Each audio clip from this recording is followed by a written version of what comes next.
All right, welcome to the 2023 Grit Games. Thanks for tuning in to the OCR Report.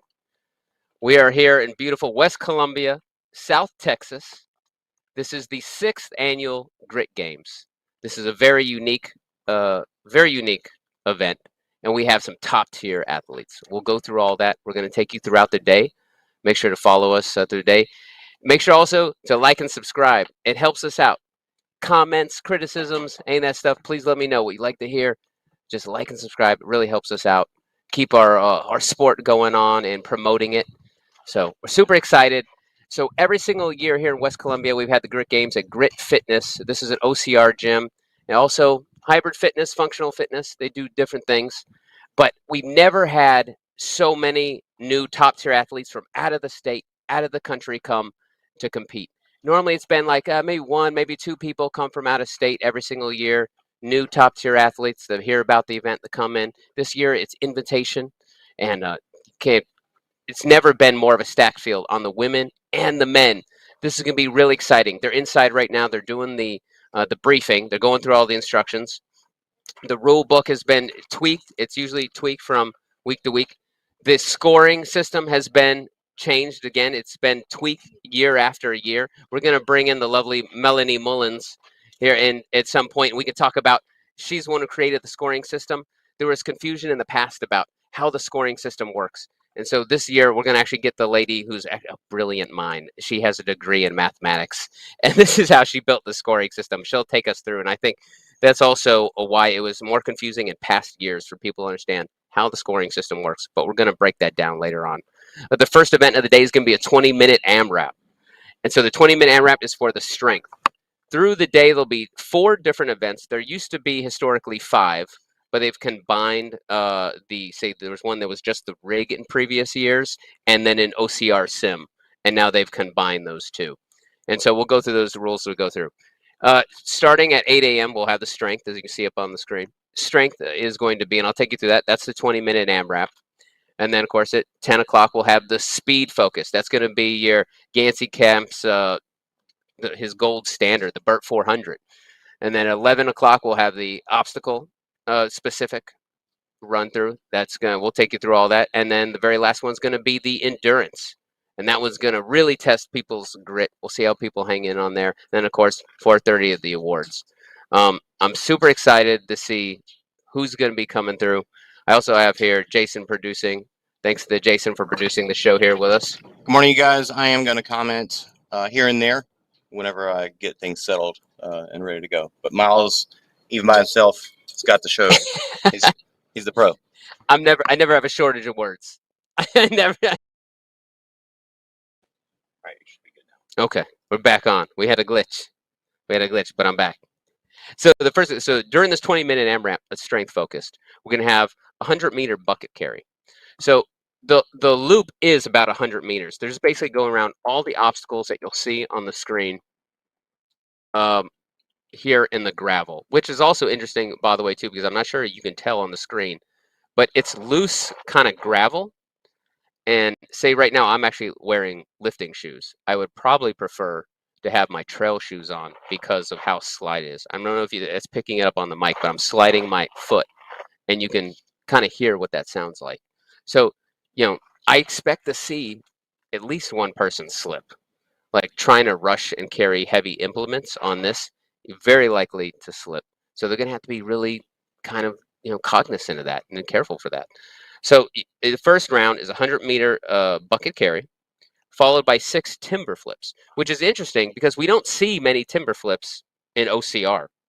Matter of fact, I can't think of any race recently that has had timber flips, but they're rather large logs. These are the largest, heaviest ones we have out there, and the men will have to do 6. Followed by a 100-meter sandbag shoulder carry. They're very, in the rule book, keep in mind, kind of backtrack for a second, that bucket carry, it has to be upright. I hope everyone's paying attention to the rules inside as they're going under the briefing, because we're at a spot in OCR right now where most people know, hey, I can put the bucket on my shoulder, I can switch shoulders, I can flip it upside down, all different ways. Man, some people put it in between their shoulder blades and try and carry it like a sandbag, right? But in this case, it has to be upright, which is also really hard because a lot of the male OCR athletes, man, we run without a shirt on. And the bottom of those buckets kind of gets worn and it starts digging into your skin. It's really uncomfortable right there. So guys, a lot of guys have gotten to the habit of flipping the bucket upside down to where the top is at the bottom. And also it's a little easier to grip. But here you are not allowed to do that. It has to be upright. Hopefully everyone gets out in the debriefing and they notice that. So be on the lookout for that. Then the 6 timber flips, then the 100-meter sandbag carry, and then 10 over the shoulders. And I believe the sandbag is 100 pounds. I'll look that up in a minute. Should be 100 pounds. And then followed by the Herc hoist. Now, here's the interesting thing about the Herc hoist they have set up outside. The rope for the hoist, it is heavier, but it's a very thin line. It's not like a hemp rope, one that's more girthier, that's easier, and it's easier to tear your hands. Now, I don't know who else might be here in the South or know what's going on with the weather here in Texas, but these are record high heats. Yeah, there's a picture of it. As you can see, those lines right there that you're going to grab to lift up those hoists are very, very thin. It's almost like a nylon material, I want to say. But it's easy if you let that slide through your hand. Well, you have to control it all the way down, just like you would say in Spartan race, right? You have to not only lift it all the way to the top, you have to slowly control it down. If you were to let that go too fast through your hands, it's going to tear your hands. With this heat that we're facing today, all 4 events outside, right? So everyone's going to be taxed, super hot, but that means people's hands are going to be tearing left and right. Anytime you have heat and friction, your hands will tear. And these are nonstop chances for your hands to tear.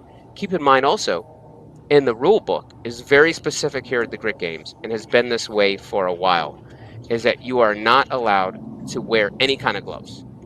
No tape, no gloves, no nothing. So if your hands tear early on, you're screwed. Yeah, Melanie, can I bring you on for a second? Can we go I like. the, You want me to keep going? the events? Yeah. Okay. I'm sorry. Okay. Okay. Sounds good. We're going to bring her in to go over the scoring system in a little bit. So, and that's it after the Herc hoist. And you're going to try and do as many rounds of that as possible within 20 minutes, which sounds, hey, not too bad. But in record high heat, this is going to be killer. We're really going to see who shines, and it's kind of setting the pace for the day.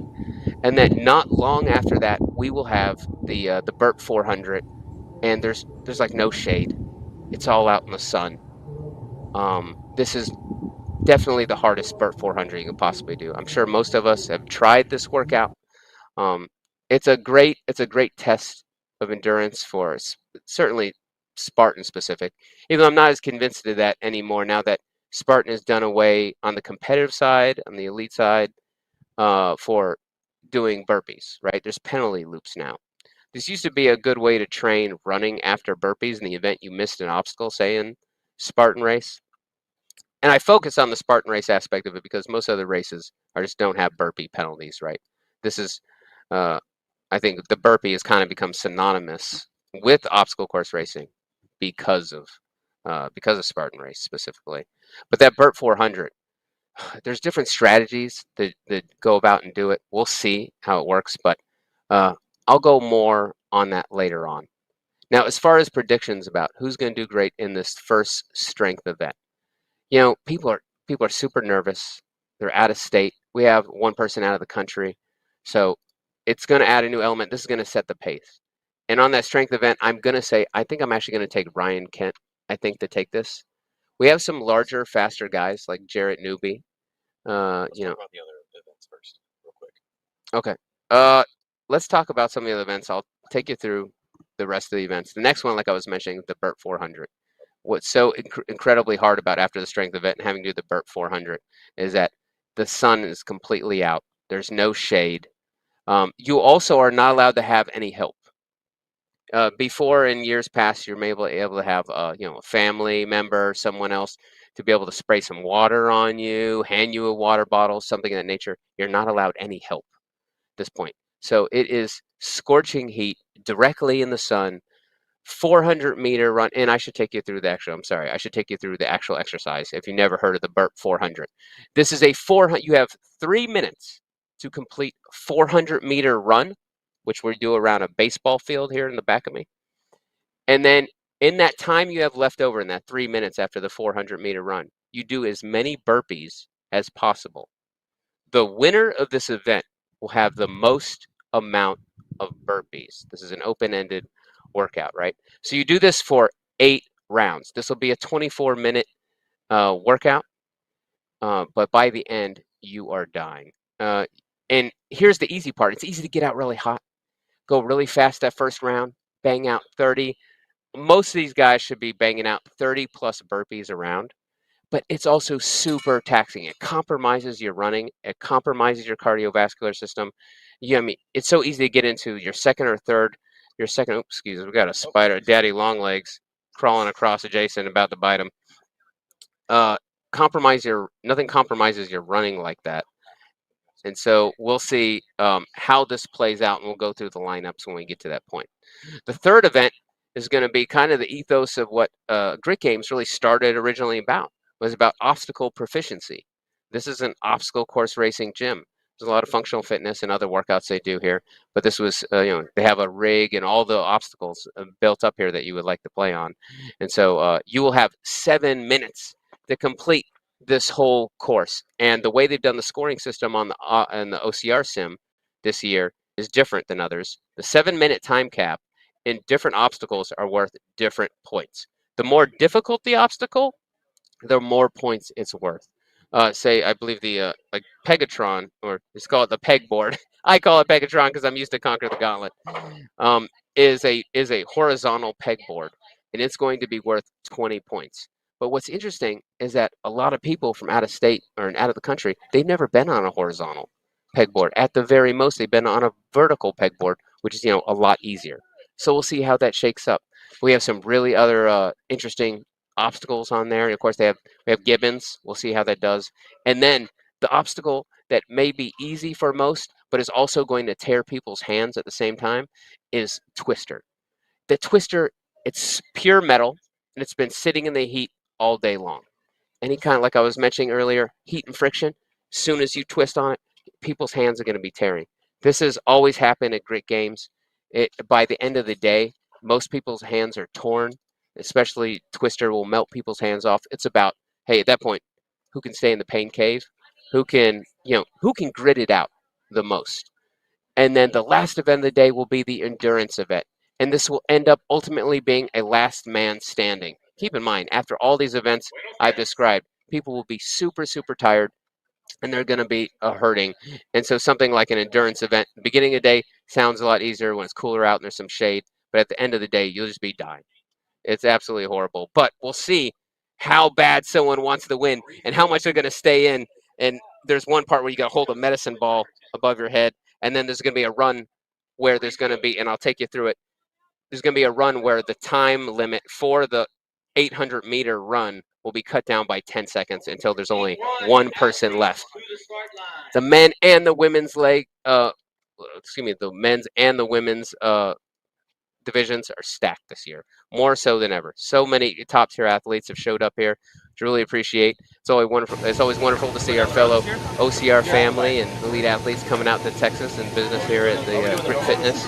If you ever want to do it, come on out. You don't have to be a top-tier athlete to do the Grit Games. On Saturdays is the open and the team division. Let's see who we have. Let's see who we have lining up. Here we go. There's Ryan Kent, BJ Jones, Jarrett Newby, Caleb Yates. See him in the back here. Judges! Are the judges ready? Yeah, there's Chris Balvin in the background. There, and then behind, it looks like behind BJ Jones, the gentleman who won it. We haven't heard much about him. He's usually known here within Texas. But that is Johnny Mares. He won the event last year. Here they go, and they're already starting. Let's see who sets the hot pace.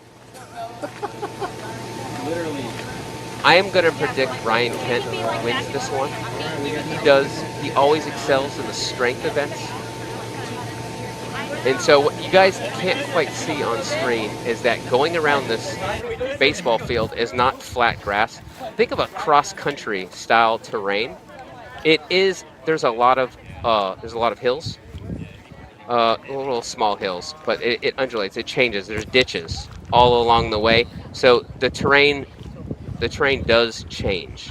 It looks a little flatter right there, but as you can see, as we come around that corner, you can see where the ditch is, and that goes all the way around. But the grade of that ditch and the incline in some of these turns, it changes.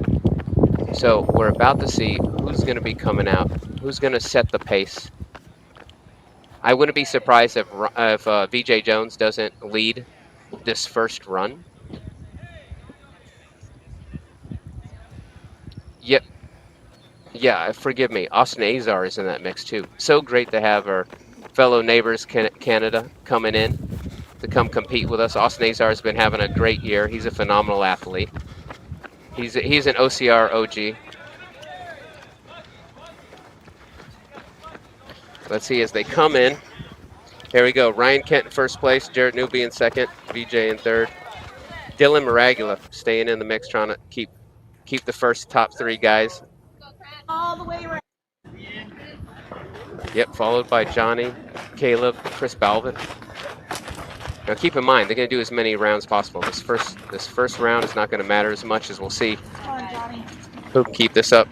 There's Dylan Maragula making a move to try and pull in the front. He's going to capitalize on those heavy carries. It's interesting to see the strategy the guys are going to use for holding. See how some guys will put their fingers over the bottom in the front. Some guys will just straight up hug it. So that way they can save their grip. The bottoms of those buckets get really rough, and you don't want to take any chances at taxing not just your grip, but tearing your hands for this event. This event is much about trying to save your hands, trying to save the skin on your grip for the rest of the day. So here's the timber flips. These gentlemen are going to have to go 6 times. Down and over, down and over, down and over. This always makes me slightly nervous. These guys are further apart than it looks on the screen. I'm always afraid that they're going to hit each other with the timber. It gives me the heebie-jeebies sometimes. But these guys are also, hey, they've been doing fitness for a while, and they're well aware. See, just like that. And they're out, and they're off again. Here we go. Here comes the sandbag carry.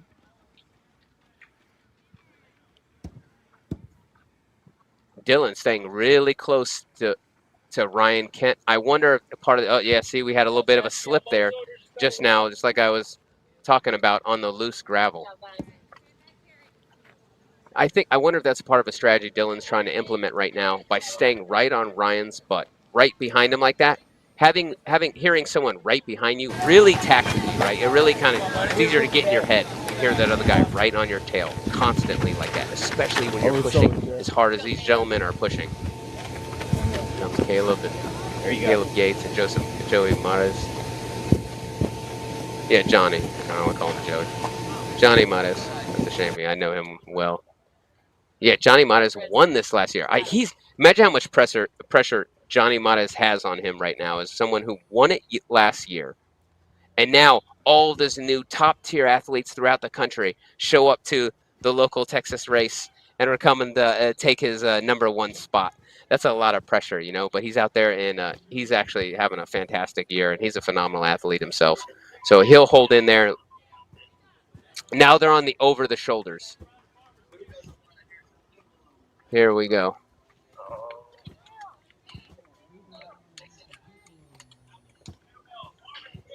Here we go. And you can just tell how the sun is already coming out stronger and stronger. And a lot of these guys, keep in mind, they're not from the South. They're not from this kind of heat. So if you're coming from Canada or Colorado or New York, man, this kind of heat has got to take it out of you, right? It's going to be really, really difficult. Last one over the shoulders. There you go. Jarrett Newby making a pass on Dylan Maragula in second place. Ryan Kent still keeping that first place lead. Austin Azar in fourth place. Austin Azar is a very strategic athlete. I think he's gonna wait to make his move at just the right moment. He can be very strategic. Yeah, so we're only 5 minutes in. And I'm not sure you can see it, but you got to see the look on these guys' face. They're already in the pain cave. But Ryan Kent is keeping that first place lead. Now they're on the Hercoist. Right now, it's not too bad on your hands that first time. Ryan Kent is still in first place now. He's on the bucket carry. He's deciding to take the strategy on the bucket carry where you just hug it. He's not putting his hands at the bottom. He has to be especially careful for his hands and not tearing today because he tore them yesterday. He tore one section, one finger yesterday. So he's got to be very careful. He looks good though. Go, Johnny. There you go. Jared Newby in second place. Now there's a bigger gap between second and third. Dylan staying in third. Go, Johnny. Let's go, buddy. Bucket, buddy. Bucket. Let's go, Johnny. Dylan using a different strategy. He's not hugging it. He has his fingers right underneath the bucket in the front, and that's the only thing holding that bucket up. Austin Azar trying to pull it in closer. BJ coming in fourth. BJ starting to lose a little bit of that lead. I think we all expect Ryan to take the strength event. My money's on BJ Jones for the burp 400. I think BJ could take the second place in this, but he is falling behind. He's falling behind a little bit, but there's lots of time. We're only 7 minutes into this. Jared Newby looking stronger and stronger as well. Plus, everyone's nerves are at an all-time high. This is the first wave, first event of the day. So a lot of pressure. So Austin Azar there then. He's the gentleman coming from Canada. Caleb Yates, Fort Worth native, as well as Chris Balvin is. Johnny Mares is from around here, South Texas. So we have some Texas natives here. And then, of course, from out of state, from Colorado, we'll have Ryan Kent. And I believe BJ's in Colorado, too, but he's not in California.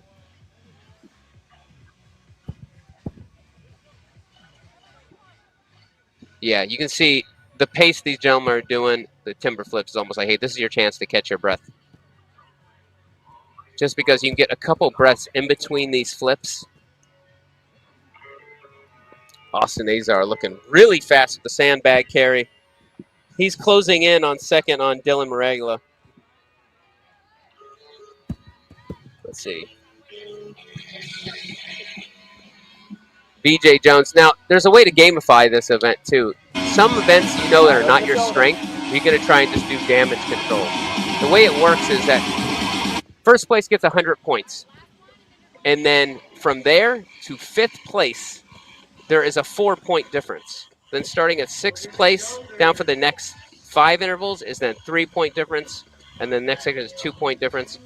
And so it's going to, you can gamify it and try to play on your strengths. If you're well aware of your fitness, you know, hey, I don't expect myself to win the burp 400. That's not my jam. I'm not maybe as fast as the other guys, or burpees compromise my running too much.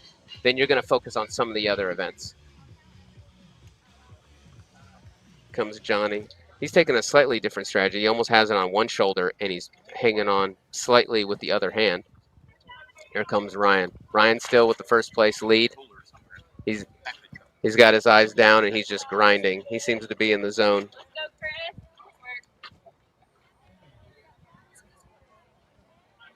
I believe Jared Newby looking good. He's got the eye. You can't quite tell in the video, but the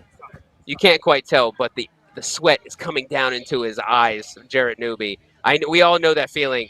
If you don't have a bandana or something to wipe the sweat off obviously you're carrying kettlebells, you're carrying stuff. You can't wipe the sweat out of your eyes right then. But it's just getting in his eyes and it burns. It's horrible. But that's going to be all day long. It's so hot outside in that sun that's just to be expected what's going to happen. There on screen, we got Johnny Mares on the over the shoulders. You can see where there's more of a separation now in all the different implements. Austin Azar pushing up on Dylan Maragla.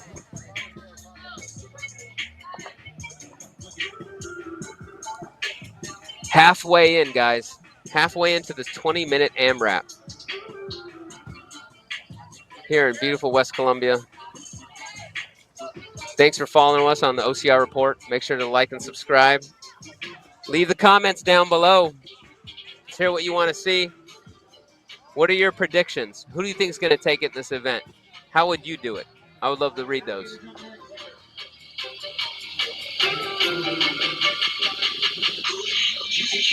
What's kind of nice in this format is that, so instead of in previous years of them running through the gym, we couldn't quite see. But here, we're outside from the production booth. I can look over and I can see the entire thing. So here we go.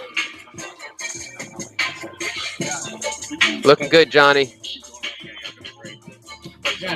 Yeah, there's a big separation now throughout everyone. The different implements where before, obviously, in the interim, people are closer together. That's just to be expected. Now you're starting to see people walk. People were shuffling faster. I think we'd like to get Melanie in to talk a little bit about the scoring. You want to talk to her now? Yeah, is it okay, Melanie? Is it okay? I'd like to bring someone in right now that I consider an intellectual elite. Here, just come in and right over here. Here, I'll move over some.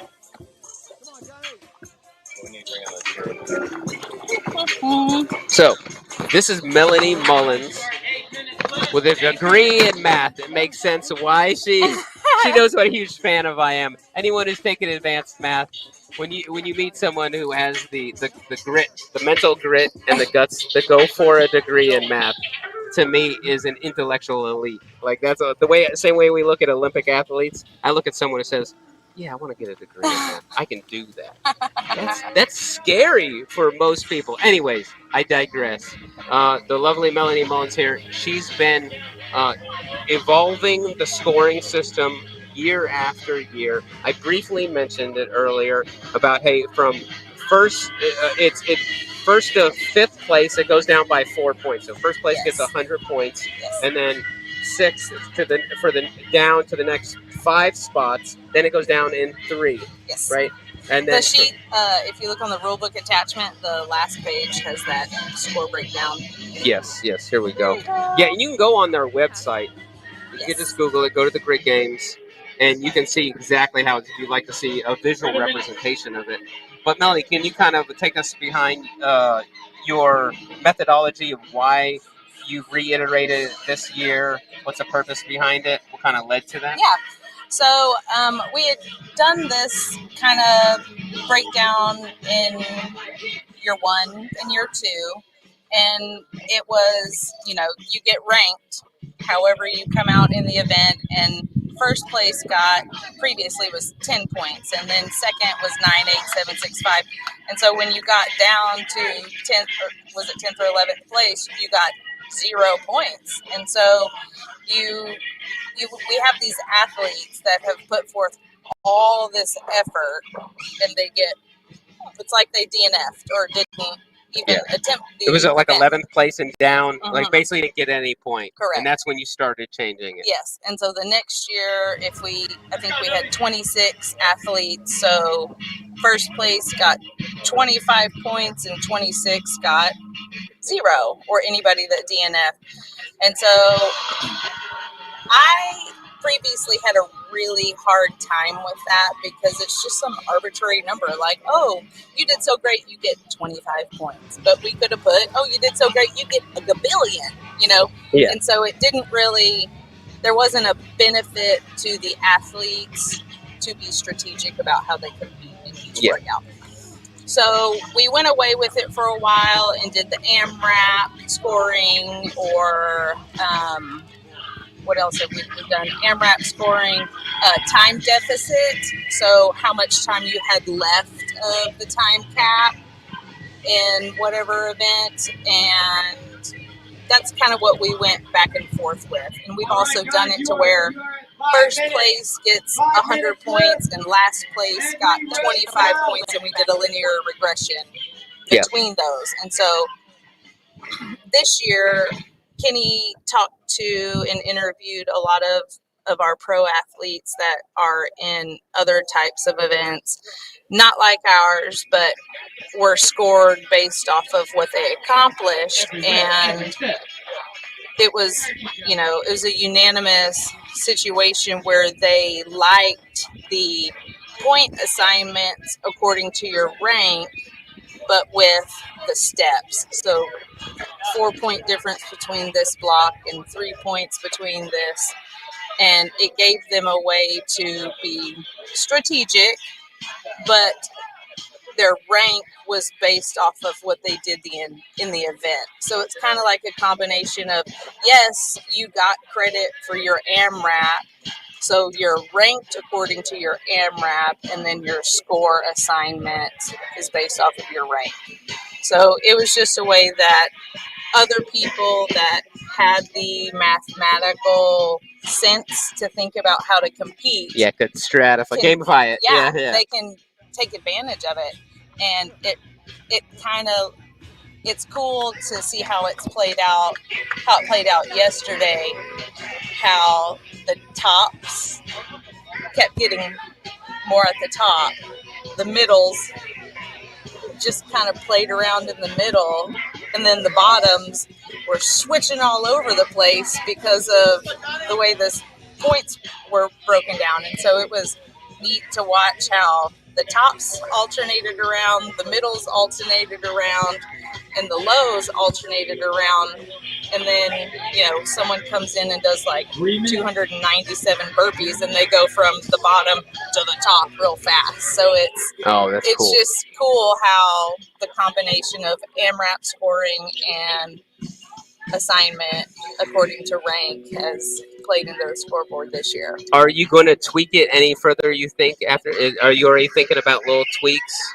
Or is this perfect the way you want it right now? This scoreboard is the most efficient that we've had so far. Nice. We always make changes, like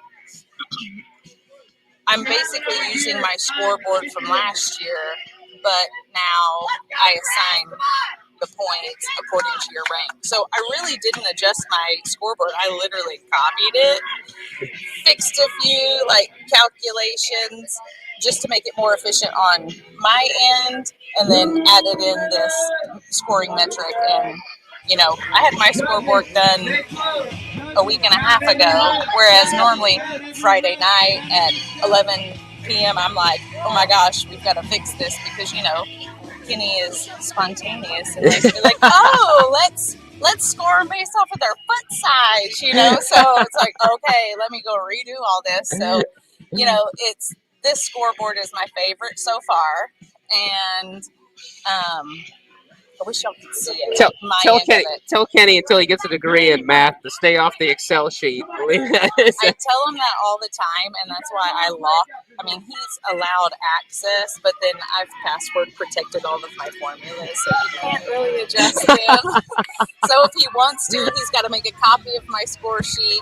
He's got to go mess with it, but it doesn't mess with mine. Yeah. So I'm like, we should have mentioned, by the way. Sorry, Kenny Stanford is the owner of Grit Fitness. Yes. There's a family operation here in West Columbia.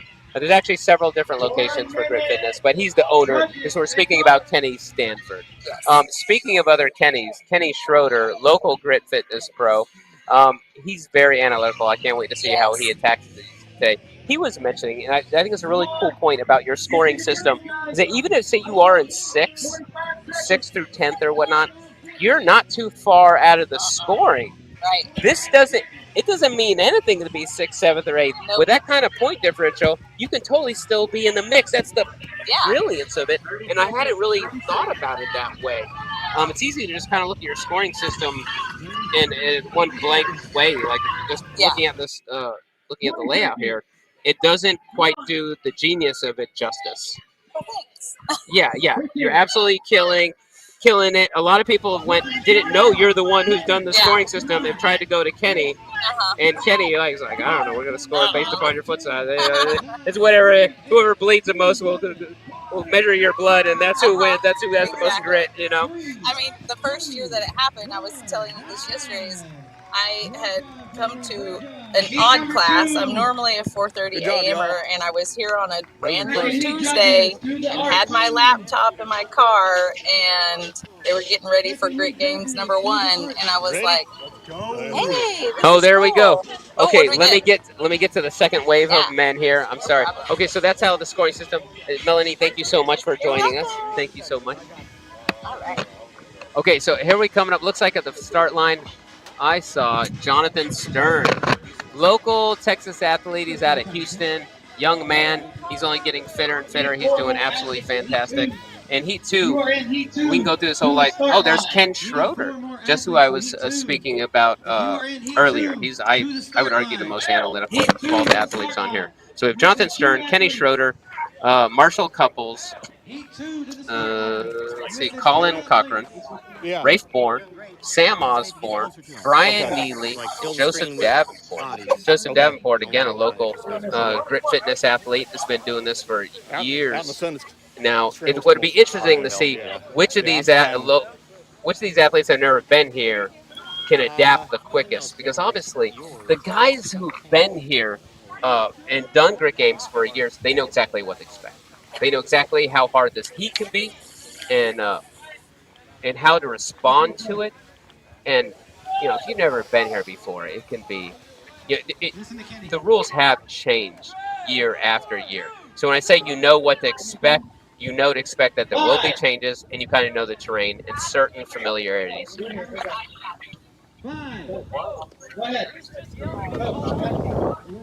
So here we go. There we have the men's overall.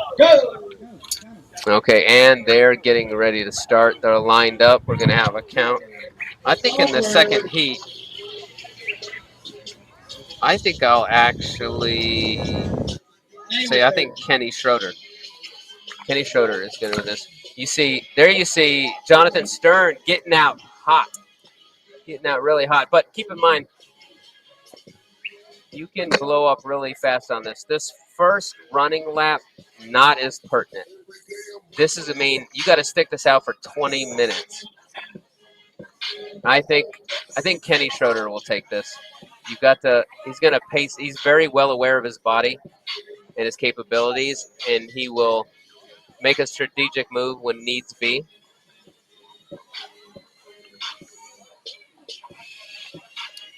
It's also harder when you have this broken up, I think, in heats.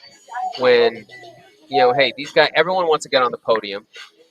And, you don't have the guys from the first heat, the third heat, the fourth heat, the fifth heat. You don't have them there in front of you to watch. So, and I'm sorry, there won't be 4 heats. There's only 3 heats of men. Yeah. And keep in mind, too, what's really nice here is that everyone has an assigned judge. And counting their reps, ensuring they're doing the correct form on the movements. They've gone through all the rules beforehand. And it's really nice that it's not saying, hey, one person per station. That's got to watch multiple people. That's when mistakes could possibly happen. Every single athlete has their own judge. And I laud that and applaud that attention to detail and wanting to make sure everything is perfectly correct. So here we go. First guy's coming in on the carry. Jonathan Stern still in first place. Oh, got a pass on Jonathan Stern. Here goes these are some of the other new athletes. This came from out of state.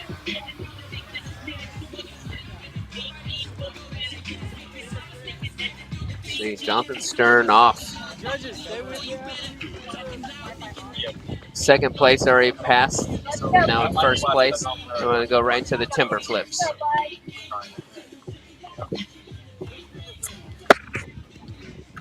Watch how this plays out.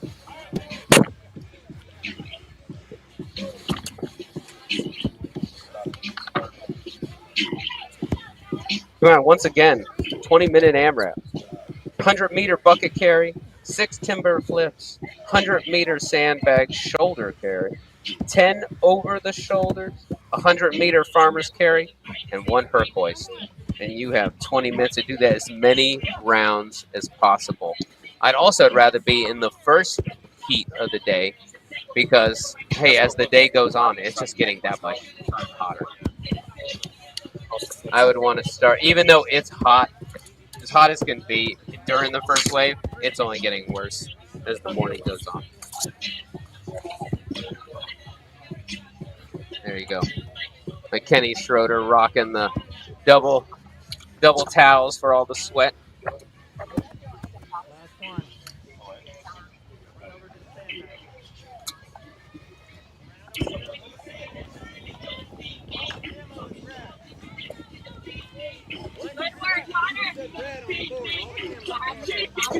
Huge shout out to all the rabbits today that showed up. We have some amazing people, like Christina Johnson, Marjorie Keller, AC Hale, several other people. They're very fit in their own right, and they're doing this for us and being the rabbits out there. So we greatly appreciate them. We appreciate you guys for tuning in. There we go. Jonathan Stern sticking in with it. Young man. He's I call him the future of the sport.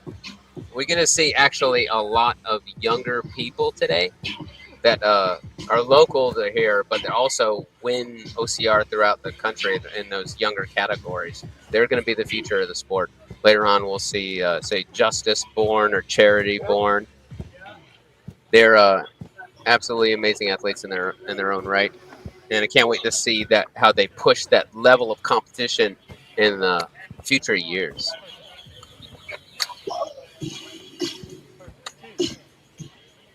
Yep, there we go. The jump around over the shoulder.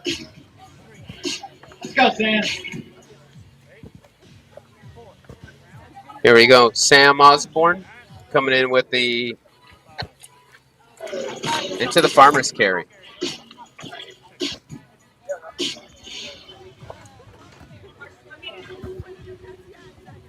Okay, new second place. There is a larger gap being spread between first, second, and third. Excuse me.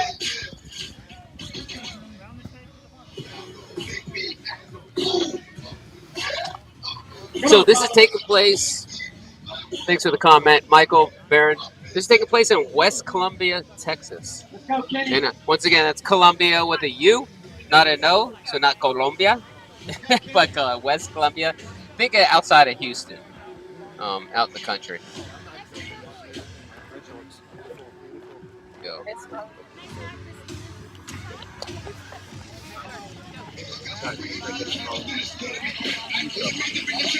Yeah, we'll see if Sam can stave off Kenny Schroeder. I picked Kenny Schroeder to take this one, but he has some stiff competition. All the men, the competition has never been as stacked as this year. Oh, what happened? Jonathan Stern looking good. You can tell really how taxed someone is when they're carrying those farmer's carry or carrying that heavy implement and their head is down and they're facing. And then as opposed to the guy who's carrying the heavy carry, I think I see Sam Osborne here, he has his head up and he's making the carries. That's kind of a telltale that you're in control. For me, I know I do the same thing where I'll put my head down. You just try and go in the pain cave, grit it out. But I'm really interested in. Yeah, we talked about that earlier. What's interesting is watching how many people are just hugging the bucket and trying to save their grit, or they'll hug the bucket and put one hand underneath the bucket. That's my personal favorite. It's kind of a throwback because we're so used to always being able to, in later years now, being able to throw it on our shoulder. Of course, you can't do that. So once again on the course, we got Marshall Couples, Ken Schroeder, Jonathan Stern, Colin Cochran, Rafe Bourne. Rafe Bourne is another young man who's up and coming and been doing absolutely fantastic in the sport. He's the future of the sport. And Sam Osborne, of course, and Brian Neely and Joseph Davenport. We call Joey. Let's go, Penny. Oh, you hear my wife in the background rooting on her friends there. Yeah, there goes Kenny Shorty on the carry. We're here at the timber flips.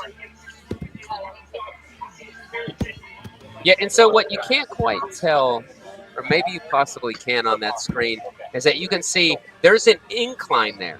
When these guys are pressing the timber flip to the right, they are pushing it kind of against an incline. So the flipping down to the decline will be easier. And remember, the rule book says it has to go completely done. The hands have to come off the timber until they flip it back over the other way. It's easy to lose time right there because that's your one chance to really kind of catch your breath. And really you need to make quick work of that. Time right there because that's there we go. Sam Osborne looking really good on the sandbag carry. And interesting using the technique on the sandbag carry where he's got his fingers are holding on to the holds of the sandbag instead of kind of a full hand grip over the, like, rested completely in on the shoulders themselves.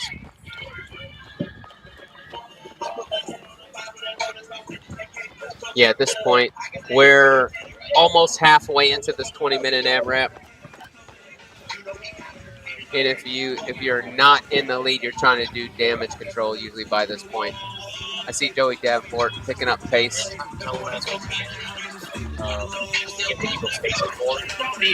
right, gentlemen, you are halfway done. Let's find another gear. If you're saving up energy, it's time to use it. Now keep in mind, those over the shoulders are not light. I want to say they're 100 pounds. It'd be 80 pounds for the women. I'm going to verify that right now because I have the rule book.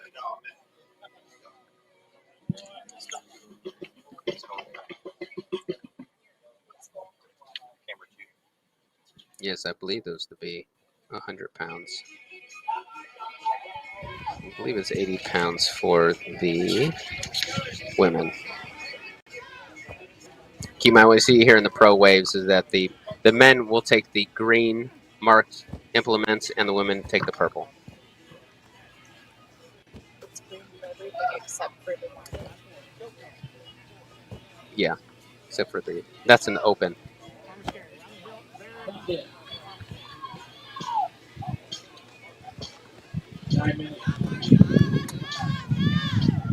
You hear the music bumping in the background. That song always gets me pumped up. Here at the booth, I got one of our top-tier female elite athletes, Miranda Hoover, the fellow OCR report commentator. She's coming to compete. Glad to be able I can commentate and give her a break so she can compete. It's what she trained so hard for. Let's go! I'm going to take for a couple cameras. If you want me.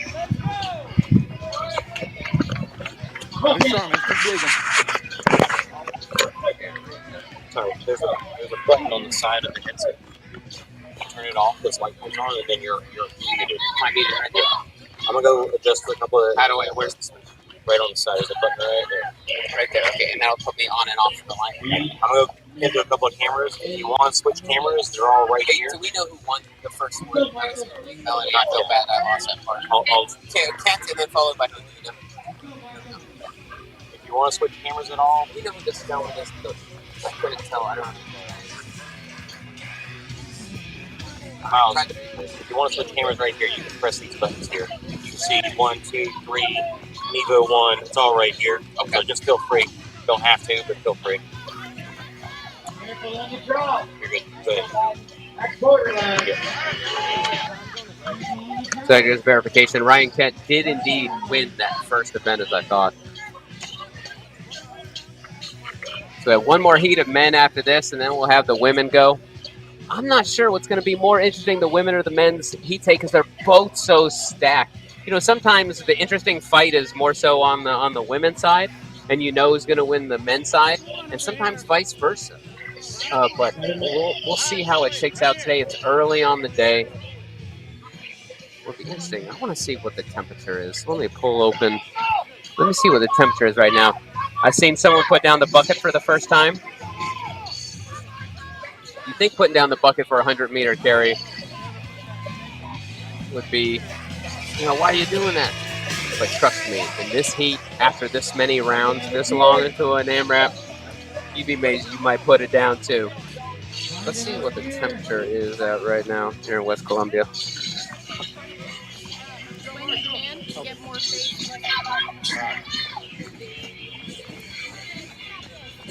Wow, the temperature says is only 81 degrees, but it feels like 92. It's also very humid in South Texas. But trust me, it will not be 81 for very long. Right now, by 11 a.m. it should be 91. And by 2 p.m. it should be 98. It will feel like much more. So what you can't see here on the screen, you see a lot of people, they kind of strategized this and they brought a bunch of little kiddie pools, water and ice, so they go jump in afterwards. Joey Davenport absolutely looked like he's in the pain cave. He's such a great guy. What I really love about Joey is we both have the same face. You'll see there. See, he's one coming through right now. Right there. There he is.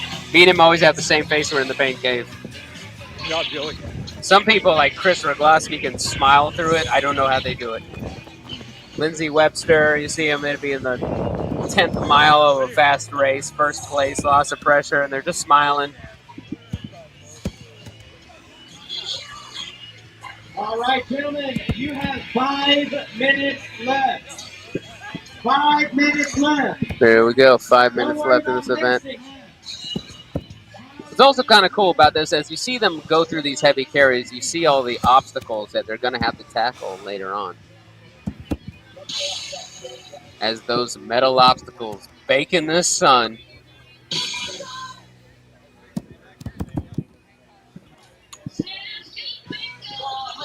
This mic is too high.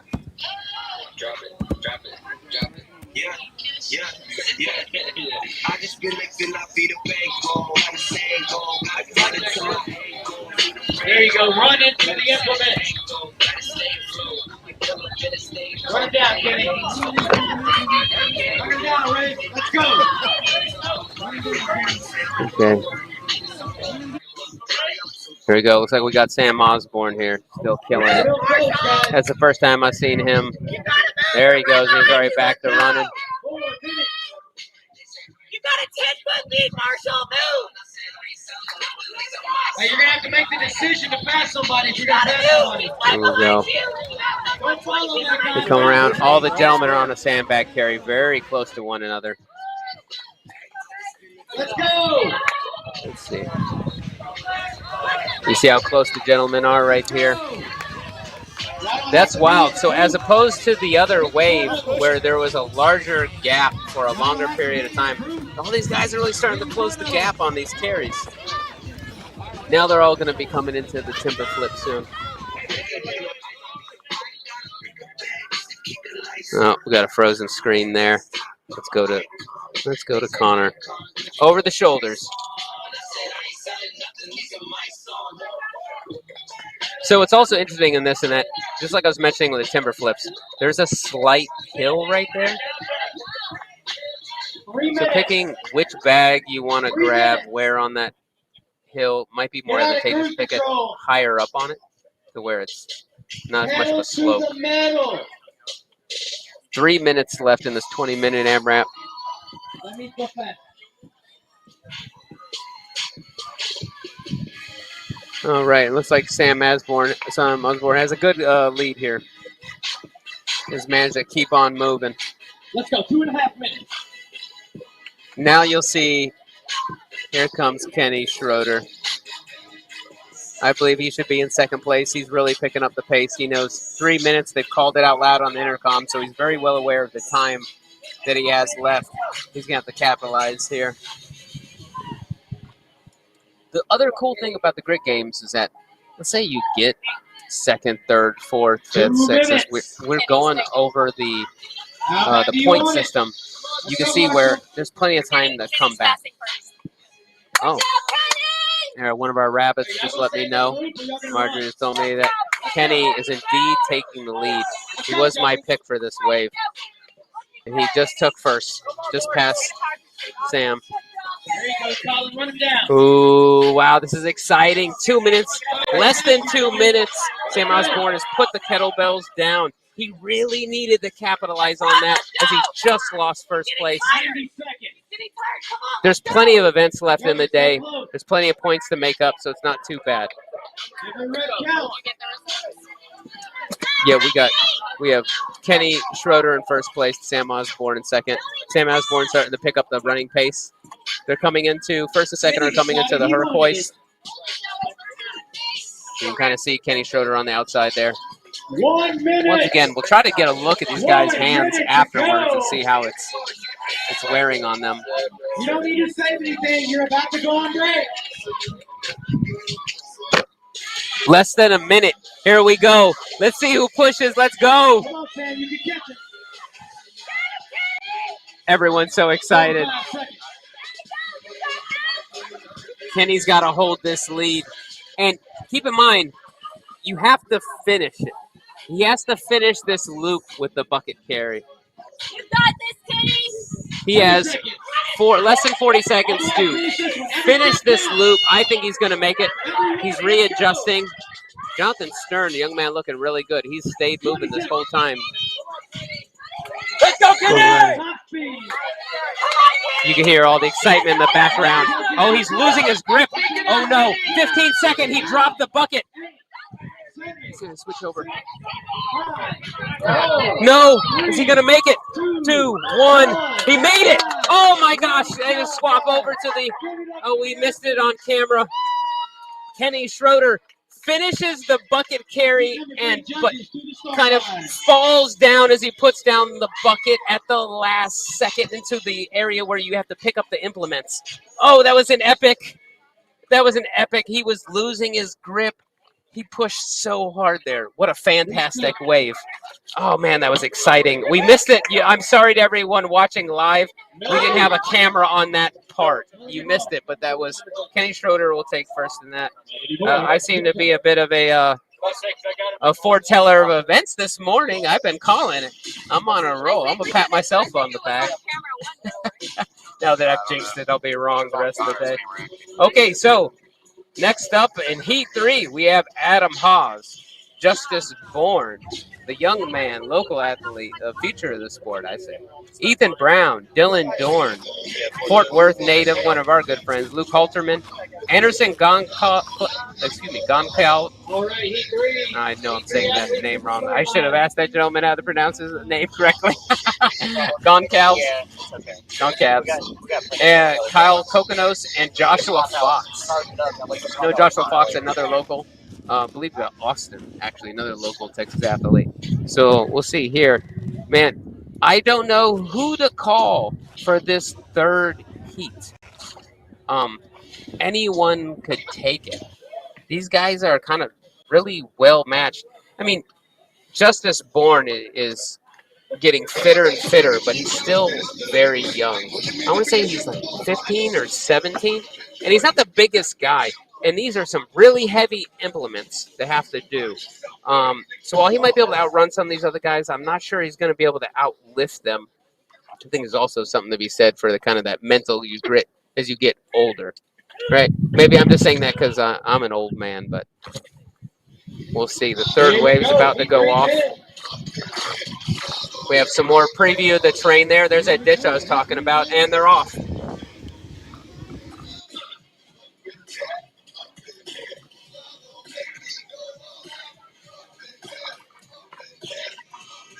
Thanks to our rabbits for being out there in the sun and doing all the hard work while I get to sit here and flap my lips. So as you can see, this is a little sports complex area here in West Columbia. They're building even more stuff down here. They're building batting cage close by. They keep reiterating on it, improving it. Kayla was just asking how Johnny did that heat, and other people are asking who won which heats. We'll just let you guys know that once the heats go, we're going to show the results for the full strength event. Okay. Fantastic. Well, we know Ryan Kent won the first wave. It looks And right Kenny now Schroeder like won the second. I think Jared Newby may have. I don't know. I'm sure Jared Newby's up there. He Actually, did Jared fantastic. Newby and Brian might be tied. Maybe one was faster than the other one. Oh, okay. All right, we'll have to look at it. I don't want to misspeak. Well, his running form looks good there. There is the young man on the inside, trying to stay in the shade as much as possible with the Justice Bourne. Already a bit of a separation in the pack. If you're a larger gentleman, you are going to take the run a little easier and capitalize on the heavy carries. And these weights are indeed heavy. Here we go. All the gentlemen coming in first, second, third, pretty close together. Too early to say who's going to pass who. Someone is going to make a move. Let me throw the right point. Keep in mind, too, a lot of these times when you've done bucket carries in other races, it's not as heavy as these buckets. These buckets are significantly more heavy.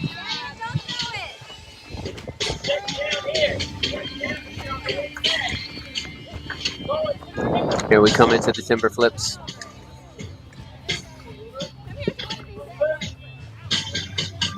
They look worn out. We're only 2.5 minutes in.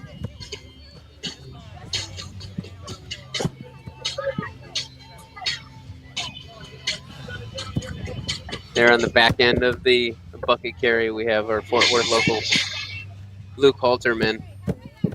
He's also, so what you don't know, while Luke Halterman is super fast, he's nursing an injury right now. And so it was kind of up in the air whether or not he was going to compete, but he was feeling decent and thought he'd come out. See how he performs today.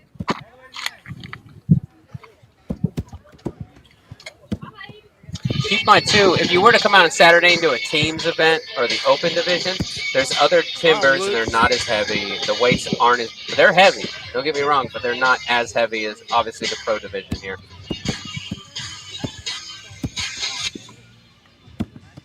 And all these guys are under a lot more pressure as well with these kind of where the fields have never been more stacked. It's one thing when this event first started out and it was a little more unknown. It was more of a local event. But to have people coming from out of the country, out of other states, showing up, throwing down, adds a lot of pressure.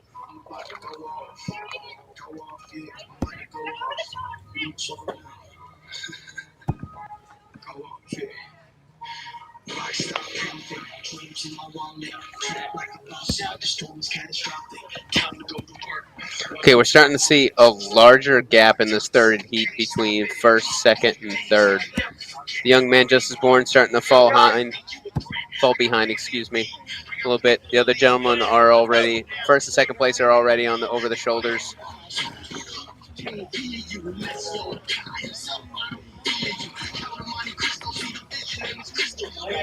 Here you can see him setting up the rings for the next event, the Burp 400. While they're doing that, they're going to have to, hips have to touch the ground. They're going to have to jump up and hit those rings. Different. There's the wonderful, beautiful Zoe rooting on her father. She's at home watching with Luke's wife, Jordan. Speaking of the future of the sport, I think Zoe will be the future of the sport one day. Girl's got a lot of energy. Zoe says, "Go, Daddy." Daddy says he loves you, Zoe. He just passed the 10, I managed to tell him.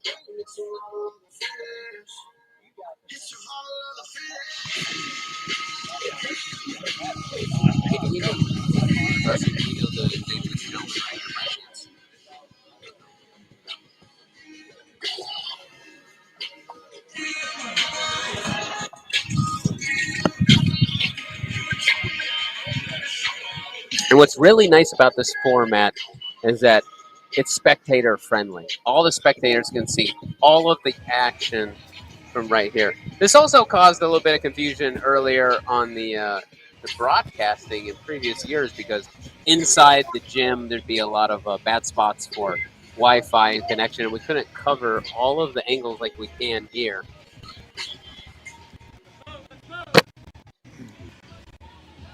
People are starting to slow down and walk a little more of the carries. Very understandable. We're only 5 minutes in.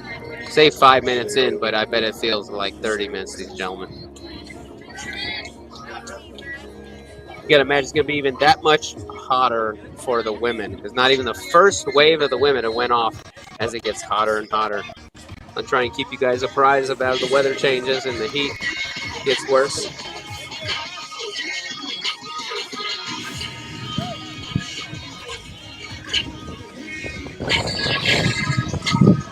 As you can tell, there's like no shade.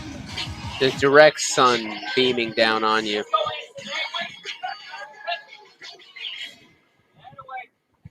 Let's go. Come on, buddy. Nice and easy. That'll do it. Be careful. Be careful. Be careful.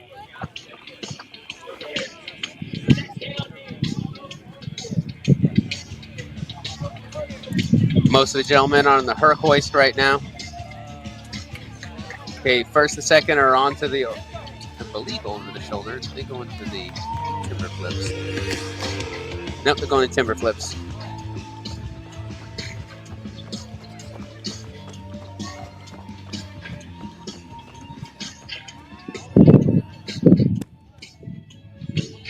Yeah, so there's a bigger gap in this third heat for sure. All the gentlemen are pretty spread out.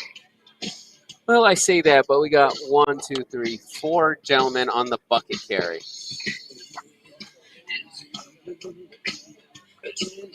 So that's half of this third way are on the bucket carry, and the other ones are spread about.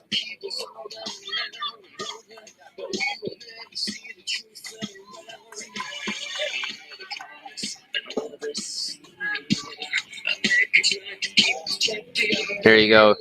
Some of the gentlemen opting to put their fingers at the bottom of the bucket instead of like kind of hugging it. And you can tell that's really taxing their grip. That's a good reminder why it's so important to, when you practice grip for OCR, which is just an integral variable in your training for OCR, is to practice not just the grip in your forearm, but the grip in your tensile strength in your fingers. Practice dead hanging by the tips of your fingers. Practice hanging locked off. All of these movements, it's so easy to just look at the grip workout and be like, I'm just going to dead hang. But that tends to be short-sighted. There's different methodologies and use different muscles and different things. So as you progress in your OCR career and your fitness, you'll learn these different methodologies. And most of you guys have been doing OCR for quite a while. We have some athletes today, they're just been focusing on, come from a hybrid background, whether they're from High Rocks or DecaFit or CrossFit or one of these other disciplines where this might be their first time on the obstacles. So we'll see. These obstacles are not easy. We'll see how that plays out later on. But the first wave of women that go up when it's very hot. Can't wait to see what the difference in the splits are for the women.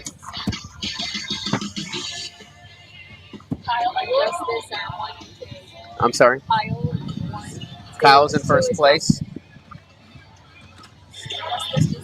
Kyle Kokonos is in first place. And Justice is in second. So I was wrong about Justice, man.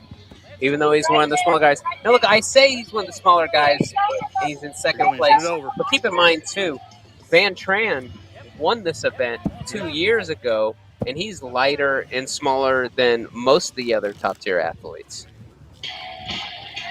I would have loved to saw our friend Van Tran out here, man. He's a good friend, and to watch him do the Burt 400 is something else. It's hard to beat him.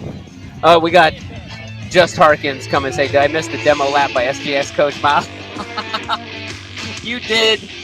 You did. I know last year I'd run the lap with the guys to see what kind of pace they're running.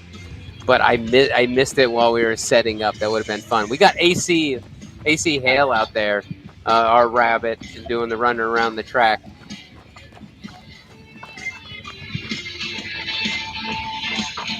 I am getting a bit of FOMO. I wish I was out there. Right here, you set it down. Wow. Yeah, they're really starting to. You see some of the guys really starting to pick up a pace. Like this is their strategy all along. It's so much harder to start picking up the pace this later in. You're setting it down. Going over the shoulders. Let's go. It's a lot of pressure too. You don't want to be, no one wants to be last, especially in the third heat. You're trying to keep up in the mix, and it's so easy to forget about the guys in the third heat. But Kyle is doing absolutely fantastic.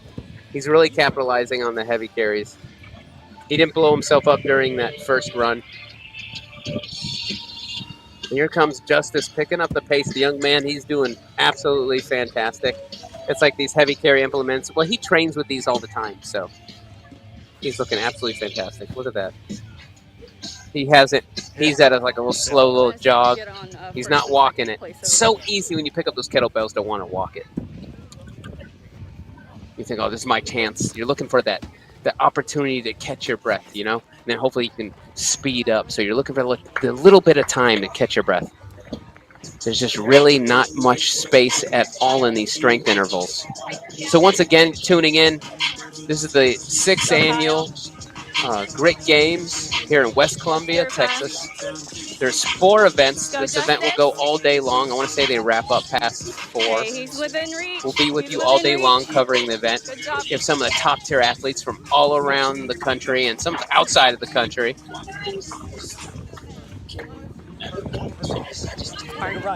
You're sorry. Luke Halterman really picking up the speed. 12 minutes in, more than halfway through this 20-minute AMRAP.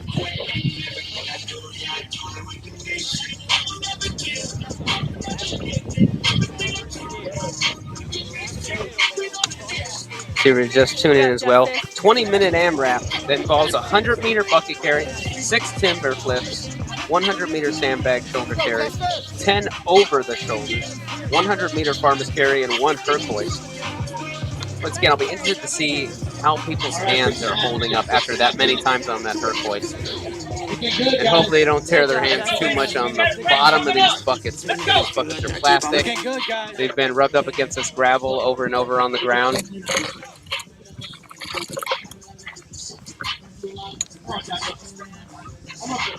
You got this, Kyle. Take advantage of this shape, man. It feels so good. Yeah, it's hard to run with that bucket. That last heat performance by Kenny Schroeder at the very end is fantastic. It's one thing to throw the bucket on your shoulder and be able to run with it. That's another thing when the time is ticking down. You got 30 seconds and you have to carry it in front of us. So taxing on the lower back. As soon as you think the bucket carry is, you're not going to do it at a race, think again. Strengthening the lower back is so important. Deadlifts are this is a great movement period, but really pertinent to the bucket carry. So if you ever struggle there, if you ever find yourself in a race where you put the bucket down, obviously you want to improve the cardio in that, but strengthen your lower back. You'll engage your core, keep your back straight. All right, guys. Let's hear in the ladies' field. I remember Jackie Rust, an elite female. She hasn't been racing in the last couple of years, but she would put the bucket on her side like the baby carry. We'll see how the other ladies attack it today. We have some extremely strong women today. A lot of hybrid fitness athletes too.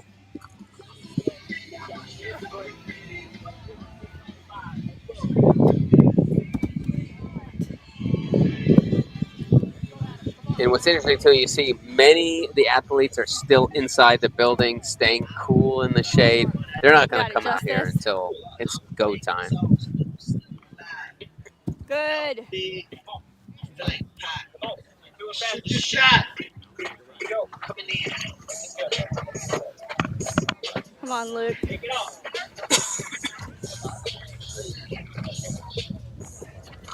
All right, guys, 4 minutes. 4 minutes to go. Run that guy down in front of you.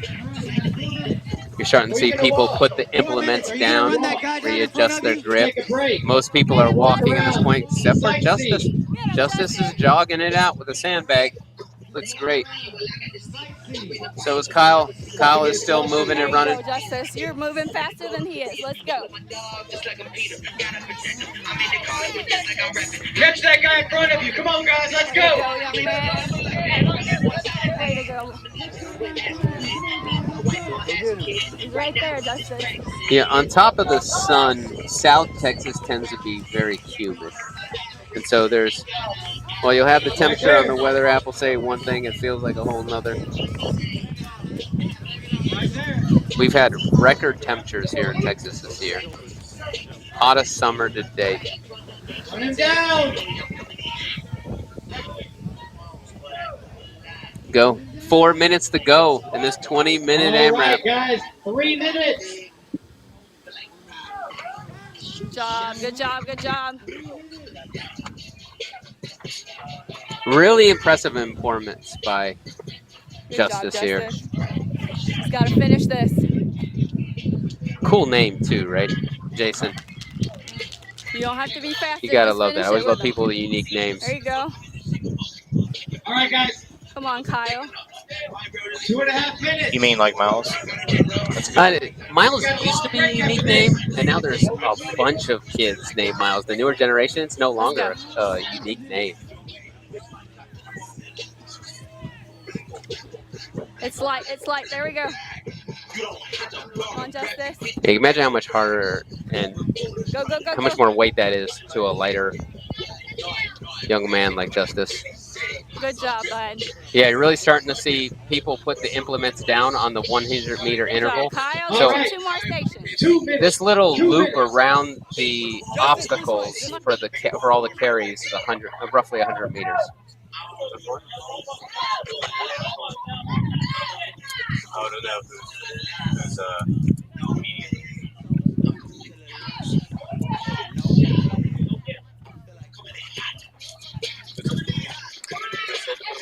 Run him down. Let's go. 90 seconds. That away! That away!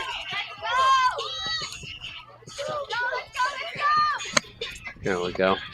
Don't save any energy for your break. Let's go. He's saying 90 seconds, but we have different time on our mine's off. scoreboard. Okay, we're off then. All right, well, I apologize. We have less than 90 seconds to go. Come on. Oh, they're starting to push hard now. So this is really fascinating to watch. You'll love this. Less than 90 seconds, probably closer to 60 seconds now. They've got to complete the loop for the heavy carry. Depending on what you are, you see if you can complete it. If they have the timber flips, I don't think you can do 6 timber flips in that time and make it back to the little finish line. 45 seconds. 45 seconds. Here we go. First and second place, I believe, on the Hercules. See if you can complete that in that time. You're going to have to sprint to the finish. 30 seconds. 30 seconds to go, and they got to do the 100-meter run. Oh, he's trying to catch his breath. He's not going to. Oh, okay, there you go. He's on to the next implement.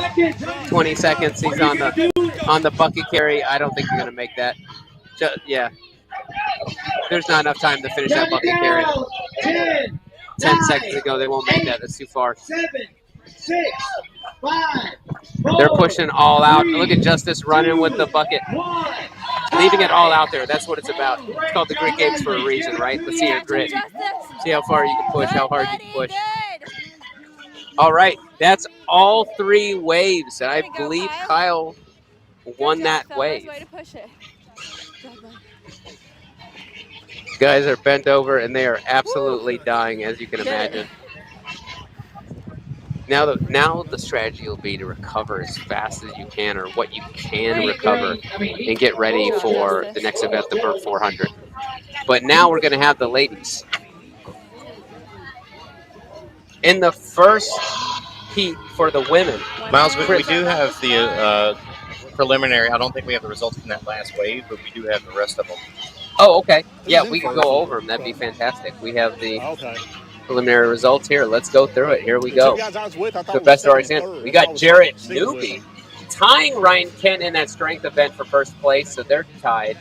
Followed it in a third place for Dylan Maragla, Austin Azar, BJ Jones, Ray Ford, Johnny Mattis, Caleb Yates, Colin Cochran, Christopher Baldwin, Marshall Couple, Sam Osborne, Joey Davenport, then Ken Schroeder, and Jonathan Stern. See, so this is so interesting. It looked like we see Ken Schroeder. Look, he won that second event, but because he's in the second wave and didn't have those other guys in front of him in the first wave, he's further down the list. Now, the beautiful part of the scoring system is that this can change.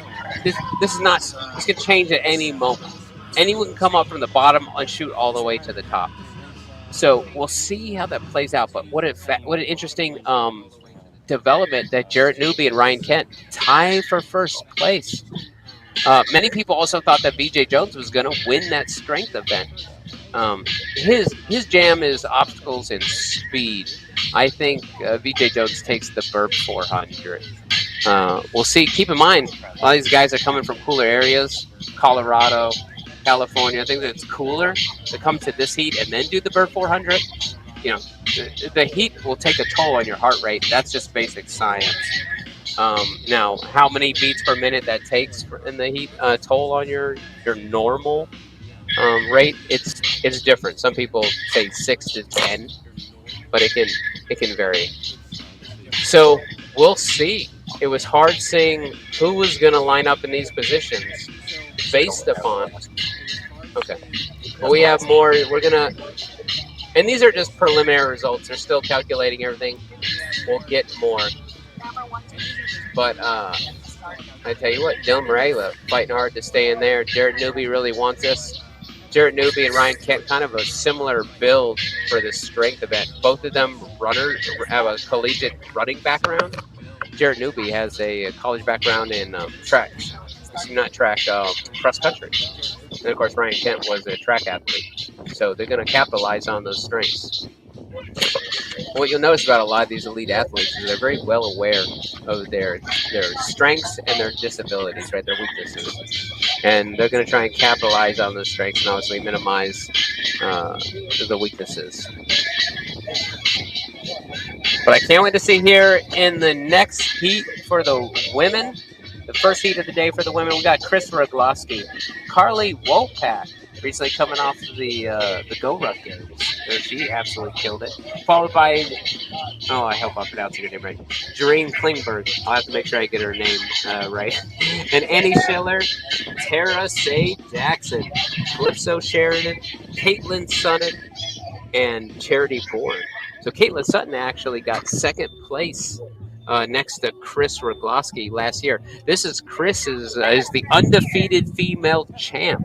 This is her 6th year defending her championship. No one has managed to knock her off, but also it's never been such a stacked, steep field of so many top-tier women. She's going to have to work harder than she ever has before, so this will be really interesting to see. So they're resetting all the implements on course right now. Trying to make everything's perfectly set up. You see Tara Jackson walking across there. Had a lovely time getting to know Tara better yesterday. You really got to pick her brains before. Some of the best parts of the sport is getting to know people on a personal level. It's one thing to be a top-tier elite athlete, to do really well in competitions, and it's another to have a really great heart and mind. Those are the people you like to keep close to you and laud and encourage, and those are the people that normally laud and encourage you, right?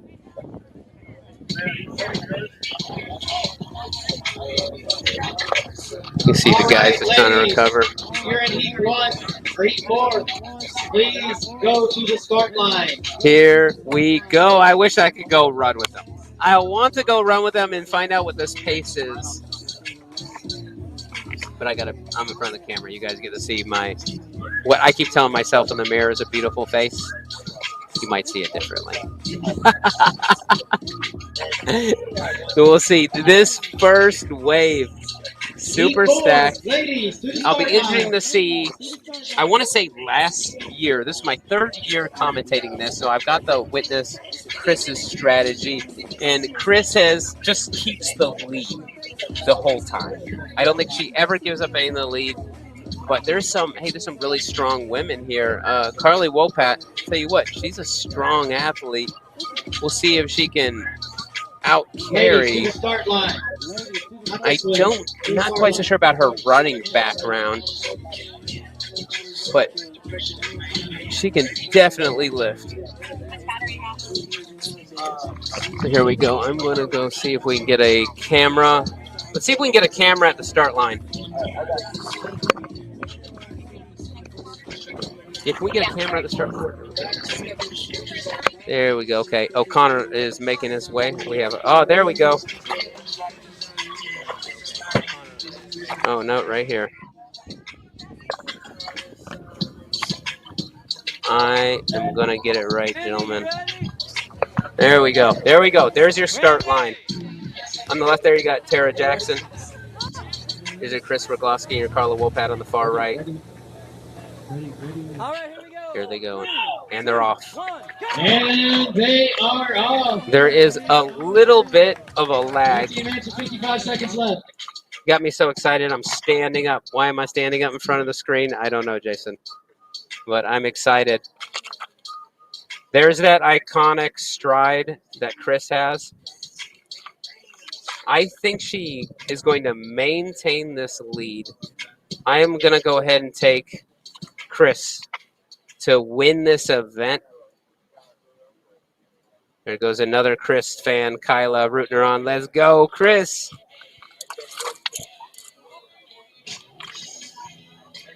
Hey, right there in the back end, there you see the young lady Charity that I was talking about earlier. Her and her brother Justice, Futures of Sport.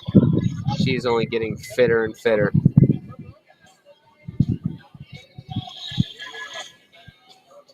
Wow, they are flat out hauling.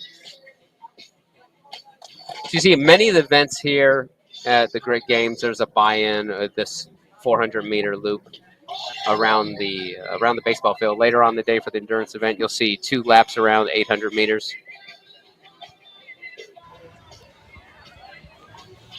Yeah, getting a little prize from the sun, trying to get in that shade as much as possible. Wow, here we go.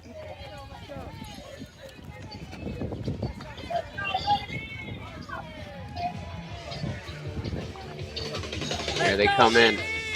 Now that first lap, this is indeed the gym that Chris got her start at. She resides in Colorado now, but she's from down here. She's always been a Grit Fitness athlete. She was here from the beginning, and that's why she's the reigning champ. So this is really her home turf. Go, ladies. There we go. Chris Rogloski maintaining that first place. Carly Wopat in third.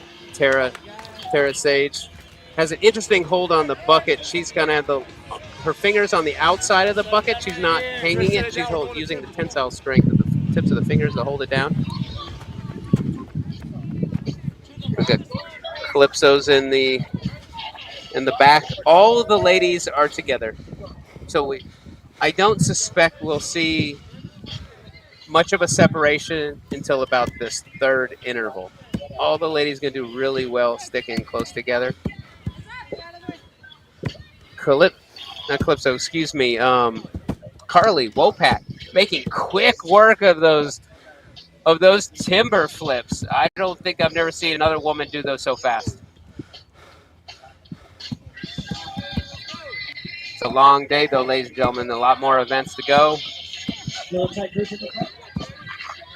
You can see how if you're a taller athlete, a stronger athlete, this is advantageous to you on these flips. Okay, here we go. Wow. I said Chris has always maintained the lead, but there's Carly Wopat in first place. Second place, I want to say forgive me, Annie, if that's not you. I think Annie Schiller in second, Chris Rogloski in third. She's just keeping him in sight. Annie Schiller making the pass on the second. So we have a switch up between first, second, and third on the second interval, and we're only 3 minutes in this event. There you go, Tara in fourth. A little bit of a separation starting to happen. With this steep of a field and as fast as the runners of these women are, you really can't let too big of a gap get to you. They're so evenly matched that if you try to conserve yourself a little bit to push later on, I'm not sure how much that's going to pay off unless those other ladies in front of you are slowly blowing up and pushing themselves too hard. 6, Chris. Oh, 4 more. Go, ladies. A lot of pressure on Caitlin Sutton, being second place last year.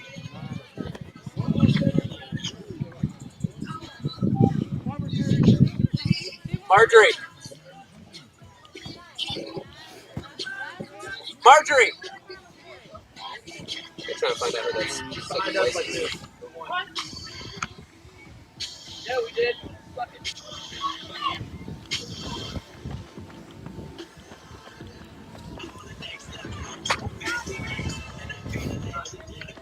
Okay, we're going to switch over here.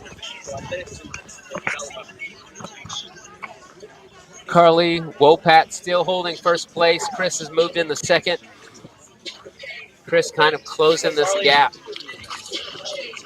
Carly Wopat with good form on the farmer's carry, keeping that, her and Chris both keeping that back straight. They're not hunched over. So easy to have to hunch over. Chris starting to push the pace on Carly Wopat. First, second, third.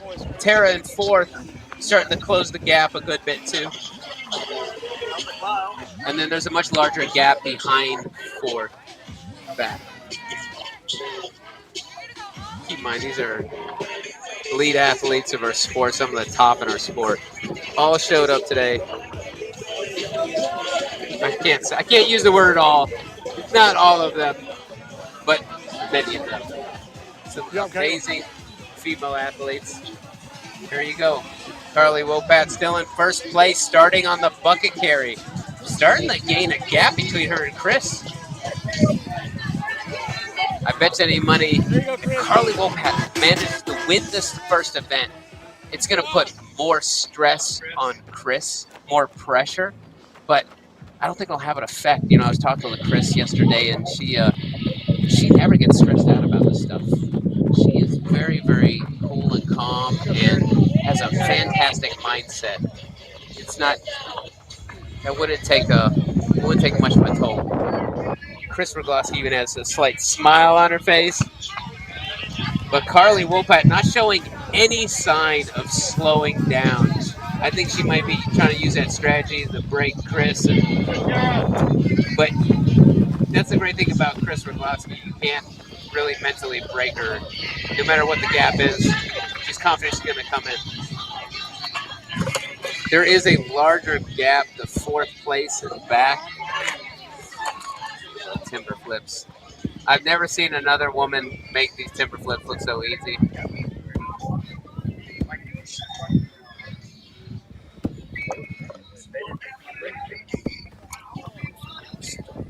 Second place. Yeah. No, I mean the girl with the different colored. Is that Annie Stiller? Oh, this girl right here.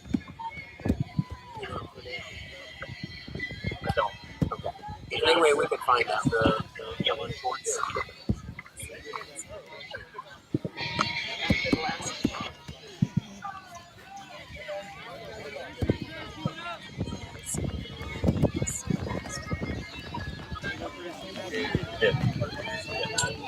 There comes Chris into the next implement.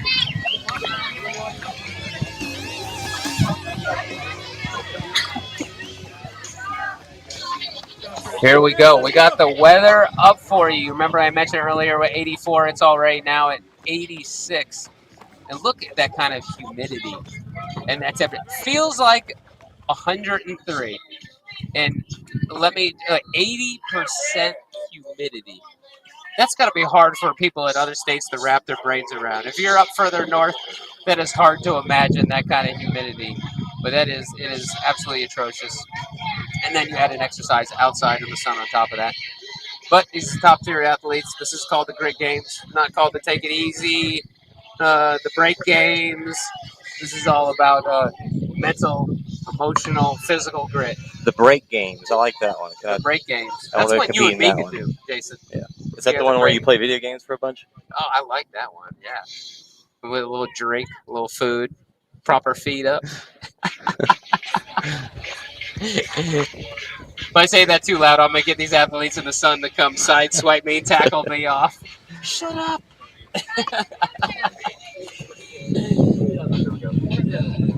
Amazing I don't see more of the athletes inside the... Use the power of the donut shorts. Yeah, the donut shorts do indeed give you extra 1 HP. I think we know this. 4. I'm amazed I don't see more of the athletes in the kiddie pools. The people are setting up.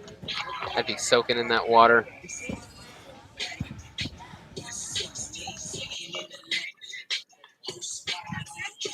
There we go. Same gap between first and second. Carly Wopat and Chris Rogowski on the farmer's carry.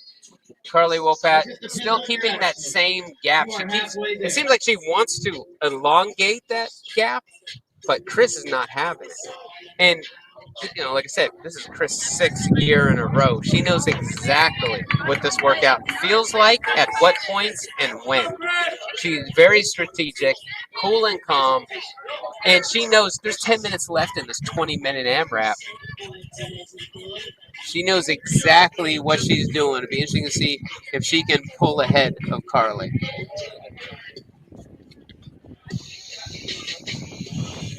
Once again, if you're tuning into the OCR report, thanks for following us today. There's 4 events for the 2023 Grit Games. Make sure to like and comment, subscribe to the channel, help promote us where we can to keep the sport growing and this live coverage increasing in quality from event to event. OCR Report has been on an absolute roll this year and covering all the best races and events in our sport. Not just of obstacle course racing, but of the hybrid stuff as well, the Deca Fits and the High Rocks. So keep tuning in, spread the word, so we keep bringing you great events like this, live coverage.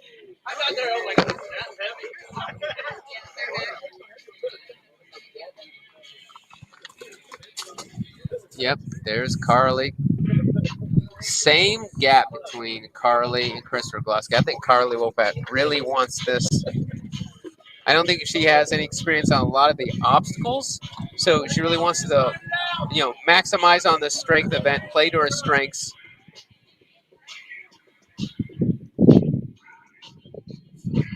Of course, it's an interesting format, though, right, Jason? Because you can, like, why the very reason we saw a tie between Jarrett Newby and Ryan Kent in the first event is that because they both, one was in front of the other, but they both completed the carry within the time limit.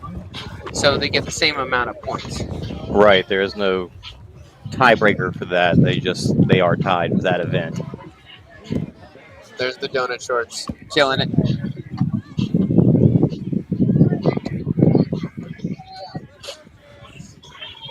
Once again, in this first heat for the women, Chris Rogowski, Carly Wopat, Jareen Klingberg, Annie Schiller, Tara Jackson, Calypso Sheridan, Caitlin Sutton, and Charity Bourne. I believe Calypso's from Australia. Another international. I think she may live somewhere in the States, though. But so cool to have someone from so many athletes from outside of Texas. I see Tara St. Jackson in my eyesight. She's visiting here from North Carolina. Such a beautiful part of the country. All right, 7 minutes. North Carolina, both Carolinas are my favorite area of the whole country in the fall time. Just hills and hills of trees changing color. So beautiful. Pumped up some really great athletes, too.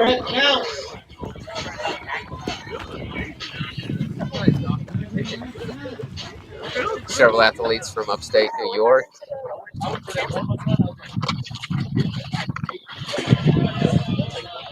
Marjorie, honey, can you find out who the donut shorts is, what her name is, please? The donut shorts. I don't know if it's Jareen Klingberg or Andy Schiller. I don't know. Here we go. 13 minutes into this 20-minute AMRAP. Carly Wopat holding strong, holding the lead. She's going to have to fight out Chris Rogloski all day. Chris Rogloski is not going to let go of the championship, the belt, that easy. 6 minutes. 6 minutes to go. Go, Tara.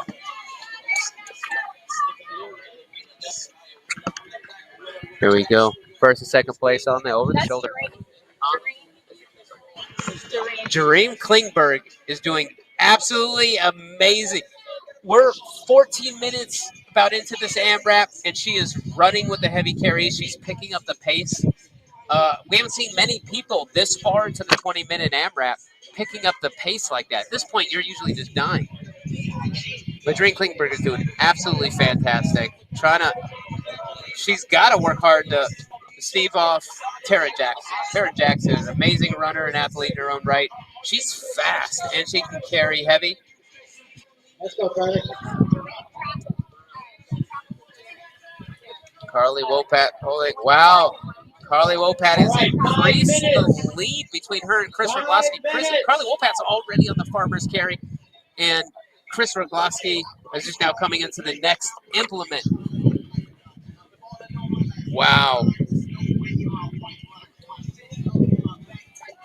Carly Wopat more than halfway done with the farmer's carry. Here comes Chris Rogloski just starting it.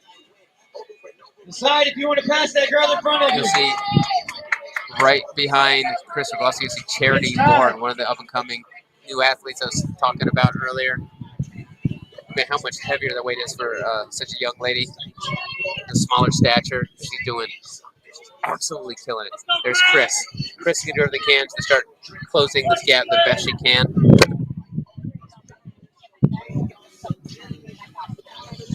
If the gap gets any larger at this point, if it's not already near the same point, you start thinking, okay, I'm going to do damage control. I'm going to keep second.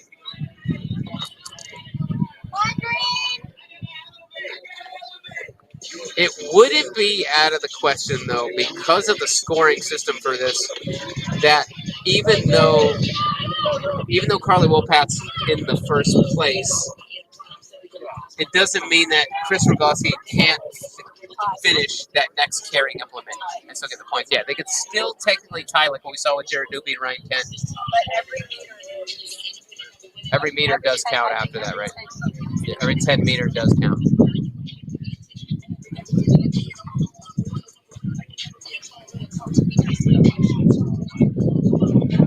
There we go, Jareem Klingberg picking up the pace. Man, good on her. That's super impressive. Here on the screen there, you see Tara Jackson putting it down. She picked it right back up. 3 minutes. So we got Carly Wopat maintaining that first place lead.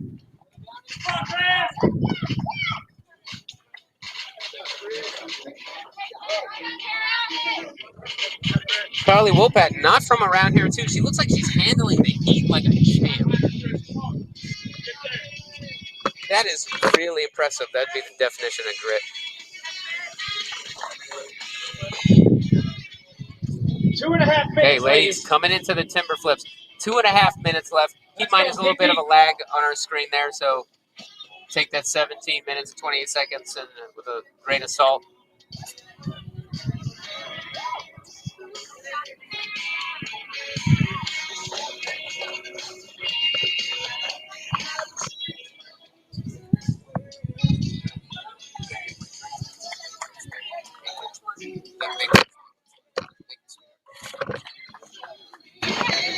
All right.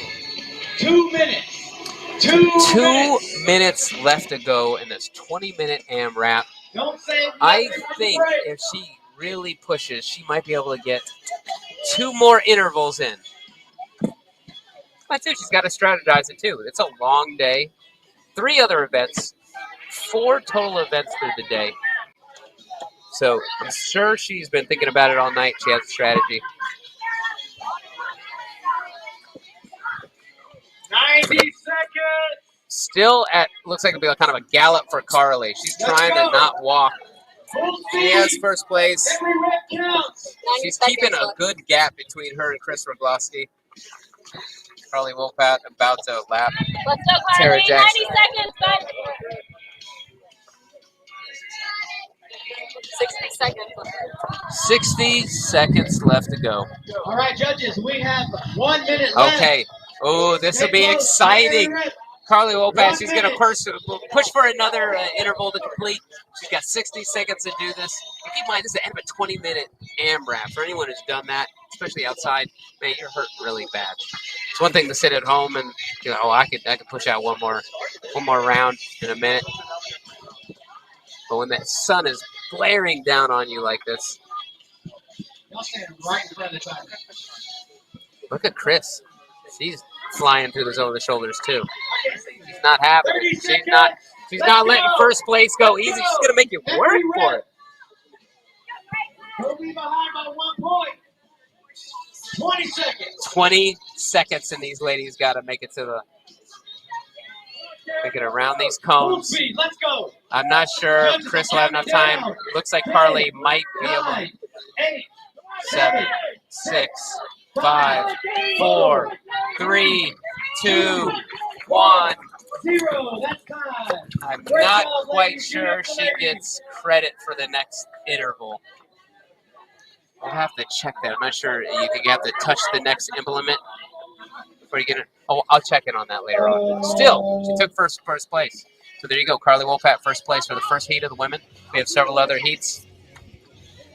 Second place, Chris Rogloski, and third, I believe, that's supposed to have been Doreen Klinkberg. If you need scrunchies. Really impressive effort by Doreen Klinkberg. I'll tell you what, she sped up towards the latter part there. Really cool. Okay, in the second heat for the women, we have Kelly Sullivan coming out of Massachusetts. My local favorite, Miranda Hoover from Fort Worth.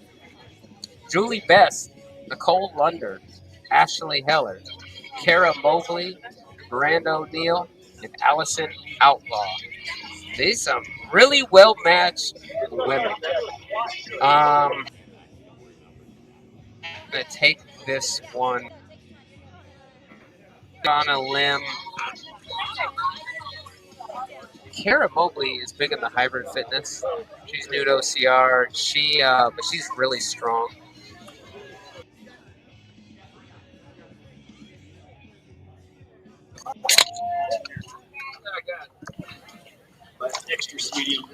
There we go. Sorry, we lost our connection there for just a second.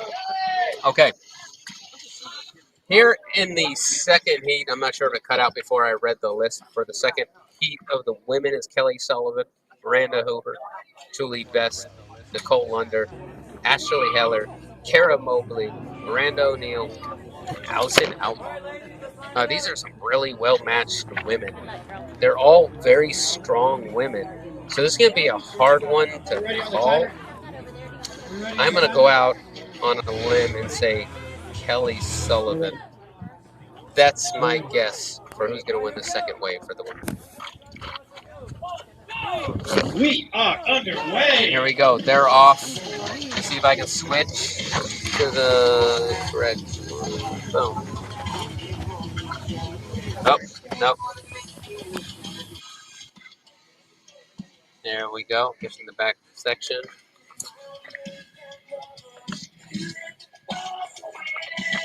See just how incredibly fast these women have taken off. Even our rabbits trying to keep up with them. It's hard to tell who's in the first place of that pack. But once again, hey man, this first 400 meter, not that important. It's purely who's going to grit it out through all the carries, capitalize on those little efficiencies in the carries. That's what's going to really count. This first run, not that important. Oh, you can see a little bit of a slip there. Is our female athlete there in the back? You just can't quite tell how kind of awkward that terrain is. It looks very flat, but it's slightly awkward.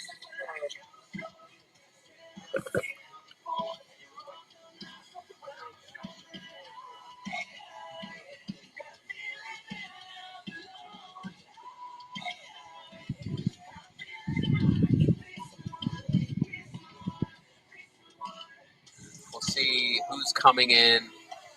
First we get a little closer, maybe we switch to We switched to Nebo 2. We'll get a better. Yep, there we go. Let's see. Okay, it looks like I need to put my glasses on. Can't quite tell from that. What happens when you get older? The ladies coming in the pack. Can he borrow your watch? His broken. Oh yeah.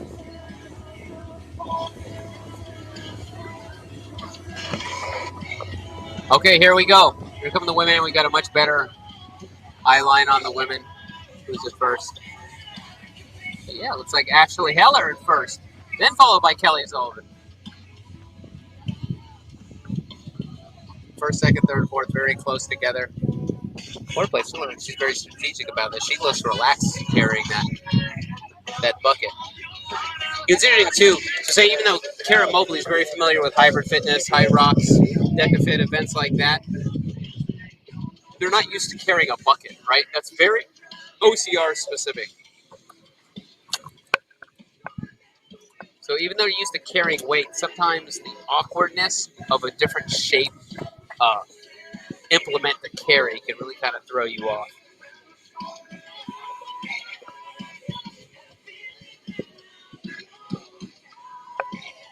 Here we go. You see all the women stacked together here on the timber flips. It looks like the ladies are kind of using the timber flip as a chance to catch your breath.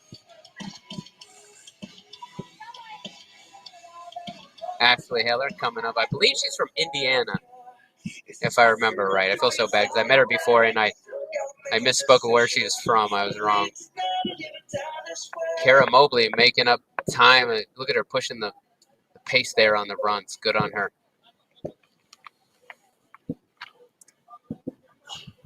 Kara! Let's go, Kara. All right. It'll look like Kara Mobley is taking first place. Let's go. Local Fort Worth athlete. She lives like 2 miles away from me. She lives very, very close to me. She's a local good friend.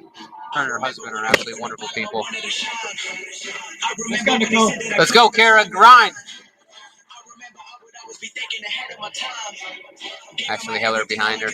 All right.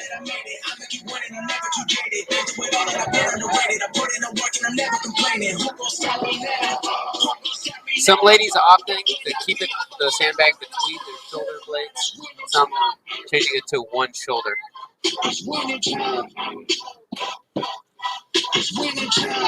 Looks like about 5th place got Nicole Lunder.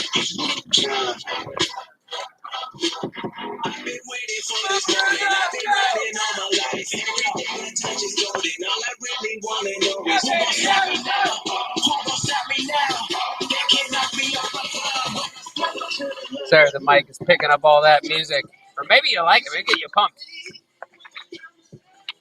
They got the music blasting. Actually not that close to it, but it's picking it up very well.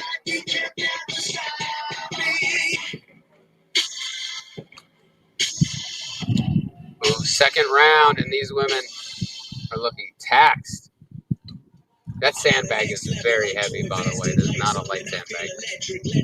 There you go. Kara off again. Look, she is spreading the gap. She is keeping that gap first, second, wider and wider. Let's go, Kara. You're racing that. Especially as someone who's like kind of new to obstacles, Kara Mobley is going to want to capitalize on these strength events. It's going to be her strength. There you go. Taking the chance to almost a chalk by touching the sand on the ground and grabbing to the grip. Smart. Your hands are already sweaty at this point. Anything you can do. Just keep in mind too, the rule book not allowed to use like tape or gloves or anything. So anything you do with tape, getting the dust from the ground to kind of dry your hands a little bit. Smart.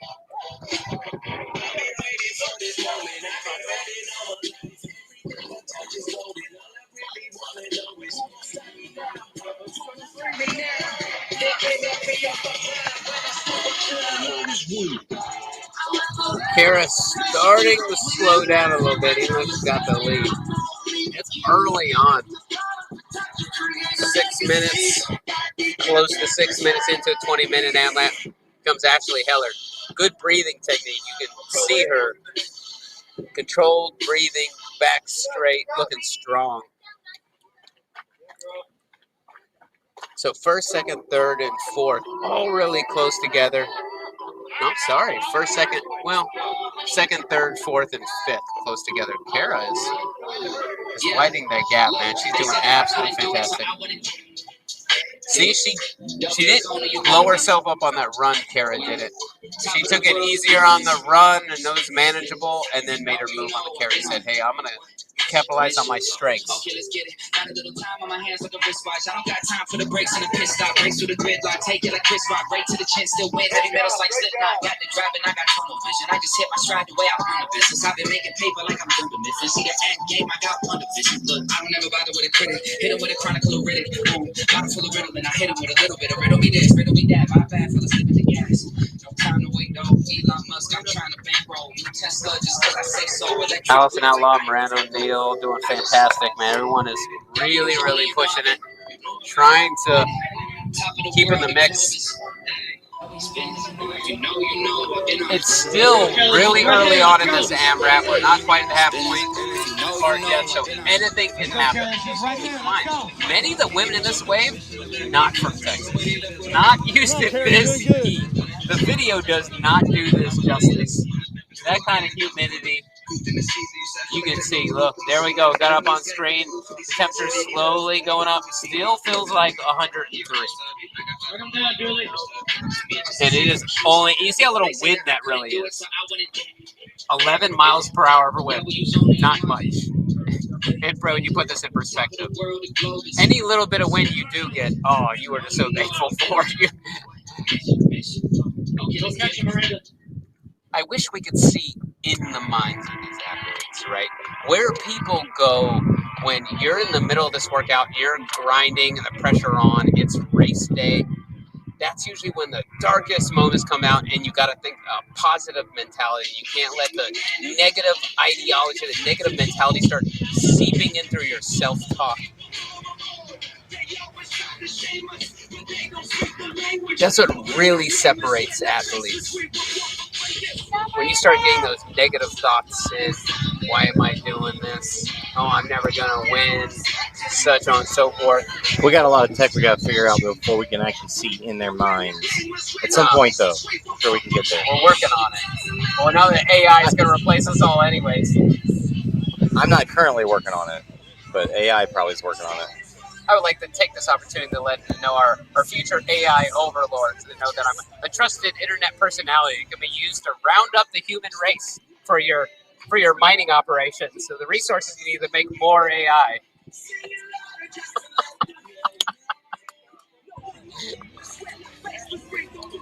This is why we got Jason here, gentlemen. He's got to keep me on track so I get to keep my silliness to a certain extent. All right, ladies. Yeah, we were unfortunate to not have a second commentator for you today. Luke Halterman was going to commentate, but he decided he was going to compete. That said, he was feeling good enough. So yeah, we definitely got to have somebody to rein you in every once in a while. Absolutely. I have so much to say. I'm such a mouth. I'm so excited about this sport and so enthusiastic, and I don't always commentate it as often. I have so much to say. This is my chance to get it all out. Man, Kara looking fantastic. Still in first place, pushing. She's still walking in parts. But that's because also she knows where she's at. She knows she has first place. Her husband's running around as well, probably giving her the cues, giving her time gaps between her and the next lady. So that's kind of nice. Okay, here comes second place. Second. AC. Second. AC. Third. There's a lead change of timber flip. We know. We know who second place is. That's Allison Outlaw. So an update, Allison Outlaw is indeed in second place. So you see quite the change up here.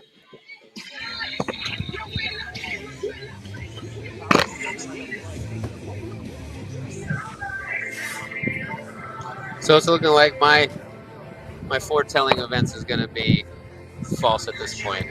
I was thinking Ashley Hiller's going to take it. She's holding like 4th or 5th. She's doing good. Excuse me, I called Kelly Sullivan. Kelly Sullivan's like 4th or 5th. They're still only halfway. Still lots of time. And then it looks like it is slightly over. Like we got a prize from the sun. The clouds have moved in a little bit, so not as glaringly hot as no clouds. Because we've had many grid games before. That's the way it's been. No clouds, pure sun, straight on your skin. Baking you. Yeah, you can start seeing Kara's her running form is starting to break down. You can start seeing her kind of tacks there. She's walking and she's starting to hunch over a little bit. That's always a key. When you look at someone's running form, you kind of see their form starting to break down when they start hunching over, looking at the floor. But understandably so. Third with a red top. I like how she just grabbed a little bit of dirt, put on her hands. You're getting, your hands are getting really beat up doing this. And even something as simple as hanging on to a kettlebell when your hands are sweaty is going to be tougher. So she grabbed a little dirt off the ground, rub it in, dries up some of that moisture. On that first interval. Yeah, sorry. I was off trying to fix cameras. No, it's an awesome technique. I haven't seen anyone else do that yet, right? We both caught that. And it's interesting to see that no one else has caught on to that. Since we're not supposed to be using chalk and other things against the rule book. That's right. And the rules against putting dirt on your hands. Necessity is the mother of invention. So third place is Julie Best. Second place, Allison Outlaw. Here's my personal favorite, Miranda Hoover. Let's go. Hey, Julie's making a move. Julie passed her. Julie's passing. Okay, Julie pulling up in the second place from third. Passing Allison Outlaw. Come on, Julie. Yeah. You can tell her Allison Outlaw, her grip down to her tensile strength, the tips of her fingers to hold those kettlebells. Okay, so this is obviously part of Julie's strategy. Pushing up the second place now. Right there.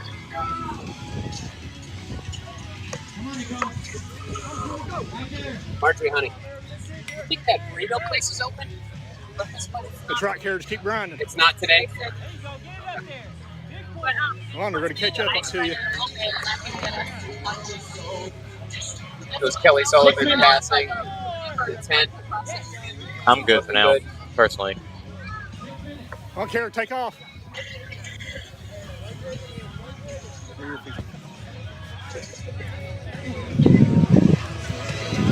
Here we go. Julie Best making a move on Kara. Kara's had this lead the whole time, and so here we go. Look, she's kind of slowing down because she's so used to being in first place for this whole. There we go, and the pass has happened. Julie Best in first place now. Kara she's got in her head. Kara's put down the bucket. She can't put that bucket down. She's got to keep on going because now she's gonna. Third place is coming up on her. Allison Outlaw is coming up on her now. We could have a complete change between first, second, third. But Julie Best, she's widening the gap. 5 minutes. 5 minutes. You can't put that down anymore. Keep pushing, Kara. 5 minutes. 5 minutes. Kara Mobley holding the bucket in an interesting way. If I didn't know any better, I'd say there's a kind of tearing up her grip. There's something with her hand where she had her hand holding the bucket at a different angle that I've seen. Hope her hands are okay. There you go. Allison Outlaw has her within sights. She sees her hurting, and she's going to capitalize on it. She's now pushing harder than I've seen her in any of these intervals. Come on, Also coming up, we're getting towards the end of this. Less than 5 minutes to go in this AMRAP. So once again, if you're watching, this is the second wave of the pro women for the 6th annual 2023 Grit Games. In this heat, we have Kelly Sullivan, Miranda Hoover, Julie Best, Nicole Lunder, Ashley Heller, Kara Mobley, Miranda O'Neill, and Allison Outlaw. Julie Best in first place. Second place being fought for by Kara Mobley and Allison Outlaw. They were super. Kara Mobley was leading this whole time. This could be a little bit of the noise. We're trying to move the tent as the sun moves, trying to keep it off the equipment. This is another brief interview. You're just now tuning in this 20-minute AMRAP. Consists of a 100-meter bucket carry, 6 timber flips, that's a big long log, 100-meter sandbag shoulder carry, 10 over the shoulders, 100-meter farmer's carry, and 1 herc hoist. And once again, the difficult thing about the herc hoist, not so much the weight, even though it is heavy, is that string is kind of hard to grip. It's very thin. It's almost like a nylon material. So not easy to grip like, say, a rope at some of the other races. Julie Best pushing the pace, lapping people. Wow. And now in second place is Allison Outlaw.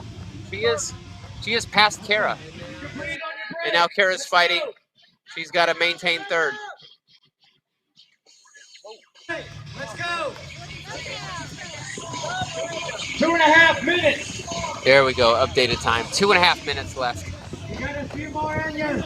Allison Outlaw is going to try and maintain this second place.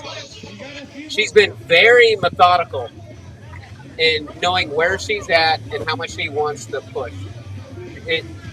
At least visually, you couldn't tell her when she went all out yet. I suspect these women will push even harder right this last minute. There's our local favorite, Kara Mobley, pushing hard. Don't say nothing.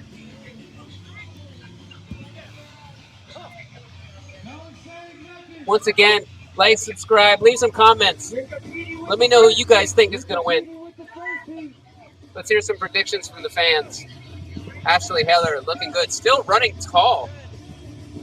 Look at how perfectly distributed she has that sandbag in between the shoulders. She is not a newcomer to OCR. She is at this point in the lead in OCR OG. I can remember when she first came on the scene. 90 seconds to go.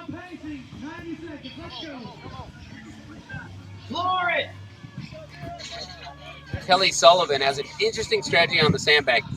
It's draped across her back, and she's got one hand holding the end, just saving her grip on the other hand. 1 minute. 1 minute to go. Here we go, everyone. 60 seconds. Let's go. Keep moving. Oh, wow. Here goes Nicole Lunder running. Nicole Lunder is running with the bag, man. She looks fantastic. That's the fastest I've seen her yet.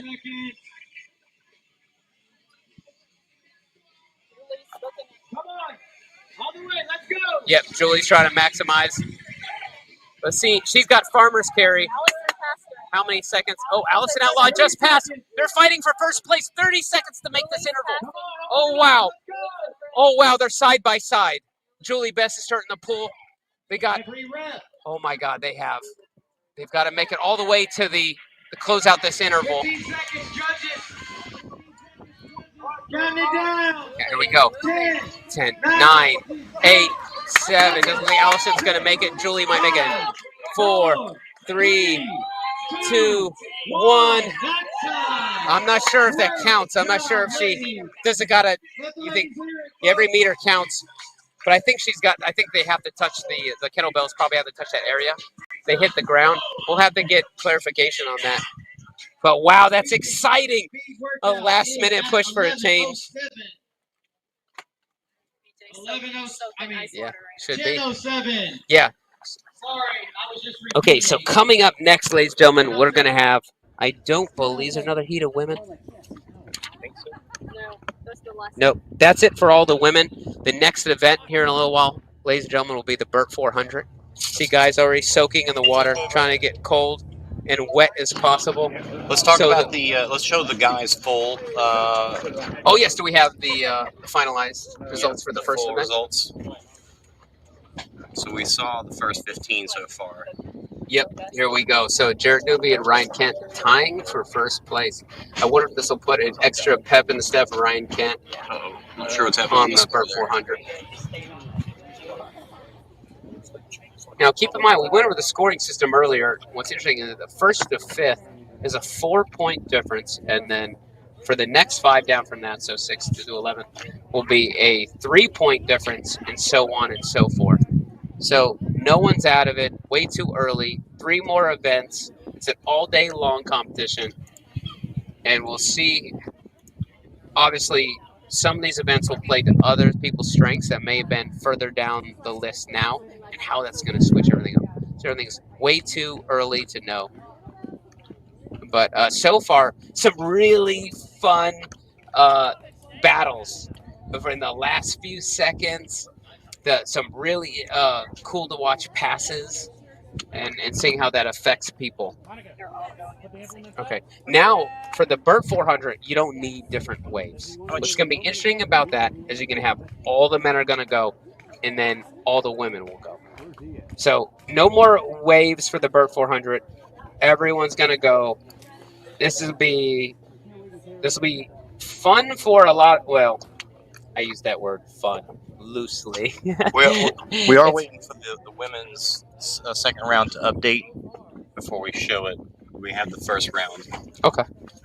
Yeah, once we have that all finalized, we'll go over it.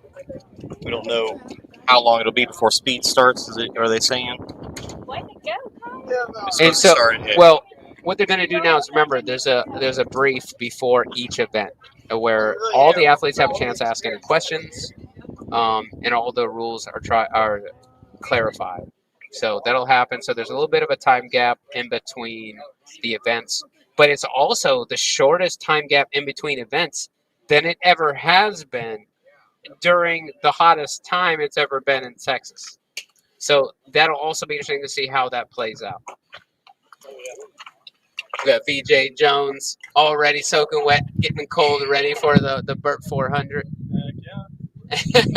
He's looking cool and calm. It's way too hot out here. I said, did you want to sit down for a second and ask you how the...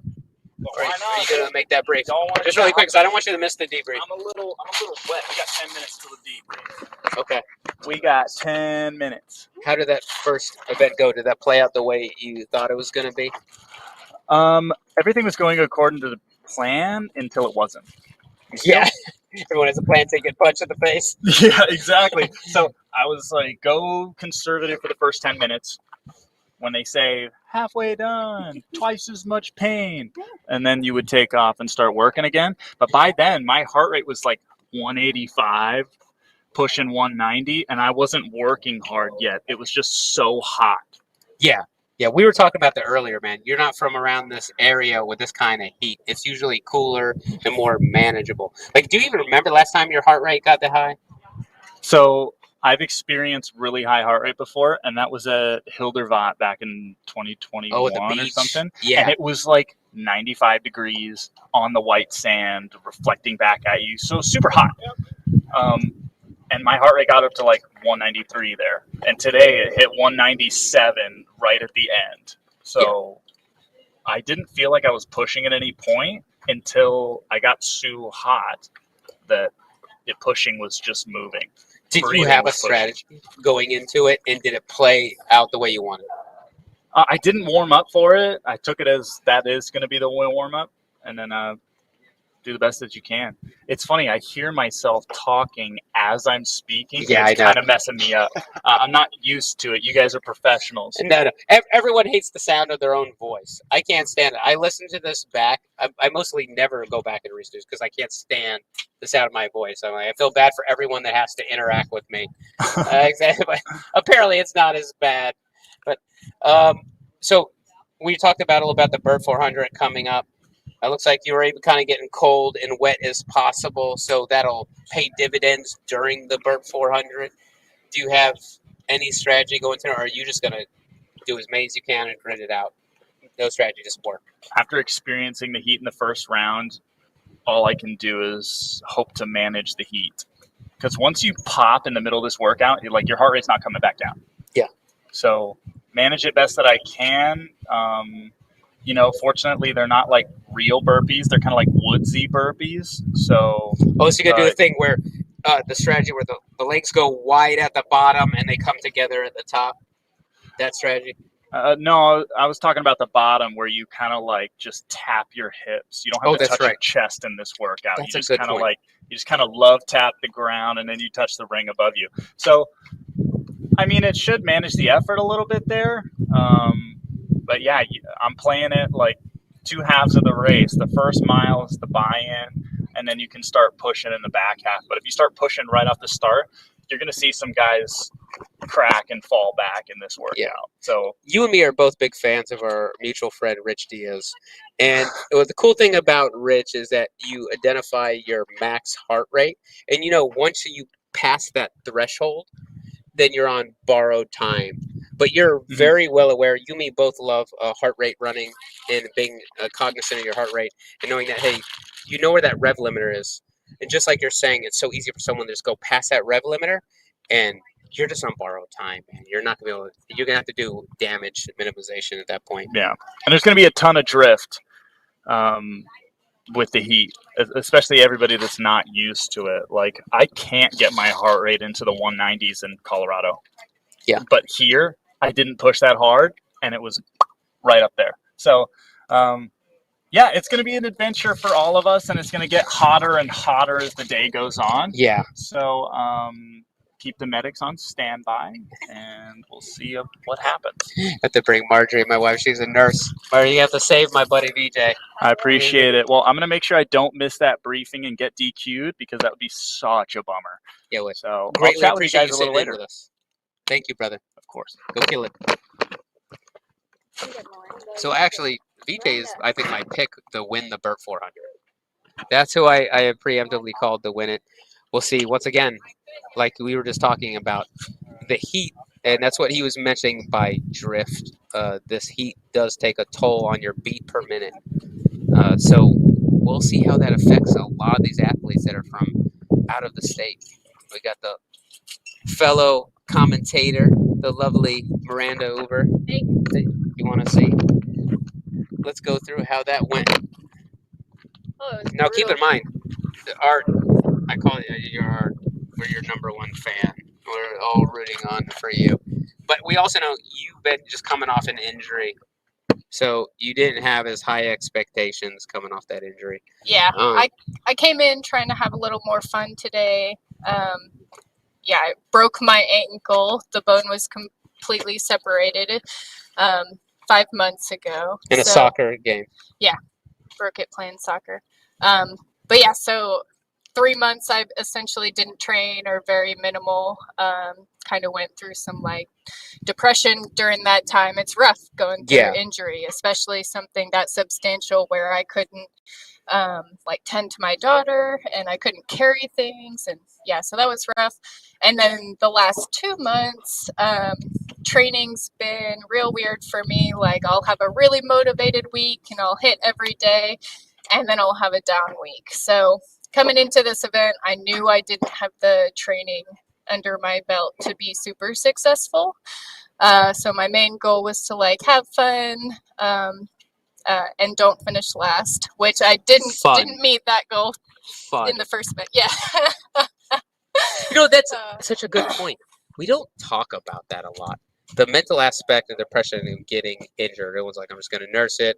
I'm going to do physical therapy. I'm going to try and get through it. Yeah. But for a lot of us, working out and fitness is the therapy, right? This is the one break some of us get at work to like kind of reset. It makes you feel good, especially workout like beginning of the day. It sets the mood. I mean, it's scientifically proven to release endorphins, a certain brain chemicals that bring happiness, make you feel better. Yeah. And then we never talk about the lack of that when people get injured. We never see that. Yeah. And a lot of my friends are like, oh, well, you're an athlete, you'll get a lot of like grip strength or upper body training. So I think like 2 or 3 weeks after I broke my ankle, I was feeling a little more motivated. So I started doing more upper body, and then I injured my shoulder. So then I couldn't do upper body either. And it still is just that, can I do pull-ups and push-ups? Yeah, but that's not what I want to do. So you can't really stay motivated. Our sport is so multifaceted. you have to train all the different facets. So even though you could focus on one section, somewhere in the back of your head, you're like, oh, no, I need to be running. I need to do this. Okay, so we got the revised women's results here. Indeed, Carly Wopat taking that first place, tying first place with Chris Rogloski. She did get credit for that last interval, so good on Chris. And then, of course, we sang in third, but this first and second are tied. Next up, we got Doreen Klingberg with an awesome performance. Calypso holding in there really good. She did it awesome. Followed by Annie Schiller, Tara Jackson, Julie Best, Allison Outlaw.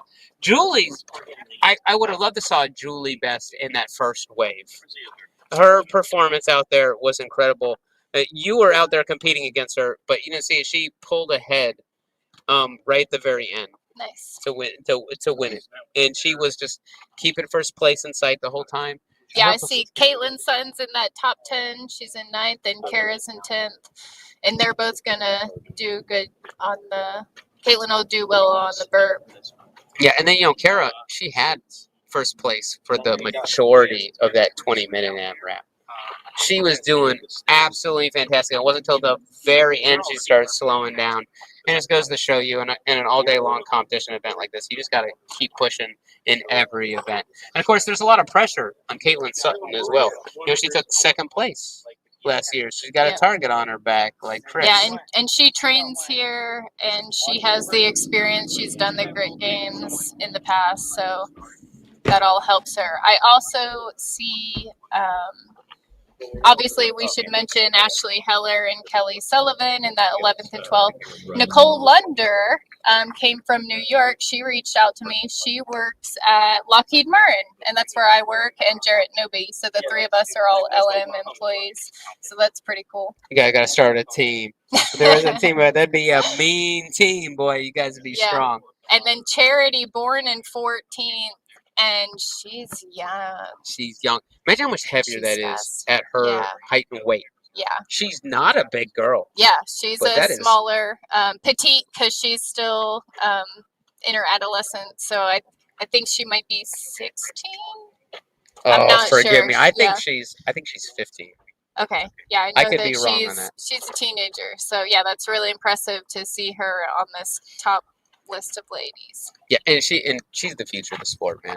You don't see her win this event today, she will have her time years from now. So I will say, obviously, I live in Texas, so I know the heat. I'm used to it. I haven't been training in it as much as I would have liked, so it was brutal. Anytime you felt the sun come from behind a cloud, you just felt it on your back get like 10 degrees hotter. Yeah. So that was rough. I'm really bad at over the shoulders, so that was rough for me. I like the format, how you can kind of gauge the gap you have on the other people. So that's interesting. It's nice. Good for you. You and me live close together, and we train together all the time. And I have a 106-pound. Thanks, Jason. Thanks for pulling that up. Yeah. Yeah. Here I am, 16th class. I know. Maybe it doesn't look great that you're in last, but just wanted to show that you got still 104 reps. Just because you're in last doesn't mean. I think they, Melanie. Yep. Made sure to point that out earlier. That just because there's no reason to give up. Yeah. Even if you're in last.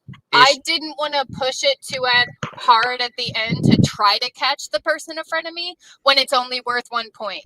I could have murdered myself to get another rep or two, but why? Over one, and I wouldn't have caught her. So, hoping to make up ground on the obstacle proficiency.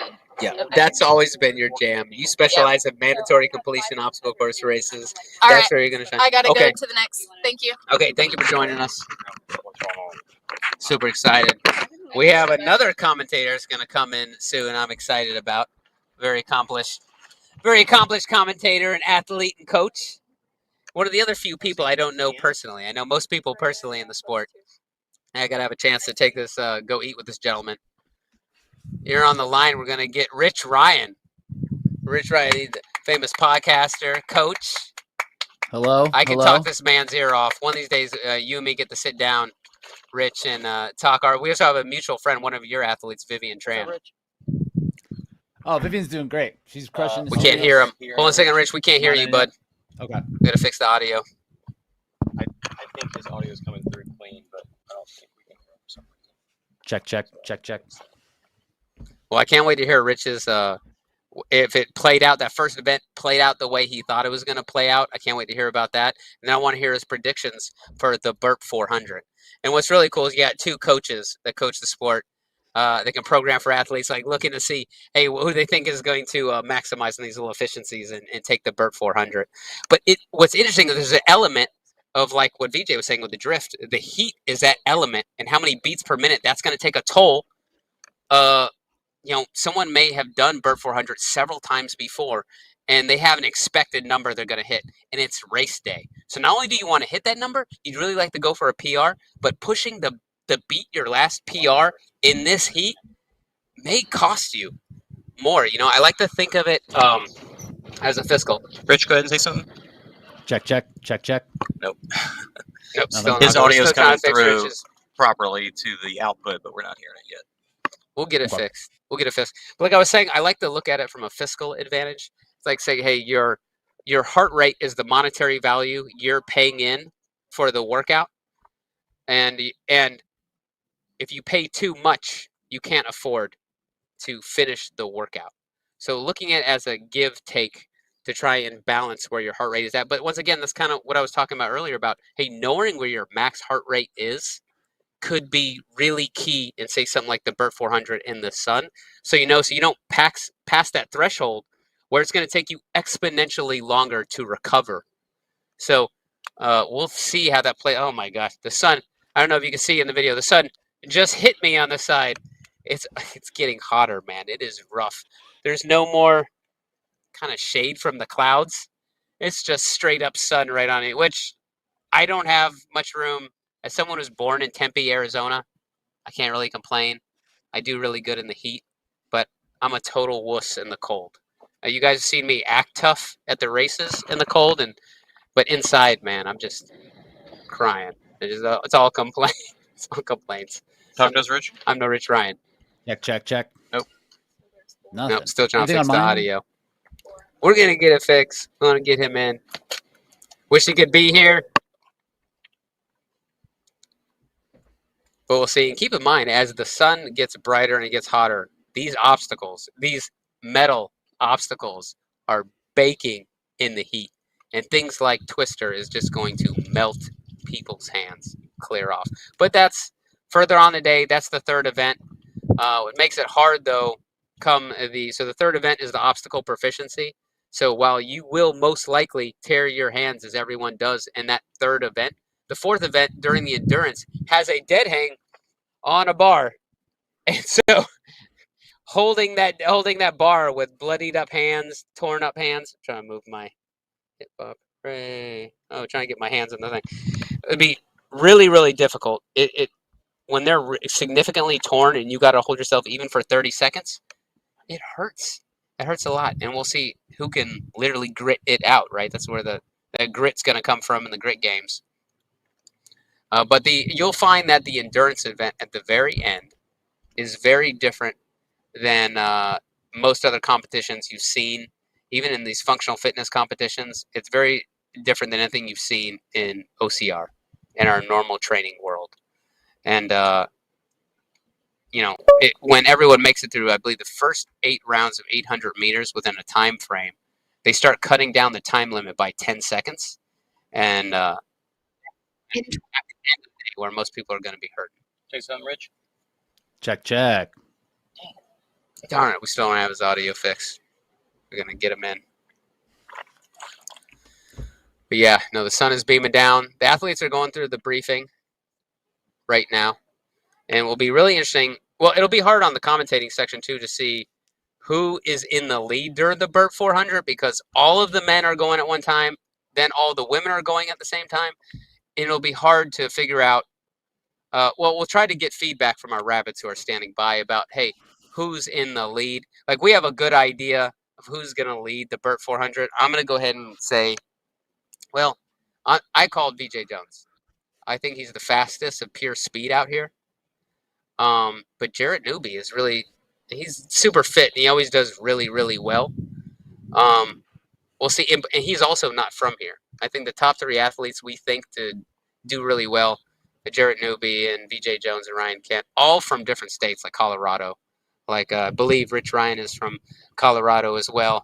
And you just can't imagine coming to this 103, which was what, 30 minutes, 45 minutes ago. 103 degrees is only feels like more. It's going to get worse.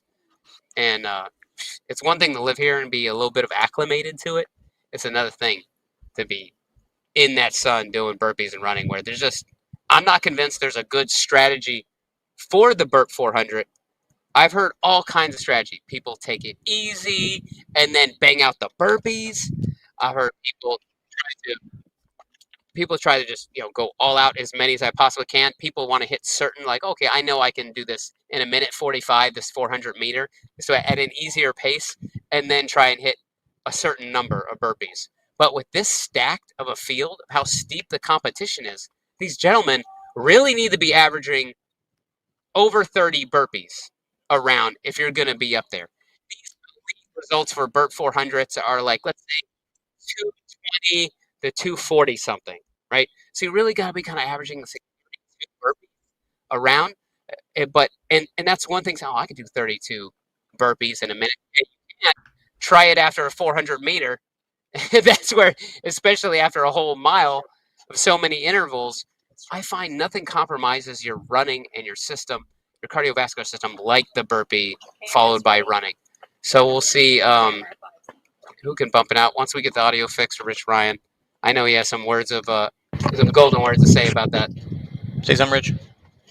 Check, check. Oh, sorry. Check, check, check.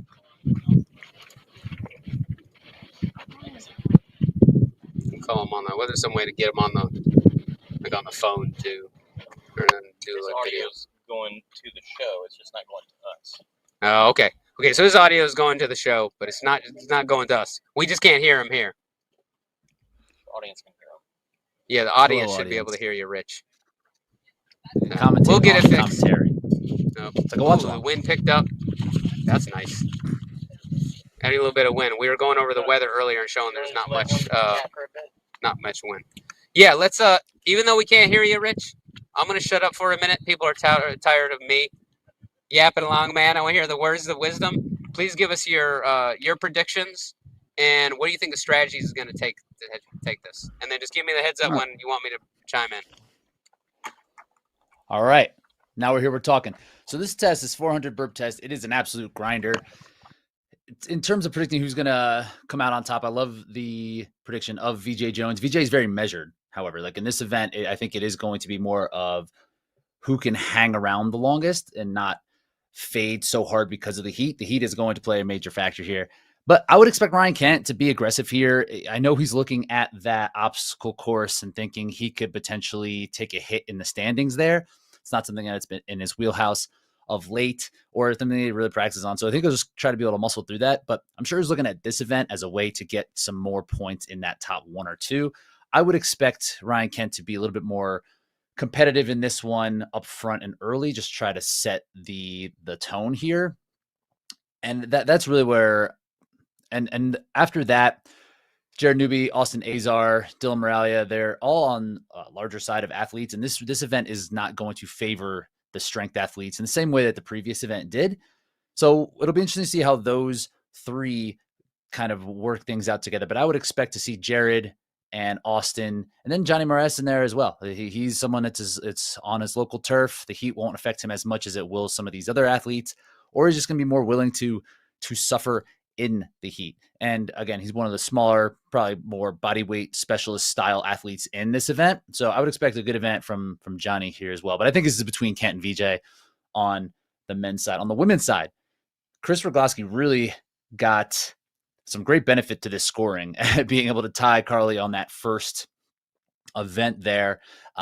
So she's coming in with 100 points. And that's great for her because you'd figure she would give up something to Carly on that point. But I would expect her to really kind of separate here on the early parts of this race. She was aggressive in the first race of the day, knowing that Carly was going to have some strength to to catch up to her on the actual carry portion. So I would expect the same thing out of Chris. We should see something from Tara out of here. This is just grunt work. This is just fitness, Tara Jackson. So it's just something that should be up her wheelhouse, not as much of like the skill or the OCR specific stuff like in the previous event. So she's going to need to make a move here, and then be on the lookout for Calypso Callie Sheridan. I think that she will also be really one to watch on this second event. So Miles, can you hear me now? It seems like or let me kick it back. It might just be me now. Now it's just me. So yeah, I'm excited. I've done this event one time. It is, and as Miles was saying before, there's a way you can kind of either game the runs a little bit and hit the burpees a little bit harder, or try to maximize your time with the burpees that you have. I did neither. I ran hard and then tried to do burpees hard, and that turned the last 3 or 4 400s into a real grind. So it is going to be kind of hard to see who is making up. Okay, there we go. Oh, we can hear him now. Okay. Can you hear me now? Are we on? Yeah, it We was can sure. hear Okay. I pulled you up on YouTube. On the phone. And that's where you were listening? You were saying that's how I was listening to you. So I've been following you. I'm sorry. Go ahead. Yes, and it seemed like you were catching something else. And I was like, wow, this guy Miles is just reading lips. It's amazing. the blind. I told you I'm blind. No, that's the deaf. The deaf can read the lips real well. Yeah, so I am super excited to see how Calypso and Tara Jackson do on the Burt 400 right now. I was talking to Tara Jackson yesterday. She hasn't actually done the Burt 400 in a while, but she's also an OCR OG who's very familiar with running and burpees, right? We'll see how that plays. But you're right. I love to see how do you think Carly Wopat will be able to hold off how she'll do in this? Because she's more of a hybrid athlete, right? And doesn't do as much running and burpees. Yeah, she's definitely new to the endurance side of things, and what she's been able to accomplish so far in her small amount of time that we've seen her in this space, I can't really rule anything out for her. But just looking at it from a more objective standpoint in terms of her strengths as an athlete is her strength, and she's going to be taller and larger than most of the athletes out there, which is not an advantage for this race in particular. 24 minutes is not a short amount of time of continuous work, and getting to the ground, getting back up, having to it's just not going to be as advantageous as it was for her in that the carry workouts. But I would expect her to be tough and to really put it out there and most likely land in the top 5. Yeah. What do you think about this new format where now you see how they're tailoring the rings to the athlete's height? They have to jump up and actually hit the rings. However, the standard has changed on the burpee. Also, it's just hips to the ground. So you can almost kind of, I like VJ's, he used the verb, love tap. I call it humping. You hit the ground instead of chest to ground. What's your opinion on that? I tend to be in the camp of, hey, it should be chest to ground. Yeah, I mean, I think it's just for the standardization of it and the judging aspects. Like when someone gets there, someone's hips are going to most likely hit the ground no matter what. So it's going to be less of a challenge for the judges to make sure the chest is hitting and what constitutes as a rep. Same for the touching the ring 6 inches above the head. I think that's just a great way to just make it much more clear for the judges and for the athletes themselves. For that reason, you mentioned the score of 240. I would think that this standard of touching the ring is going to slow things down a little bit, as people are going to have to make much more concerted effort to actually jump. Where if you're kind of doing this on your own, you might not need to get your hips all the way up. You might fudge a rep here or there just because you're in the heat of the competition. But I would expect this to be a little bit less.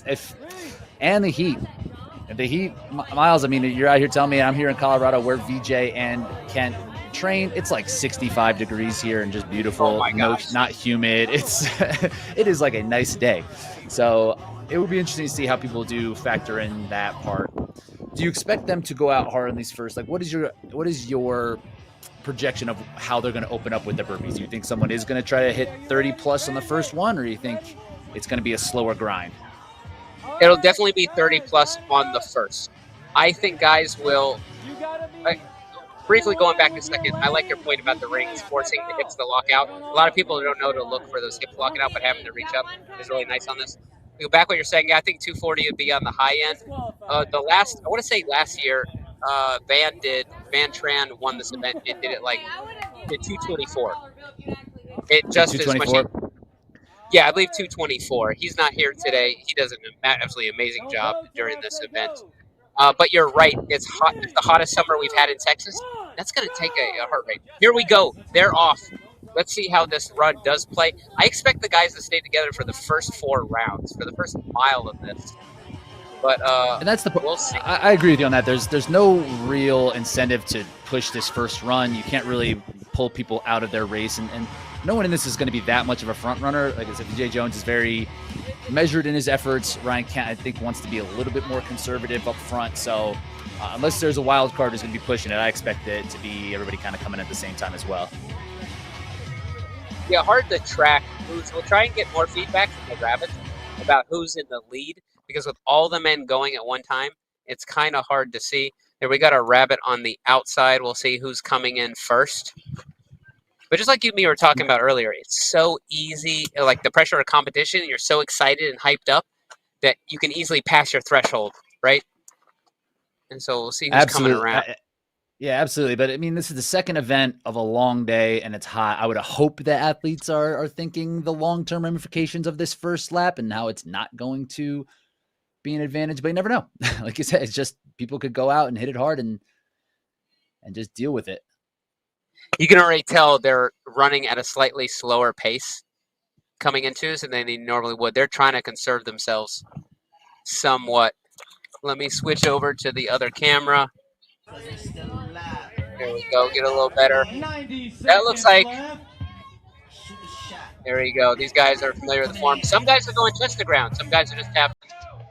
So this is Ryan Kent doing the hump very effectively. Yes, you can see that does change it considerably, Miles. I wasn't sure it was going to matter that much, but you can see Ryan Kent is barely pushing it up at all. It's going to save his shoulders quite a bit. So his jump doesn't seem to be.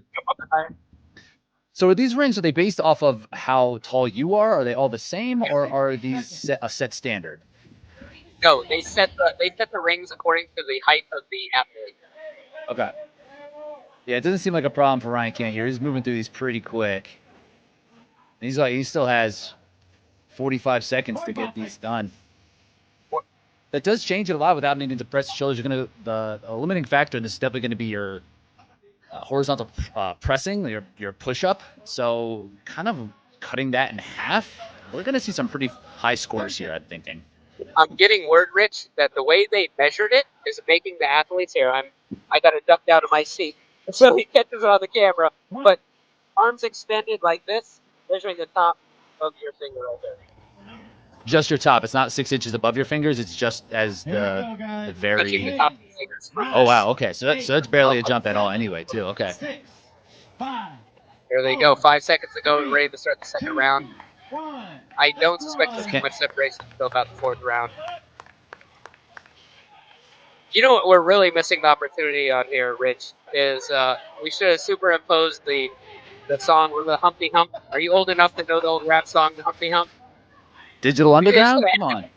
Oh, yeah. Okay. You know. I got you. We're missing that opportunity. DJ got 28 on that first one. Okay, that's interesting. I don't have Who's that? Who got 28? DJ. Okay. But I believe he's right next to Ryan Kent. They're going to keep their eye on each other, right? They obviously know they're both in the red. It's going to be hard on the competitor standpoint to really know where you are on this. This is one that you're probably better off putting the blinders on because it's not necessarily going to matter. Your race isn't going to change what another athlete is doing in this outside of the run itself. Once you're back at the rig, you're better off just sticking to a pace that you feel keeps you below that threshold and just trying to do one rep at a time and just keep pushing along. Are the women going or is that... No, women go next. All the women go next after this. These are all the men. And you make a really good point because if you are too cognizant of the guy next to you, he could push you past your threshold, right? He could make you blow up if you're too cognizant of it. But a lot of these guys are experienced and know how to balance that, right? There we go. Like Kent's coming in here at third or fourth.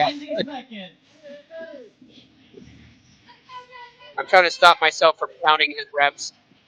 I know. If those watching can count his reps for us, that'd be great. I'm trying to catch where VJ's lane is here.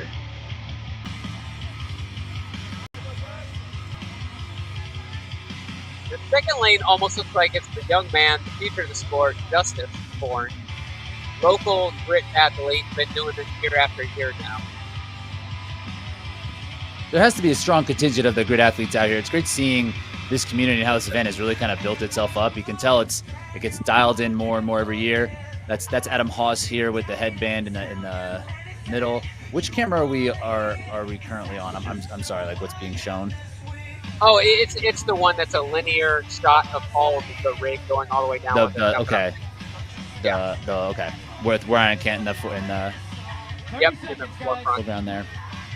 It looks like VJ. I can see VJ on our screen. It looks like he's being controlled. His ring barely looks like he needs to jump at all. So I think this is an event. I don't know, Miles. What do you think in terms of? Is this just going to be a grind until you can't go any further, or is there going to be spots during this race where these athletes do pick to make a concerted effort to push harder, or is it just going to be just surviving for the entire way? So it's interesting. Normally, you would want to play your strengths and minimize your weaknesses in the past, but with this steep of a field of guys that are so evenly well matched along the same lines, I don't think you have a choice but to just grit it out and do as many as you can. And try and hold on, man. I don't think there's a good strategy for it. Hey, I also want to know if we're going to get Rich Ryan out here.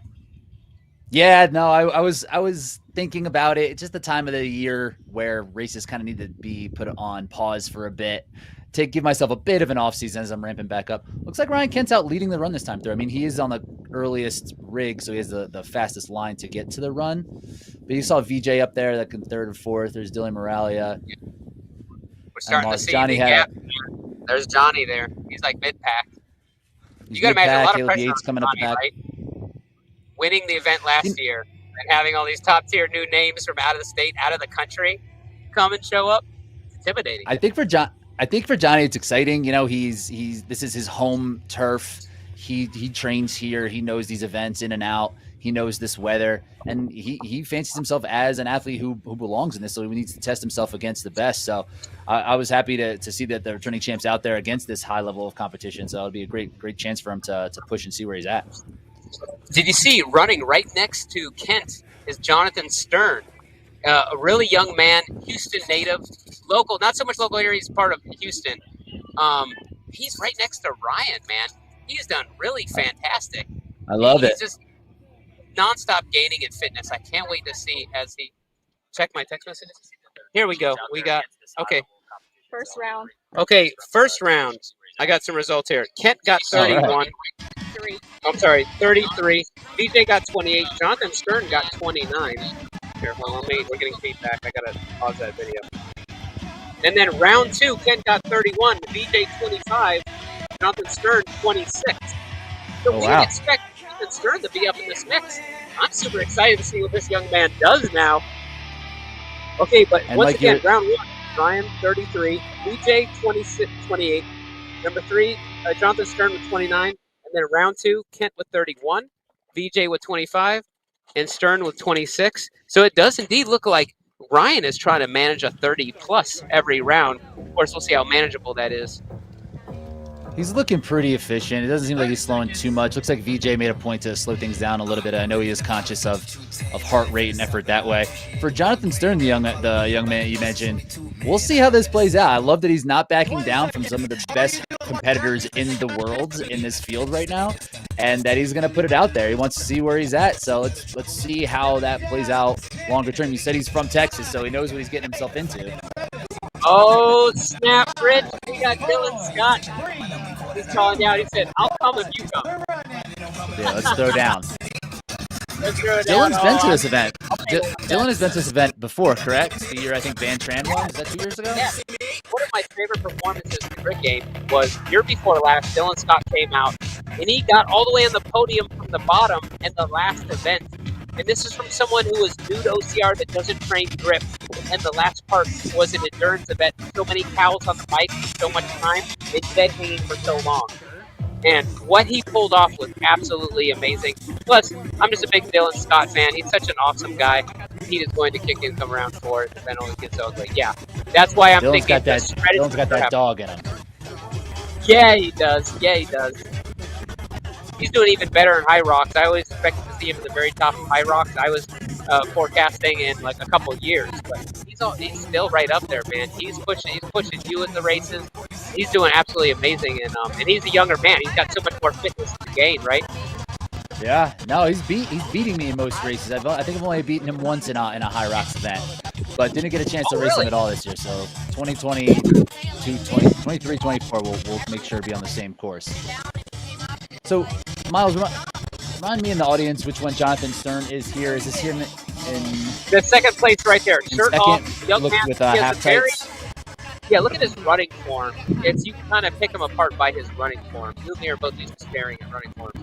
You can tell his form very specifically. He does a good job of keeping the chest up straight and a good stride with his arms. But that's also kind of cool for him because we didn't have him in our purview, right? So there's not as much pressure on him. Of course, he's like, "Oh, I'm gonna show these guys. Don't mention me. Exactly. I'll show you who I am." Yes, and he chose this route, so now he's just gonna suck it up. He's already in that mix, and hopefully that motivation can keep pushing him forward. Kent looks like he's still moving at a good clip here. Maybe slowed a little bit, but he really seems at that digital underground dance move form down pat, just using very little motion and just staying consistent each time. He sees directly under the ring too, so he knows exactly where his hands need to go to hit the rig. Get a look at VJ here again. Pretty controlled, not looking overly taxed. I don't think his feet is having to come off the ground to hit the ring. I think he's just touching it. Yeah, I think he's just touching it. So what I'm really interested in, Rich, check it out. Some of the guys are still going chest to ground. And I think you see this in the back. Some are still going chest to ground. And it's probably the way you want to interpret the rule, right? Like, you certainly can go chest to ground and it would still count, but if the standard is hips, you might as well get your hips and reduce that amount of pressing.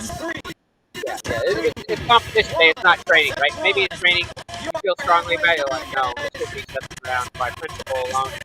It should be. Some people will tell you it should be hand release burpees, right? Force chest to ground. But you know, it's a conversation for another day.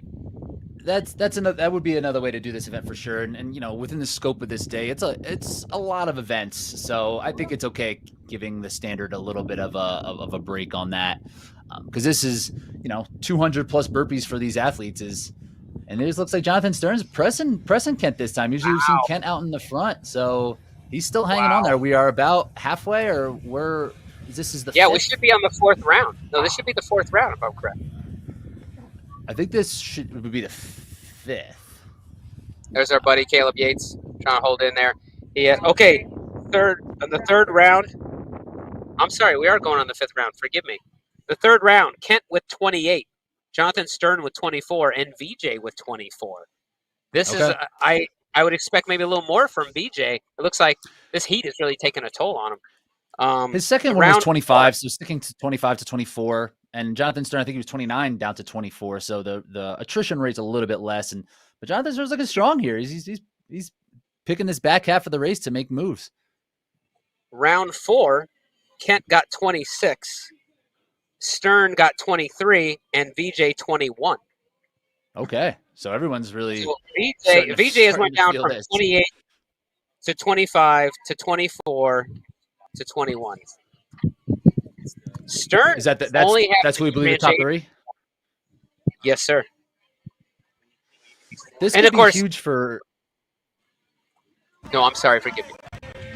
I was saying that could be really big in terms of the overall scoring for Ryan Kent if he can have someone slide in between him and VJ Jones on this event as well. You figure VJ is going to put some space on Kent in the obstacle course, so any help that Kent can get from the competitors to slide in front of VJ is going to be welcome. Yeah, it was interesting kind of going through some of the obstacles from the athletes yesterday. Like, we have the horizontal pegboard here, and for us in OCR in the south, it's a very southern obstacle. We've got Conquer the Gauntlet and other obstacles that have a horizontal pegboard, so we're very used to it. But if you've never seen it before, it's intimidating, very difficult. There's like basically 2 different strategies. So right now, a total count, we're halfway, 5th round. He's already at 118. Not including these ones that are going on right now. Yep. Thank you. So he might have, and what was Jonathan's in after 4? The rabbit just took the phone. Forgive me. I think so. There's only been a 1 rep. Oh no, I think you're good. There's been a 1 rep differentiation between his rounds for Stern. So that's pretty impressive, man. In this heat, they only have a difference of 1 rep. Okay, You'll so see here Ryan I Kent. think Ryan Kent's going to the buzzer just about every single round. So he might be getting out 1 or 2 more, where you're seeing some of the other athletes probably in a smart fashion, grabbing water, cooling themselves down. Ryan Kent's taking it all the way there. He's trying to maximize every round to the most without overdoing it. So I think he's gaining at least a rep each round by just sticking around a little bit longer. Yeah, I want to see Jarrett Newby and Dylan's reps. I want to see where they're at. I kind of had high hopes for Dylan in this and Jarrett Newby. I bet Jarrett's doing absolutely incredible. We just don't have a count on his reps. But I'd like to see Dylan do really well on this too. Jared's similar to what we said with Carly Wopat. I mean, Jared's, I think, 6'3" to 6'4". He's a very tall athlete, which this range of motion going down and up that many times is a struggle. And I know, and Jared, in terms of high rocks or Deca, his weakest point in those races are the burpee stations. So I think this is just about mitigating damage on Jared's end. And for Dylan, I mean, Dylan has got to be like the strongest guy out here. It's just a matter of how the running is going to wear him down. I don't know what kind of endurance training he's typically been doing, and it's just going to be how much he's going to be able to kind of hang around and be able to suffer. Where our guy Jonathan Stern is continuing killing it. Here it looks like Jared's coming in before Ryan Kent this time, and we see VJ coming in on the 4th.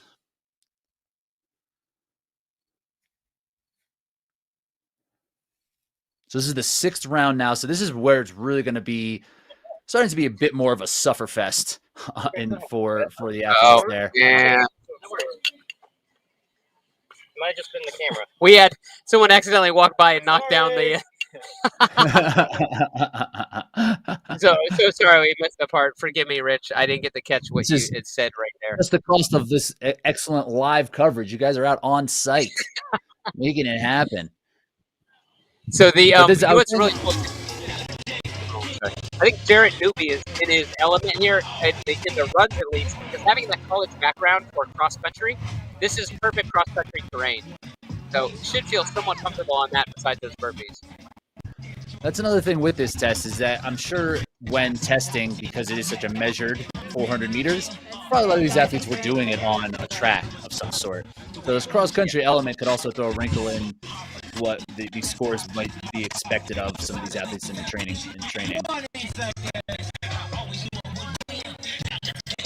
I like your technique in high rocks about the burpee broad jumps. I wonder if it's advantageous to try that this late in a workout like this, to bring the leg up next to you and stand up kind of jump. You know what I mean? You know how you do your burpee broad jumps in high rocks? What do you think about that? I don't. I think it can be useful in high rocks. You're going horizontal with your jump, right? So bringing your foot forward kind of gains some momentum to bring you forward. But here where everything's vertical straight up, so I don't know if it will necessarily make up for if the time spent stepping your leg up would be helpful as opposed to jumping both legs up. It's probably a wash. It's probably going to be something to mix between both if you feel like it is costing you too much to bring both those legs up.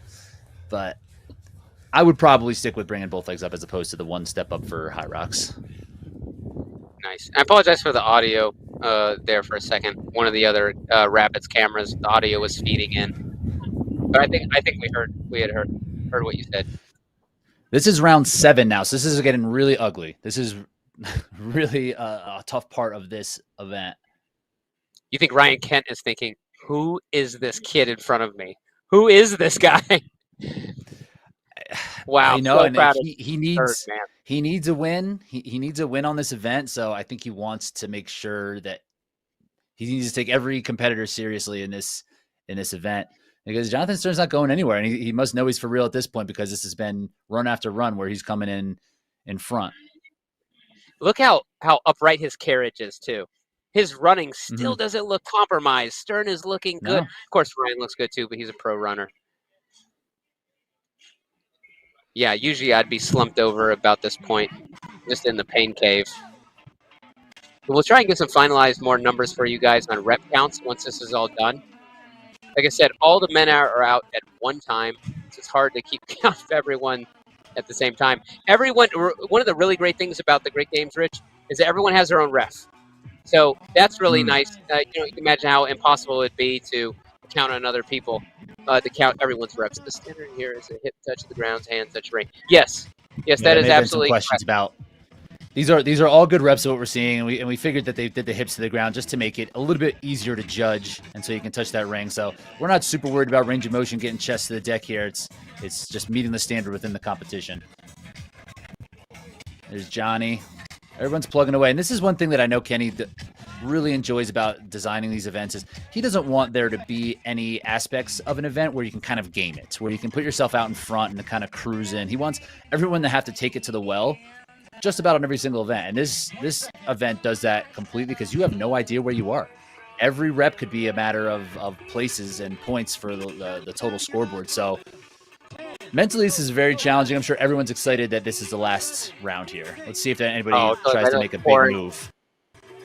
They're pouring water on themselves. This is the last round. This is it. We'll see who's going to capitalize on those last reps. You obviously don't have to run after the last rep. You're just going to bang out as many burpees as you possibly can. So you're already sucking wind. And this is the last go at it. At this point, these athletes know that there's rest coming. They are going to finish this event. When it gets hot the way that it is, there's always can be questions that run through your head of maybe this is a little bit too much. Maybe this heat's going to kill me. But at this point, you should see everybody selling out with these last 3 minutes. And you're seeing VJ is being a little bit more aggressive here. It's about as far up as we've seen him. And you see there are some athletes who are selling. Adam Hawes looks a little bit more aggressive on this run. There's Dylan and Johnny. You know they're in the pain cave when you can hear that. I don't know if you picked that up on your mic. You got to hear all of those guys sucking wind and making noise. It's like... How much time do they have between this and the next event? Not long. So they've tried to make the time here at the Grit Games more efficient by moving the events closer together. There used to be a much larger gap. But on top of, here we go. We got another count on that last round. Just really quick, everyone. On round 6, Kent got 23. Jared. Stern got 22. VJ got 20. Round 7, Kent got 23 again. Stern got 21 and VJ 20. So the last 3 rounds, VJ has gotten 20 even. He's obviously aiming for that number. And he's got a few more on the previous rounds to that. We'll see. Yeah. Thank you so much. So it seems like Ryan Kent should probably have this thing wrapped up if those top 3 numbers are accurate the way it seems. And I would think Jonathan has a 5 to 8 rep lead on VJ going to this last one. So he's just going to have to really sell out to make a move there. But great event from Jonathan Stern. Yeah, I'm super excited for that young man. He's just an awesome guy too. When you get to talk to him, he's such a lively young man. Like, talking to him reminds me when I was younger. There's something about him that just brightens up. He has such a great attitude about everything. His last 45 seconds. The community is, everyone you meet is just stand-up person. But yeah, this is the very end. You can see Jonathan Stern is trying to get those last little bit. Looked like VJ had a pretty fast cadence going in this last round. I don't know if it's going to be enough to make it up. You can see Jared. I think he looks like he is doing step up and step back. Azar looks fantastic. He's really picking up the pace. Austin is. So those you might not know, in the white shirt though, that's Austin Azar out of Canada, Alberta, Canada. He's an OCR OG as well. We've had him around for a long time. I was talking to him yesterday, trying to get him to convince Mikhail Gerlo to come down and come do this with us. That's it. These guys are happy to be done. So going right for the shade, getting out of the sun as fast as possible. See where the women are. Diving into the ice. Look at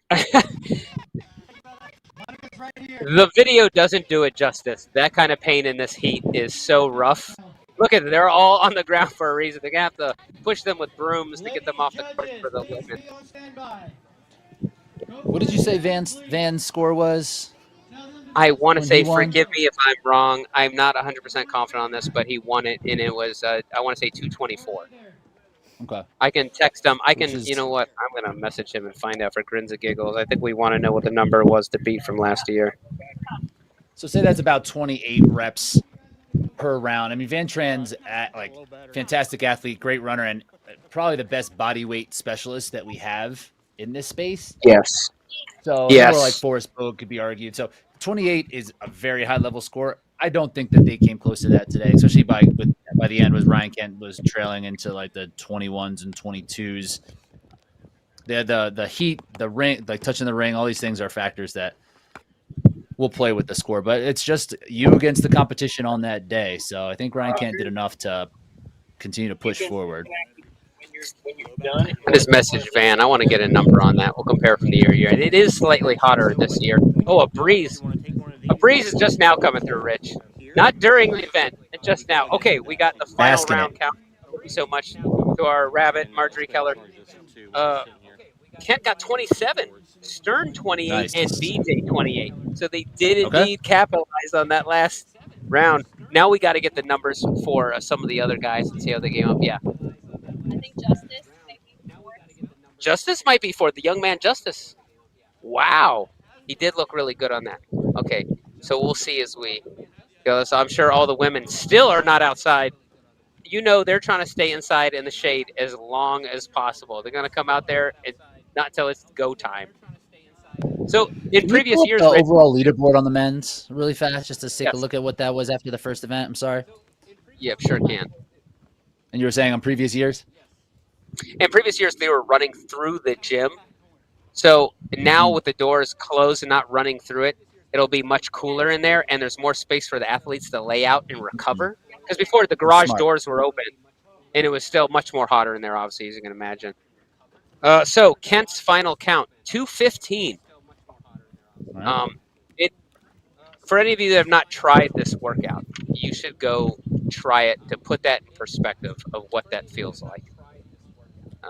It's about 27, just under 27 reps on average per round, so between 26 and 27. So he did a great job, especially up front, but giving himself a little bit of a cushion, and then just as things tailored off, just staying slightly in front of his competitors. So it seemed like being aggressive up front paid off on the burpee end of things. It seems like everybody was pretty conservative on the run end. Jonathan Stern being probably the most aggressive on the run, where conserving the energy and getting big chunks of the burpees up front seems to really pay off for Kent on that one. Jonathan Stern with 197. Okay. And the Marjorie Keller off the side here doing all the math. I'll get a word from what number. Marjorie, you remember what Van's number was last year? He won this event. Yeah, it was over 2. I thought it was 224. We'll see more. So we're going to get the ladies out here soon. But now it's so funny. There's a little bit of a breeze passing through as soon as the event ends. I'm also amazed we don't see more people just laying in the kiddie. So out here on the side, outside of the purview, Rich, everyone has kiddie pools full of water, and they're dumping bags of ice and laying in it. Okay, and this was VJ's 186. Okay. 186. Still really impressive for athletes from Colorado, right, man? Like you said, it's 65 degrees outside. Like, we dream of that at this point. Now, you definitely get a little boost coming down from altitude. Your respiration rate probably won't be as exaggerated as some of these other athletes might be, but the heat can kind of throw that out really fast. And just being acclimated to this heat is something that the Colorado athletes just not going to have access to in any way. Yeah. So I love it might be a point. wash for them. I love the point you made about that would be a good buffer for Kent in between VJ. If you were to get someone in second place that's not VJ, this would put more pressure on VJ to make up that point. I mean, it's doable. There's more day. There's 2 more events left. It's very doable, but puts more pressure on VJ, right? Will that pay dividends for Ryan is the question. It's mostly going to come down to this last event. We'll see how Ryan, because VJ was fifth, I believe, in the first event, correct? So it gives him a fifth and a third. Well, so he tied Jared Newby on the first. I'm sorry. Oh, he did. Okay, wow. So he's going to need to get some people to displace Ryan Kent on that obstacle course, and then it's probably going to come down to that last event, which is a toss-up, honestly, between the 2 athletes, Kent and VJ. That I don't think there's a clear-cut favorite for that last event. in my opinion. We've seen how VJ does on the 100 meter in the OCR World Championships Mhm. and the 100 meter. He's going to take risks that really pay dividends. He's a taller guy. He can reach longer and leap longer. There's many sections on this rig that you're not seeing within the video here. Here, we actually have a little bit of a view of it, that he can leap out and ring the bell. Keep in mind, I want to reiterate to everyone, you are not allowed to touch the bell with your foot or say on the pegboard with a dowel. It has to be hand. They're very strict on it. You also, the rule book says, on most of all the parts of the obstacle course, you have to start on the first implement. Now, you don't have to dead hang from it. Say, for example, here on the video screen, I don't know if you can see, but the first implement closest to us, which is actually the last implement on that rig, is a banana. So you don't have to start by hanging on it, but your hand has to be on it. And then you So can can't reach over leap and try and out. grab it. You cannot leap into the third or fourth implement. Yes, exactly. And so we'll see how that plays out. The other thing you can't quite tell in this video, and I just did this obstacle several times yesterday, that wood is not shaved down. It's like fresh cut wood. And so the edge, a lot of people were tearing their hands on it. And there's just so many chances to tear your hands on this specific layout. The twister is just baking in the sun. And as you know, Rich, hey, heat and friction, you're going to melt. The twister is what's going to melt most people's hands. Okay, we have updated number of total burpees. We still have more numbers coming in. As you see, Ryan Kent's not up there. So officially, VJ has 186, Adam Haas at 170, Jared Newby at 167. Yeah, note that the score right there is not going to be the final because it's all dependent. The score is dependent on their ranking, which we don't have yet. Yes, that's just preliminary results for the Burt 400. It'll be really interesting. So this is, and Jarrett Newby had tied Ryan in the first event, but this puts him back a little bit.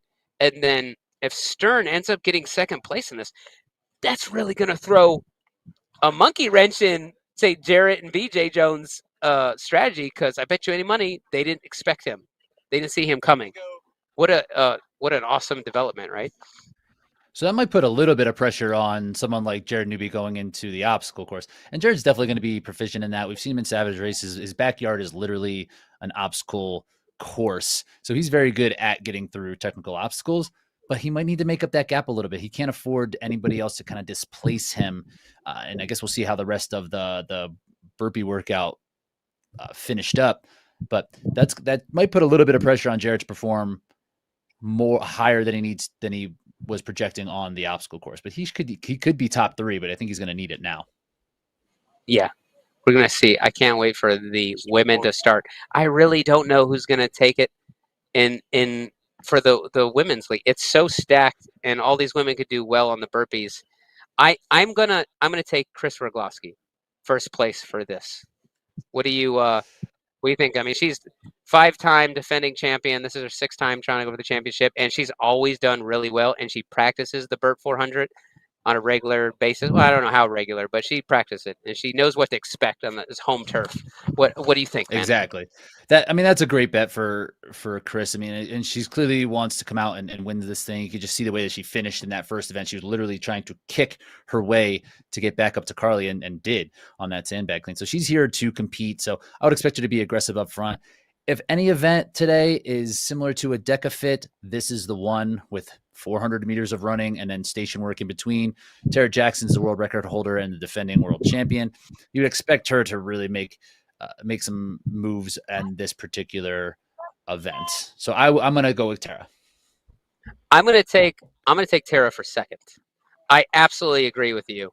She's an OCR OG that's also familiar with burpees. You've seen her excel in the hybrid stuff, just like you're saying, like a Deca. I think she'll bang out. If she very well could be Chris, but we'll see. We'll see. I'm gonna overall. I think I'll put my money on Chris. It's second place Tara. This is going to be a place for Carly Wopat to really see what she does, right? Because this is not going to be one that's going to necessarily be in her favor. But is she aggressive up front? And again, she's new to the endurance space as well. So how she's going to approach this tactically will be interesting, because she should probably, if I were her, I'd be aiming for the middle, trying to mitigate damage, close a little bit stronger. but she's a competitive person. So it'll be interesting to see how she approaches his first 2 400s or so. Yeah, I can't wait to see. Do we want to try and get Chris is standing behind me? Do we want to try? No, you're about to go, right? Okay, okay. Good to see you, Chris. Well, I'm not going to jinx anything. No pressure. No pressure. We love you. Go kill it. We'll tell her my prediction. I'll put that pressure. She just goes out and does her thing. You could tell her. You could So- tell her you're. It was really interesting, Rich. I was actually talking to her about that same thing yesterday. I haven't had a chance to talk to her in quite a while, and I wanted to know, like, what is her methodology for picking her races?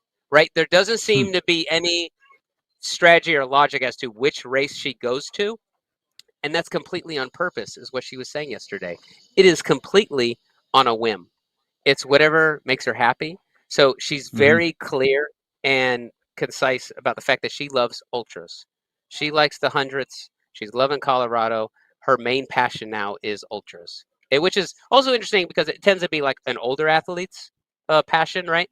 But she loves ultras, and then everything else is on a whim. And then she's always a threat everywhere she goes. But I also think that's going to help her last a long time. I'd like to get your input, what you think about this internally, right? As an athlete, mentally, when you don't have pressure and you do things out of a pure whim and like a passion, like that looks like fun. I think I would enjoy doing that. Not, I think I can go get that money, right? How do you think that motivation and that mentality affects people, and what's advantageous? So that internal form of motivation is honestly going to be the one that burns the longest. So for someone like Chris, because she's going off of just this very simple system of, do I want to do this or do I not? And that's all she has to really account for. And then when she arrives on race day, she's just there for the enjoyment of it. And she enjoys pushing herself really hard. And just for that purpose, she ends up performing really well because she's able to do what she enjoys while competing. So in terms of the motivation, I think it's really strong. I think that's why we're seeing her accomplish so much in such a short amount of time, where she's not necessarily comparing herself to others. She's not going after anything for the clout. She's just there for the experience. And she's done a great job of doing that. In terms of a race or organizing your season, it would be probably a little bit tricky if you're around your training. But if that's not the main goal, like it doesn't seem to be for Chris, I think there's no reason why it wouldn't work. She's one of those few athletes, though, right? Can get away with that. That's a really good point about, hey, usually your training is race specific, but she's one of those few types of athletes that can kind of, hey, just go out there and do what she wants and always be a threat. There's just not many people like that. Okay, so we got revised results up here. Here's your results for the Burt 400. Ryan Kenton Deed, first place with 215. Jonathan Stern, surprising the field with 197, throwing a monkey wrench in everyone's forecast. Good for that young man. Man, I'm so excited for him. And then third place, of course, BJ Jones with 186. And then Dylan Moraga, that's who I thought would do good. Him and Austin up there in fourth and fifth, 180 and 175. Very respectable. Very respectable in this heat. And those two are staying close to each other. And then this is going to be a problem for Jarrett Newby. He can still come back, right? What do you think about Newby down at 167? If there was going to be a weak point of the weekend for Jared, it was going to be this event. So having someone like Adam Hawes sneak in front of him and just being edged out a little bit by Austin, that hurts a little bit in the long term for the scoring. And it's going to come down to that obstacle course for him. He's going to have to do well. We should see Austin Azar do very well. We'll see VJ do very well. So if Jared's going to need a top three, I think, in that next one. So this one hurts, but he can definitely make up the deficit. Yeah, and I'm worried about Ryan on the obstacle course because he actually tore his hand yesterday. He's got one, not big, but just a little bit, and he has like a Band-Aid on it. But I tell you what, during that course, while these have been sitting in the sun for a long time, it's going to be rough. But there we go. We have the rest of the bed. Oh, I'm sorry. I didn't mean to interrupt you. Go ahead, Rich. No, and like that's going to be where things really do shake up for the day. VJ Jones is doing a great job staying close. You can tell he's not doing anything that's going to take him outside of his comfort zone in terms of longevity for the day. So him with a fifth and a third, and really getting in front of some of the athletes that beat him in that first workout, he's in a really good spot. So I think we're shaping up to have a really good finale, because you think if Ryan Kent finishes outside of the top five, then VJ's right back into the mix for the win. Yeah, that's an excellent point. But Ryan is also like an OG and OCR. He's done other races outside of Spartan, even though it seems like he specialized in Spartan, right? There's ask and you shall receive. The Ryan Oh, Kent. dude, that's the guy. Okay, 2 seconds. We're gonna get the man. Congratulations, man. What was that? He, like, how did that? There you go. VJ too. What was that like, man? That was brutal. Obviously, the heat is a factor, and then doing an event prior to that, it just made it exponentially more difficult. And I wish I would have known I was like so far ahead. I would have eased off the pace, but I was so far on the other end that I didn't know where everyone was at. So pretty much try to sell out on every round. And now it just comes down to the obstacle course.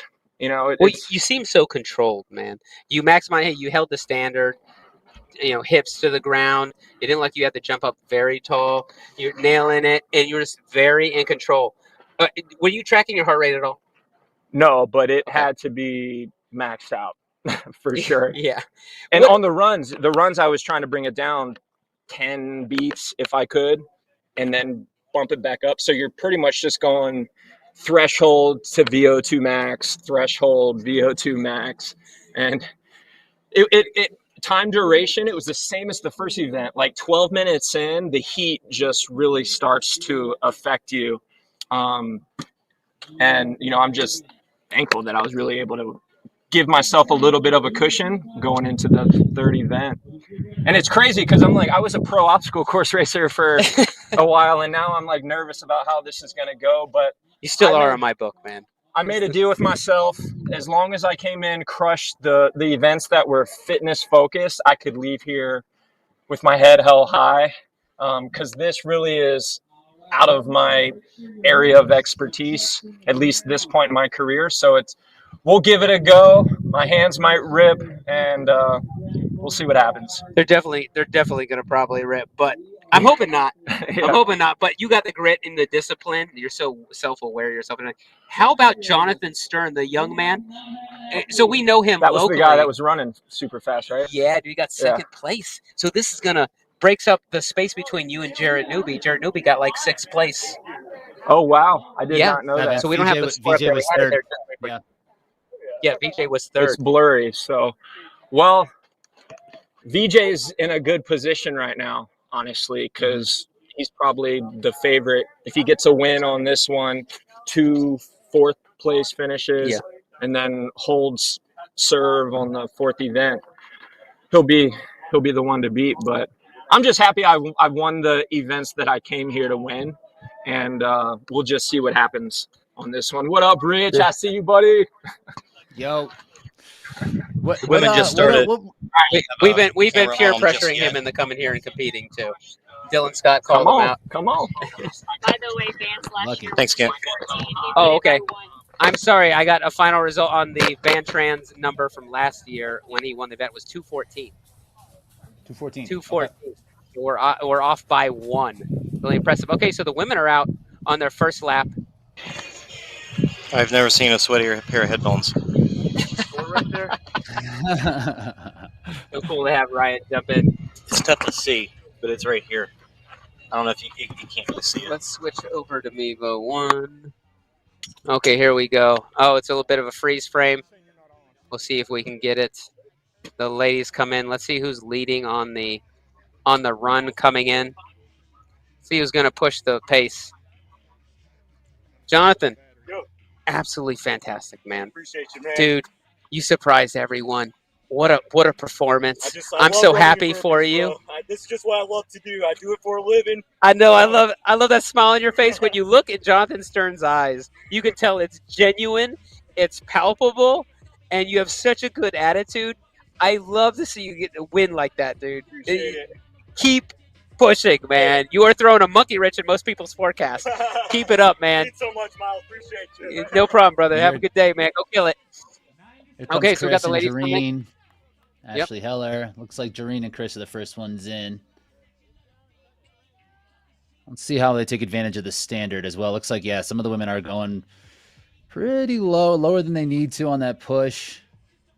This is Callie Sheridan here with the pink shorts. They all look to be keeping like about the same pace. Yeah, this is Carly Wopat next to Chris, and she looks like she's moving at a good clip. Again, just being taller is not an advantage here. It doesn't look like she has much to jump, but she's so strong and so athletic that she gets down on that ground and up pretty well. So if you'll notice there, not to call Chris out, but her feet aren't coming off the ground. Her heels are coming off. Carly's feet are coming completely off the ground. So once again, Yeah, I don't know the if it feet needs to though. don't have to. Yeah, they don't need to. They don't need to. But even for a taller athlete, for Carly, the feet are coming off the ground. Yeah, she might be a little bit. She could probably get a little bit closer to underneath that ring and just put her hands straight up. She seems to be pushed back a little bit further. All right, we got last 10 seconds here, and these women look like they're up to a pretty quick start. And looks like Chris and Carly were both going pretty hard. Jareen will be in that mix as well. Wow, Rich, none of them used the strategy where they take 10 to 20 seconds to recover before the run. Several of the men did that. A lot of people commonly do that as a strategy. I don't know if it's the best. I've tried it, and I thought it was a good idea. It didn't work out as great for me. Yeah, so they're being aggressive. These women are out competitive. This is a great field of athletes, so they all know it. They know it's at stake. And like how Ryan Kent said, how we mentioned it, there's no way to tell where you are. So Ryan Kent could have taken his foot off the pedal well into that workout and just couldn't risk it. So it seems like these women are taking that approach from the jump and just going to press as hard as they can and just suffer to the end. And the temperature out here, to give you guys an ideal, because obviously you can't see it in the video. Yeah, feels like 102. Like wow, it's gotten cooler. No, it's gotten nice warmer. breeze. Feels like it's stayed about the same since earlier. Yeah, it still feels like it's a little cooler. It says on another app here, it says 92. Feels like 98. When it felt like 102 earlier. Let's see who's coming in first. It's just part of the grit game. It seems like it'll just be synonymous with what the grit games is. It's just a whole element that you need to take into consideration when you're preparing for an event like this. That the heat's going to be its own event. And it looks like Chris, again, being assertive. Yeah, she was aggressive in the beginning of the last race. So, and Tara's in there as well. Looks like she's going to be in at the same time as Chris. Jareen was a little bit further back that time. That's Callie Sheridan again with the pink shorts. Ashley Heller here with the bright orange straps on her sports bra. I'm and not Carly, as familiar. Carly Wopat's one of the last ones. Jareen. Jareen was on the podium last year at Battle Bunker. She is an athlete out of Noob Sanity in like Binghamton, New York. She's a veteran on the obstacle race scene, but is also a strong athlete, and she can do well in these type of gritty events. So she's putting it out there as well. Even during the whole straight event, Rich, her form when she was carrying the heavy implements, back was straight. She looked very confident. I mean, through the whole strength event. But I'm sorry, I didn't mean to interrupt you. Please. No, I'm sorry. I was just making a point of Carly. I think she was the last runner to come into the burpee. So we'll see if she can make it up when it comes time for the fitness stations. And in the first event, there wasn't a lot of all-on running.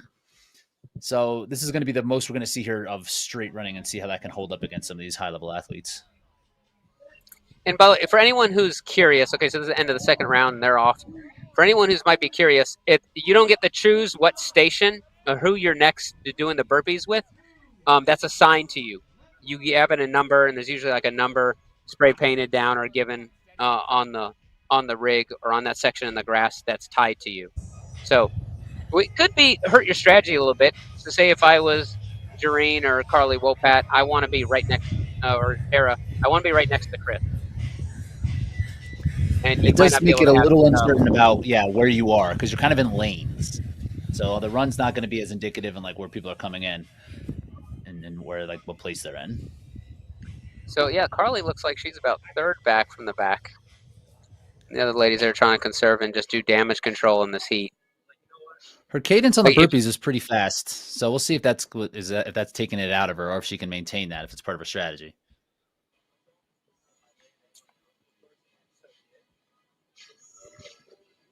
Yeah, so he's coming around here. We got round 2. Chris had 27, Ashley 20, Kelly 18, and Calypso 23. Okay. Oh wow! So Chris was very aggressive. Yeah. And there's Jareen, man, just staying on her butt. And Chris has had a couple of very long events. Miles, as you mentioned before, she's all in on the ultra scene. She's been doing some triathlons this summer.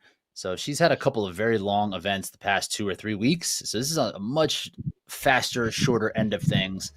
But that's something that she can do better than pretty much anyone else is have a variety of skill sets present at all time. And here comes Ashley Heller again. She seems to be faring pretty well here. Rich, do you pay any credence to the strategy? Say it's probably more advantageous in a longer, in your more traditional OCR, but to stay right behind the guy in front of you, to let him hear you breathing, stepping, and putting that pressure on that person in the front. Do you pay any credence to that strategy, or in this event? No, in any event, this event and any event. What are your thoughts on that? Yeah, I mean, it's always. I think in terms like OCR, it's keeping contact with the athletes in front of you is very important, just because you can lose line of sight pretty quick, and everything kind of grinds to a slower halt depending if you're go out fast or slow. So I think it makes sense to go out hard and be on the athletes. But I think in events like this, I think events in hybrid racing as well, it's like you need to stick to your plan, and your fitness will probably put you where you are in the final results one way or another. So it can go either way. I think for an event like this, or for an event like a Hyrox or DecaFit, it's more important to stick to your plan than get sucked into what someone else is doing, trying to press someone else into making a move that they might want. Yeah, run your own race. I think so, especially for something like this. They're still working almost all the way to the buzzer. Miranda, they're actually going a couple seconds past the buzzer to grab her wet towel and try and cool off on the runs. Good strategy. So let's try to see how many burpees the field gets between the time that they arrive and when Carly arrives, because I think she's losing 3 to 5 burpees to that like pack of athletes that come in each time, and that could be a huge separator. If Carly ends up being closer to 7th, 8th, 9th, that's going to be very hard for her to make up on these later events. Yeah, and we'll try, and for everyone watching in, we'll try and get some updated counts as they come along. Oh, as you speak it. Ladies, round okay, one. let's start at round 1. The ladies: Chris with 30, Ashley Heller with 27, Kelly Sullivan with 27, Calypso with 26. Wow, those are close. Round 2: Chris with 27, Ashley with 20, Kelly with 18, Calypso with 23. Round 3: Chris with 25, Calypso with 20, Ashley with 19, and Kelly with 17.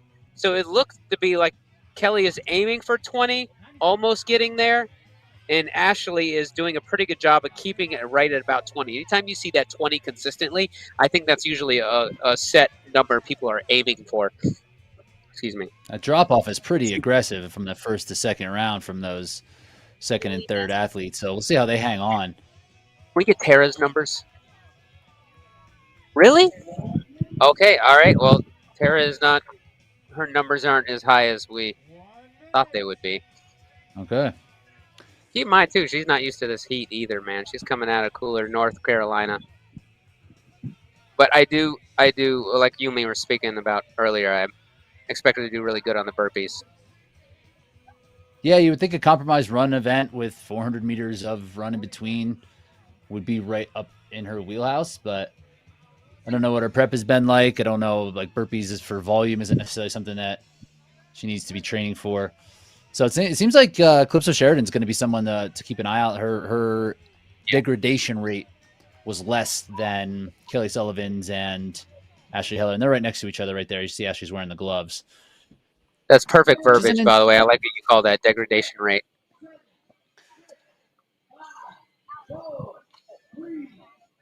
Now they're getting some water. Now let's see who's out first. Oh, they still are taking. Yeah, they're past the buzzer. So that was the 4th round? Are we on to the 5th? Yeah, this got to be the 4th round. No, this is going on to the 5th. Yeah, you're correct. I'm sorry. Excuse me. Right. So now that Chris is probably continuing to kind of pull away. We'll see if she continues to put the throttle down. And Tara has been a calculated racer in the past. Maybe she's biding her time, knowing other athletes are going to be under 20. Maybe now she can make a move in this back half to hopefully get up into the top 3 here. She's going to need that. That's going to be very important for her for the long-term results here.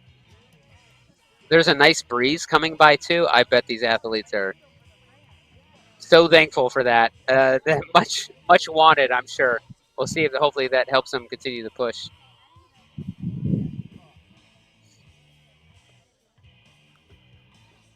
Yeah, and it's definitely going to come down to just your own specific race, your own specific willingness to go to an ugly place here. You could be looking around and thinking everyone's suffering the same way that you are, but just getting it to the ground a little bit faster, 1 rep at a time, it's probably going to go a long way for these athletes who are going to the burpees. And you see Jareen's hanging on. Jareen is tough. That's one thing with her, that she does not back down from anyone, and she's continuing to go with Chris. Chris's running form looks a little different. It looks like her stride on her arm swing is longer than it normally is. That didn't look like her normal running form, but it's on video. Potentially too. Could be make it a little bit more of a pump going in an event like this. Your arms and shoulders might be feeling a little bit more fatigued, which could affect the running form for sure. So let me get So yeah, it looks like Carly is continuing to. I mean, Chris has got to be at 5 or 6 burpees already. Oh, for sure, if not past that. Here comes Carly. This is a full on. Yeah, Carly comes in with about a minute of work. Her burpee rate's still strong. I mean, she does a great job of managing that fatigue that's happened to her from the runs and continuing to do well in the strength portions of these events. So maybe she can make here we go. Okay, back, forward. Updates.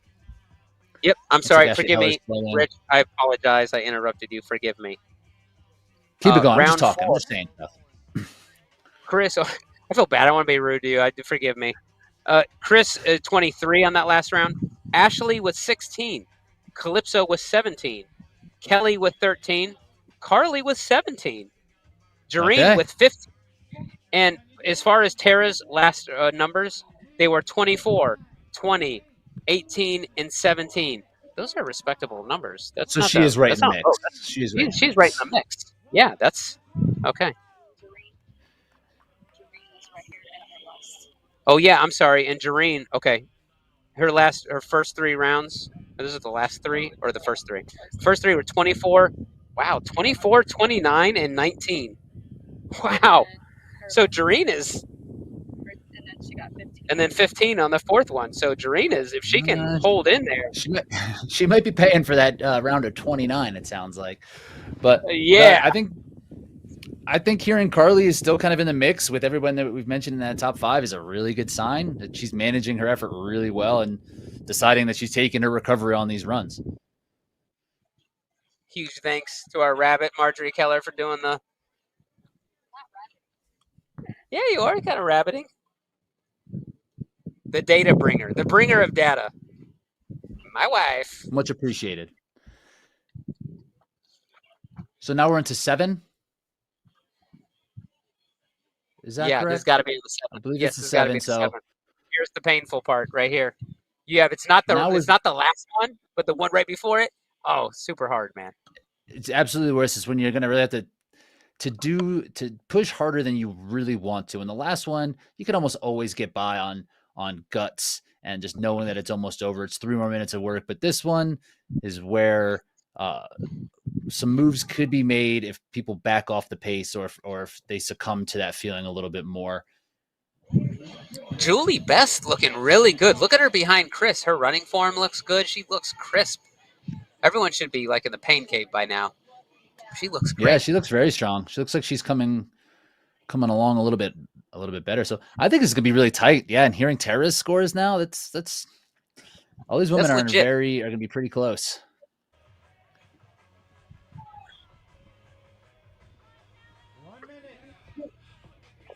And yeah, this round could shake up a lot of people. The largest separation in the women coming in. Then the men manage to stay somewhat all kind of together, right? And then the difference in the burpees is what separated them. It did seem that way. So it seems like some of the athletes are managing their efforts a little bit more on the run, kind of figuring out what's going to be best on their end to maximize their score. And Calypso's going to need a big round here because her and Ashley are kind of slowing at the same rate. So they're right next to each other there. And that could be a big play. So does look like she is kind of moving a little bit faster than Ashley during this round. So that should give her a little bit of breathing room.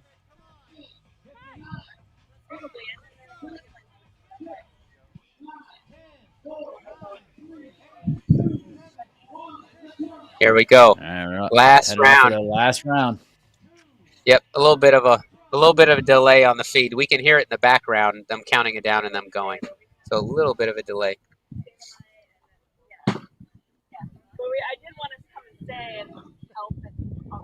So we think that Chris has this wrapped up. It seems like that's been the case from pretty much the start. I expect her to still lead the way going into this last one and doing everything that she can. Looks like Ashley Heller's pushing this last one a little bit harder. Tara's right in the middle there.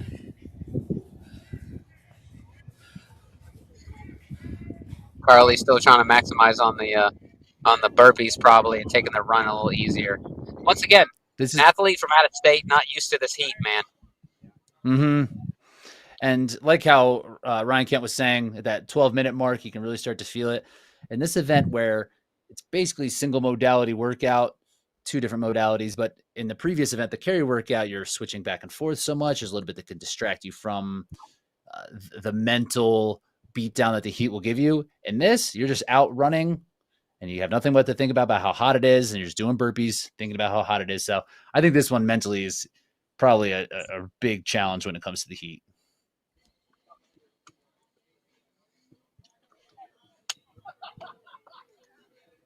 Chris is leading the way again. Is this Allison Outlaw kind of hanging on? This looks like Allison Outlaw. No, I'm sorry. Actually, yeah, that does look like her. Sorry, it was the glare. You can't quite tell. Yep, and Julie Besson right behind her. Oh, Tara coming in.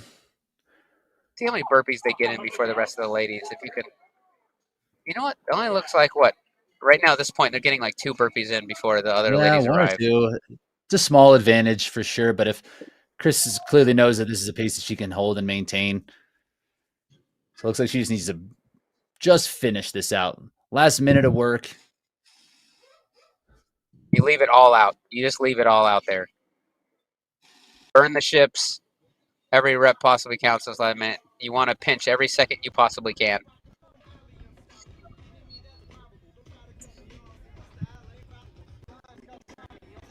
Yeah, and I'm impressed with the way that Carly is able to move through this. This is not an event where it would be to her advantage, but she's really hanging on to these burpees. And yeah, now last 30 seconds or so, you got to go. Carly Wolpat's feet still leaving the floor. Like you and me were just thinking the same thing. That's really impressive at this point.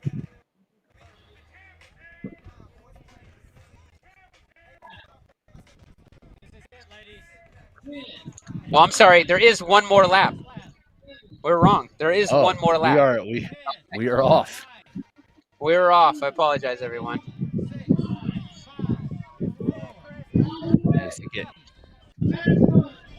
All right, now it's the last ditch effort. Getting a little bit of water to soak it up. So now I guess we will see who's going to go. We've seen in the past couple rounds, Allison Outlaw looks strong on the run. Julie Best looking strong on the run. Good. Ashley Heller's looking really strong on this one. Maybe she has a little bit in reserve. There's Jareen again being aggressive, so she's going to send it on this last set of run-in burpees. Look at Chris Rogloski sending a message, Rich. She's saying, no, you're not. You haven't beat me on the running in these other laps, and you're not about to beat me on the running on this. I'm not done yet. Get used to looking at my backside. I'm not going Yeah, you're anywhere. right. Julie Best does have a good looking stride here. Looks like she's staying as comfortable as possible. Again, Jareen just grinding it out. Yeah, these women are pressing hard for this last run. Looks like Allison Outlaw did make a bit of a move. She said, I have a little bit of juice. Said, I'm going to outrun Chris on one of these. And Allison Outlaw, we've seen had some good success in the high rock space. I believe she was on the podium. She may have won her age group at High Rocks World Championships, but she's someone who's continued to improve quite a bit. And we're seeing that it extends into events like the Grit Games as well. Her fitness is really coming along on someone to watch for this next year. Yeah, I think you're right about that. I think she did win her age group in High Rocks. And you know, it's really interesting. So many of these of us OCR athletes have kind of transitioned more and more to hybrid stuff, High Rocks, DecaFit, things of that nature.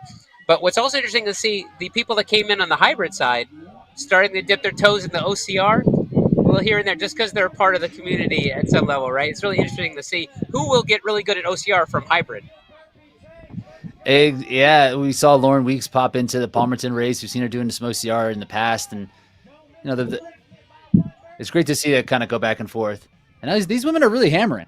You can see that there is some left in the tank from all these women. They're pushing it all the way through. See, Tara is doing that step back, step up that we talked about. Have a quick touch. Now they're speeding up.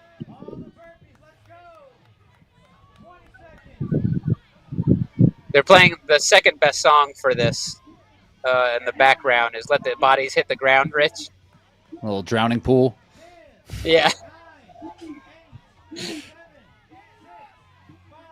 That's it. Okay, everyone. We'll try and get some results for you. And they are happy that is over. Anyone who can stand after that, really impressive for being able to walk away. Yeah, you can see Chris is really, really feeling it. And she should be the favorite going into that obstacle course as well. I mean, again, this is a gym that she's very familiar with.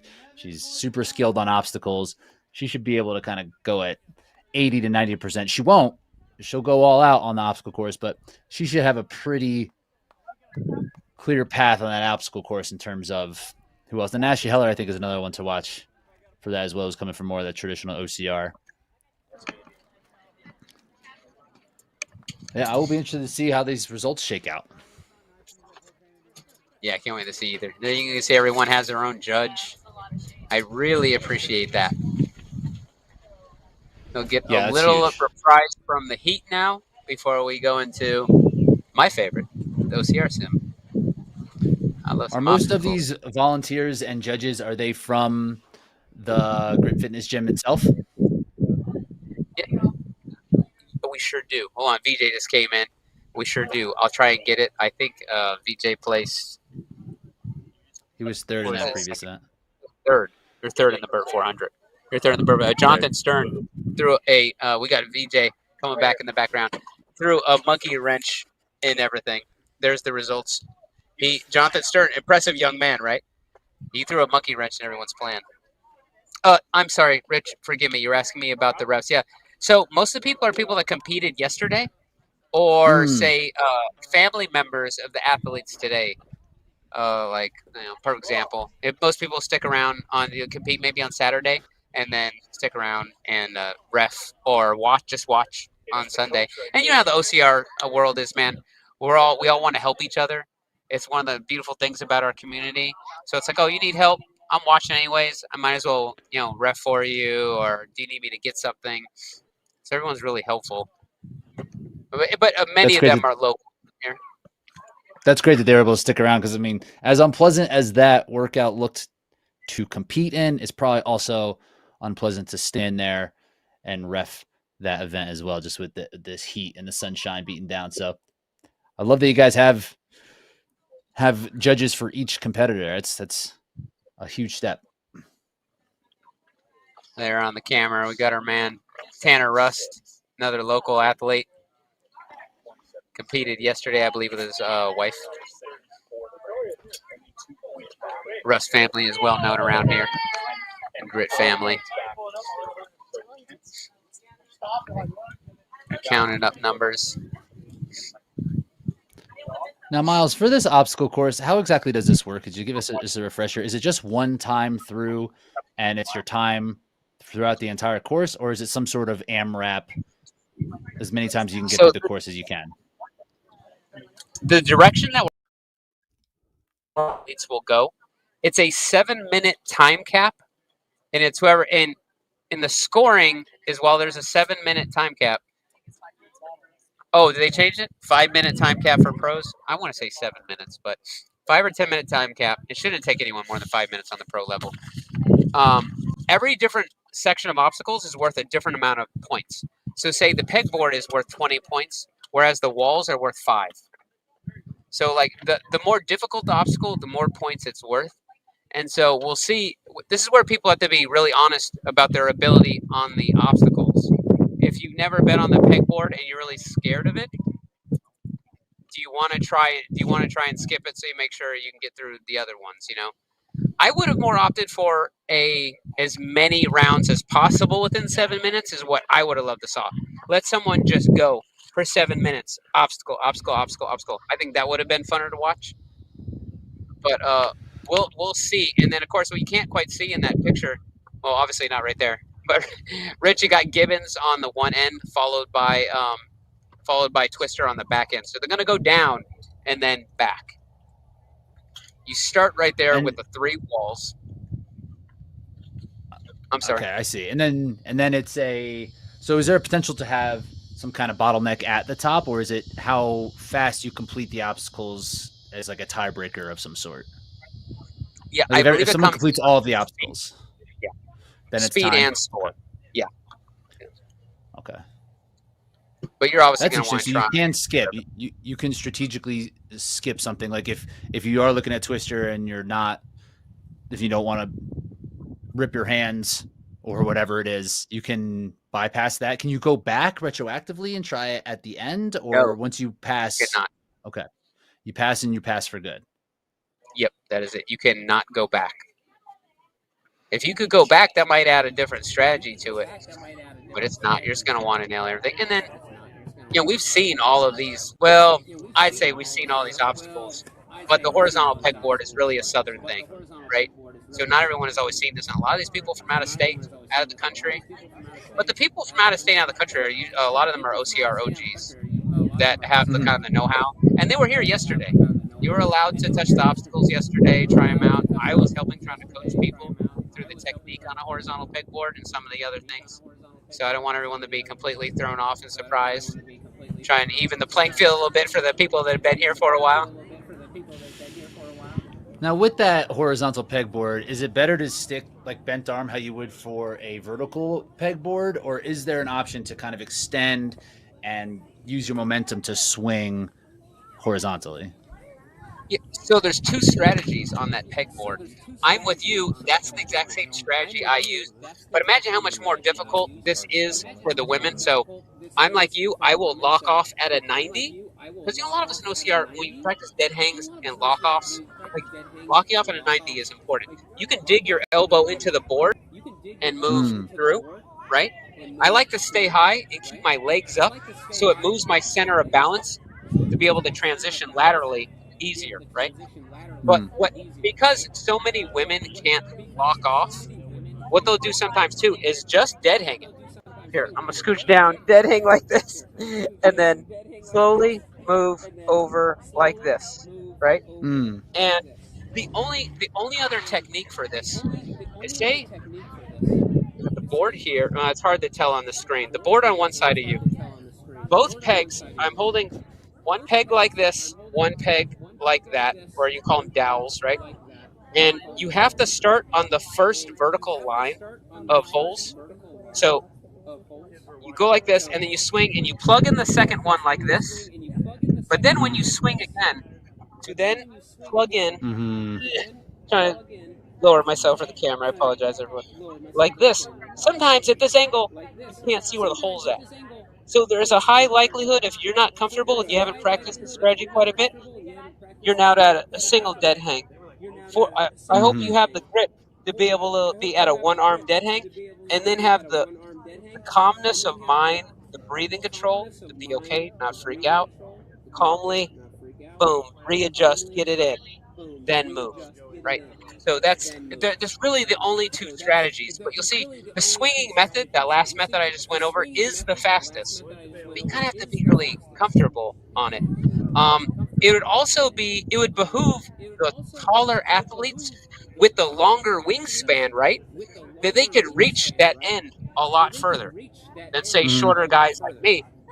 That's why I play it safe, and I go like this. Dig my elbows in, stay high, and go against this. It can be very difficult. So when this obstacle first came out, it came out the obstacle course race Conquer the Gauntlet. The obstacle is called Pegatron. And for the first couple of years, no woman could complete it.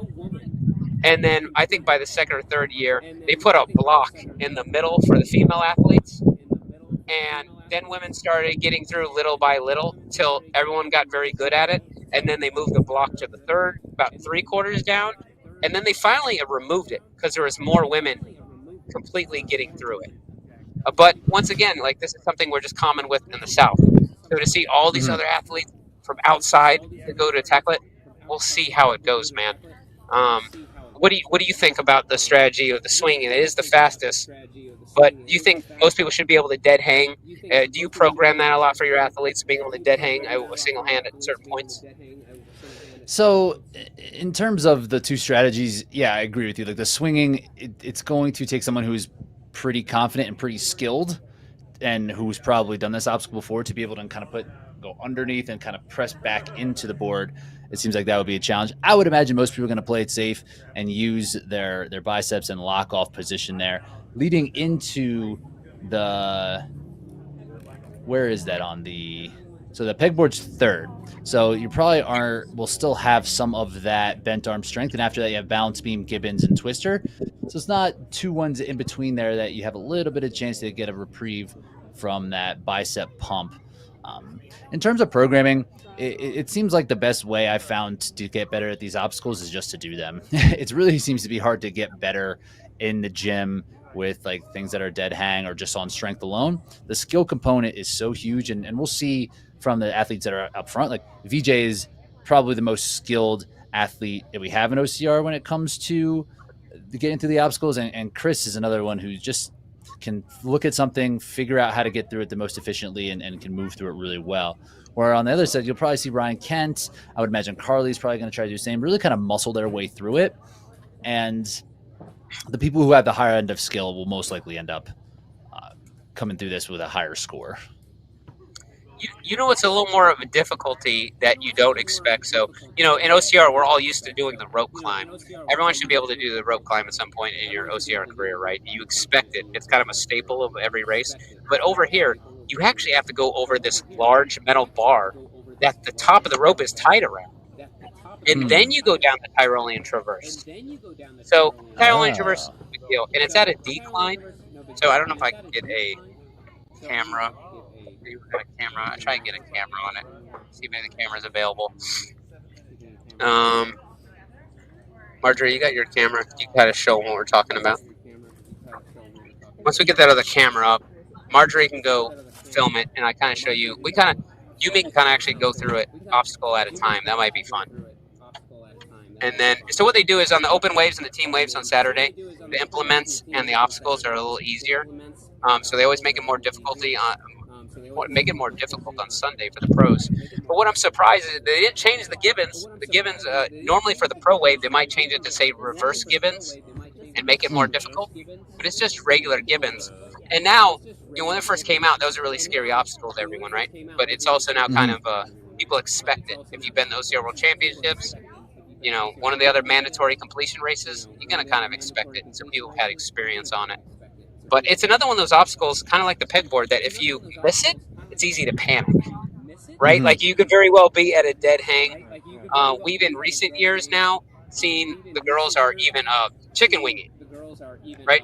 And I'm honestly, I know people, I'll get flack for this. I'm not crazy about the chicken weenie technique, but for that, I can kind of see where it's advantageous because then you're level with the next gibbon and you can place it in as opposed to trying to reach it at first.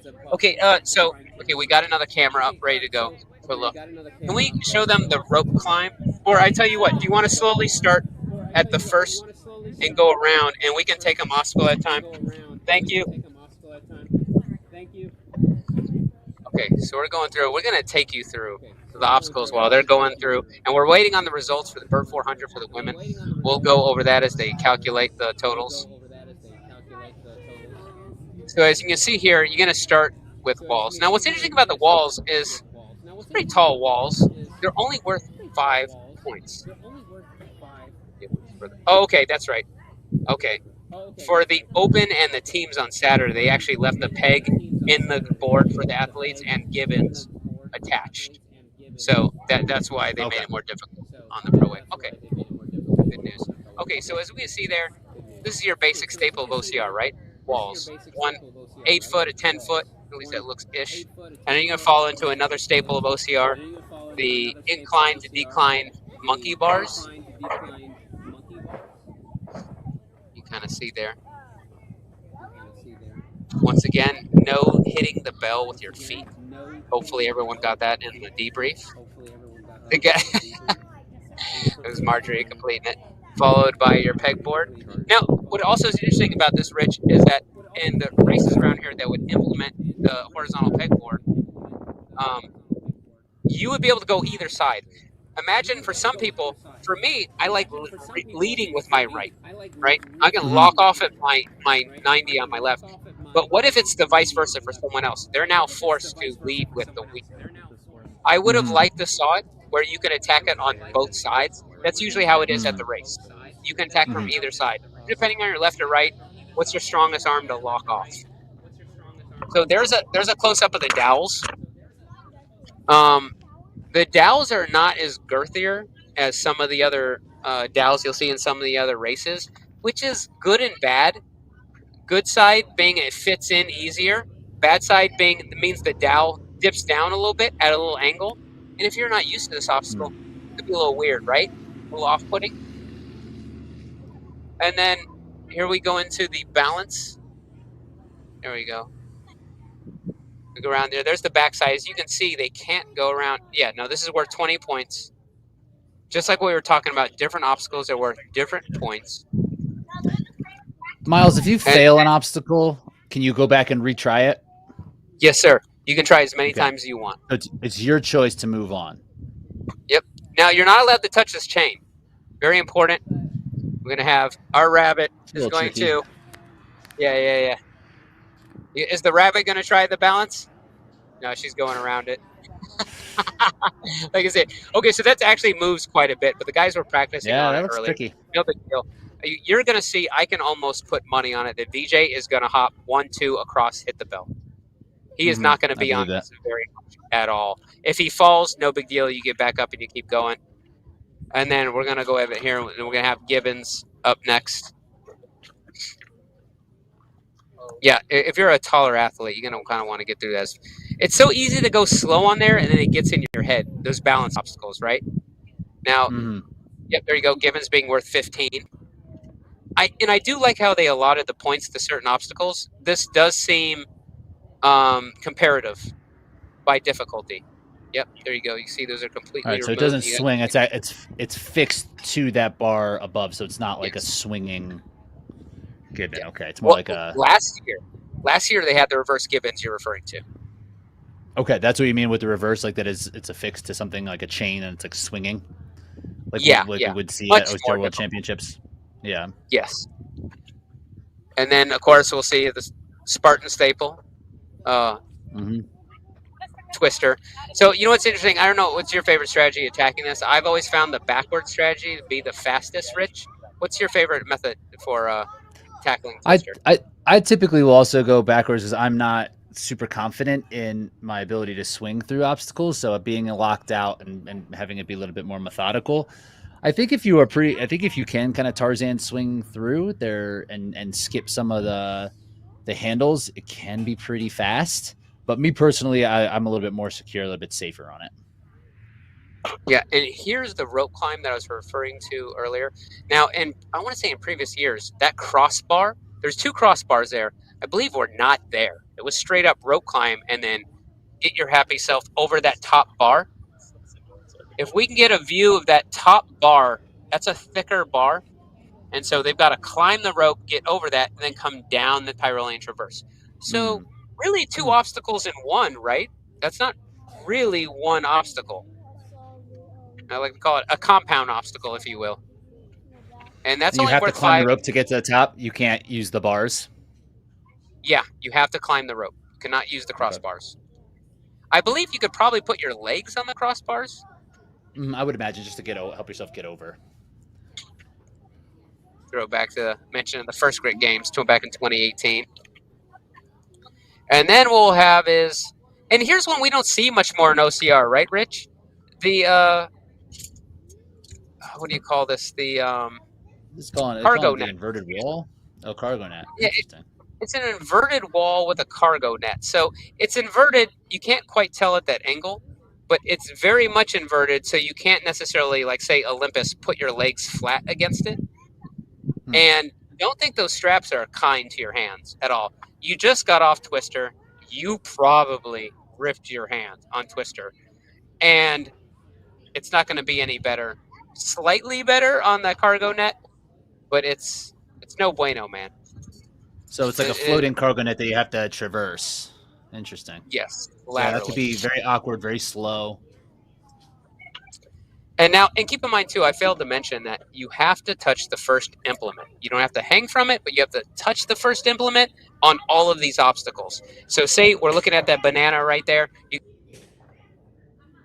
can leap forward. One hand has to be on that first implement before you jump and grab the second. And so we have the floating steps.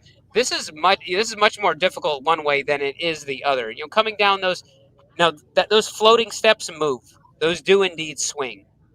And we saw this gaining popularity in OCR, and you haven't seen it as much recently, right? Wasn't it? I think was a Savage Race. It was a Savage Race. No, we saw this in OCR World Championships. OCR World Championships would have like the A-frame. What are the stairway to? Or I forget what they called it exactly. But one year it was like fixed steps. Valkyrie, I think, is the rings that go up and come back down. The rings that go up. Yeah, you're right. You're right.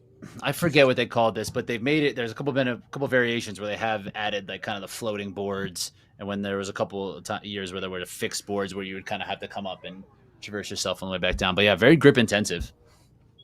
And like your I'll pinch tell grip. you this: I did this several times today, and it might actually behoove you to grab the nunchuck right there. As most people are going to want to skip that nunchuck.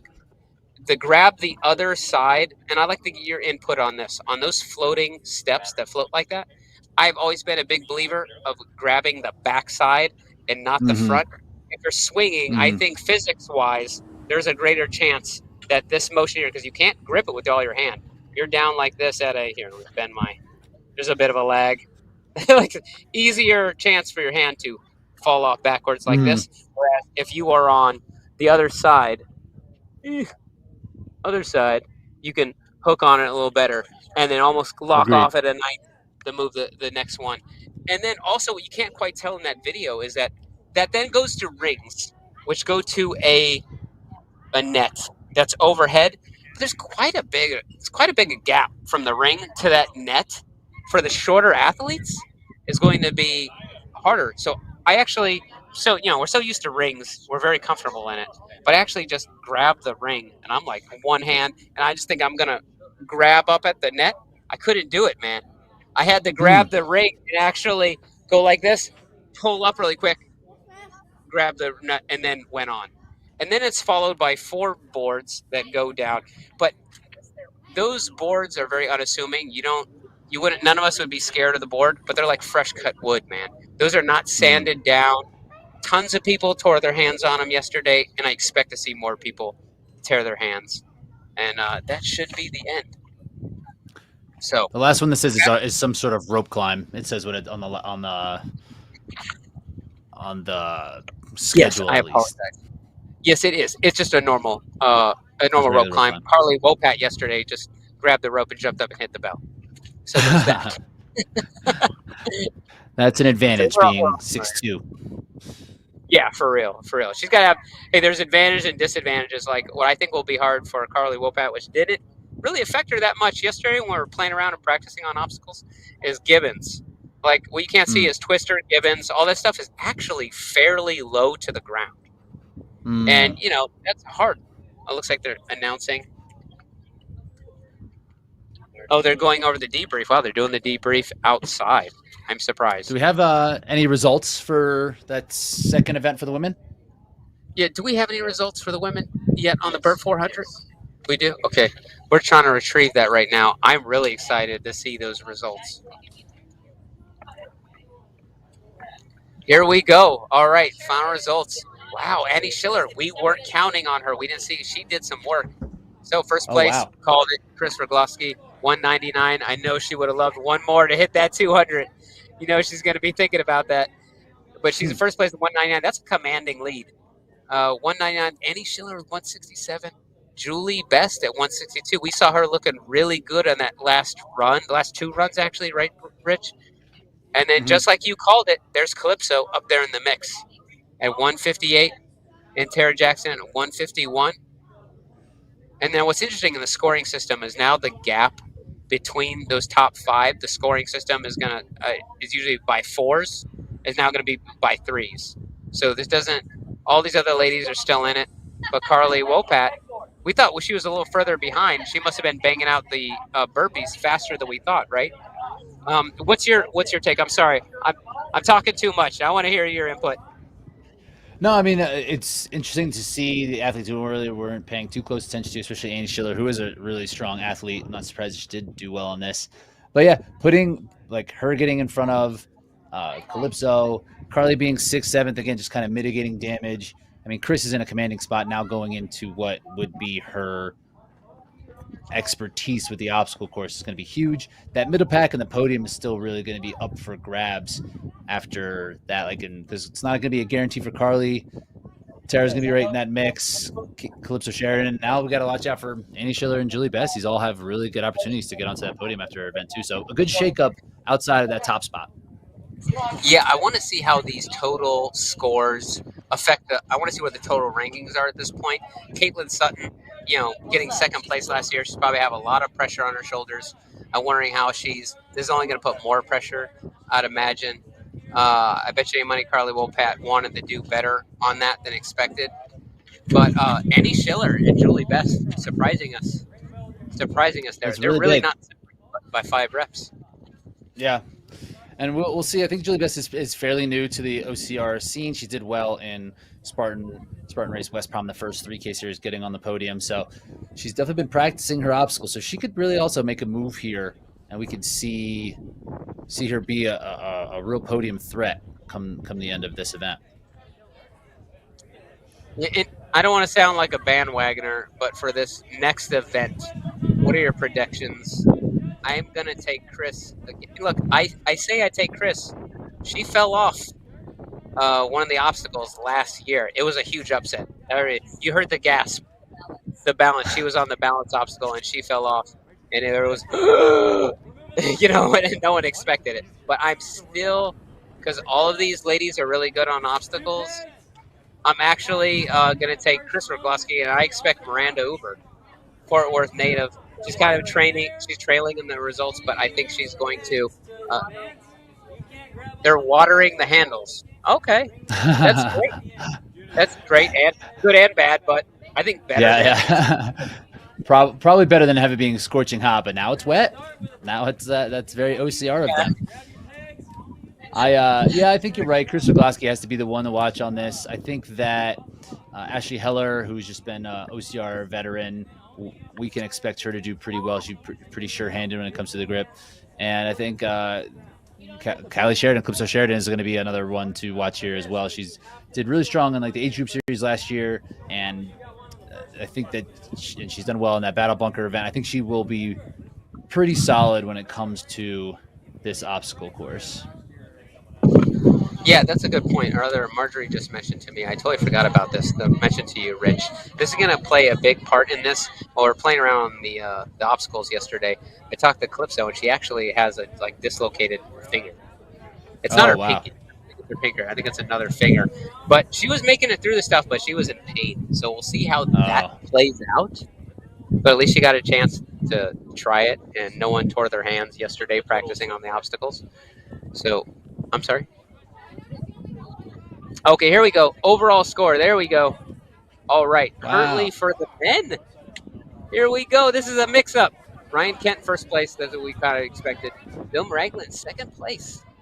Jarrett Wow. Newby in third. BJ in fourth. Now, I want to hear your thoughts on this. That's quite a bit a gap. It's more of a gap between Jarrett and BJ than we expected, right, Rich?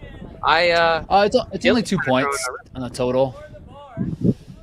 It's only 6 points between VJ and or 8 points. 4 points between VJ and Dylan for that top spot. So it's pretty tight from 2 to 5, really. So yeah, forgive me. I was looking at the wrong column. I'm an idiot. Okay. You're absolutely right. Because it's very close there. So if I would expect VJ to do really well here, Austin Azar to do really well here, and Jared Newby. This is going to be a very important event for Dylan Moralia. Those first two are more strength and fitness based. Dylan has done obstacle racing. It has been some years, so we'll see how he's able to perform on here to see if he can keep his podium alive, because this could be a spot where he loses some ground. I'm going to say Johnny Mares is going to do really well on this. Absolutely. Him and Ken Schroeder. Ken Schroeder is an engineer. He's super analytical about he'll take a rig and he'll break it down section by section and try and save milliseconds on a movement to hopefully pay dividends at the end. But you're absolutely right. Those other ones are very close. Okay, we look at the ladies. This is a very similar differentiation between the lead, isn't it, as the men? You got Chris at 200, and then there's 181, and then all the other numbers are very close. Carly Wopat and Carly Wopat's exactly where Dylan Moralia is.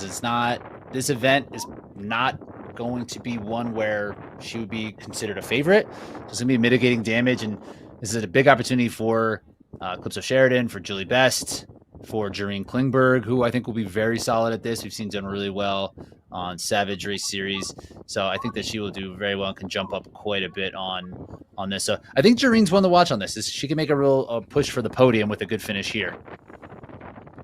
I think I'm gonna put my money on Chris and actually Miranda.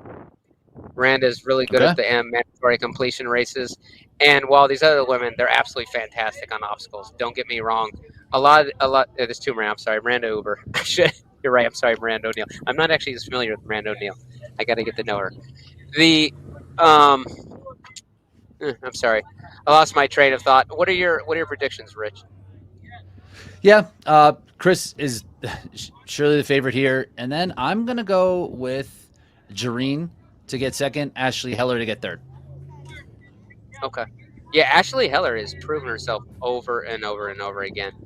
I can't remember. Is Ashley Heller done things outside of like mandatory completion races? Is she mostly specialized in Spartan?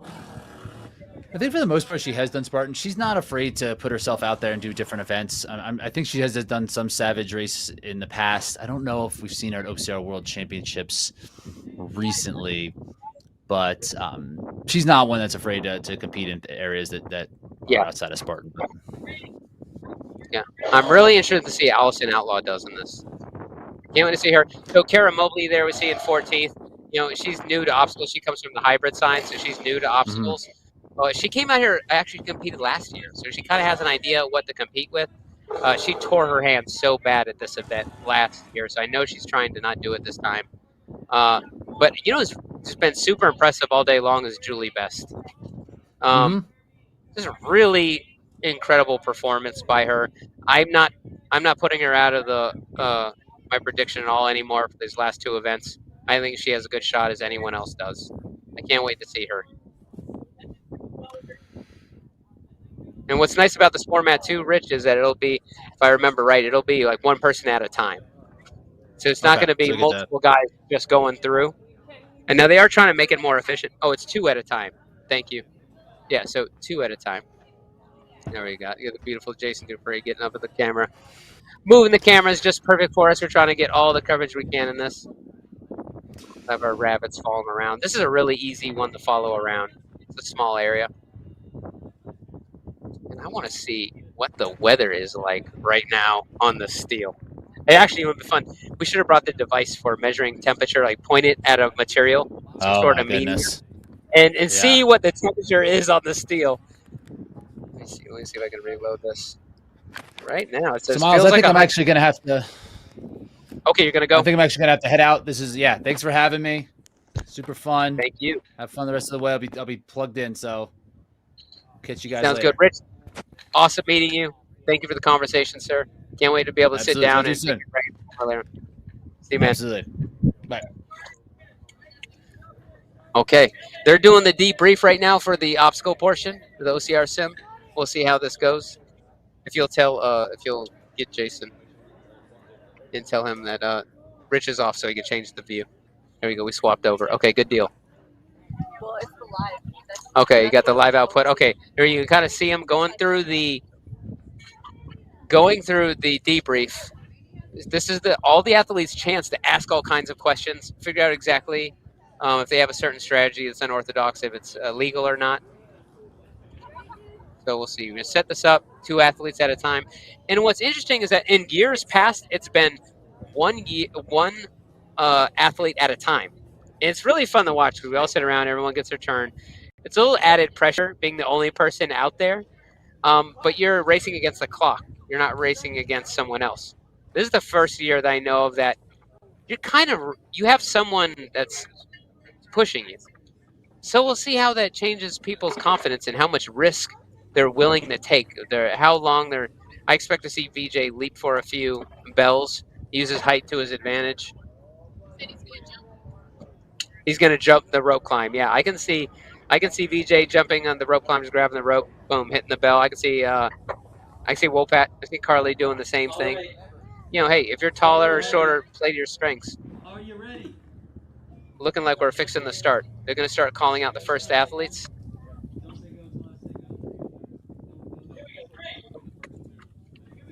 Here we go. They're lined up. We're about to start.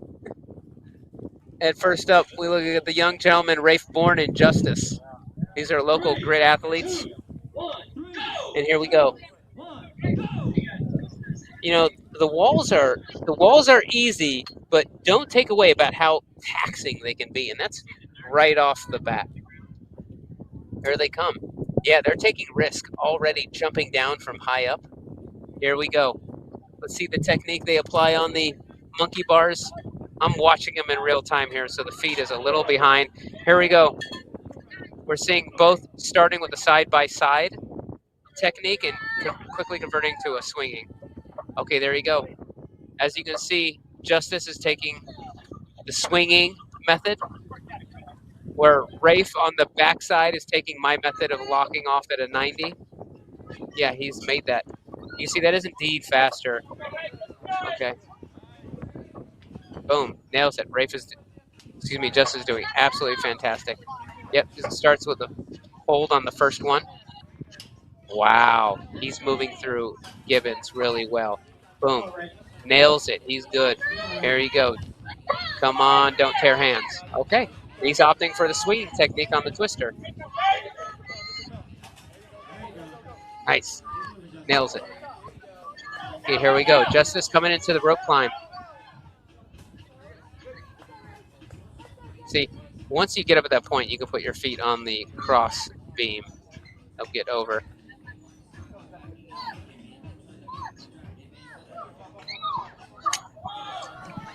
Okay, we got.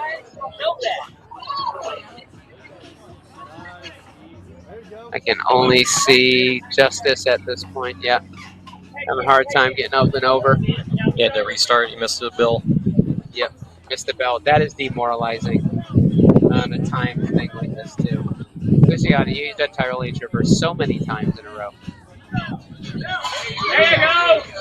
Here comes Rafe catching him on the backside. That little slip up costed some time, giving him a chance to catch up. A comment asking about the leading with the right hand on the pegboard, and yes, there's There's no option to go on the back side. Yes, you pretty much have to lead with your right. Absolutely correct. Okay, here we go. Hand on the first implement. Yep, he goes, skips the nunchuck. There you go. He's past the hardest implements. Now, Justice is not the tallest young man, but he should be able to reach this cargo net just fine. And he has the strength to be able to pull up. There you go. There you go. Okay, he's going to try and build some momentum so he can reach up. Oh, no. Oh, bummer, he fell off. He fell off. He's going to shake out his grip. Rafe's still making his way behind Justice. Rafe born on the on Twister. There we go. Meanwhile, we still have Justice attacking the last part of the rig, trying to get up there. Bummer. Yeah, and it looks like Rafe has possibly torn his hand. He's already fell off. Okay, Justice's grip is burned out pretty bad. I don't know. He's going to try and grab some of that dirt. Keep in mind, these guys are just beat to no end from the first two events of the day. There he goes. There he goes. He's back up. Now he's on the ring portion. Now, for a shorter athlete, you're going to want to build some momentum so that way you can reach that next ring on the apex of the forward swing. Just as you go right there. That net's even higher. Oh, he almost has it. He's going to have to grab both hands on that ring, pull up, and then reach for it. He's trying to grab. There you go. He's going to have to make a quick transition. No. Oh, God, I hope he's okay. Like, yeah, he looks like he's okay. I couldn't tell if his leg twisted right there. Oh, man, this is nail biting. This is nail biting. I'm on the edge of my seat. So they are 4 minutes in. There's a 7-minute time gap, time limit. Well, they're both past the hardest part, so they should be able to be just fine on the rig. But yeah, Justice still trying to build that momentum to be able to reach that net. This is what I was talking about earlier with Rich, that the net on the top is higher up than it looks from that ring. Yeah, he's got to make a quick transition. Yes, sir. Just no. Okay. You really want to pull up and get more of a lock off on those. Get a 90 degree at least. But that's also for a lot of the stronger guys with like bigger arms to be able to lock off at a 90 that possibly practice that. And if you can't lock off like that, that's going to be really difficult. All right, 2 minutes, gentlemen. So those just tuning in, make sure to like, subscribe, follow the OCR report. We're here at event 3 of the 6th annual Grit Games here in West Columbia, Texas, aka South Texas. So there's 4 events for the day. The temperature is burning up there. Look at that. 91 degrees, feels like 99, but you know, actually this is better than previous days because it's been over 100. That feels like it's been high since this morning. I mean, it was over 100 this morning, and it was very humid this morning, and it's gotten less humid, obviously, as it gets hotter. Yeah, it was 80% humidity earlier today. So it's basically felt like 100 degrees since this morning and has stayed about that same. Yeah, bummer. He falls off again. Oh, this is rough. Okay, now, Justice and Rafe are both on the rig. Rafe has not attempted the rig yet. Now, Rafe has a little bigger arms. Both of the athletes have really good grip. I'm really surprised to see Justice struggling on this. They're coming up on the time cap. 55 seconds to complete the 7-minute. They're opting to skip it. Both Justice and Rafe are opting to skip it. They hit the rope climb. Sometimes you got to be realistic about your grip and your weakness at that certain point. Say, hey, I'm not sure I have it in me. Yeah, that makes sense. You're spending that much time on it. I'm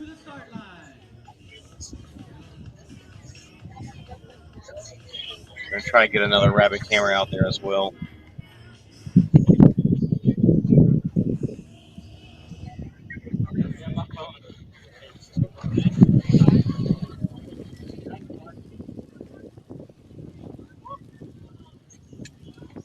Here we go. They're going to be lining up the next athletes. They're at the start line, ready to go. I'm trying to see who we have here.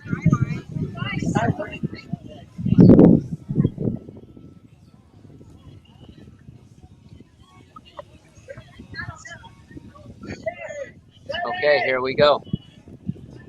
Next two athletes about to start. All right, guys. Get on your marks. 5, 4, 3, 2, 1. Let's go. Here we go. Can't quite see the walls at this point, but they have started. They're going over the walls, and then we'll come into the monkey bars, and we'll see our next two athletes.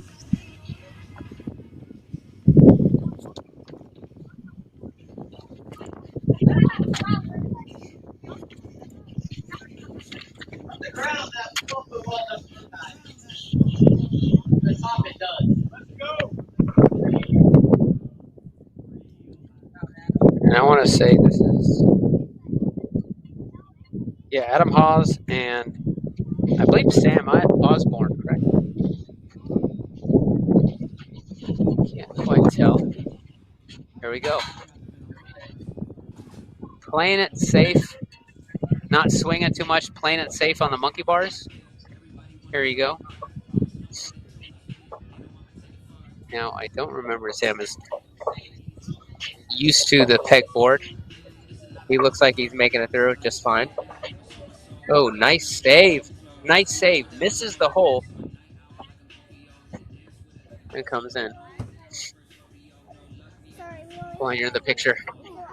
There we go. We got one of our rabbits in the picture.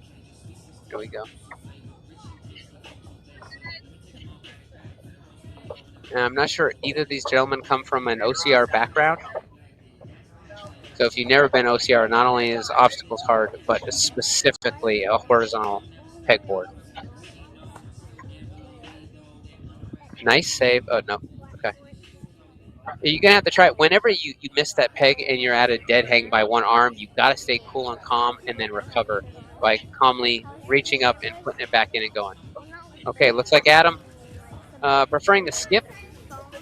Preferring the skip the pegboard and starting on the balance beam. Yep, I'm not sure if he got credit for that. I didn't see him hit the bell. It almost looks like they gave it to him. So he's going to start on Gibbons. You can see a lot of those difficult ones are right next to each other. Okay, he falls off. We lost a little bit of the video coverage right there, but he fell off Gibbons. You know, Sam Osborne. Sam Osborne making it through the pegboard. Awesome. Making it to the pegboard. That's huge. That's 20 points that's worth. I believe the Gibbons was worth 15? Yes.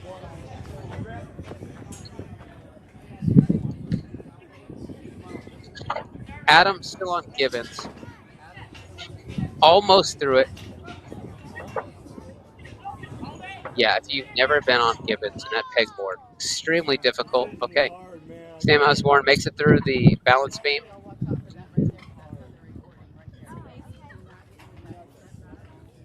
The skills, but you have to have the precision.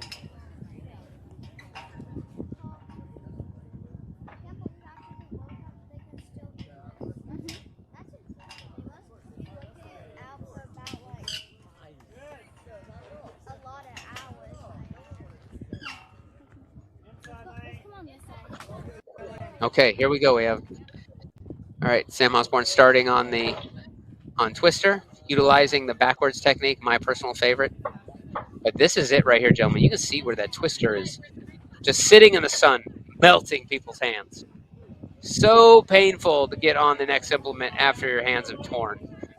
And then, you know, mentally you have a whole nother event ahead of you.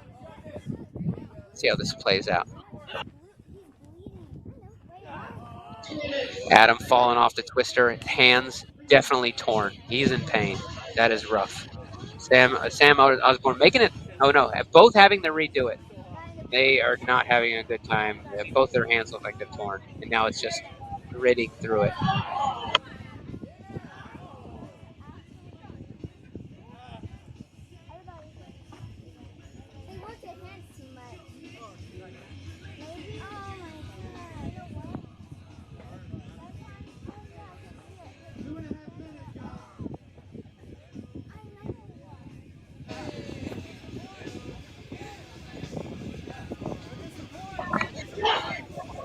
Okay, we're coming up on 5 minutes. Some of the 7-minute time cap. Makes it through.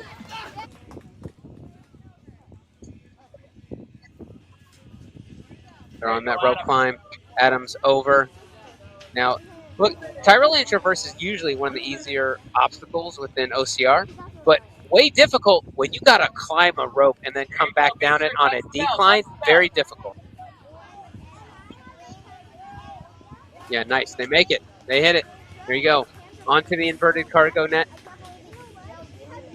Meanwhile, we got the next round happening in front of us.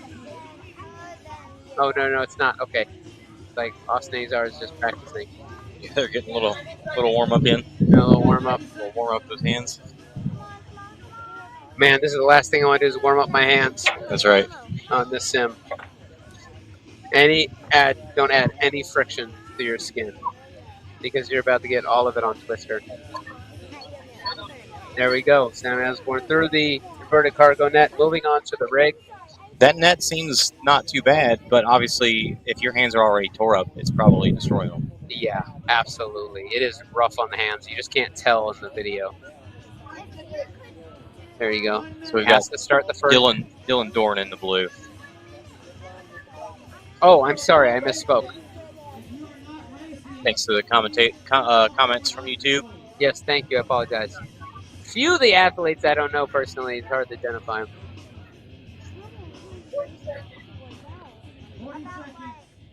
Okay, he's opting to skip it and go for the rope.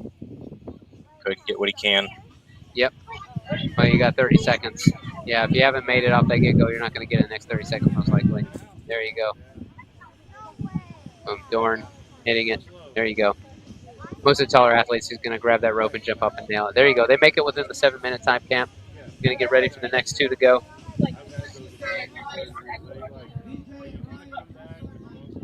For those of us that really love obstacles and obstacle course racing, this is my favorite event.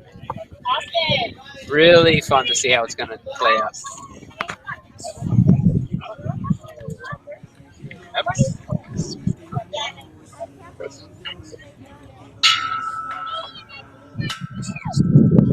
Jason, I think we're getting some air one or the other.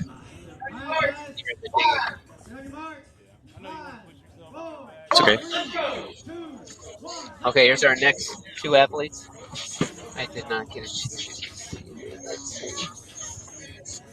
Too hot. Too hot. Oh, here comes VJ, I believe. Here's who the pick to win this all out. Added stress. I think he knows everyone. So all to win this event. All of our Radix phone cameras are overheating due to the heat out here. So I'm going to try and see if I can get another camera on that start rig. Here it is. VJ comes up to the pegboard. This is exciting. He hasn't spent much time on it, but he did get a chance to practice this morning. Did just fine. He looks super cool and calm and collected.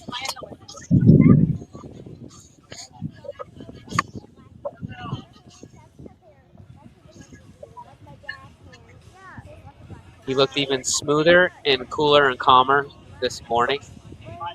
He's not moving as fast as he was. Very methodical movements here.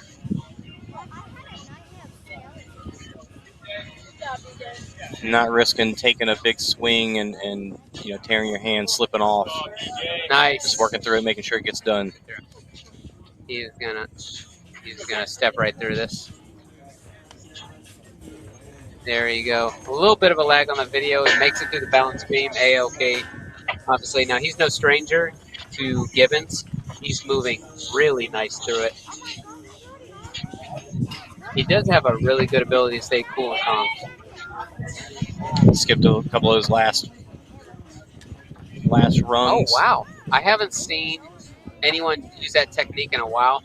Usually taller guys, okay, yeah. He's having a bummer. VJ's having to redo it. He was double fisting each hold on the twister, which, man, you do not want to spend any extra time on that obstacle. Did you catch why he had to restart? No, I didn't. Couldn't quite tell. Maybe his legs grazed the ground. The problem is he's a taller athlete. Look how close he is to the ground. That's right. He's got to keep his legs engaged, his core engaged. Yep. Excuse me, legs raised, core engaged. There you go. He makes it. His hands have got to be hurting. Here he comes. Yep. Nice. He's able to get his foot on that first cross beam in one pull of the rope climb. Really good strategy.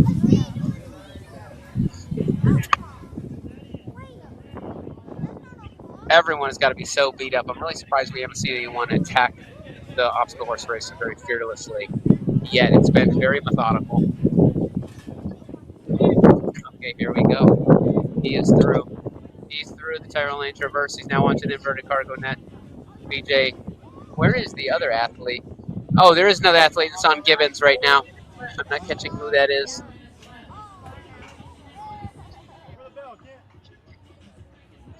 If we can move the camera over. BJ's making his way. We don't have an angle quite on it right now because the cameras are overheating. All right. BJ is through. He gets to the inverted wall. Now he's moving on to the rig. His hands are torn, most likely. He's taking a moment, yeah. Yeah, look, he's looking at his hands. They're definitely torn. He's going to have to get it through this. He's going to take a shot at it. I've never actually seen BJ fail an obstacle. There we go. 3 minutes, 43 seconds into this 7-minute time cap. His hands are torn. Trying to. There he goes. Touch the first implement. He's going to skip. Yeah, he skipped the nunchuck. He came off. That is the first time I've ever seen. Oh my God. He's skipping the rig. He's went past it. He's going to the rope climb. I've never seen BJ fail an obstacle. That's a first for me. His hands have got to be torn to hell. He had to redo Twister once. And so he's opting to skip that and hopefully save his grip for the next event. Well, this will throw a shift into the into who can take those points. Somebody is going to complete every single one of these. Jason, I don't think we've seen anyone complete all the obstacles yet. So let's see. They're going to line up the next two. Oh, I'm sorry. The other gentleman is still on the course. I can't tell from this angle. Is that Kent? Yes, that is Ryan. I apologize, everyone. Ryan's on finishing the Tyrrell Lane Traverse. He has to hit it. He's legs first. He's got to hit it. Oh no. Ryan is no. Yes, there you go. Oh man, so close. Okay, we don't have it in view right now. But as Ryan Kent does the rope climb and comes down the Tyrrell Lane Traverse, he goes down feet forward, so his feet are closest towards the bell. Well, keep in mind, per the rule book, you can't touch the bell with your foot. You got to do it with the hands. His hands are probably already torn up. So at that point, he has to switch his legs on the Tyrrell Lane Traverse, which means he'd have to dead hang for just a second on that rope, which is really hard at this point. And he just makes a quick transition. Oh, wow. Okay. Here comes Ryan Kent into the... Will he be the first one to get through the rig? He takes these points. He beats BJ Jones on this. We haven't seen anyone successfully complete it. Ryan's bending down and grabbing the dust and the dirt off the ground to chalk up his hands. Just keep in mind, you're not allowed to use tape, gloves, chalk. You're not allowed to do that in this sport, but it's totally legal to sit down and grab the dirt off the ground and rub it in. He has touched the first implement. He's about to start. Oh my God! I just saw his hands. His hands are bloody as hell. Oh man. Nope. He pulled up on the first pole. Immediately dropped it, walked past the rig. He's going to go jump up and hit that bell on the rope climb. Yeah. Wow. I'm telling you, this is a testament to what we've been talking about the heat on the twister and on certain implements. This is a metal rig. It's been sitting in the sun all day long. It's so hot we can't keep the cameras going. And now these guys got to grab the stuff with their bare hands. And I'm pretty sure everyone is torn. This has happened every year, and it's just kind of well known. This is one of the hardest parts. So, but their hands are torn now, and now it's going to come down to that endurance event with everyone with torn hands and who can hold on that bar with torn, bloodied hands, and how deep you can go in the pain cave. This has got to be taking a toll on the ladies as well, because the ladies are standing by on the side watching this. And watching one man, top-tier elite athletes, one man after another, tear their hands back to back to back. This has got to get into the ladies' minds. We'll see who's up next. But those are two of the best in the sport. Ryan Kent, BJ Jones, both not completing it. Matter of fact, taking one shot at that first implement on the rig and saying, nope. Here we go. Next two athletes coming. I think that's Joey. Not Joey, excuse me. That's Johnny Mares. I believe. Let's see. No, it's not. I'm sorry. The one on the right is Austin Azar, coming out of Alberta, Canada. Here he comes. No stranger to obstacles. I have high hopes for Austin. He has great obstacle proficiency, and that is the sole purpose of this right here.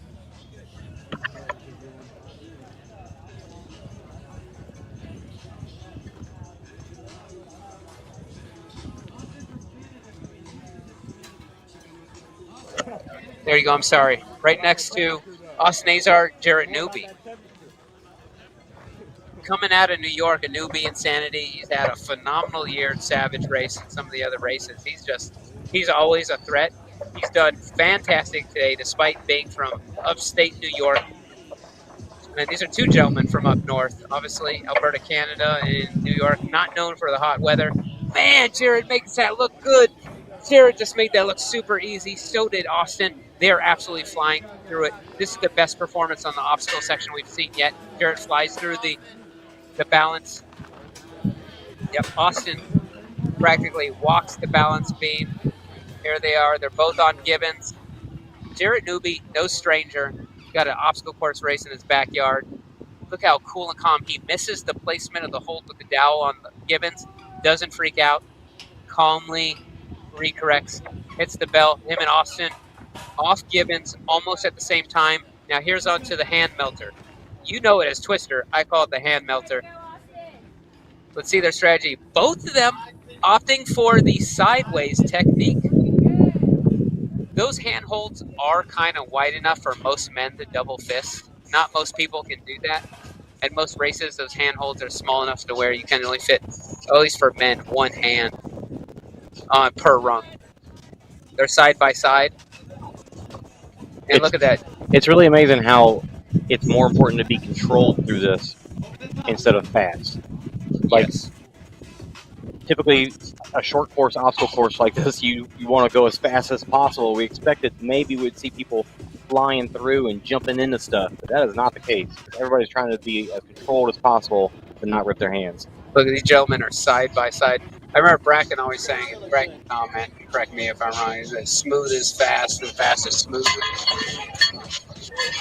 Through the obstacles. There he goes. Jared Newby flying through the inverted cargo net. Austin looking very laid back. Yep, there we go. I think we're going to see the first people through the entirety of all the obstacles. Only 2 minutes and 52 seconds into this ring. He's a taller athlete. He's not going to have any problem reaching that cargo net and coming down. Yes. Okay. This is huge for Jared. No! Oh my gosh, no. Oh my gosh, Jared falls off. Oh, I didn't see that coming. He's going to skip it. He's going to skip it. He's almost there. Okay, here we go. There we go. There's Austin Azard. He's going to make it. He's going to be the first one through the entirety of all the obstacles. Let's see as he comes through. Come on. Come on. No! Oh, God. Oh, man. I so badly want to see someone make it through this thing. You just can't quite put it in context what it's like to try something like that with torn hands. Okay, Austin going to retry it. He wants those points. He's taking a second. He's cool and calm. Jarrett Newby just went ahead, passed it, did the rope climb, finished it out. Austin Azar saying, no, I'm completing this. He's no newbie. He's no newbie. I don't mean that. No pun intended. He's no newbie to the obstacles, boy. He is not going to let this rig beat him. We want to see someone get through the entirety of all the obstacles here. I think this is something where I was mentioning earlier with Rich, we're talking about Johnny Mares and Kenny Schroeder. They know what to expect, and that's who I'm expecting. I'd call to try and win this. Well, I'm sorry. I did say I think BJ was going to win this. I'm surprised BJ didn't manhandle this entire course. but it is extremely rough. Don't get me wrong. That torn hands, any rig, any implement with torn hands, very difficult. Austin is trying to rub some dirt in his hands, some of that proverbial chalk it up. You can't use actual chalk. He's catching his breath. He's not giving up. He's gonna redo this.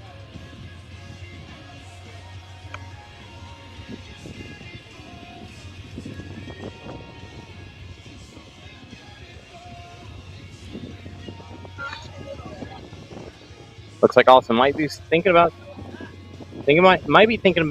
trying it again, see if he can get it. Because he is so far, if he gets it, he'll be the first one to get all of the obstacles. They sprayed some stuff on his hands. I'm not sure if there's healing power in that spray or if it's just straight up water. So you're getting your hands wet to try and deal with the heat. At the same time, you got to deal with the moisture. But you got to get them cool somehow. And he looks strong through this part. And he really just has to muscle through it and just get it as fast as possible. Right here, you can hear the crowd behind me, I'm sure. Yes! There he goes. Come on. Right there. Yes! There he is. First one all the way through all the obstacles. Let's go, Austin. He's representing Canada. Get that foot hook. He says, make There all it those is. Canadian jokes you want, Americans. Let me show you what Canada's made of. In 6 minutes and 22, 25, I believe they said 25 seconds. Way to go, Austin. Awesome job. Way to grit it out, huh?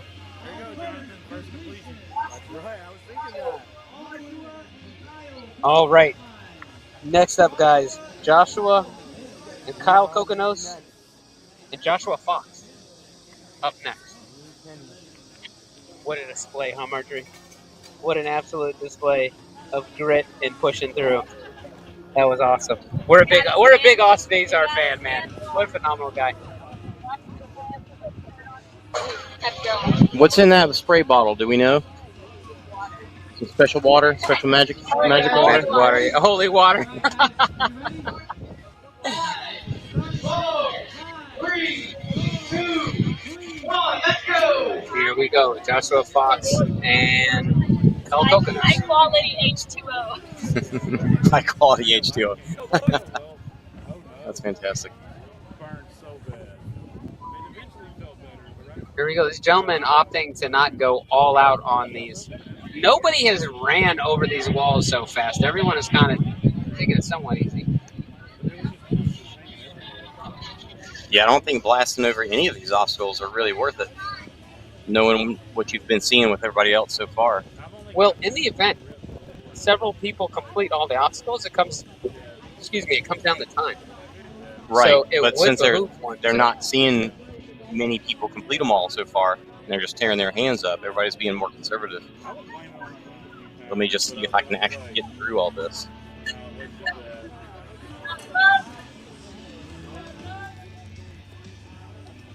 Wow, skipping bars on the monkey bars, very nice. Using his height to his advantage. Joshua Fox and Kyle Kokonos. Looking good. Starting the pegboard. So, unfortunately, I believe you have to start on the first vertical line of that pegboard, and no one is calling our athlete out on it. Keeps getting over it. Yeah, this one's not coming through. This is okay. Grab it and then pull it out and then move. Yep, opting to use the 90-degree angle lockout method.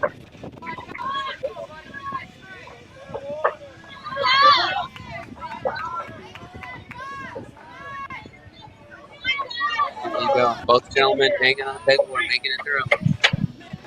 Starting to lose. He's starting to lose his lockout power.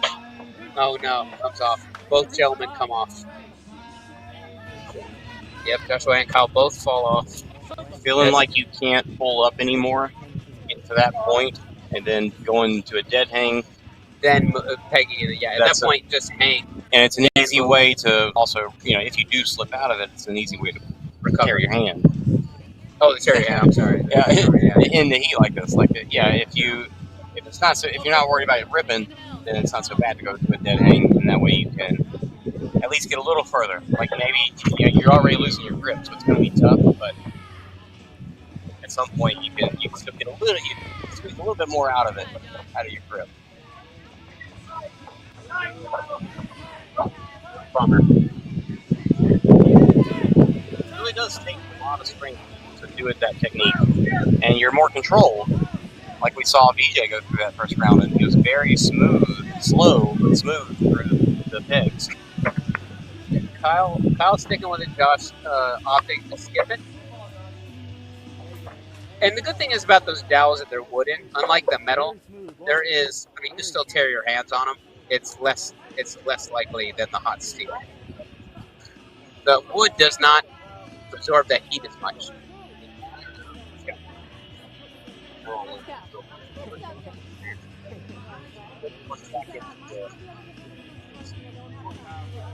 There we go. Kyle Kokonos moving on to the balance beam, while Josh is on the fall, comes off Gibbons. Yes. That's hard, man. It takes precision. Try to get as close to the next one as you can. Precisely put it in.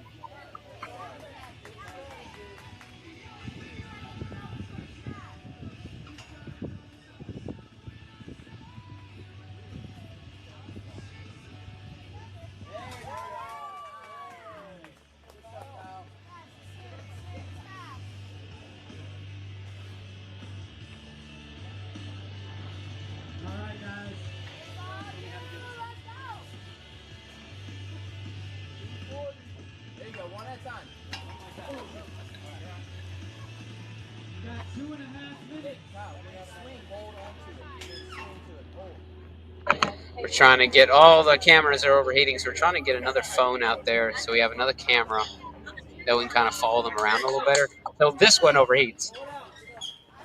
There you go. Both gentlemen still falling off Gibbons.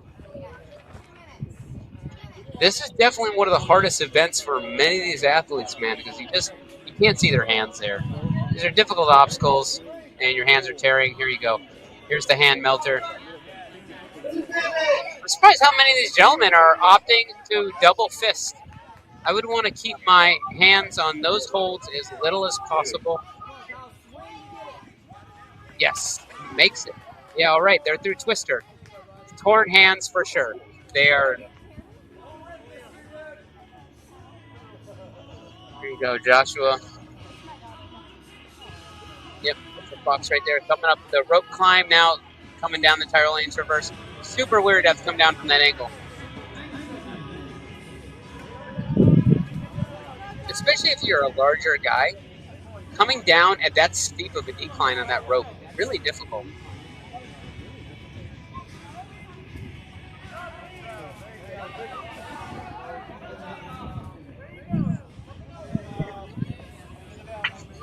Yeah, nice.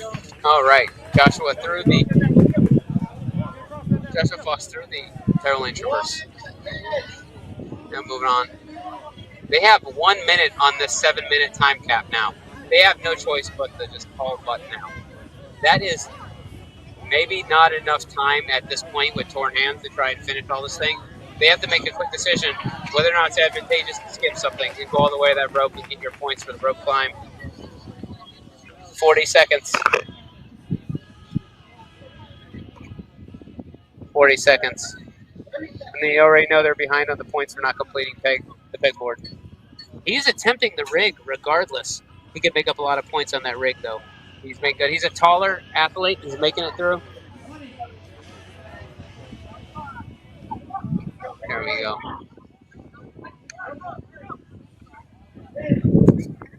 Bummer.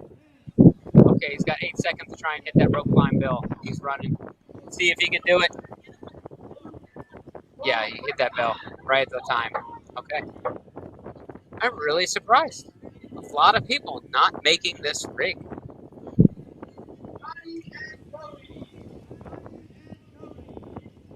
All right, I think we have Kenny Schroeder and Johnny Mares, or Joey Davenport.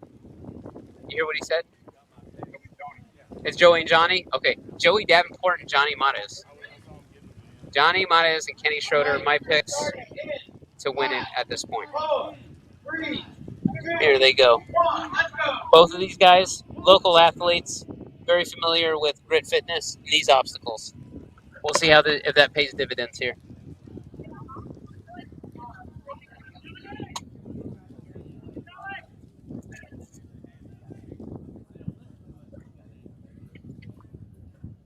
Here we go. Johnny Mares coming over the wall, making quick work of it.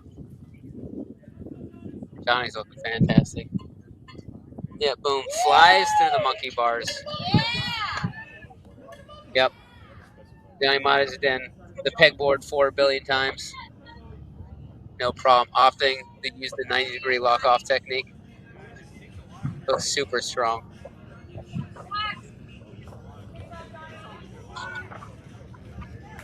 I'm telling you, Jason, I think this is going to come down to Kenny Schroeder and Johnny Mares on the obstacle proficiency. Oh, wow. Johnny hitting the bell, almost falling off. Super close. Super, super close. Tell you what, this is wonderful for the guys who know they're not going to beat some of the other athletes in some of the other events that are good at obstacles. This is your time to shine, especially watching the top tier guys like VJ Jones and Ryan Kent fail the rig. Oh man, this is your moment. This is your time to make a move.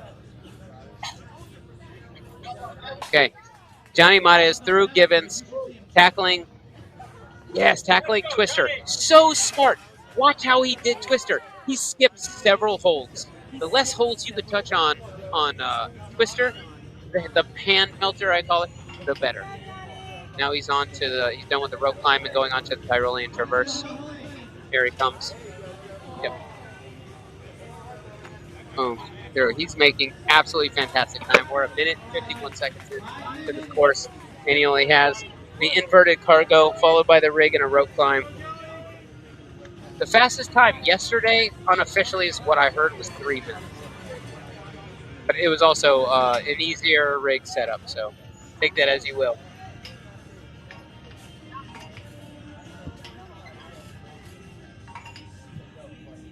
Yep, Joey's still making it through Gibbons. Johnny, not on the camera there, is already started the rig. Really using that swing. There we go. Notice how... Oh, no. Johnny falls off. No way. Okay, his hands are hurting now at this point, too. This is brutal. This is brutal. Let's see guys that I know are extremely obstacle proficient. Really strong. Have trouble on these obstacles.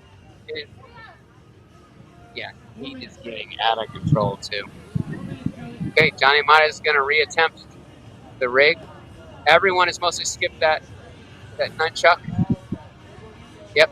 You see he's going to pull back on that last implement, so he builds the momentum to reach forward at the apex of that swing. Yes! Johnny Mares does it. He completes it. He completes it. There we go. All obstacles completed. That's the fastest we've seen it. That it makes Johnny lead from this point on. We still have Joey Davenport. He's at the inverted cargo net.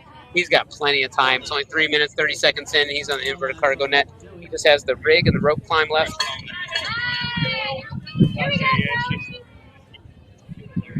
You can hear everyone rooting him on. Local athlete. Everyone loves him. Some Joey Davenport. He's catching his breath for a second, giving his hands a break.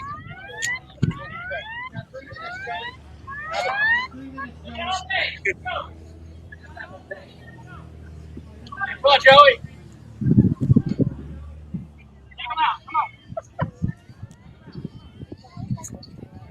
I think Joey has this. I think he can get through it.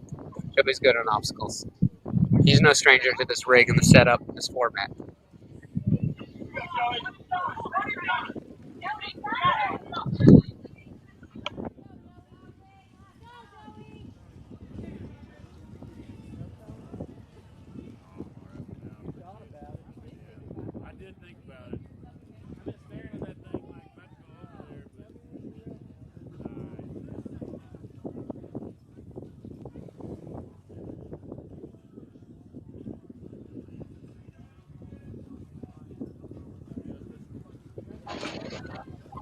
There you go. Hands on the first implement. He's ready to start it. There we go. There you go. Got to get past that step. Excellent. Past the hardest part. Joey's got long arms. He can reach that neck just fine. There he goes. He's going to reach for that board. The longer you hang there, the faster your grip is. There you go. Come on, Joey.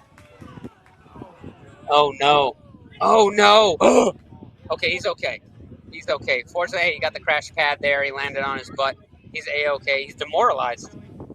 That will take it out of you. That's more of a mental obstacle right there. You just, so close. Right there. You don't even know if you want to do it again, especially when you've seen the top tier guys right before you. They skipped it. They took a shot at, nope, my hands are torn. I'm not doing it again. And they move on to the next. Joey is going to try it again. Come on, Joey. I believe in you, bud. Let's do it. There you go. Nope. Nope. I don't have it in me. Skipping it. Going right to the rope climb, taking those points. Dylan and Chris.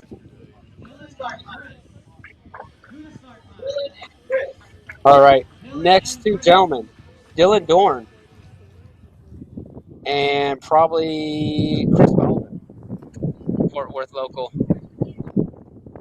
Let's go, Chris.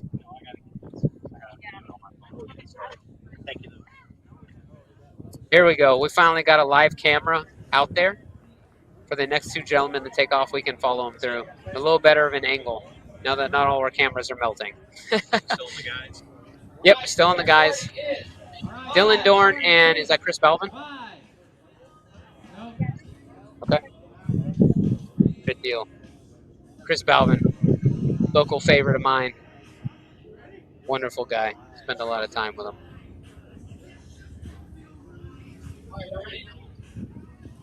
Five, 4, 3, 2, 1. Let's go. There you go. It's a little bit of an angle here. We get to see.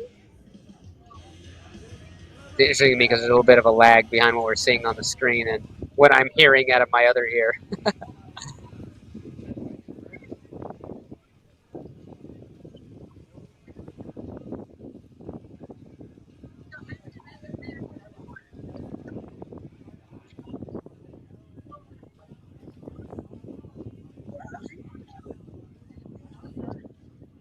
Chris taking his time over the walls. No need to rush it.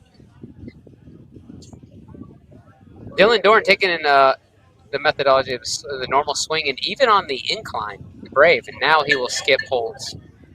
Yeah, the least amount of implements you can touch at this point would be to your advantage. Okay. Now it's time for the pegboard. Now, I don't know how familiar Dylan Dorn is with the pegboard.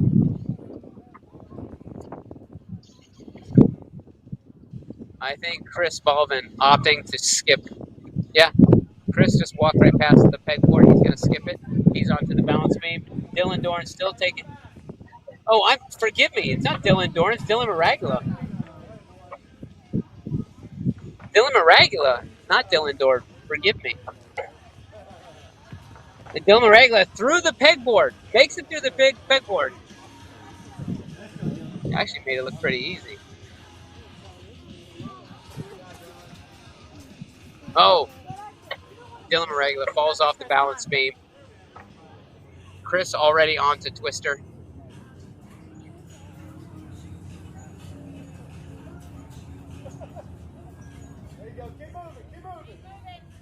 Chris Balvin almost through twister. Almost there.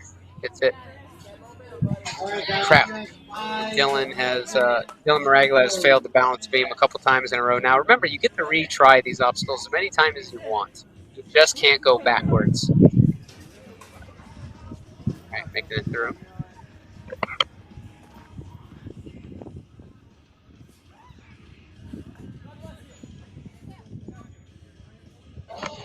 And on a personal win, food has arrived. Sweet mother of mercy, am I hungry? I better not say food too loud so the athletes don't hear me. They do not want to hear about food at this point, or any kind of comfort level.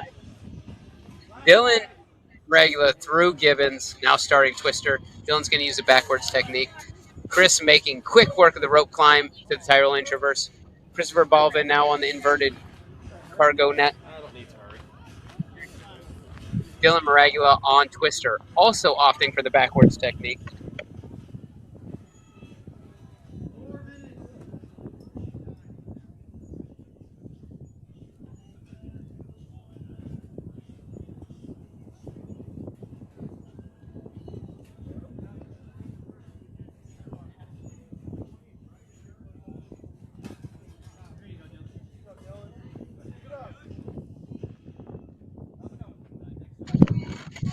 Excuse me here as I mute the mic a little bit to throw some food down in between. We have not ate anything all day long.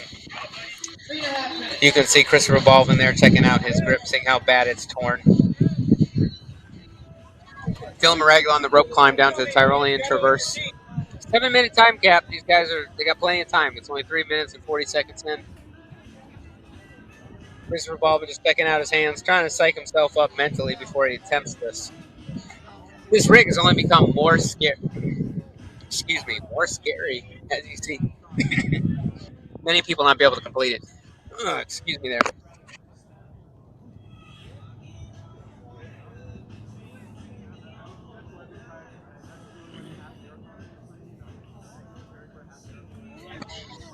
Choking here. Apologize. Okay. Christopher Balvin still psyching him up. Dylan's right behind him, coming through the inverted cargo net.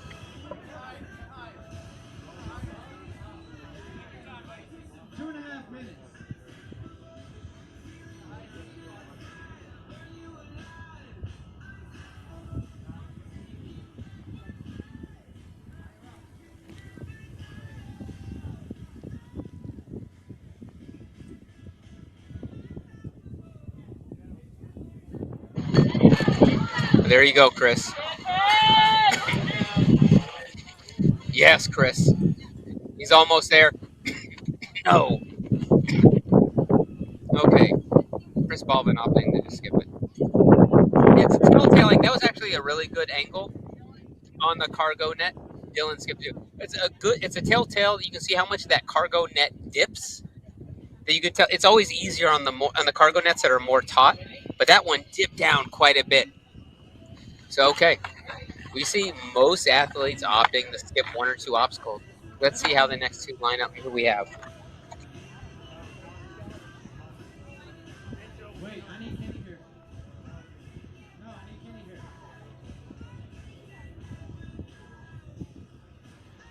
Maurice.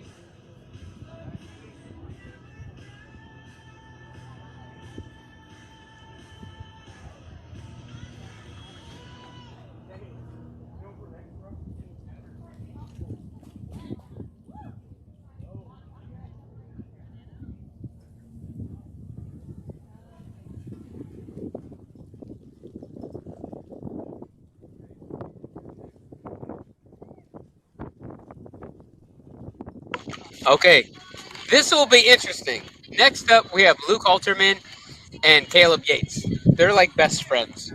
Woody and Buzz and Woody. These two, nobody talks more crap to each other, teases each other, hits each other than these two right here. We haven't seen 2 people so close, like best friends, side by side in any of these events. So this will be fascinating. I actually expect Caleb to give him a little elbow. Let's see how this plays out. Also, both Fort Worth natives to us. Good friends of mine. Cool to see the Fort Worth, North Texas athletes represent.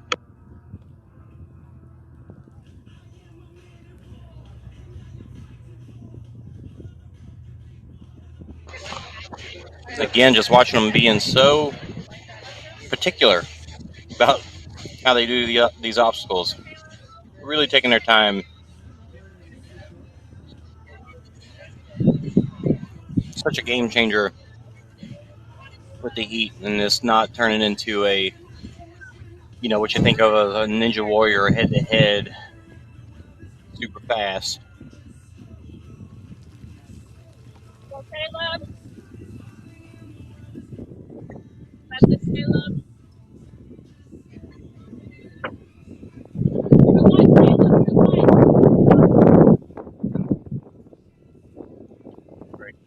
comment knows what's up. Those bars, it's wild how hot they really get. I mean, to the point where you might grab it and you can't even hold on to it. Like, it hurts to hold on to it.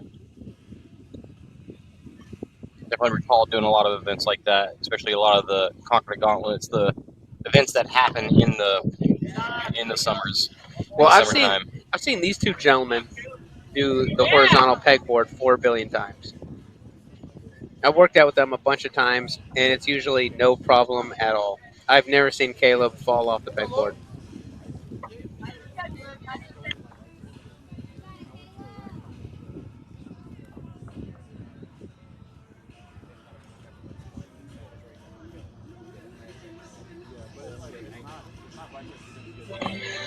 I mean, I really assume that everybody's hands are 4 at this point, but you never really know. We need a hand cam to show how bad each person's hands are.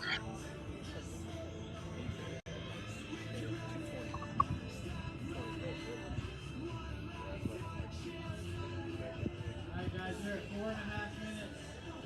4.5 minutes left.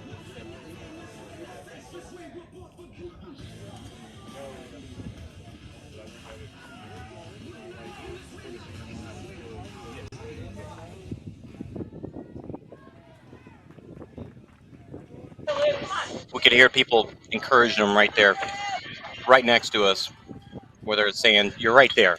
You're so close. You got it. You can't give up on it yet." And he went after it. And got it on that next try. It's really awesome.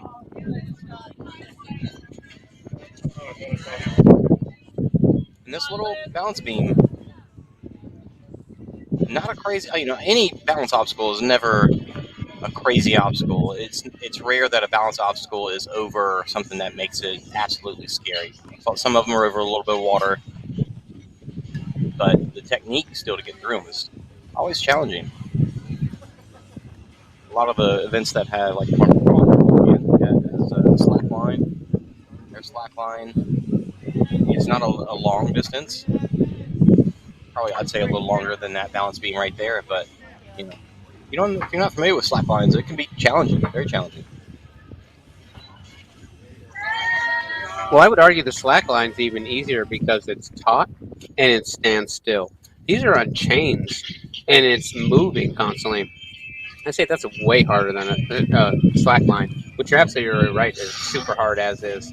I think we had a skip on the Gibbons. But looking at the way he's doing, Oh no! he's going every hold, and Oh no! He's right for. He's gonna skip twister. I know y'all have talked about this twister before, but it's not like the Spartan twister where it's made out of aluminum. That's steel. So the metal itself is rougher. So when it spins in your hand as it turns, it's always tearing your hands up even more so than Spartan does. I just got a glimpse of his left hand from this angle, and it's already bloody. Yeah, you can see Caleb looking at his hand. He's super aware of it, and now it's in his head. This is gritting it out and just trying to keep pushing.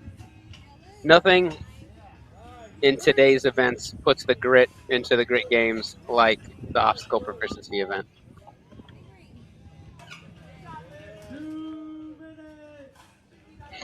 And knowing what you got left to do, there's still the endurance event left to go.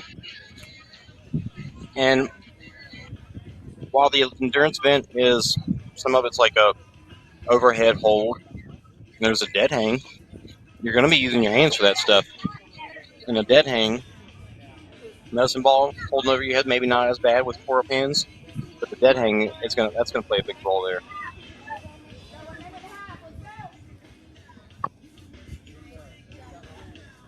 Also, we've seen it in past years where there's usually a last-minute change in the endurance event. It's very likely that could happen again, and what that could be, if it pertains to something with your hands, could be deleterious. Gritting through that little cargo net right there has got to be tough.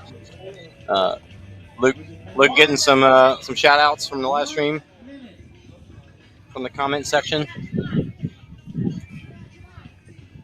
It's watching back at home. Also got, you were talking about these guys being from DFW. Got a DFW shout out as well. Thanks, Tori. Here, I second that, Tori. Go DFW Athletes, North Texas, representing. 30 seconds, Luke. Get up that rope. You got 25 seconds.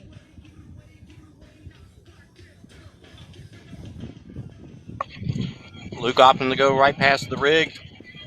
Go straight, get one more point at least.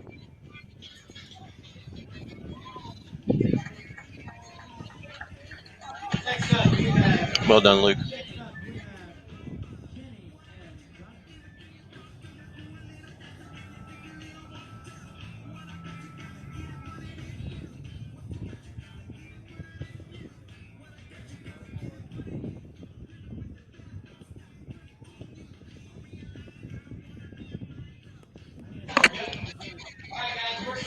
So that was Kenny. Yeah, we have Kenny Schroeder and Jonathan Stern. So I think Kenny Schroeder will do fantastic in this. I expect him and Johnny Matas to do the best in this event. But I tell you what, Jonathan Stern, surprising everyone, absolute amazing performance on the Burt 400. He's real good on obstacles too. I'm not putting him out of anything, man. Anything could happen with Jonathan Stern. I'm really rooting for him. He may very well blow everyone out of the water again.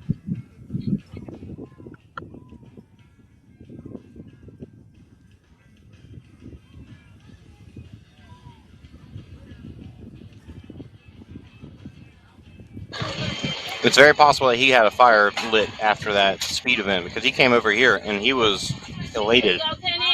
Like seeing the excitement just on his face when he came over here and talked to us. That is exactly what I said. It was palpable. To see the look in his eyes, that kind of level of excitement, man, I love to see the passion behind people's eyes when they're excited like that. Oh, man. Oh, my gosh, no. Kenny just fell off the pegboard. I've never also ever seen Kenny fall off a pegboard. He's very obstacle proficient as well. The judges rushing in to get the recover the pegs. Yep. It was very up high. Jonathan Stern starting his attempt. Both gentlemen locking off at a 90. Kenny making sure to stay high so he digs his elbows into the board. That's really going to help you stay at a lock off at a 90. So if you watch Jonathan Stern right here. Look at his hips. I mean, Kenny's in yellow, right? Yes. Just looking at his hips, the way he's controlled as he goes from one hand to the next. No, sir. Oh, no. Come on. Okay. So you notice how Jonathan Stern is low on the pegboard, so there's no board for him to dig his elbows in, but makes it through. Let's go, John. Right there, right there. There he goes. Got it. Bounce beam.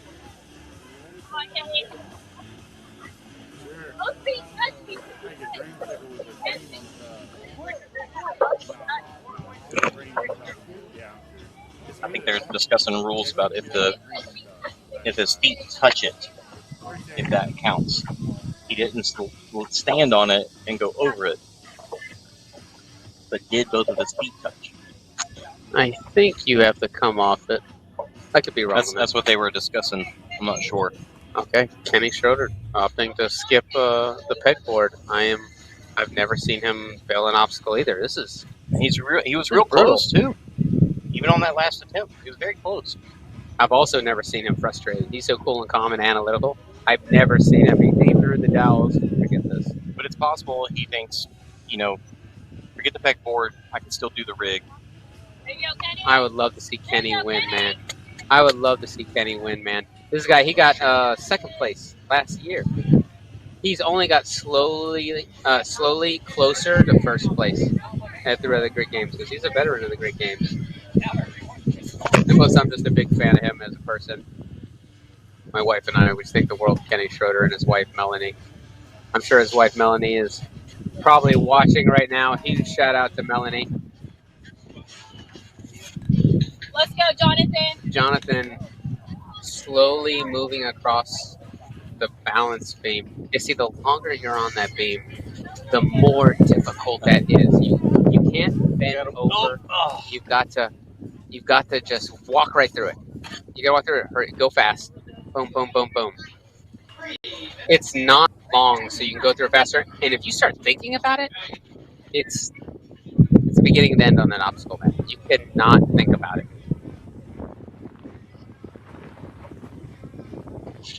Okay, yes. Nothing gets through the barely makes it through. Wow. Barely makes it through. That looked like We got Kenny Schroeder on dangerous the Gibbons. Both of them starting the Gibbons.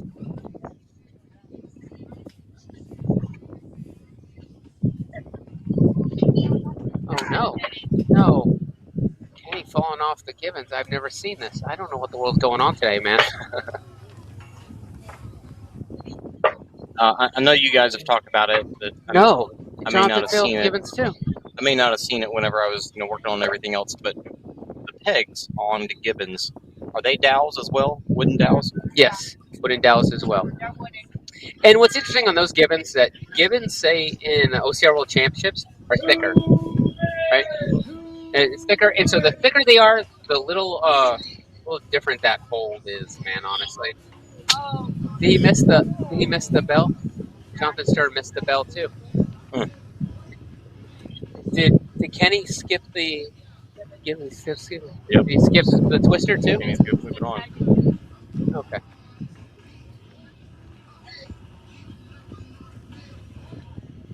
Okay. Well, this is quite the upset. I mean, all along, one guy after another. These are all guys I know for sure are very good on obstacles. This is just brutal. Let's check the temperature here.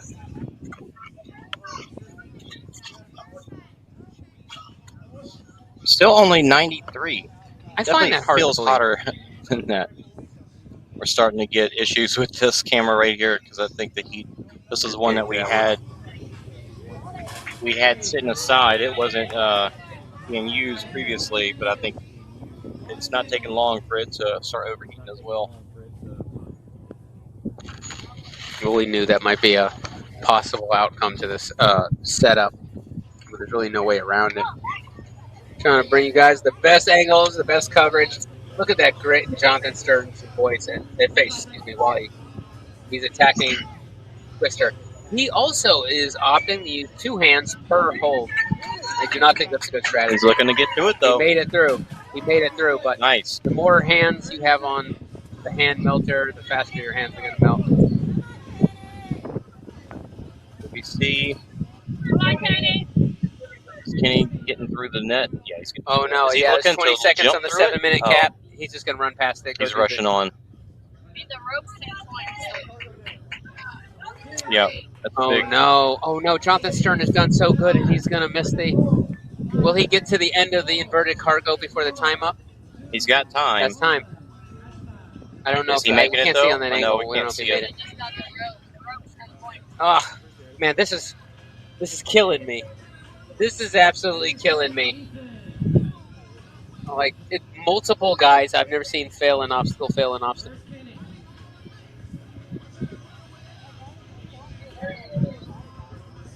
Well, now we got to wonder how this is going to play out for the women's field.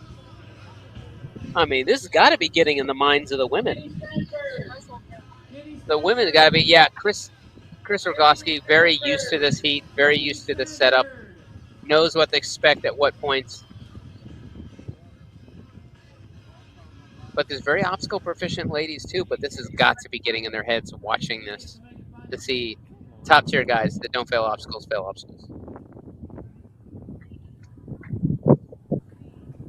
And we've seen 2 men get all the way through all the obstacles.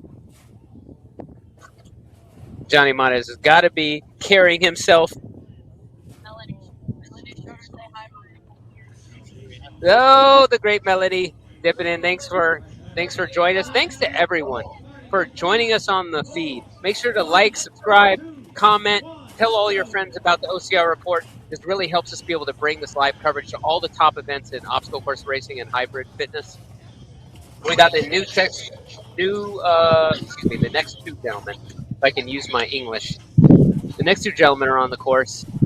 Find out who these are. My Joe? Right here.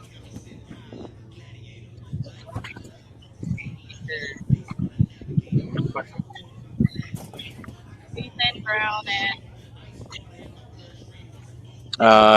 Sorry. Brown and Nope, that's the judge. It's right here. Anderson. What are we on? Anderson and Ethan. Yep, up next. Anderson, Goncalves, and Ethan Brown on the course. They look like they're doing fantastic. I'm not so familiar with these two athletes. But wow, Ethan, that's the best anyone has looked in the pegboard. Wow.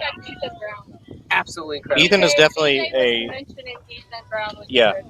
Ethan's a Spartan athlete. Done a lot of the Spartan series and stuff. Okay. He's not necessarily you seen him on the podium in those races, but he's there a lot and very experienced. And he's making quick work. Wow, awesome strategy. Skips 2 of the Gibbons. This is the best anyone's looked all day.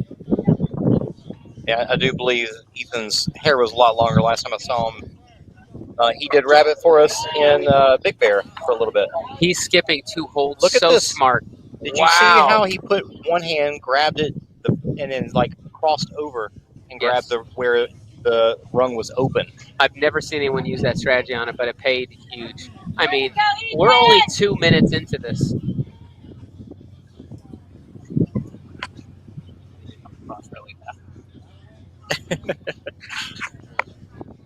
Yeah, he's doing very well here. Way to go! You can see him look at his hands, give a quick peek at his hands to see how they're feeling. I don't know if his are torn. Wow. I mean, he's going through this so well, it'd be surprising if they are torn. At this rate, he's going to win this event. Please get this all the way through. One time. If he doesn't wow, fail here. Look at that confidence. He's skipping holds. Super confident. Very smooth. Can hear that ding in the background. Yep. Nice. Slightly ahead of the recording. The third man to complete it, and that's got to be the fastest. Woo! That's got to be the fastest. Absolute performance. Wow. Way to go. I will be watching that, gentlemen. Yeah, we need to pay attention to where Ethan gets in the standings after that one for sure. Absolutely. And then Anderson still has 2:49. 4 minutes to go. Wow. Every obstacle completed. Very nice. And definitely faster than who got it so far? Johnny? Johnny Morris. Definitely faster than Johnny. You know, I wonder if Johnny would have been faster if he had attacked the walls more aggressive. He failed. Well, he fell off. He did. Oh, he that's did right. Fall off the rig. Yes. Yeah, he did. That's right. I think he got that. Did he get it? He's going back. I don't think he is. No, just now. It looked like the bell moved, but either he touched the ground before he touched it, or he just didn't ding it. He was right there. Because look at how he's changing. He's changing which hand is holding the. He's leading with one hand, but he's switching the peg from one hand to the other while he's hanging there. Wow. Marjorie, I asked you if you wanted to commentate. If you want to put a headset on, you turned me down. We got an extra She's in the headset background. here. She's right here next to the mic. You might as well have the headset on. Go commentating. I mean, you've been out here watching these athletes more than I have today. He's skipping twister. Just saying, yeah, well, I mean, not even bother. Marjorie, as a woman, how do you think this is going to affect the female athletes watching these top-tier athletes fail? Many of the obstacles, guys that we expect to breeze through the entire cow, so 100% completion. How do you think it's going to affect them? Yeah, I think a lot of the men haven't experienced ripping before in a lot of these obstacles that they've seen before. So like Twister, they've seen before. Gibbons, I'm sure they've seen before. But because of the heat element, and the friction of falling down off of them, they're ripping, and that's affecting a lot of their efficiency in completing each obstacle. Yeah, but do you think this is getting into the women's head? They're on the sidelines watching this, waiting for their turn. Do you think this is getting in their head? So, I mean, I'm sure the newbies are seeing like somebody like Ken and BJ skipping obstacles, and that will intimidate them. But let's say Chris and Caitlin and Miranda, that's been through these things before, I mean, they have their own confidence in what they can do with each obstacle, and they've experienced the heat, and they've experienced like what each obstacle is before. So I would say the new ones coming in would probably get intimidated and more anxious about it, but everybody will give it their best try for sure. Yeah. I don't know. It'll be interesting to see. Do you got any predictions for the women? I think we both agree that Chris Rogowski will take this. Will complete pretty much everything in a pretty good time. I think I like to see what so she did Calypso. fell off the balance beam last year, but I think she's got a good grip of it this year. Yeah, I mean, that was a fluke, right? Yeah. No one saw that. Remember, everyone gasped. Oh yeah. But she was had enough points that it didn't really affect her placement for sure last year. I'm almost sure Miranda, and I don't want to. I hope she's not listening to this because I don't want to jinx her, get her, put any pressure on her. Uber. But I think Miranda Uber, she's really good on obstacles. I think she'll take second or third. Yeah, I mean, it's getting to where it's not a race of how fast you can get through the obstacles anymore. It's just complete it to get the point. Yeah, when so few people have completed with 100%, that right, you don't really you have to rush through it. Yeah, yeah. And it wasn't like that past years. Sorry, our next two guys, we have Colin and Marshall. Yes, that's Colin and Marshall couples. Colin, Karin. And Marshall going couples. over the walls now. Wait, Cofford? And we talked to Miranda about how she's feeling, because I know, her running has been slow. I think she's concerned about her heart rate and the heat and everything. How's she feeling otherwise? I think she knows this is her event. She never expected to do well on the running coming off an injury and not the training as much, She's trying to do damage control on the Burp 400, but this is where she shines. This is what we really enjoy mostly about obstacle course racing. But you can see, it's interesting that every men, even though time can be a factor in this, are attacking the walls with somewhat, relaxation. Like they don't seem too concerned about the speed of anything. It's pretty smooth, the monkey bars here. Considering he's almost locked off at a 90 as he comes down on those monkey bars, it's going to text that lock off 90-degree angle a little bit before you come into the pegboard. That makes sense, though, because that keeps you from swinging as much. And obviously that's the thing that's tearing everybody's hands up, is just swinging. Yeah, good point. And I know that they're putting water in between each set of people that are going through, but also think that the water is attracting more heat. Because like BJ said when he touched the monkey bars, he's like, oh yeah, it's hot. I can only spend a few seconds grabbing and he's not even gripping fully each bar because it's so hot. Oh wow, just using the tips of his finger to grip it. Try and keep his palm off as much as possible. They're trying to cool off the implements or the holds, but really the water is also attracting more heat. Yeah, to the metal. But it being wet is going to cause you to probably want to do those lock-off holds as well. Yes. Yeah, and we haven't seen that on the video yet, but there is indeed a gentleman going around with a spray thingamajig. Spraying. Well, I think it's the same magic water that they put on the hands of of Austin. Austin's hands. All right, one gentleman has already opted to skip the pegboard. Yes, you moved on to the balance beam. See the quick. You can go at a dead hang on the pegboard and calmly move laterally through it. but there is somewhat of emphasis on speed through it, just because the longer you're hanging, the faster you're losing grip. So you do have to keep it moving, even though you calmly move. Well, the tricky part about dead hanging and moving on the pegboard is that your body's not as controlled. Your legs, your body's longer, you're stretched out, Right. so you're not able to like keep yourself tight. So it is harder to maintain a steady movement. And Yeah, it, your center of gravity is pointing Exactly. down. What's at that dead hang, instead of raising your leg and being able to move all of that weight laterally side to side. so they both skipped the pegboard now, and they're both on the balance beam.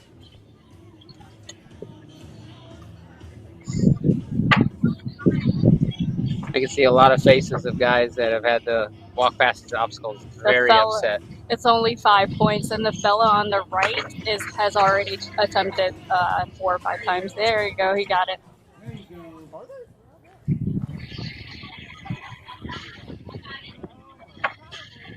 While they're doing this, I'm going to go over and ask a couple of ladies what they think of this getting in their head watching the guys. I will be right back. Is that okay?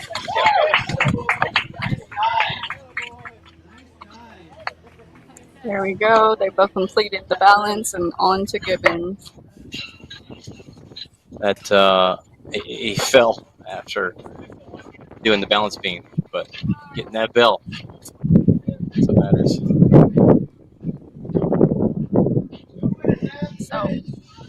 So part of this Gibbons is actually, some parts of it is in the shade, so it's not as horrible. And they're holding on to wood and dowel, so it's not as tough on your hands and grip, but it's still pretty tough. Interestingly, it seems like it's not much. Maybe that first 2 rungs on the right lane have a little bit of shade on them. I wonder if one's getting more shade than the other.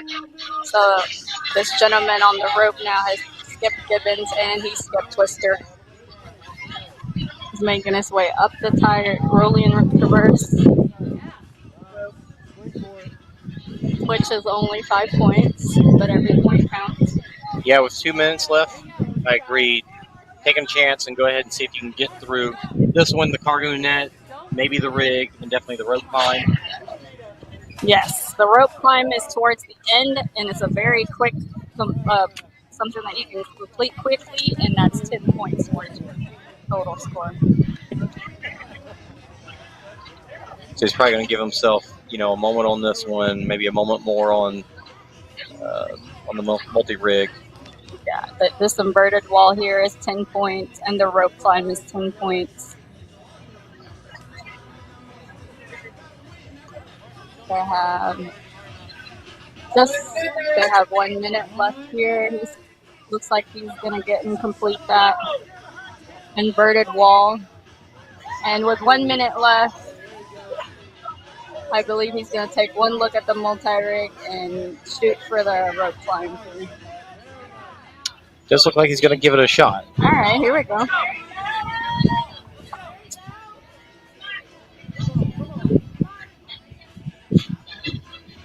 Ooh. He's got a little over 30 seconds left. And he's walking over to the rope climb. Easy 10 points right there. 20 seconds.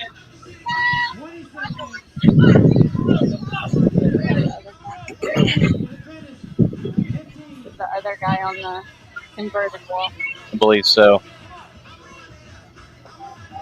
Nice job getting those last extra points there. And he's running up to the rope. Oh, I don't think he's got time. Darn. No. Oh, that was a good job. Not quite. So close. So close. I believe we have one last round of men, but there's no Brian Neely. I believe Brian Neely was a no-show today, so it's just we have Sam Osborne by himself.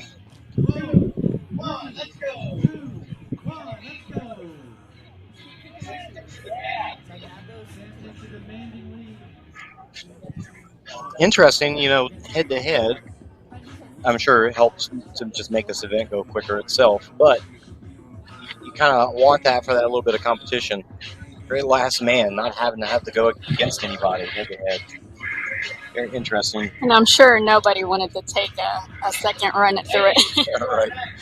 Ladies, coming up next. The first heat is Kelly and Miranda. Oh, looked like Ooh. he went back. Oh, you didn't touch the first one? You must have skipped that first one. Here we go. Back up Matching over hands. now.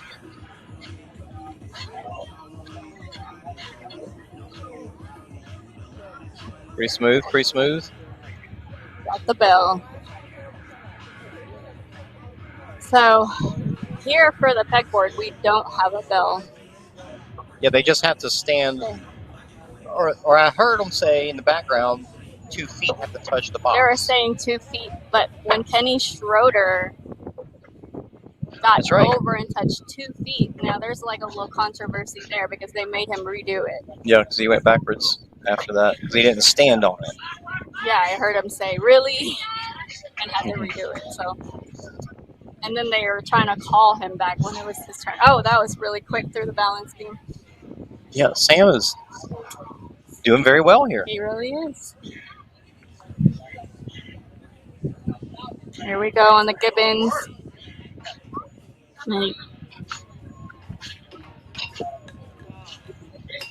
There we go. He stayed calm and cool. Oh, he lost one of his pegs. Yeah, Gibbons and OCRWC being hanging from a chain and spin. You can do where his first hand was back towards him. Now he's. Oh! He did switch, as you could see. I think he was trying to swing too much there, and it. Yeah, he was looking and the for wood, Lachey. The wood spun like.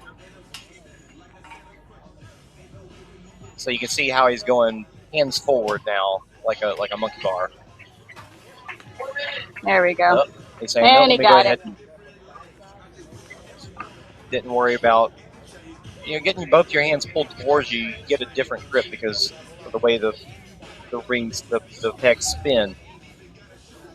So on that last one, he opted to let me go ahead and go towards myself. Here he is. And then just swing out of it. He skipped a few, and now he's doing every one. This, just looking at this and knowing how those bars feel is painful to watch. That steel, it is just so unforgiving on the texture.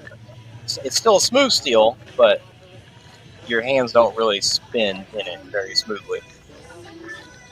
Okay, so like they've said before, you have to touch that first rung here. And then he's trying to reach out as far as he can with the next ones. Like he's switching hands and reaching out. There we go. Yeah, he's doing that, crossing over. Oh, right there. He was one away. Curious if his grips is giving out here. Yeah, everybody at this point is just looking at their hands, assessing the rips and tears. I still feel like 93 degrees is kind of hard to believe, but I do believe, we've been having a heat wave in DFW. Yeah. And I think maybe being closer to the coast here. It says it feels like 102.3. Yeah. And with the humidity, it probably feels over 110. Even looking at my phone, it is saying 92. Yeah. But this 92 feels just like I believe it. It feels like it's 102 in DFW. Yeah. It's wild how that 4 or 5 hour difference, how much it makes on the humidity. On his way back here. What's that? Are you getting inside? Oh, Miles is back. Miles, while you talk about the women and how they're feeling, I'm going to go mess around with the cameras to see if we can get some more back up. Sounds good. Okay, yeah, so I managed to go talk to all the ladies, and I was really curious to how that's affecting them. So there are some ladies outside that are watching. It is completely getting in their head. It is, the other ladies are upstairs, and while they're scared of it, it's not the same level of intimidation. They're trying. If I was them, I actually think that's the best strategy. I wouldn't want to see not one man go. Do not even watch. Yeah. Stay inside. Stay in the cool weather. I know Tara Jackson was in the athletes area upstairs, and I asked her if she was watching the YouTube live, and she said no. Yeah, they got During it on the TV burp, too. yeah, during the burp 400, she was like, no, I'm not watching it. Yeah. Here we go. So Sam Osborne has decided to skip the twister after many attempts. There's Brian Nope. Neely and Sam Osborne. Brian Neely's not here. Oh, he's not. Okay. He had no problems with the Tyrolean traverse, and now he's making his way through the inverted wall. But I do indeed feel bad for the ladies. I think watching some of the best guys skip obstacles and failing them, it's got to be defeating. There you go. 1 minute left. Yes. You made it through the inverted cargo. There you go. That's another 10 points added to your total score. Let's see if he's going to try to attempt the multi-rig, and I see him going around it. Well, he's only got 45 seconds. And something we've seen from the previous guys, he wouldn't be able to complete it within that 45 seconds. And everyone's hands upstairs are forward, by the way. Let's get this rope right here, which is 10 points, and then he's going to cross the finish line. Nice. So it looks like he skipped the twister, and then he also skipped the multi-rig. Oh, okay. But otherwise, pretty good. Well, skipping the twister at Pretty this point, great. if that's the one that tears your hands the most, might be advantageous. Yeah, he attempted like probably 4 or 5 times. Oh, wait, he'd already been on the twister? Several times? I missed it. Okay. Oh, well, then, yeah, his hands were super torn. Oh. Okay, well, that's the last of the men to go. They're going to start bringing in the women now. I don't know how much time is in between because most of the ladies are still upstairs. One of our rabbits came to the tent and said his hands barely have no skin left. Oh. Sam. Oh, Sam Osborne, last gentleman here on the field. Yeah, I like what Luke Halterman said. He goes, when you look at your hands and they're torn, the torn hands are the medal you get at Grit Games. That's the medal you get to take home. Nobody was exempt today in the men's field. And then also, a lot of these guys are some of the larger guys. Right. Too. Very strong. I don't mean large or like overweight or something. I mean like very big and strong. They got a lot of muscle on them. That muscle is a weight. The pegboard is very infamous for tearing a lot of skin, and Gibbons is the same way, especially when you're trying to hang on and then you fall off of it. It's got friction from the wood falling down, rips. And then twister, of course. But at that point, once you reach twister, you've already gotten like 2 or 3 rips by the time you get to that point. Here we got the first heat of women already going for us. Oh, the women are already on the field. We have Kelly Sullivan and Miranda O'Neill. O'Neill. No. They made it through no problem so far. The monkey bars, Kelly Sullivan, the walls. no stranger to obstacles. She's looking really good. Nope, comes right off. Making their way through the pegboard right now. Yeah, Miranda looking, O'Neill looking cool and calm. Moving nice through.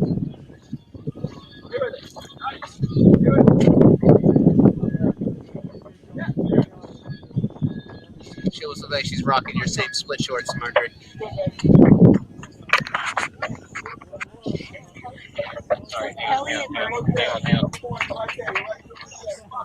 We're having a little problem with the video feed. I'm not sure if we're live on the audio, but both ladies are still on the pegboard. Kelly Sullivan has had to restart it. Oh, Miranda O'Neill comes off 3/4 through it. She is opting to skip it. Moving on to the balance. Kelly Sullivan still on the pegboard. Yeah. Kelly, okay. Oh, Miranda O'Neill. Yeah. Miranda O'Neill made it halfway through and fell. And looks like they both decided to skip it. Miranda O'Neill redoing the balance. Both Kelly and Miranda falling off the balance. Yes, Miranda O'Neill making it through. You can hear that bell ring in the background.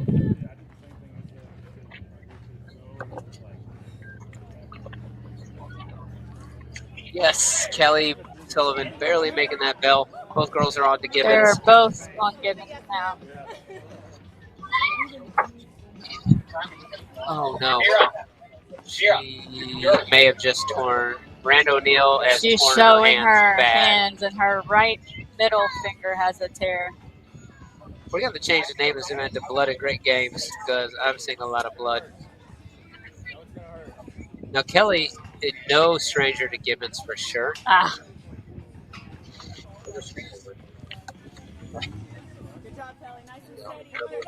A little bit of trouble with the There he feed, so I'm goes. standing up and watching live. Here we go. Okay, here we go. Back looking good. they're both still at it. Miranda O'Neill taking another shot at it. Kelly Sullivan already made it through Gibbons. Oh, no, I'm sorry. She did not. She's redoing. Yeah, I apologize. Both ladies having to redo Gibbons. This has got to be so hard. Can you imagine failing a few obstacles in a row like this? Oh. This just gets in your head. This is where those demons start coming out, and you got to think positive thinking.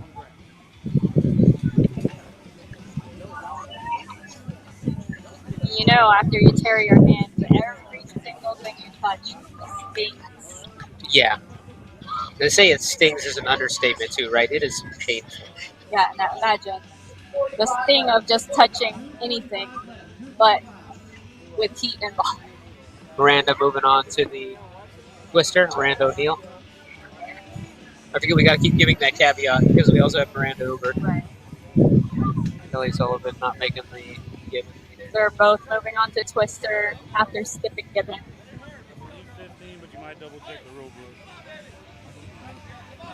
So Yeah. far, they're both tied. This is the technique you see most women do, right? Two hands matching per Every hole. single one. Most all women will do this at every race. Very few will go backwards on it like the men do. I think that's mostly because I think to go backwards has to do with a bit of locking off to keep it moving fast. All right, Kelly Sullivan's almost all the way through the twister. She's no stranger. All right. Nails it. Yep, Got she's it. torn.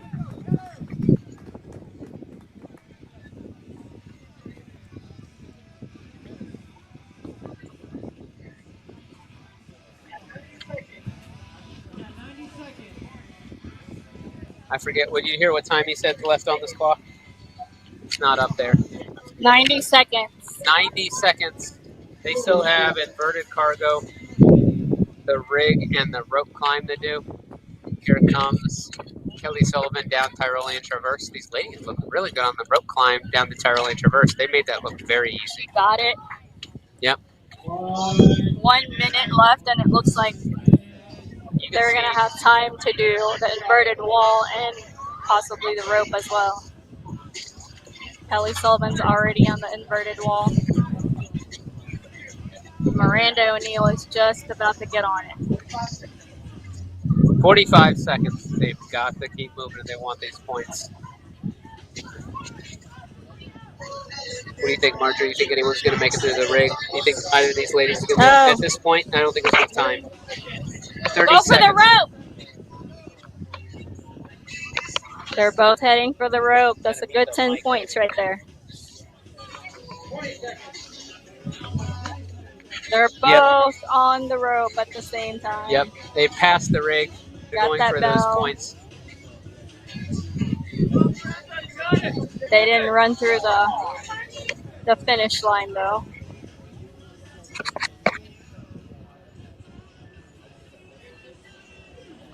All right, up next, Caitlin and Sutton and Julie Best. Oh, I want to watch this. This is going to be Julie really Best cool. has been a really good contender so far. Yeah, Caitlin Sutton with a second place overall win last Right. or in the women for last year. She has a target on her back, a lot of pressure. She needs to do well here. And then Julie Best, absolutely impressive. Julie performances. Best with the burp 400. Wow. She maintained 20 burpees each round. In this heat. While 20 seemed like a low number for the first few rounds, being able to keep up 20 for the like middle, like round 4, round 5 on towards the end is pretty impressive. And it paid dividends in the end with her total score. Yeah, she's right up there in the mix. Of course, Caitlin Sutton, local athlete, very familiar. Oh no! Took a spill. Oh my gosh, landed took a on her hard butt. spill. And yeah, Julie Best falls, hits her butt. You know what's hard about landing on that dirt though, Marjorie, is that this gravel, like It's got large big gravel. rocks. Yeah, it's not like little tiny sedimentary rock. It's like very large She's pebbles. trying to lachey. There she goes.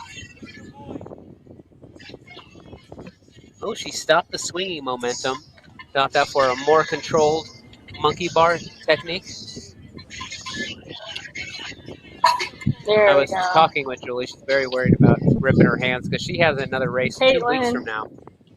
Going backwards while she's going up on the incline, and now she's one-handed monkey bars on the vertical part. And nice and steady on the way down. There you go. She started the pegboard.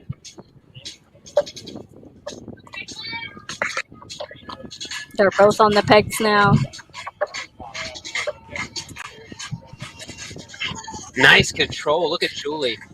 She misses the hole and then recovers so smooth. What great, fantastic control. But she falls off 3/4 through. Man, that's rough. Caitlin's trying to catch a few breaths before starting.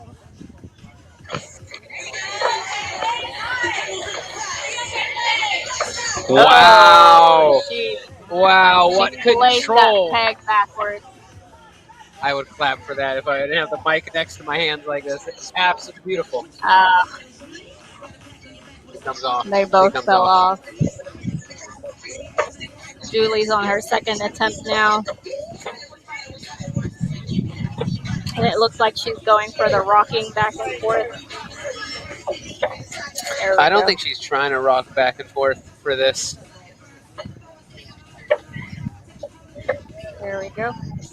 I tell you what, very few people can complete the pegboard after failing it the first or second time. It becomes so much harder. Julie, slowly and steady, but making her way, inching her way towards the... Bummer. Julie Best falls off again. Caitlin making a big reach. Caitlin's control. Oh, and she's got this. made it. She had 2 feet on the box. She had 2 feet on the box. We should give that to her. She had 2 feet on the box. Couldn't quite complete it. Oh, man.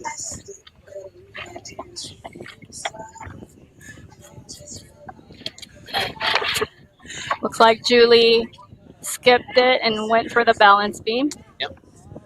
Caitlin Sutton is going to take another shot at the pegboard. Just missed the bell. They'll all get to that balance beam, no problem.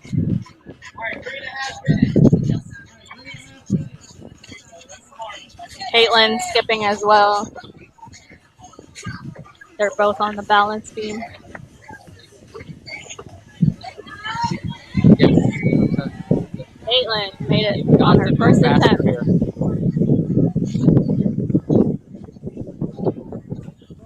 There you go. Yes. There we Julie go. got it as well. They're both on Gibbons. We are almost 4 minutes in. 3 minutes on the 7-minute time cap. I'm kind of getting worried at this point.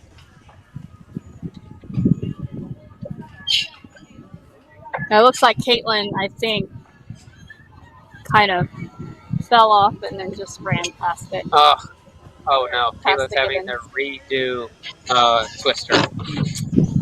You just don't want to do that. 2.5 minutes left. We have Julie on the Gibbons attempting and Caitlin on the Twister attempting.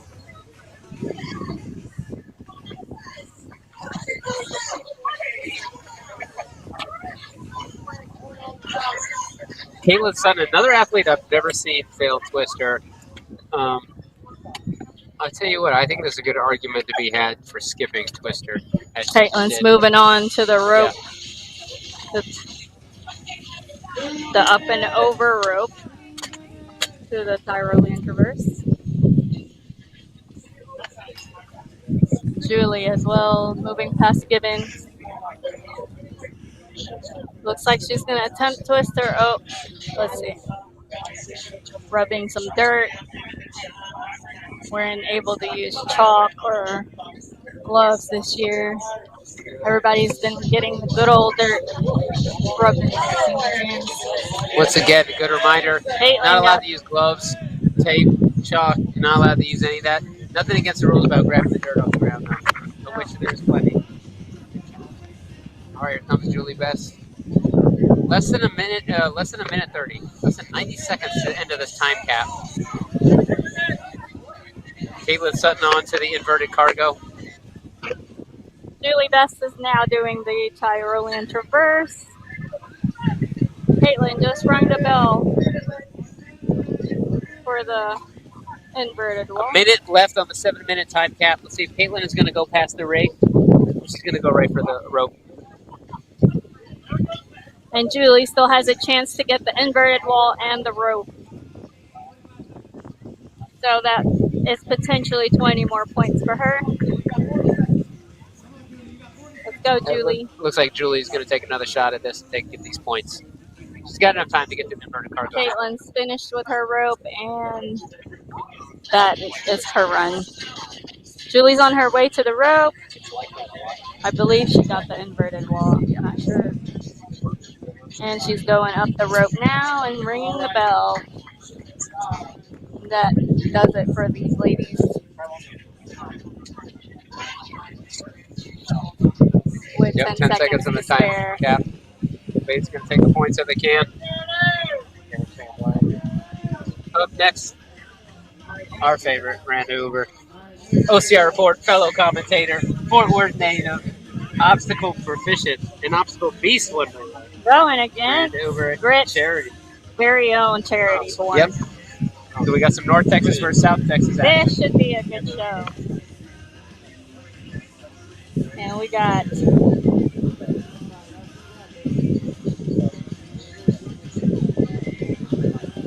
our guys here spraying the monkey bars. As you can see on the camera, they're spraying the monkey bars here. Okay, don't worry, ladies and gentlemen. Jason Dupree, our producer, has put me in charge of starting the clock. I don't know if I will. 4, 3, 2, 1, let's go. Go. There we go. I have 2 jobs today. All right, 7-minute time cap. Miranda Uber and South Texas very own, Grit Fitness very own, Charity Born. There we go. They're both over the tall wall. There's a total of 3 walls to go over. You think we'd have a rivalry, North Texas versus South Texas, but it actually doesn't exist. I'm just creating it out of nowhere. Charity's making quick work of the monkey bars. Very nice, young lady.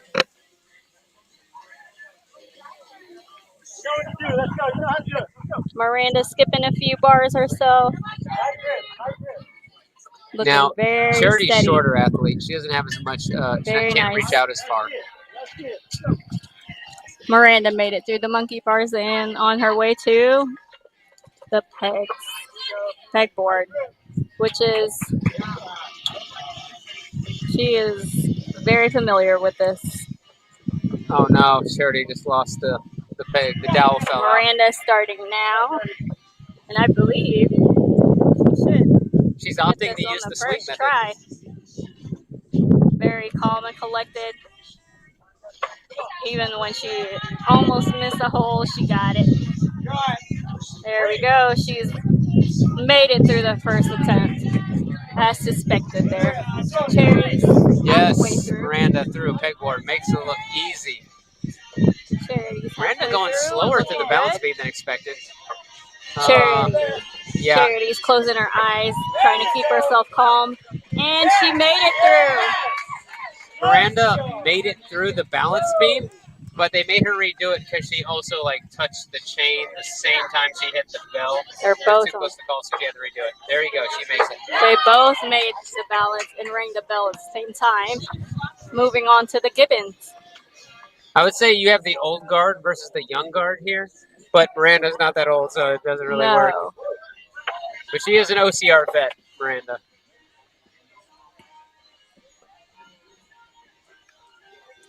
The running events have played a key factor of her not doing very well in the past events, but there's very little running here and a lot of obstacle efficiency, which she's going to jump for this.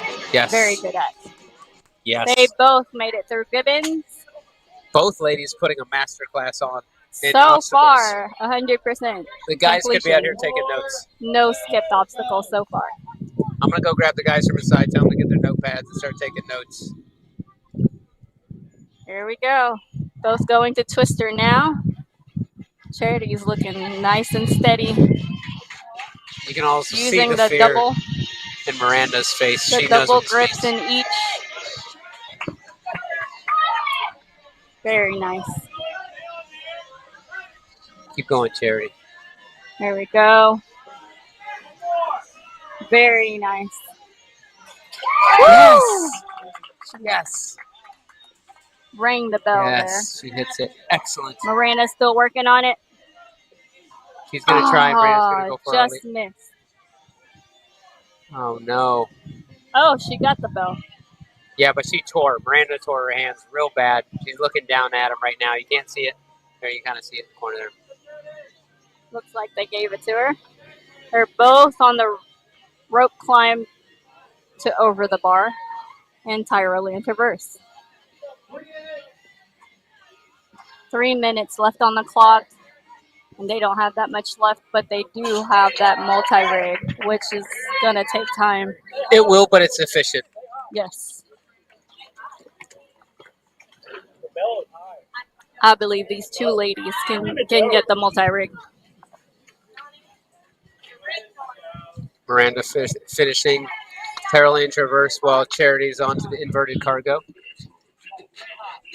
This is a great little matchup. I really enjoy watching It really this. is. I'm glad they put these two together. Yeah, if there's any two ladies that are going to finish this, Charity and Miranda both have that obstacle proficiency.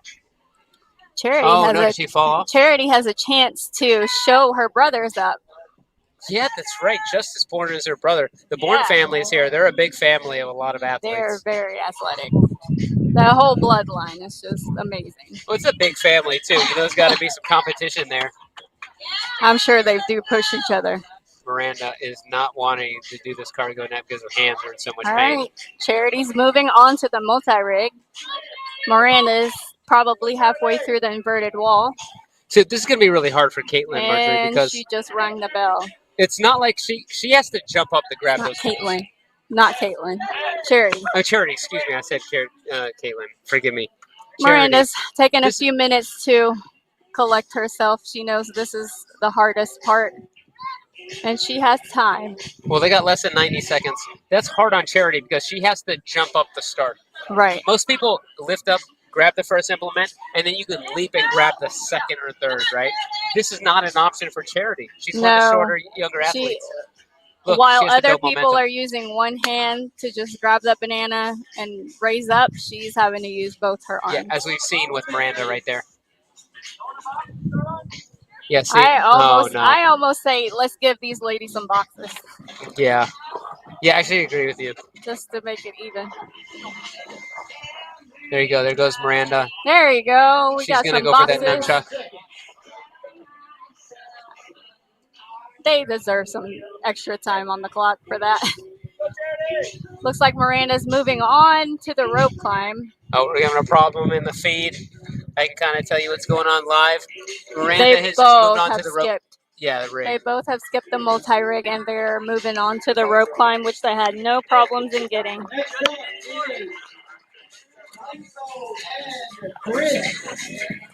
Oh, here's the big show. What camera we got now? Here we Calypso go. Sheridan and Chris Rogloski are two of the favorites. Obviously, Chris. Let's see how this goes. They're lining up, and we're about to go. Are we keeping the phones on? We got Huh? at the start line, already ready to go. I gotta get Chris ready to start this timer. Rogowski, Calypso Sheridan. everyone's favorite. Chris Rogowski, 5-time champion. And we have Calypso Sheridan.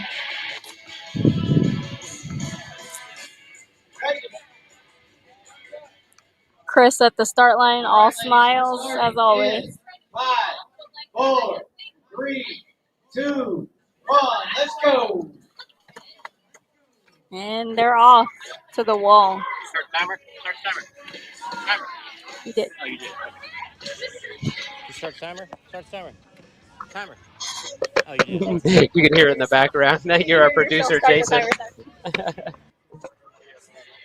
All right. They're both going over the second wall.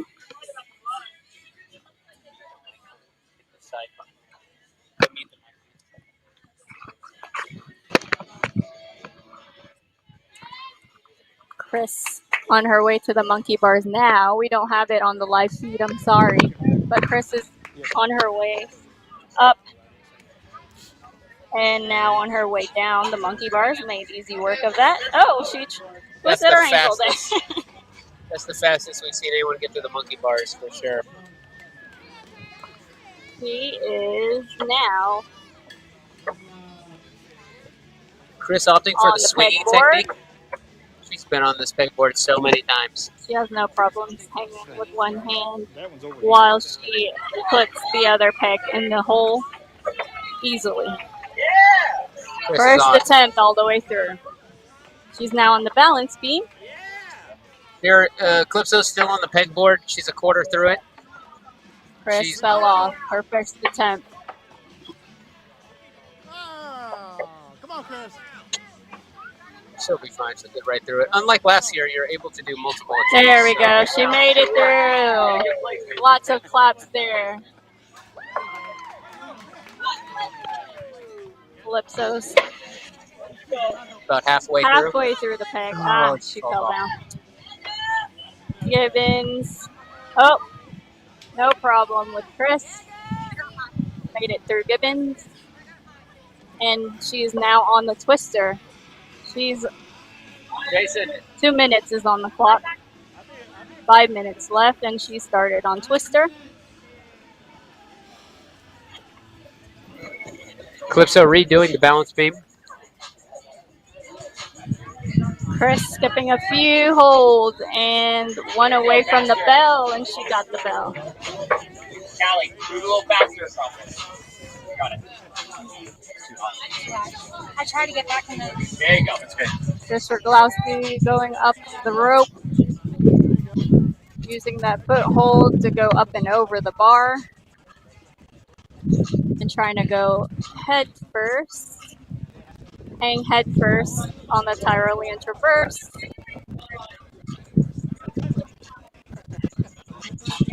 And she reaches for the bell. Chris makes good work. The rope climb to the Tyrolean traverse. Moving on to the inverted cargo. Calypso's on the Gibbons and made it the bell. She takes a swing from a couple Gibbons back, rolling the dice, and it pays off. Now she's on to the twister. Chris Rogowski, no problems with the inverted wall, and now starting on the infamous multi-rig here. So only a few of the men has attempted and completed successfully. She's on the ring. She got the cargo net, and she's moving on.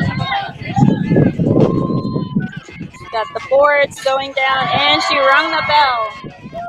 Nice. Okay, first to complete all the obstacles. A little shy of 4 minutes. She's got the rope climb bell, and she is running through the finish line in just 2 seconds over 4 minutes.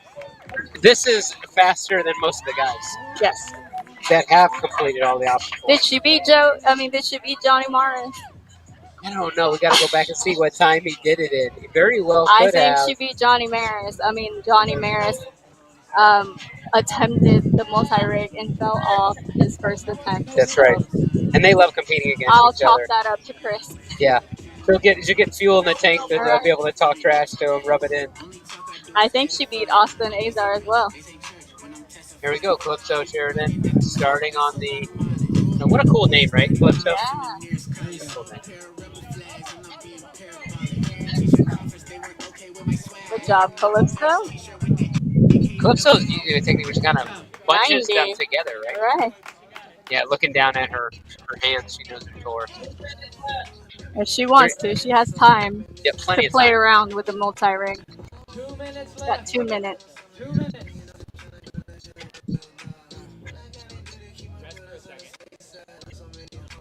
Taking off her hands there. She's trying to move on to the floating thing, but she had the floating shelf, but she has to touch that banana. There you go. Keep in mind how hard that floating stairs have to be when your hands are torn. Right. That's metal. And it's been sitting in the sun, and your hands are already torn. It's hot and it's wet from them spraying it. All right, she's looking good. She made it through the rings. Cargo net. Oh, she's locked off Wants at a to 90. 90. She's pulled up. She's got to keep moving. Does she have it in her? Do another pull-up. Come She's on, got to do another Calypso. pull-up. There Yeah, you she go. does. Gotta reach for that. What? Yes. So the recording's a little behind on the lag on the live feed, but you can hear it in the background. Yes, that she hits bell. it. This Now will she's be just our. got the rope climb. So she hasn't completed everything. So the only thing she missed was the pegboard, correct? You should skip the pegboard. Yes. She skipped the pegboard. There we go. Rung that bell. Nice. The ladies have the same number of finishers as the men. Same number of finishes by the women as we have for the men so far. Come on, ladies. Show the men. Well, that's what they're saying up at this point.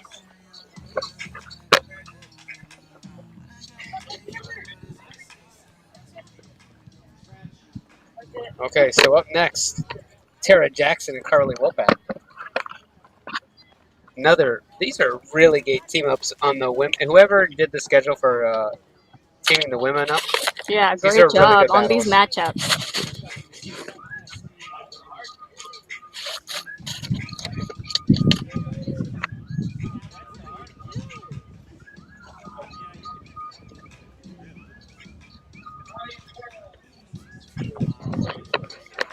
Now, this will be interesting to see because Carly Wopat is not an obstacle course racer. So she's used to more hybrid fitness and things. We'll see how she does on what is definitely more difficult obstacles. Got a sudden gust of wind, which is nice. Bad for the pegboard. Oh, I forgot the start button. Forgive me, everyone watching. The start button was not started on time, but the women are over the second collar wall. Yeah, you have to forgive me. It is showing 6:35 left on the main clock here. At the Grit Fitness Center. And a little behind on her time. Carly's on the monkey bars. Tara Jackson's making it over the third wall.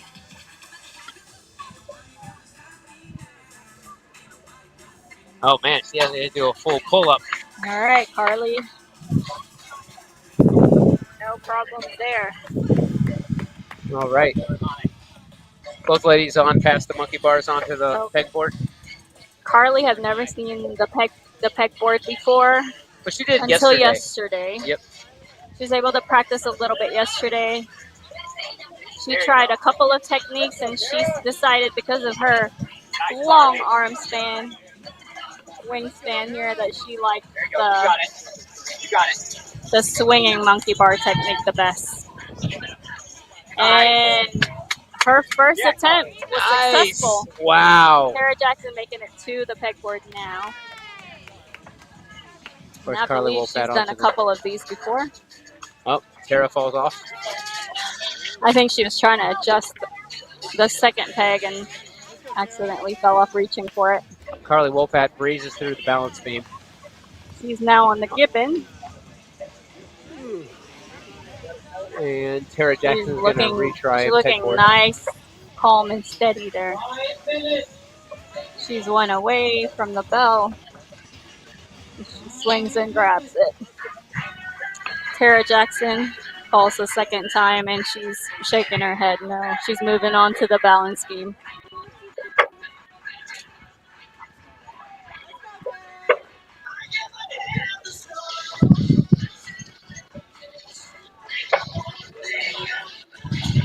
All right, Carly Carly Wopat had onto no the. problems with the twister as well. Looks like she tore as well. She's looking at her hands.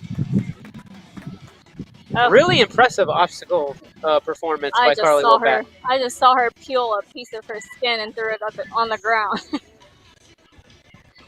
Carly up and over the bar after the rope, and now moving backwards to head down from the Tyrolean reverse.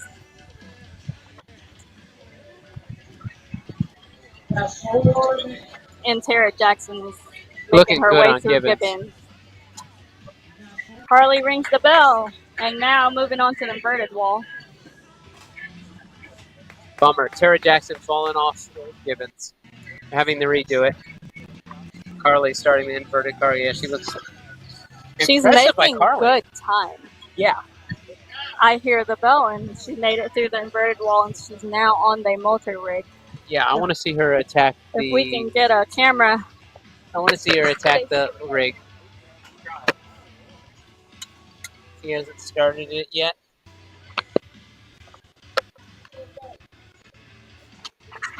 Okay, Carly Wopat has started. Oh, Carly Wopat falls off the rig. There we go. Now we got a camera on it. It's wet. She's trying to grab the underside of the floating shelf, and it's super wet.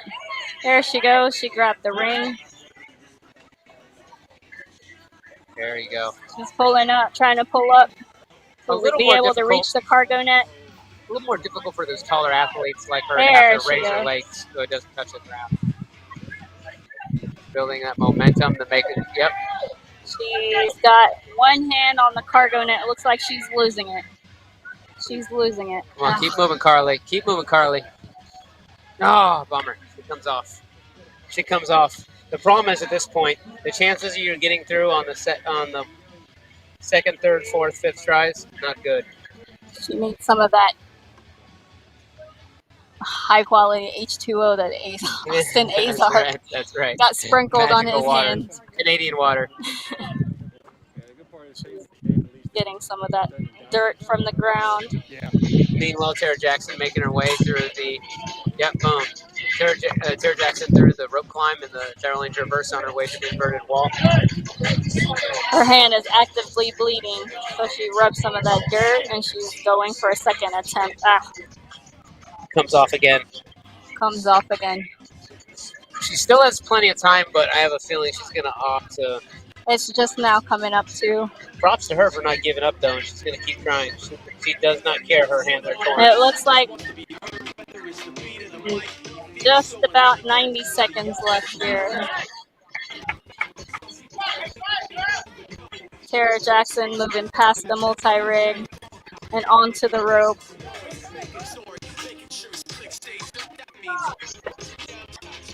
Carly still attempting. Carly taking a brave jump to leap past, use her height to her advantage, and leap past several implements.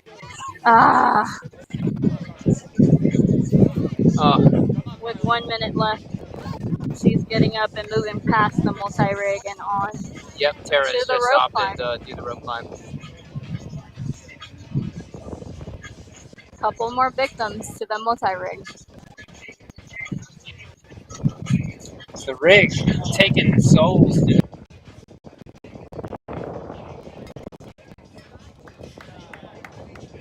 The multi-rig right now. Okay, so up next, Ashley Heller and Annie Schill. Another real well evenly matched pair of athletes. I think Annie Schiller is really impressive.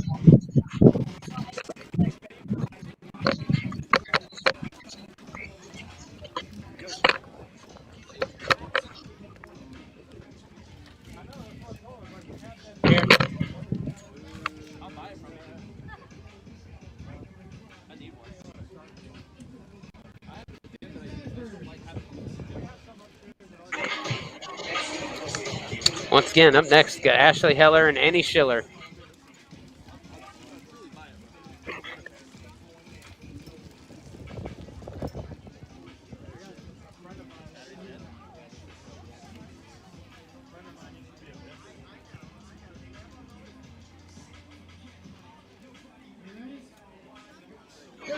Countdown has begun, and we're off.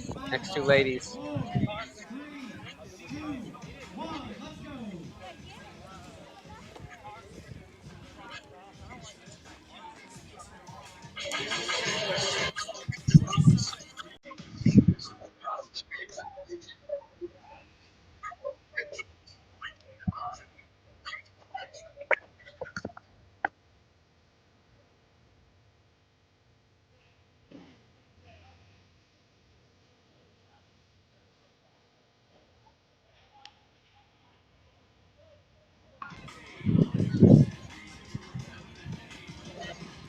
Ashley Heller moving with purpose here. Seems like everybody starts off pretty well, and then obviously things can go downhill real quick, but let's see if she can make that, continue to keep with the smoothness here.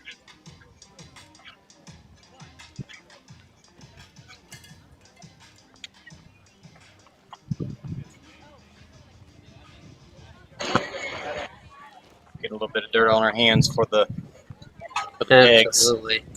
Ashley Heller onto the pegboard. And it looks like Annie is opting to just pass the pegboard. Calypso actually got everything. Oh, I'm sorry. We messed it up. Calypso actually did indeed get everything. We missed that when the camera swapped over. And Ashley is another favorite to get everything, to complete everything. Annie's redoing the balance beam. Ashley Heller's still on the pegboard. She's about a quarter through. There you go. And Annie did the balance beam. Oh, Ashley Heller falls off. I think she got the bell there. No. Ashley sorry, on the yeah. pegboard. Yeah. Annie doing fantastic. Got a judge in the way.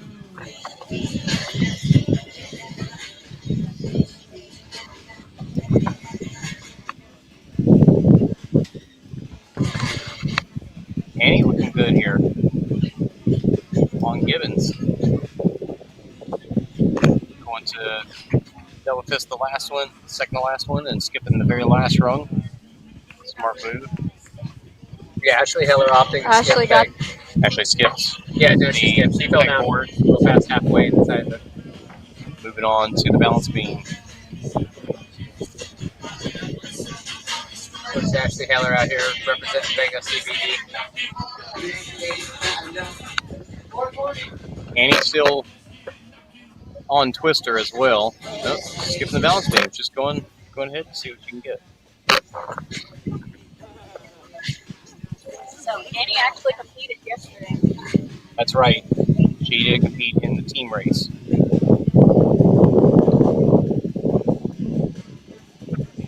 It's pretty wild to think about. Six pack on Annie. She is shredded. Yeah, I want to absolutely. look like her when I get older. Oh no, that's right. I'm way older already. I'm just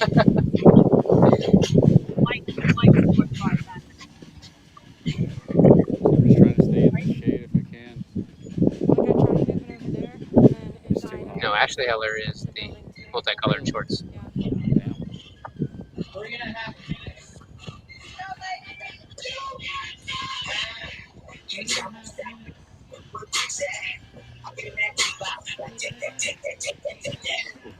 With Annie opting to use the swinging method on twister. Yeah. Yep. Ashley hitting the bell on Gibbons. Guacamole. Well, the thing is, she's reaching so far. Like, if you're gonna grab, if you're not gonna skip all the way to the one that's vertical, because their twister is different than Spartan. Spartan, the angle of the rungs are not quite as steep, whereas these are basically 90 degrees from each other. I did not notice that. That's interesting. So I like your point earlier about it being these being steel and them being aluminum. it makes a big difference.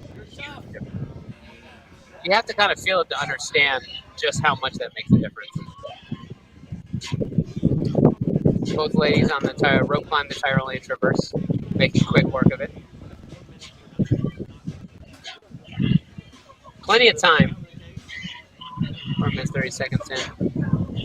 Yeah, they got time to get these two, give the multi-rig a couple of tries, and then get onto the rope.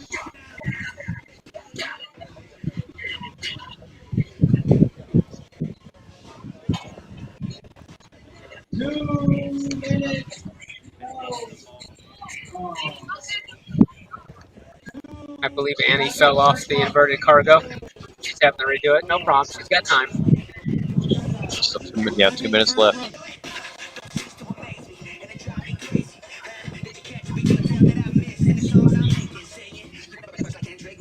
No, obstacles like that, like Olympus. And Olympus is obviously not inverted, this being an inverted wall. The key is to get your feet into the wall and push into it. Yeah, with the inverted wall, you just simply can't do that. Like, I'm wondering how high feet really have to get your feet to really get that pressure into the wall, the stick. I almost think it might be advantageous to put your feet completely in the cargo net. Like, lift yourself up But the that's cargo not- net and go across. Is that allowed? I don't know. I have to check the rule book. I don't recall seeing anything specifically about it, but I can't imagine it being the case because we haven't seen anybody do it. Yeah, I know you can't use your feet on most of the other obstacles, pretty much anything else. But I wonder if that's allowable. I have to check the rule book. Those ladies attempting the rig, they got the time. So you got to And touch it's that. going off. Got to be hanging from that banana to start. I'm glad they put the box there for the shorter athletes. Because having the jump up to start, okay. Yeah, Ashley's opting to skip it.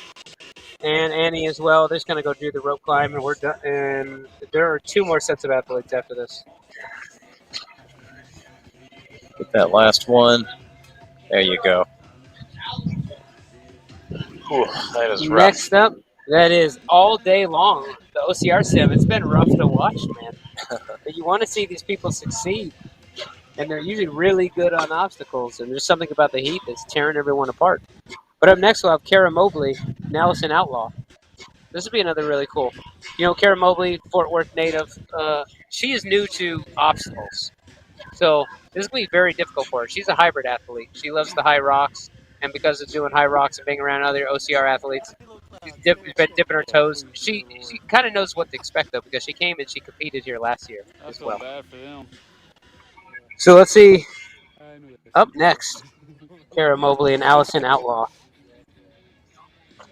Allison Outlaw's performance really impressive in the strength event at the very beginning of the day.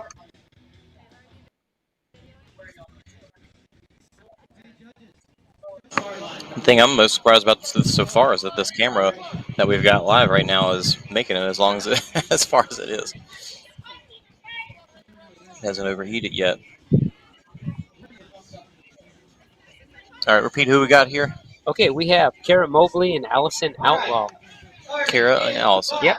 Allison Outlaw will be on the outside, closest towards where her tent is, on the outside lane. Kara Mobley on the inside lane. And they're off.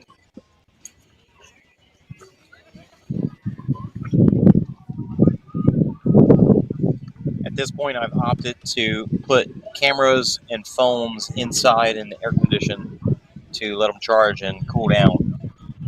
Yeah, it's a good call. It's just killing every single device that we've got.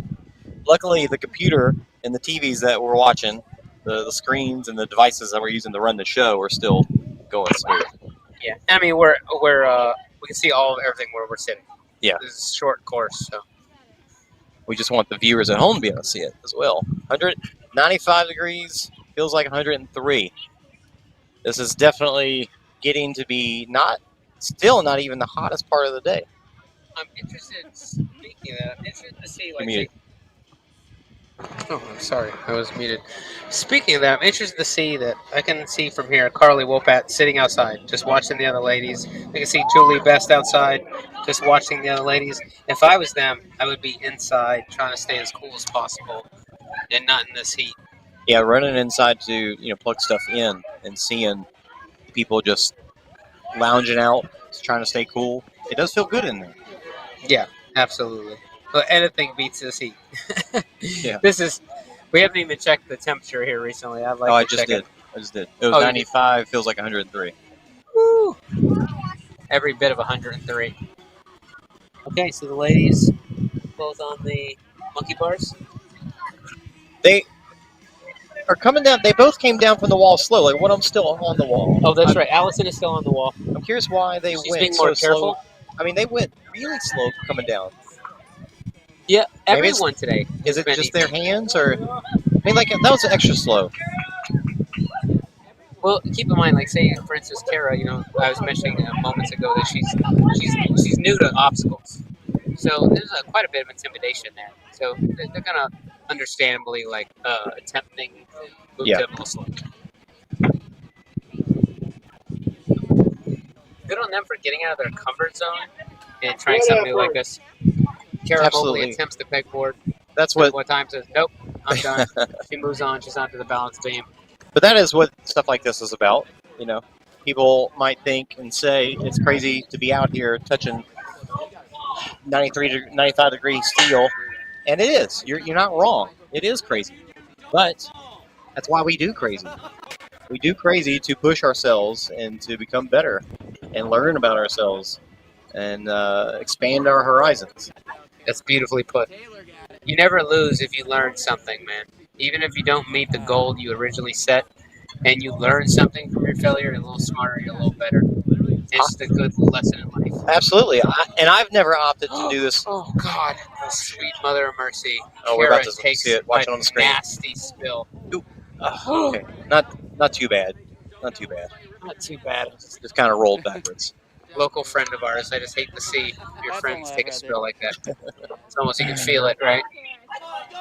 But yeah, I've never opted to do this event before because of how hot it is. But you're right. If this was one of those things where I hadn't done something to push me lately and I needed something, this would be an event to do. Everyone should do something difficult, something hard once a year, at the very least. At the least. Yeah, at the least. That's where you grow. You don't grow sitting on the couch. You don't learn something new by staying in an echo chamber. Pursue something hard. And it doesn't have to be physical. Pursue something intellectually. We don't give much attention to the intellectual pursuits. That's right. For me, it's like if it's not every 2 months, I'll crave something. Yeah. But because of doing all this live streaming stuff, it is feeling that I'm challenging myself, even though it's not something physical. The mental side of it really does. Yeah, people don't see the great amount of trouble you actually go through on the back end to produce this, put up everything, find the people, set up all the equipment. It is a great deal of work. So much time and effort. Show the OCR report. We're grateful, man. And learning. Like, subscribe, comment, tell your friends. Join the Patreon. We've got a Patreon. You can support us. It helps keep this going. Yeah, keeps it traveling to all the events. You want to see the best coverage and the best events, the hottest events in the sport. You know, I don't know who's listening right now, but I'll put it out there to say that we started doing this, and we started doing it because big races like Spartan and Tough Mudder, they stopped doing live streaming back in 2017, 2018. Like 2017 was like one of the last years. 18 was one of the last years that they had live streaming, and we decided we should start looking into this because they're not going to do it. It was too expensive the way they were doing it. And so we started looking into it and found, all right, this is possible for much, much cheaper than, thousands of dollars cheaper than they were doing it. Still cost money, but not nearly as expensive. And then COVID hit. And so that actually gave me an extra year to learn how to do some of this stuff. But then as soon as we got out of COVID, we went straight into providing live streaming for races that weren't doing it anymore. Nice job there. Making it through. Yep, Kara has Getting some more points. Past Twister. Allison Outlaw attempting the rope climb. I think she's going to get this. Of course, Kara Mobley should be on the inverted cargo net by now. Yep, there she is.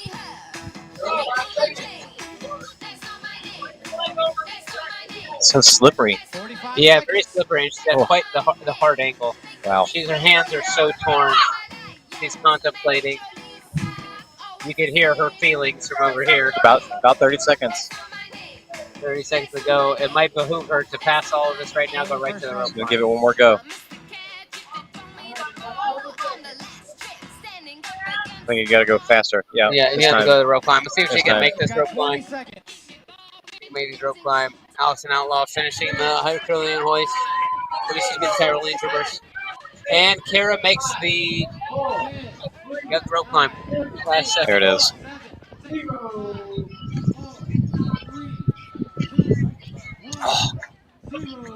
Awesome effort by these ladies. Okay. Well, that leaves us with our last two ladies for the obstacle proficiency challenge. Nicole Lunder and Jared Klingberg. Jared Klingberg has made, man, what an awesome performance today by her in all of the events. I can't wait to see how she does on the obstacles. I'm not as familiar with her. I don't know how good she is on obstacles, but I can't wait to see. She's super fit, in really good shape. We'll see how this plays out.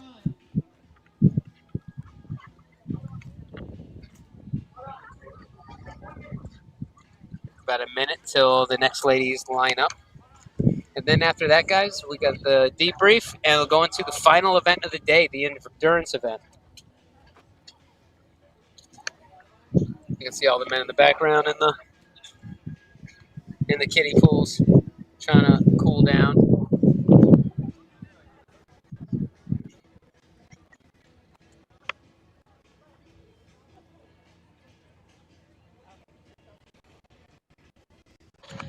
Okay, we're about to... All right, we're starting in 5, 4, 3, 2, 1. Let's go. There we go. A little bit of a lag. I've started the clock via what they said live here. But on what you're seeing on the feed, I started the clock a little preemptively, but this corresponds to what's going on live. You're about 5 seconds or so, I think. Yeah. You gave me 2 jobs, Jason.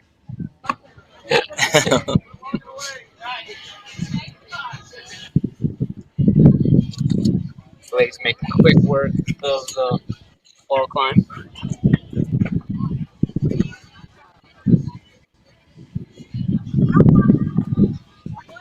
I got a feeling Nicole Lunder, I think she's good on obstacles, if I remember correctly. I expect her to do very well here.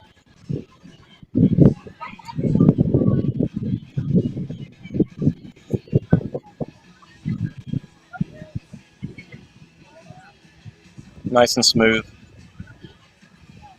Yeah, it looks very controlled.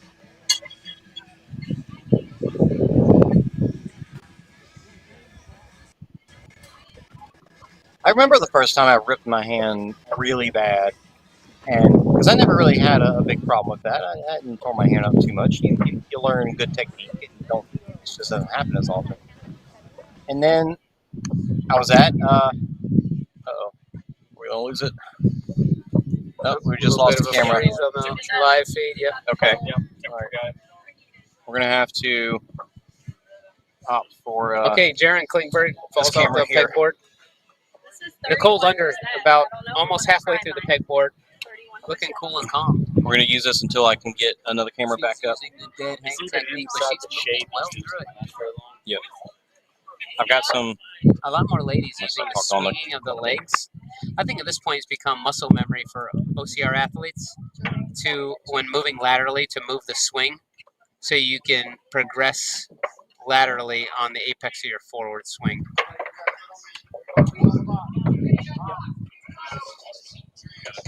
Oh, yeah. Oh, yeah. Nicole Lunder almost there. Almost there. She's got both feet, and she's through. Yes. Yes. Fantastic. Yeah. Adrien falls off the pegboard again. And Nicole's falling.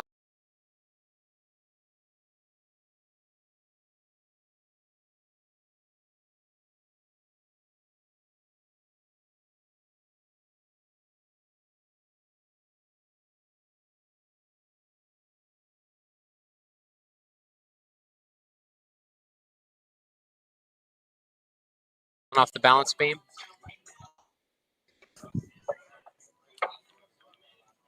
Big shout out to our incredible rabbits, Christina Johnson, Marjorie Keller, AC Hale, several others. Without you guys, thank you so much. Yep, we still have cameras overheating, so we're trying to cool stuff off. But I can tell you right here, we have on screen, we have Doreen Klingberg there making her way through the, refusing to give up on the pegboard. Nicole Lunder is almost through Gibbons, and she's through. Nicole hits the bell. She's moving on the twister.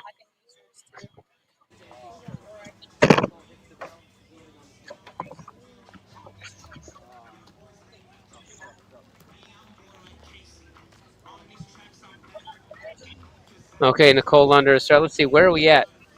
3 minutes, 57 seconds in. She has started the twister.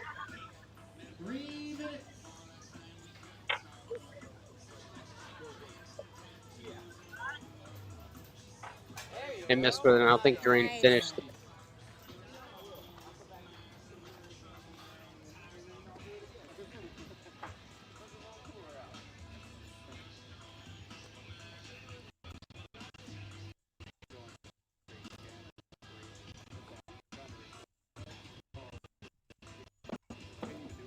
Pegboard. She's almost done. No! Dowell away from finishing Gibbons. Nicole Lunder still on twister. She's looking at her hands. I think I'm bleeding. She's going to take another attempt at it. Here she goes. Nicole Lunder has started twister. 2 minutes left to go in the 7-minute time cap. For those of you who might just be joining in, welcome to the 6th annual Grit Games here in West Columbia, Texas, which is South Texas, at Grit Fitness, an OCR gym here. And this is an all-day event with four events, which was historically 5. With a point system, it's going to culminate at the end of the day. Different events. First one focusing on strength. Second one focusing on speed. The third, and this is the third, focusing on obstacle proficiency. Fourth one will be focusing on endurance. I was talking to Kenny Stanford yesterday, the owner of Grit Fitness and the originator of the Great Games, and his whole ethos was this was the test who's his most well-rounded athlete in obstacle course racing, was the original goal of the Great Games. All right, 1 minute, and these ladies still have 3 implements to get through, not including the one they are on.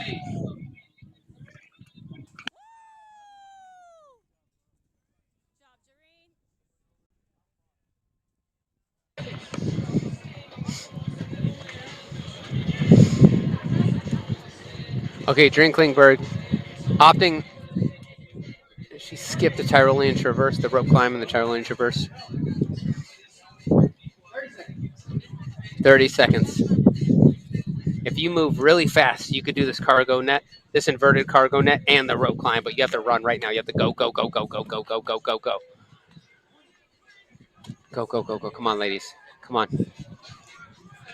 There's Drinklingberg finishing the inverted cargo net. Okay. I don't believe she'll have enough time. Got her foot caught up a little bit. She's going to come off it, and that's going to be it for the ladies.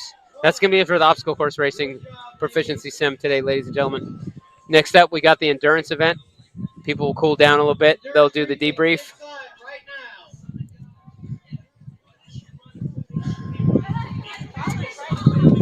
They are immediately starting the endurance briefing for the men.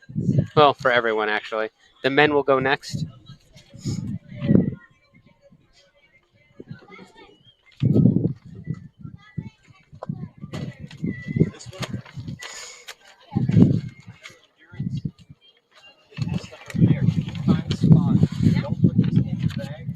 Now, this will be fun coming up in the endurance workout to watch, because it's going to be all the men are going one time, then all the women are going to go one time. So only 2 heats. We should have. Only 2 heats. Somebody just wait. No, they tried to go inside. AC. Yeah. Can you go tell them to come back out with that camera? We don't get signal inside. Yep. It's one of the kind of nice things about focusing on outside is that we don't have to worry about the bad reception on the inside of the gym. That's right. So we should have the results for the men already that we can take a look at. See, that was event 3.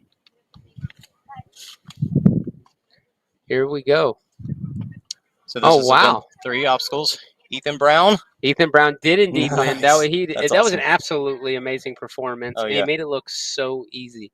So, and then there's one of my other picks, that Johnny Montes. So Johnny got 1 point, or got 96 points less overall for the event. Not so overall. For the event, because he got 139.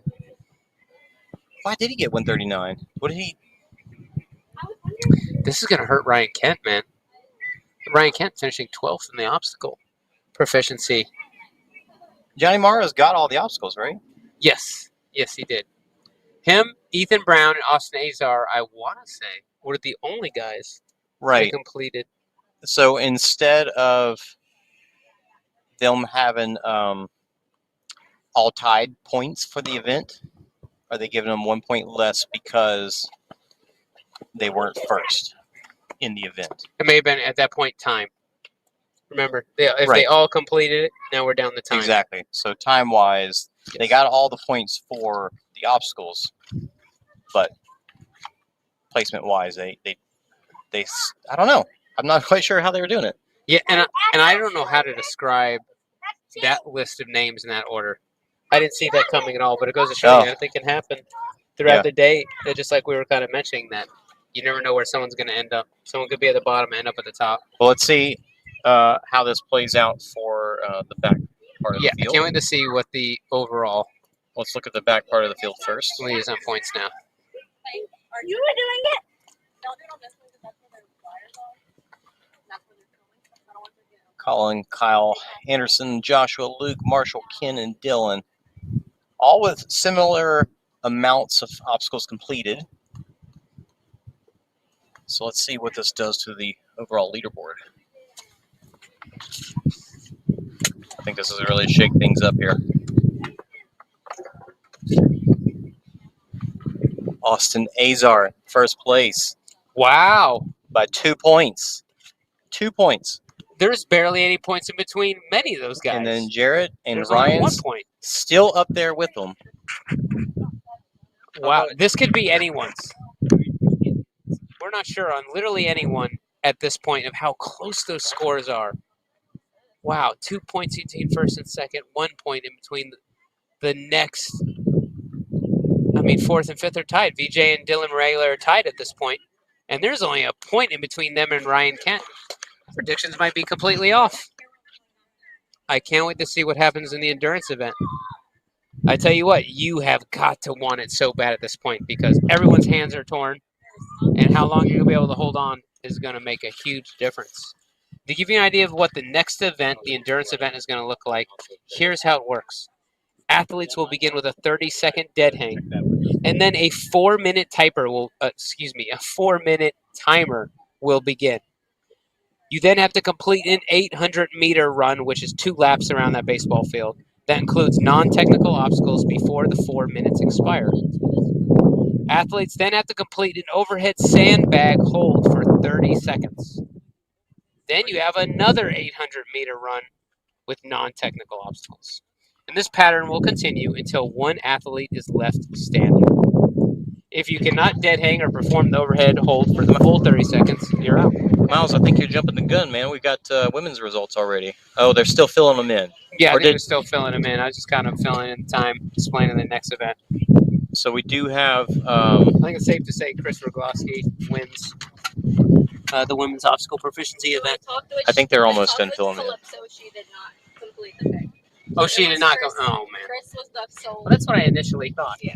I don't know why Caleb and whoever was in that tent said she did get through. We're calling out Caleb Yates for giving us false information. Everyone give him crap.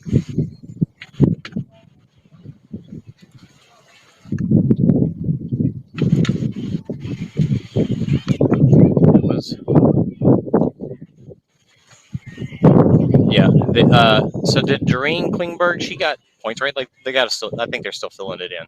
They're still filling it. She got some points, but she was not able to complete many things. So we're almost there. So if you want to show, if you want to talk about the next event real quick before we show those. Yeah, I was just kind of going over it, and my pages disappeared. They got blown away in the wind. Yeah, the wind's really picking up, starting to get dusty out here. Yeah, apologies, I cut you off in the middle of that. There's your graphic for the endurance event. Yeah, you're okay. So just to reiterate, as you guys can see on the screen there, 30-second dead hang, 4-minute timer begins, 2 laps around the baseball field, which is 800 meters, and then you have an overhead sandbag hold for 30 seconds. That part, the overhead sandbag hold, is going to be advantageous to those larger guys that are stronger. Some of the shorter guys that might be, or even skinnier guys that might not be as heavy and strong, that overhead sandbag hold should not be light, and it will not be easy. So then you're followed by another 800-meter run, and this pattern will continue until one athlete is left standing. If you cannot complete the dead hang or the overhead hold for 30 seconds, then you're out. If an athlete cannot complete the 800-meter run within the time limit, they're out. Now, in the event that this goes on after the 8th 800-meter run, which it most likely will, then the 4-minute timer will be reduced by 10 seconds until one athlete is left. Just in the case for brevity and time efficiency, because otherwise a lot of these guys can do 800 meters in 4 minutes and just keep on doing it over and over and over again. A lot of these guys have a running background. Many of them are actually collegiate running background. So we'll see how this goes. Hold in here with us. They're going through the briefing for the endurance event. There's been quite the mix-up in the results. I'm super excited to see how this shakes out. I feel like I've sold, even though I've talked a great deal about how great Austin Azar is, I feel like I've sold him short overall. He's number 1 in the rankings, but everyone is split up between 2 or 1 points. This is a negligible amount of points that can be made up at any time. Year after year, we've seen where a total shakeup in who wins grit games happens because of the very last event. You think you're winning and you think you're safe. You're not. You've got to follow through and perform really well in this last event. So I am going to get a drink here, and we will see you momentarily.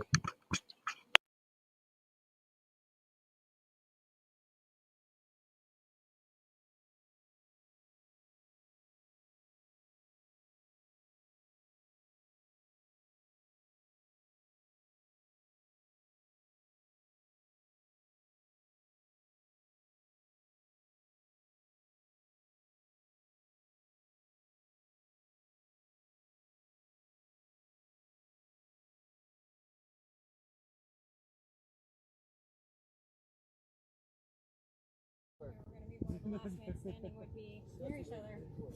Yeah. Because then we could just come over here and move it. That's true. So. Yeah. I can pay. That's what it's looking like. So. Yeah. And I can just pay attention and I can move it. If majority seem to be down here, then we'll just the strong ones. Mine's in the yeah, we got 2 phones that are in there getting cooled off. We'll go ahead and grab the rest of the cameras. You want to come with me? We'll get the rest of the hotspot cameras.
Okay, I'm back. I just need to get something to drink later on in the day.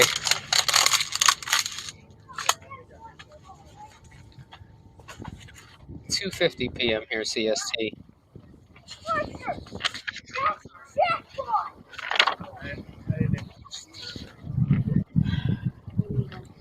And a few caveats for movement standards on this last endurance event that they're talking about during the briefing is a dead hang. It has to be overhand, underhand, or dual grip is allowed.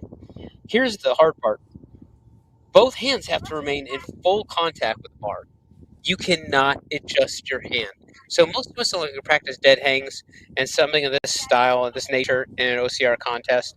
You can readjust your hands as many times as you want. You can do hand switches. You can take one hand off the bar and hang by one arm.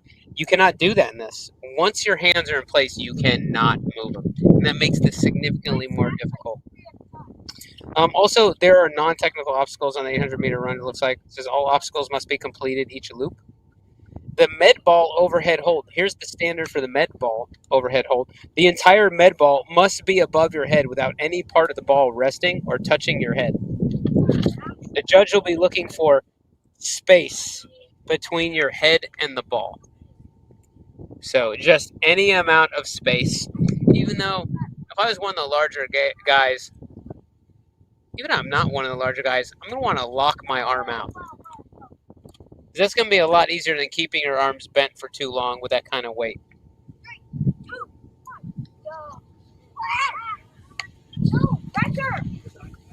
Love to see what the temperature is at this point. It's 3 o'clock p.m.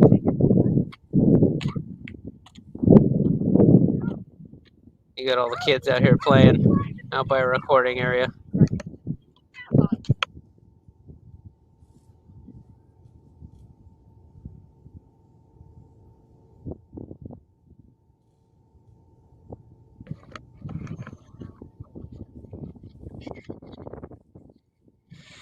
So they've taken an exerted effort this year to try and make everything more efficient and speed everything up, the time in between the events, which is a lot harder on the athletes, but logistically better for grit fitness and the overall event. Because it is Sunday, people have work tomorrow, everyone's got to get home, so it's got to be done in a time efficient manner.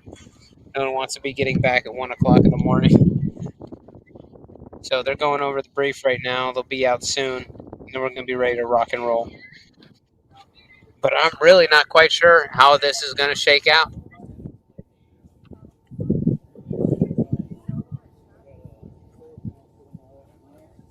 Just the obstacle proficiency challenge just really turned everything upside down on its head.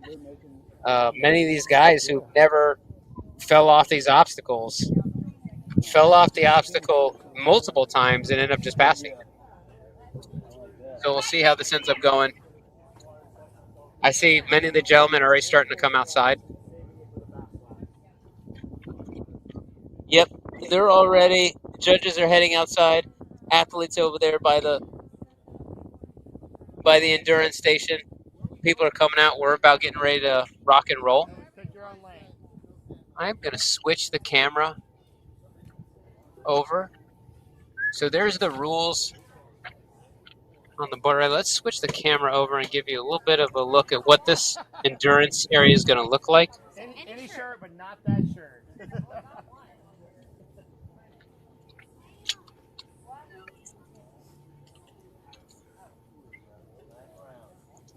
Actually, how to measure to it.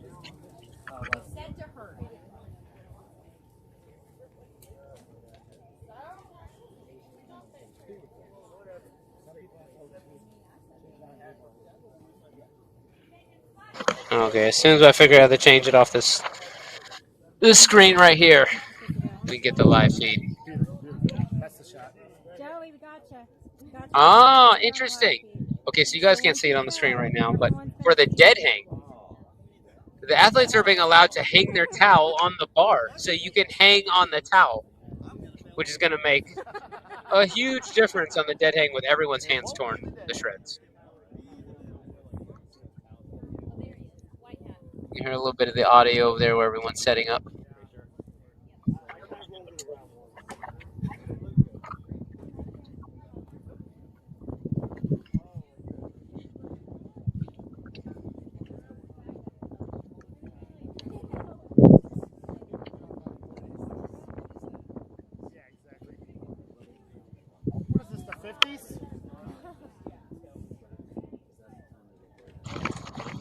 Yeah, I hope everyone has a towel to hang on the pull-up bar. I don't think that was a thing in previous years, if I remember correctly, but it's going to be huge.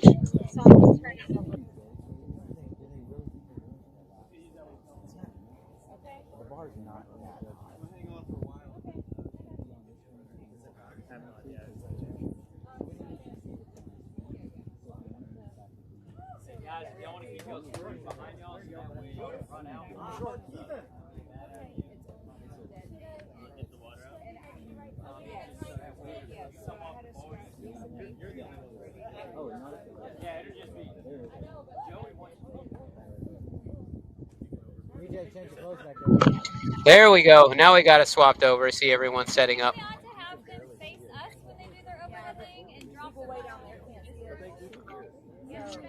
So this will actually be pretty cramped. It's a longer rig, but it will indeed be more difficult with that many guys. How many guys in total do we have? Yeah, 20-something guys on that rig. That's going to be a challenge. Can we fit 24 guys? Yep, 24 guys. So 16 women. We can definitely fit 16 women. I don't know if we can fit 24 men on those bars.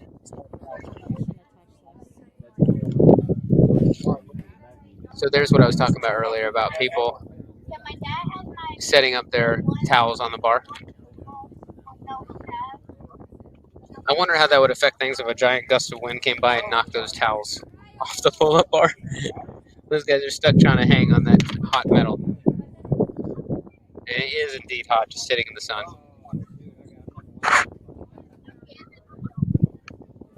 So we're going to be getting going soon. Looks like the briefing's over. People are setting up. We'll get ready to rock and roll.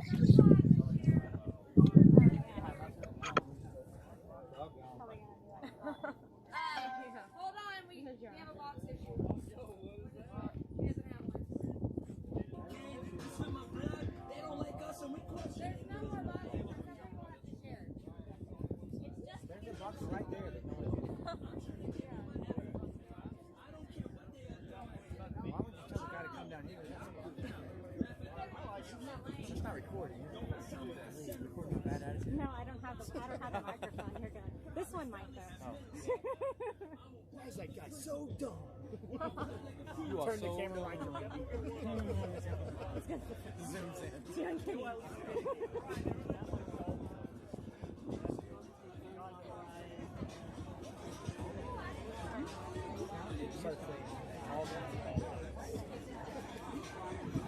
There's another angle we have going on. See a little wider angle of all the athletes lining up.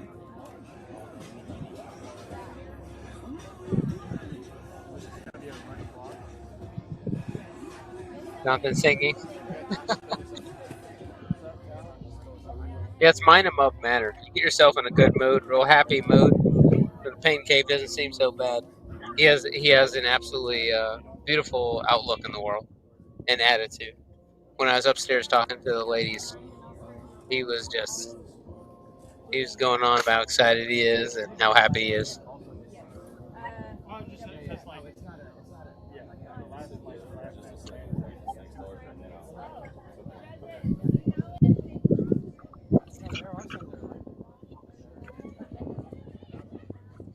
Gentlemen just patiently waiting for the event to start. I'm curious what obstacles we have on this 800 meter. In previous years, there's been different things. I want to say last year, all the athletes were forced to bear crawl the entire 400 meters, correct? And if you don't know how hard that is, give that a shot one day.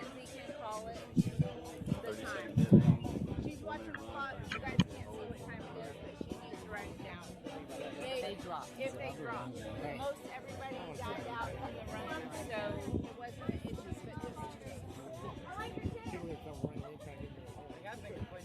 Austin, is that yours? You gotta move it back. That's the run lane. We don't need anything in the run lane. Yes, it has to be the one on there. Guys, if you've got anything in the run lane, scoot it back, please. Keep everything out of the run lane. And remember, when it's overhead hold time, you have to come back to the ball that's in your lane. So look for your judge.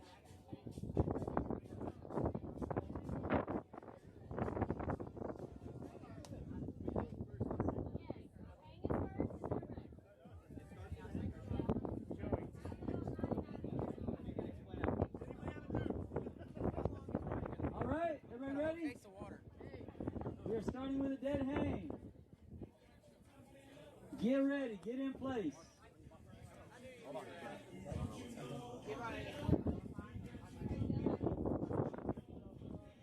I'm going to count you down from 5. Remember, you cannot hang on your towel or your shirt. It's got to be on the bar.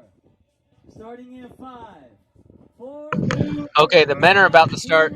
We got a 30-second dead hang followed by 800 meters. What we're going to do is, because watching a bunch of dudes run 800 meters is not as entertaining, we're going to go over the women's overall results. We finally have those tallied in finals. We're going to go over those while these gentlemen are on their 800-meter run. 10. Less than 10 seconds left in their dead hang.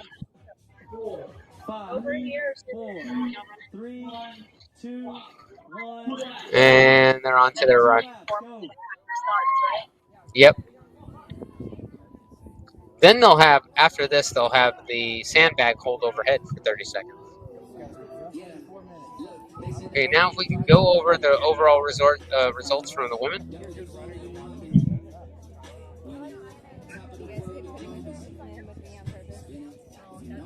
All right, here we go. Current standings for the women. For the obstacle, or not overall, for just obstacles. This is what we thought. Chris Rogloski. Carly Wopat, surprising everyone for not being an obstacle course racing athlete, taking second place. Good on her. Actually tying with Calypso Sheridan for it. Yep, a four-way tie from second all the way to 5th. Absolutely fantastic job by these women. These are all women we expected to do really well on the obstacles, with the exception of Carly. We didn't expect Carly Wopat to do as well on the obstacles as she did. Impressive performance. And now we go to women's overall and how this moves everyone. So there's much more of a differentiation between the points now as we look overall for the women. Chris Rogloski, 5-time champion, still in the lead. If she can hold out here, she'll clutch another 6th victory. Carly Wopat in second place by 3 points. It's not a huge lead. Oh, no, excuse me. Way more than 3 points. By 23 points. And then a difference of only 5 points between second and third place. So there's a larger gap between the women. So there might be less of a shakeup. We don't know. Anything can happen. But we'll see how this bears out here. The men are already coming around on their second 400-meter interval. And we'll see how this turns out. But Chris Rogloski with a pretty hefty lead. 23 points. Really impressive in this stacked field. But let's see what happens here. This could be anyone's game at this point. But the men only separated by 1 or 2 points. Very close. And it's looking like, I bet you any money, that's Jonathan Stern with a commanding lead in the run. Out front, look at that.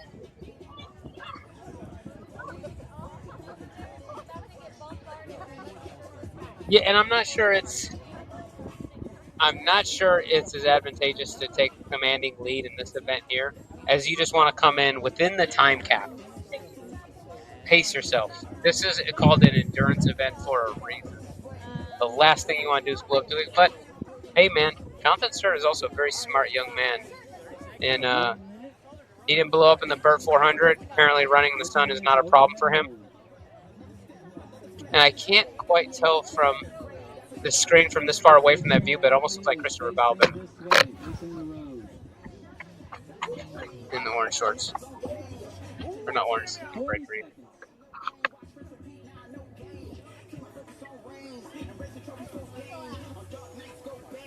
a little bit of a break in the feed. Feed coming in. They're going to have a 30-second hold. You got overhead hold coming up. Yep, they have whatever time you come in time, then you have the hold. That's how much rest you get, and then they'll Yep. start the overhead hold. We have a little break in the feed, a little lag in the feed there. There we go. 5 seconds to go to the hold. 4, 3, 2, 1, hold. Okay, so it changed from a sandbag to a slam ball. And I'm not sure what the weight is on the slam balls. 20 seconds left. 20 seconds left on the hold.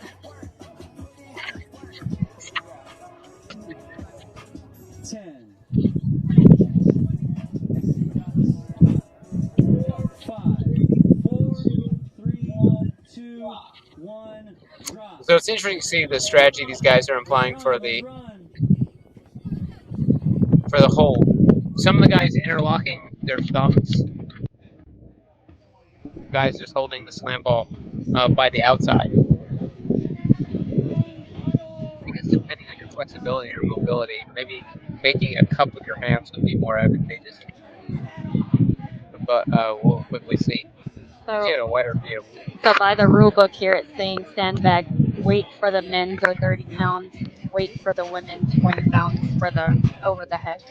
And we should verify that though, because there's sandbag in the rule book, but those are obviously slam balls.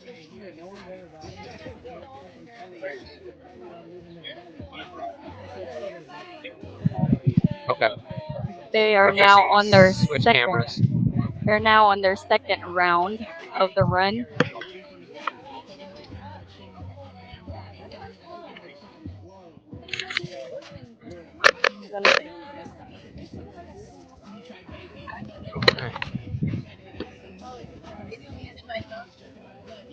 Okay. We're fixing the switch cameras. We'll see where this goes. Jason Dupree moving it to a better angle. You can see what's going on. You see him joined here by Martin Killer. The guys are out on their 800-meter run. Yeah, if you want. We got Miranda Hoover, now in 10th place overall for the women, coming in.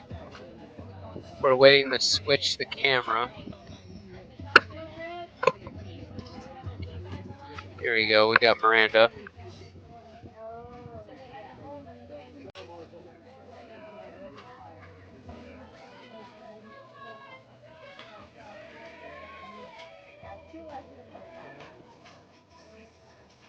That's 2 minutes.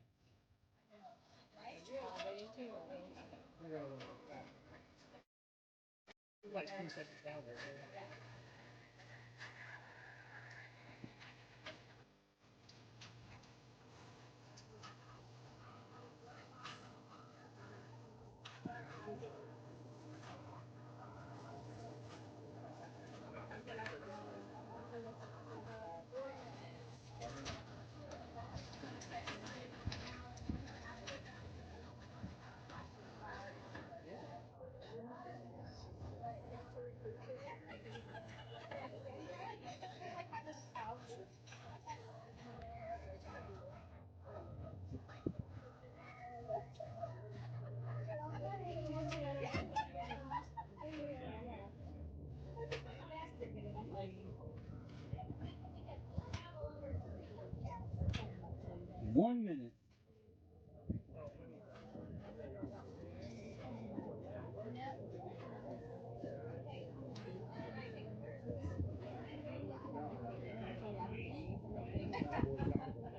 Nice job, Jonathan. I love it.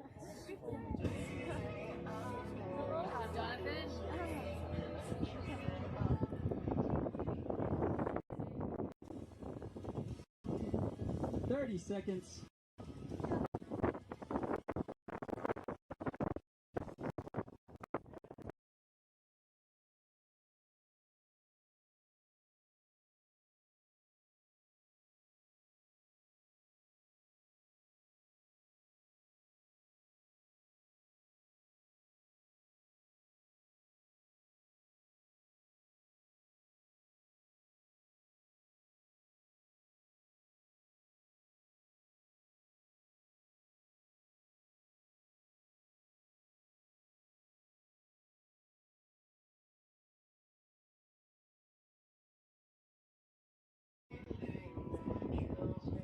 Don't drop till I say drop. 10.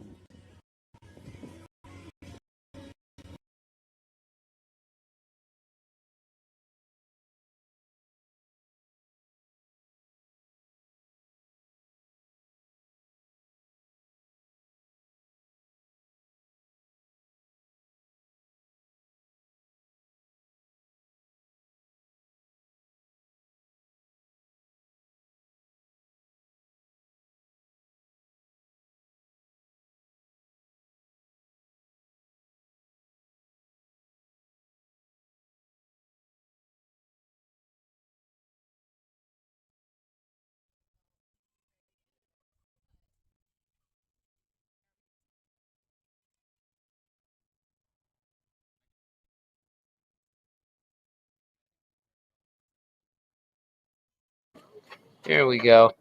Okay, and all the men are back on the dead hang. No. I'm not sure if that's an endurance event or a recreation of the crucifixion. The way the look on those guys' faces hanging. So the second place tie was good for Chris because she was behind Carly by 30 points, I think, going into the obstacle race. So it was at least 20 prior to the by obstacle 23 event. now. She was first. Yeah, she was first. Leading into No, not into, yeah.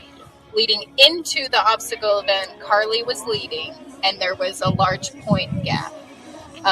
So Chris needed Carly to be bumped down. Okay. She was.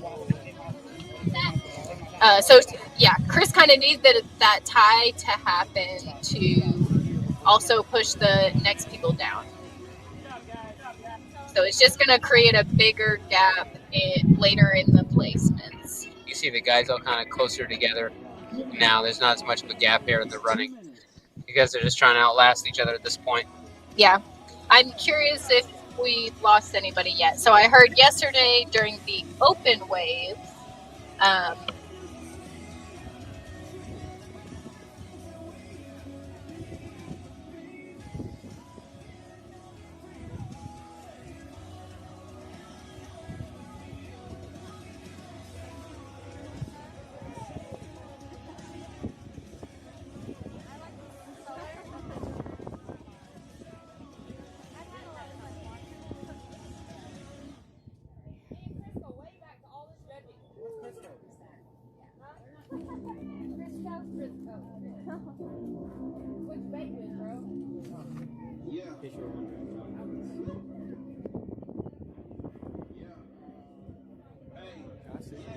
Can I sit here? Is that okay? What's up? Can I sit on the same bag? Is that okay? Huh? Can I sit here? Is that all right?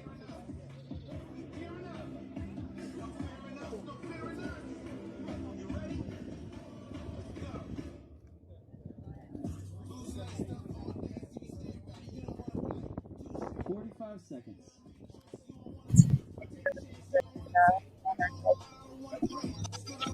And also during the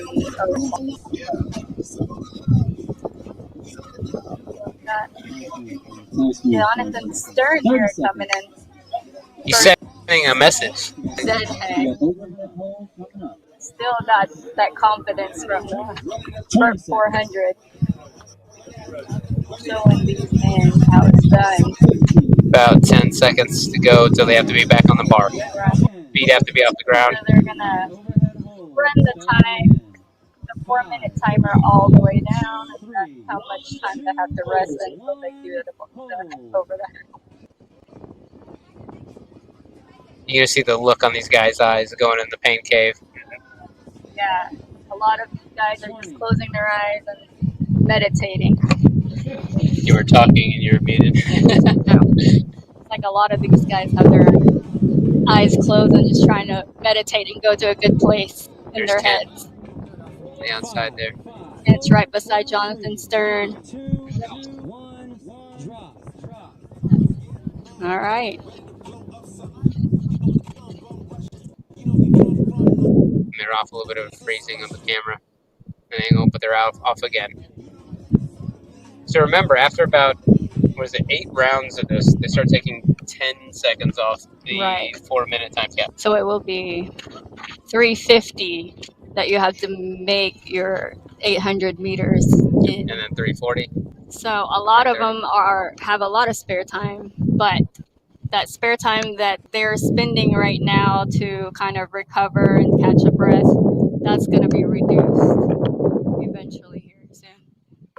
I had to mute my mic there for a second because the breeze started coming by. I know that's much appreciated by the guys out there right now.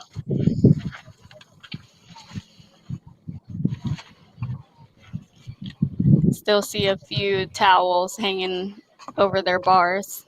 I think these guys all make it through all 8 rounds. And then how many rounds, Mark, do you think it's going to take for people to start dropping off when the time limit? I'm going to say first person drops off at 340 for the 800. A lot of them are saying after four miles they're going to be in a lot of pain. Oh, yeah. Suck and win for sure. So let's see. 1, 2. So 2 rounds is 1 mile. So they're saying after the 8 rounds, that's 4 miles. They're saying after the 8 rounds, they're going to start dropping off drastically. Jonathan coming in again, coming in hot, followed by Chris Balvin.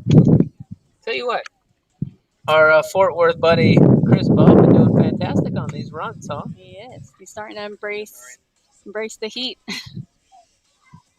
That's their 400, and they're going back for their second to complete the 800 for this round.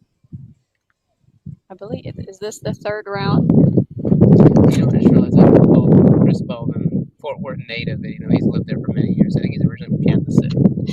Chris Balvin. He'll give me We'll claim him. Yeah, we'll claim him. If he wins. He's in the club. If he doesn't win, he's dead to us. He's in the DFW club for sure. Yeah,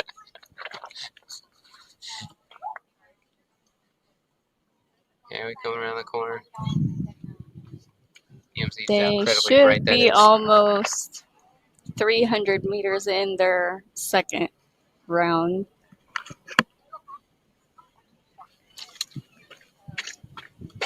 We have our rabbits here waiting in the shade. Yep, trying to keep the equipment cool, trying to keep themselves cool. Yeah. Once again, thanks for joining us for the OCR Report live feed of the 6th annual Grit Games. It's been a long day, but you know what? This has been the shortest completion time. Yeah, we are projected to complete the events By far. around 4 or 5 p.m. today. What we're saying the award ceremony will be. So even though it is a long day being out here in the sun, it's been shorter than the previous years for sure. Yeah, you and me were here last year. Remember? And what time did we actually get out of here? Oh, yeah. The awards weren't until at least 8 or 9. Yeah. Last year. Yeah, we got home way past midnight. They're coming in. A lot of them are finishing their 800. And it looks like everybody's still accounted for at this point. I like the one gentleman's shirt. He's almost like a Hawaiian shirt. He looks so like he's a business casual. You know, like it's like jeans Friday at work. He looks so, no matter how hard this work is, that shirt just makes everything look casual. I'm sure it's keeping the sun off his neck and skin there. All right, they're dead hanging. You can see them start to breathe harder while they're hanging. It's a whole lot of 6-packs. Glistening in the sun. Oh, someone dropped. No, Chris Balvin dropped off before. I did not see that. Did not see that coming. Before the time. All right, and back to the run. I believe he might be the first one out. We haven't seen anybody else. Yeah, it's hard to get all those guys on that shot. Right. And if your palms are sweaty and if you don't have that towel there, could be heat, could be sweaty palms affecting. And like you said, you can't change your grip. You can't adjust. Why do I feel like there's a song coming on? Go ahead. You know the lyrics. Palms are sweaty. Grip is loosening. How does it go? You know the words by heart. Yeah, look, you smiling back. She knows the words, all y'all. She knows where his palms are sweaty. Grip is loosening. I want to No. win, but I can't. Are you serious, Miles? You're the worst person to try to bring up some lyrics right now. What do you mean? White guys don't have a Palms long are history sweaty. of good Knees rapping? weak. Arms are heavy. Vomit on my sweater already. Mom's spaghetti. I'm nervous. But on the surface. I told you she knows the lyrics. It worked. I tricked her. Now you got to put some like OCR specific lyrics to it. For sure. I don't see any vomit on anybody's sweaters today. Oh, it's still started. It's early. They're practicing grit for sure. Nobody's vomited yet. Amazed we haven't seen anyone like heat exhaustion yet, right? We had a guy, I won't name any names, but a close friend of ours, he got heat exhaustion, became delirious one year. Right. And to the point where he had to have medical attention. We were worried about him. Jonathan, good old Jonathan. Putting Strong it to and those guys. steady like a little engine. Little engine that could. Did. Engine that did.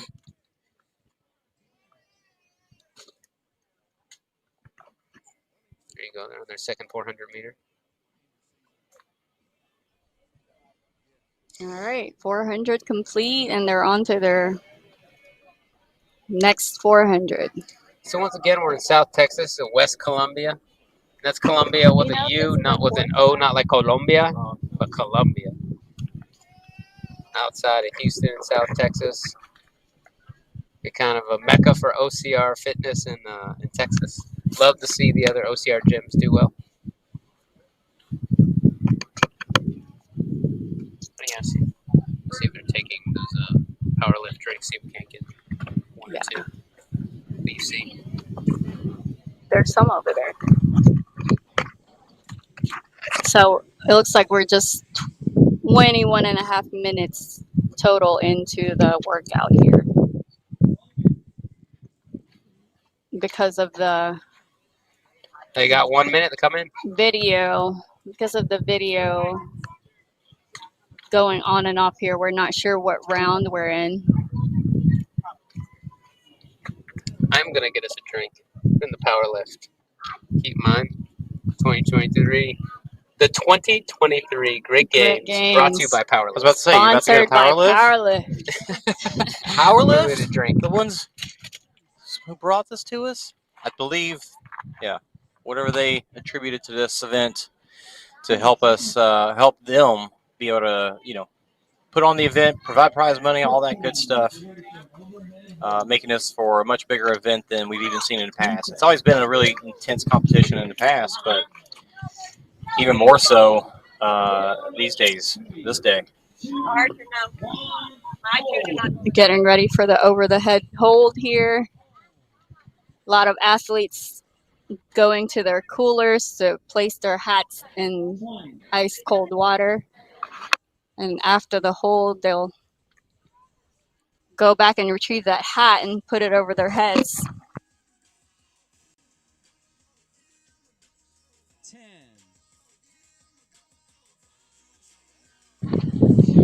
I would love to know, actually, I'll read the rest of Nathaniel's message here. As someone who competed yesterday and literally ripped my whole palm off, this event was great things. I'm sure they're saying make great things happen. Oh, we lost the camera already. This event has great things happen. I'm sure next year they will fix things. Yeah, it is. We were talking about this earlier and how do stuff that's hard. It is hard. It's quite insane to be doing some of these things in this heat. But you still get out there and you do it and you push yourself and you become better for it. And you don't see these athletes out here complaining. If they choose to not push themselves in this heat, they can just stop. They don't have to keep going.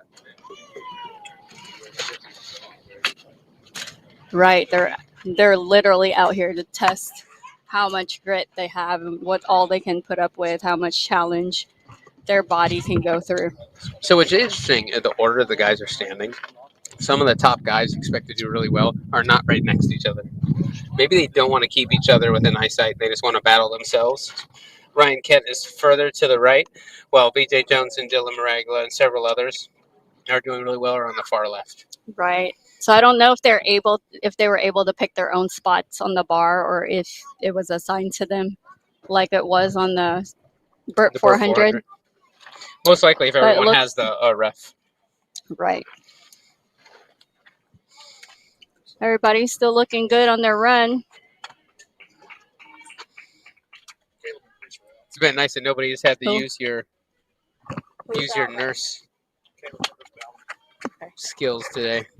So we just got word that Caleb Yates and Chris Baldwin has been eliminated so far.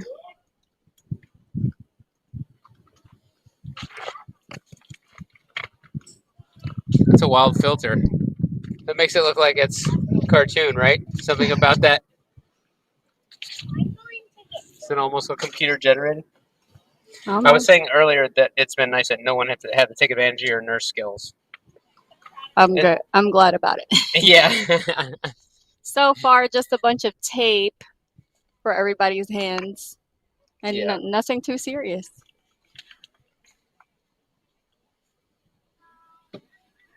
Jonathan Stern, still out there, man. Way ahead of those guys. He's putting on a huge gap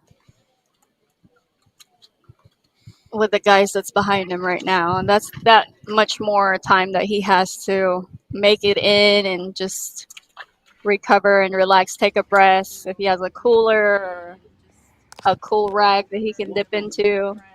Yeah, someone, I couldn't quite tell who it was. I wouldn't be amazed if it wasn't Kenny Schroeder, but it had a wet towel around their neck. Yeah.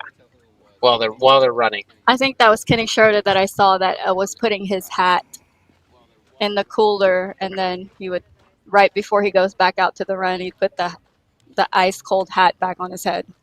Yeah, that'd be a really good strategy, actually. So S2 saying gloves or taping should be allowed. Now, I believe taping, are they taping their hands after they open up? Once your hands have ripped, then you can use tape. Right. We were told that you can't pre-wrap before you rip, but once there's an opening there in your palms and you have blood or bodily fluids coming out, and you can for sure use some tape to wrap. The reason that they're not allowing gloves is because they have been used in the past in this particular event to make a big difference on how long people can hold for. Right. Because of the type of glove it was. Especially for the endurance event. All these guys are hanging, by the way, a second early just because the standard is so strict. Right. If your feet are not totally off that box by that time, you are immediately eliminated. Right. You could be disqualified.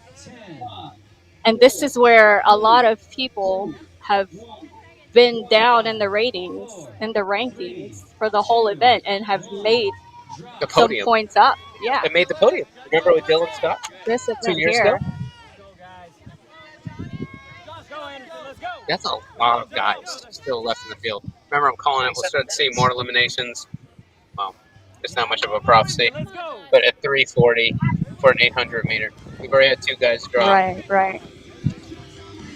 And I don't think they dropped because of the run. They dropped, as we saw Chris Baldwin, he kind of slipped off the bar right before it was time. His hands are probably torn. It's different. It's one thing to do a dead hang. It's a whole other thing to do a dead hang with torn hands. So once again, with that last feed of them hanging on the bar, we saw Kenny Schroeder with his hat in the ice chest, and he had the towel that was covering the bar that he was gonna hold. He moved the towel. He wiped his palms dry with the towel, and then he hung on.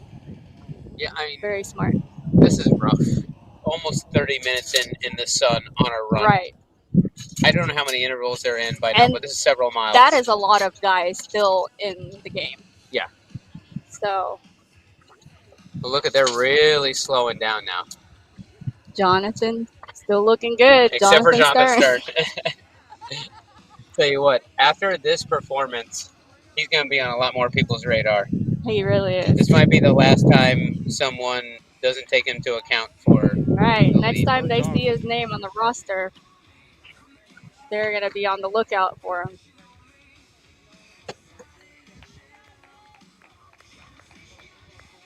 So a little over 29 minutes in. A lot of the ladies are staying inside where there's AC. I wouldn't come outside till the last guy came inside and said, okay, they're calling you out there. Right. I mean, especially after watching these guys 30 minutes in, running out in this heat. I'm sure they're stretching and fueling up, preparing their little supplies that they need for out here. How long in the sun till you walk off in that run? How long would Marjorie last? I mean, right now I'm under the tent, so what No, does I mean, that, if you're out what there does running. that tell you? Do you think you would walk off, or do you think you would just, not make it in time? Yeah, I'd probably accidentally slip off the bar right before that. Like, Oops, oh no. Oh man, what a shame. I'm not sure which rabbit that is. I think that's Connor, but he's doing awesome getting this long shot. Yeah, we really appreciate the rabbits out there. Slow getting up from the dead hang and getting Yeah, started. So he's probably on his way out. There we go, Jonathan. Yeah, Jonathan with a commanding lead. We haven't mentioned Ryan Kent or VJ or anybody yet so far. We really started identifying guys better from this distance. We need some guys to drop off. Justice is Yeah. working circles around Rafe today. Okay.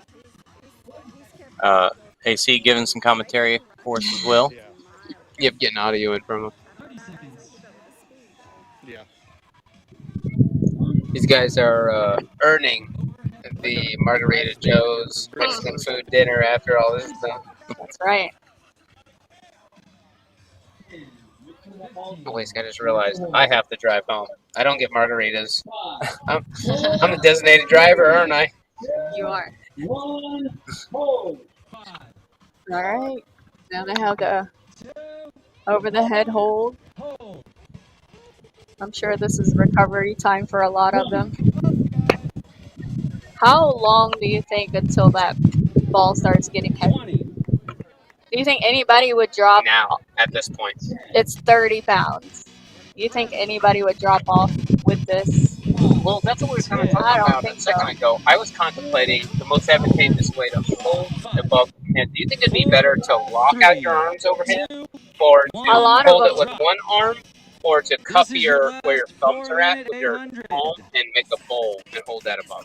I think it would be too risky to just use one arm because as you're breathing, your heart rate's still high. You don't want to just accidentally drop the ball. That in its own is not going to make anybody, drop off the thing. But I mean, that's actually like standing up with your hands over your head is actually helping you breathe better to recover to go into your Really next good run. point. That's expanding your rib cage where your lungs are underneath and allowing you to get more. That's a really good point. I almost think that they should have went with a heavier, or what is it, the dead hand, like the farmer's carry that they did 1 year before. Can we tell who that came in first? So catch me up here. How long do they have to get in? Okay, so after 8 rounds, even during those 8 rounds is 4 minutes for an 800-meter interval, and then after that, you start taking 10 seconds off before minute time 4 count. minutes. Okay. Yeah, So I'll then it goes actually down to 350. Right. So I'll actually walk up to the timing tent to see what round they're in. But I believe at this point it's still 4 minutes per round. I do want to point out again, real quick, Sarah's comment here that the athletes are doing great. Kudos to the judges. People that you can't have actual competition with good specific type movements like this without all these judges, because they got to have somebody to be able to there and say, that was good. Enforce the standard. Yes, that rep was good. There's no cheating going on. So absolutely, we're very happy to have all those people out here as well. All the people in red shirts you see over there. Okay, so we see people coming in now at 2 minutes to complete that second 400-meter interval. Guys are starting to slow down. Now we're going to start seeing some people dipping off. Now, what's the score that you get? Is it every second? Every minute? Point-wise? No, I think it's whoever places it will be that 100 point to 96 to 92, Okay. so on and so forth. There's not, so there isn't like previous years where you can get this massive amount of points for lasting 10 hours on the endurance event. It's just if you get first, you get the most points. You get 100 points. Yeah, so it says here that if the athlete fails to complete an 800-meter run, the final time will be the elapsed time from the previously completed round. If that makes sense. So if they don't make it back, yeah, and you go whatever their based last upon round was. Yeah. Oh, that was completed. Yeah.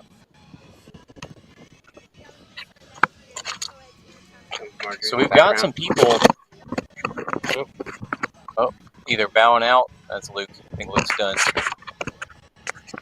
Luke actually was the first person that came in on this 8th round. So this is their last round of 4 minutes, and then they'll start reducing the time by 10 seconds. Here now we've got some guys coming in. So I think Luke is just resting, I think.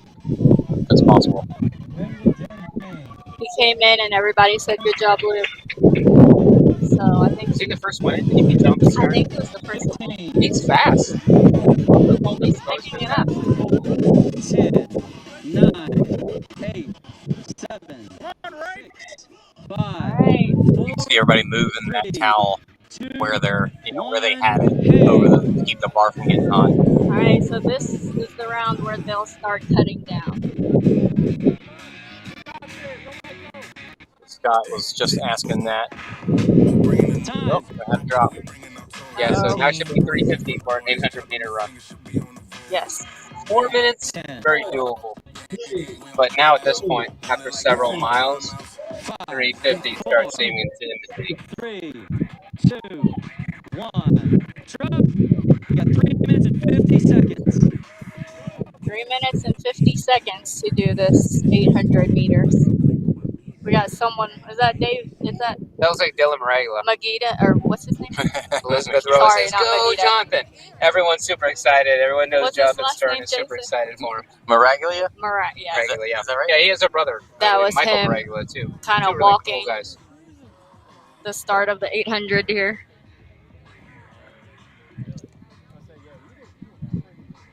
"37 minutes in." I know in the summer, sometimes it's like you got to get that run in, and you didn't do it in the morning, or you just whatever don't have time. So it's like it's lunchtime. I got to get it done.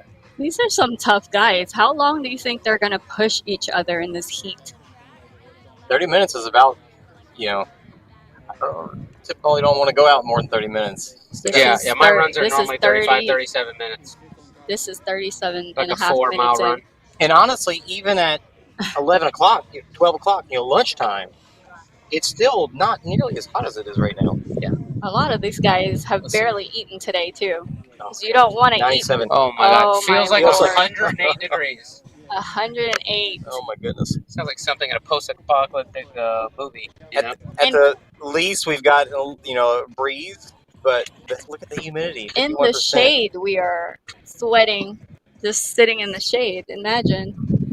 I mean, I know they feel a little bit of a breeze, but that doesn't help when you're directly in the sun.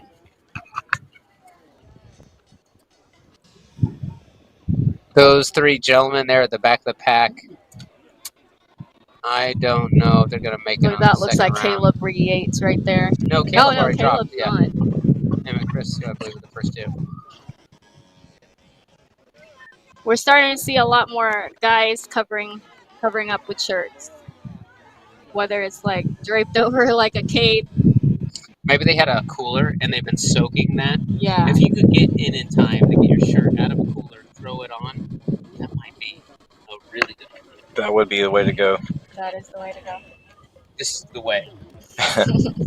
Throw that shirt in the cooler while you're dead hanging, maybe, so you can wear it while you're running. I don't know.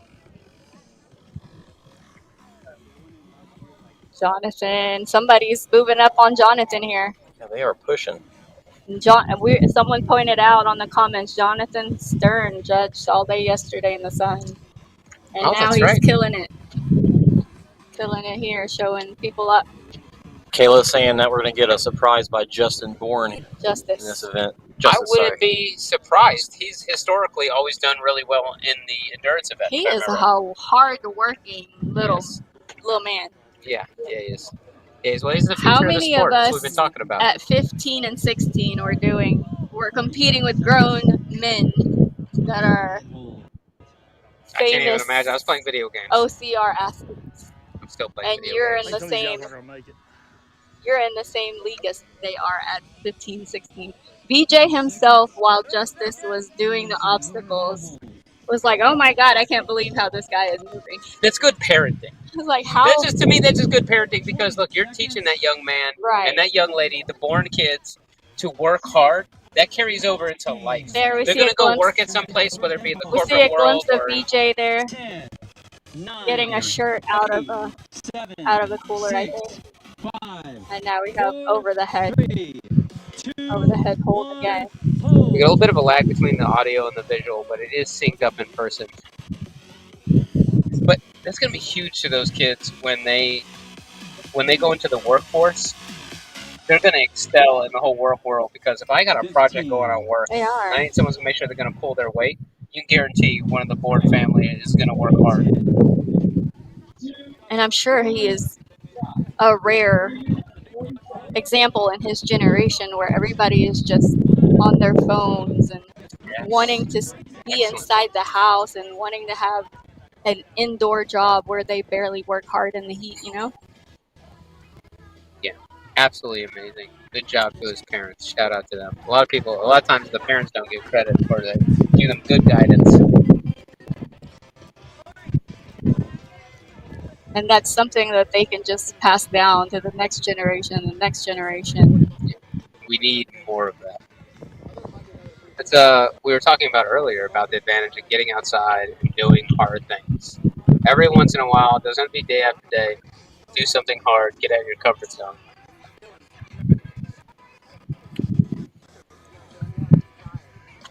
They're back out on the run.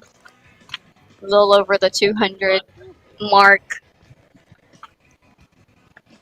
So now this is going to be 3:40. You have 3 minutes 40 seconds to make it in. This is what I thought you'll see most people. And Is he y'all's oldest? Okay. Okay. who's that with the hat? Looks like a fishing hat. I believe Kenny Schroeder has a hat like that. But also one of the other gentlemen. I think Kenny Schroeder has a He has got a cap. Oh, sorry, he has green green shorts on. Is Kenny Schroeder. The other gentleman with the towel around his neck looks like a superhero. Looks like a cape. Is that Jarrett? Yeah, so Jarrett Jonathan Newby. Stern and Jarrett Newby is right behind him on these runs. Jarrett Newby passing up. Jarrett Newby is constantly impressing Then we have everyone. BJ Jones right there, Kenny Schroeder. There's Justice that we're seeing. Jonathan Morris. They're all looking strong.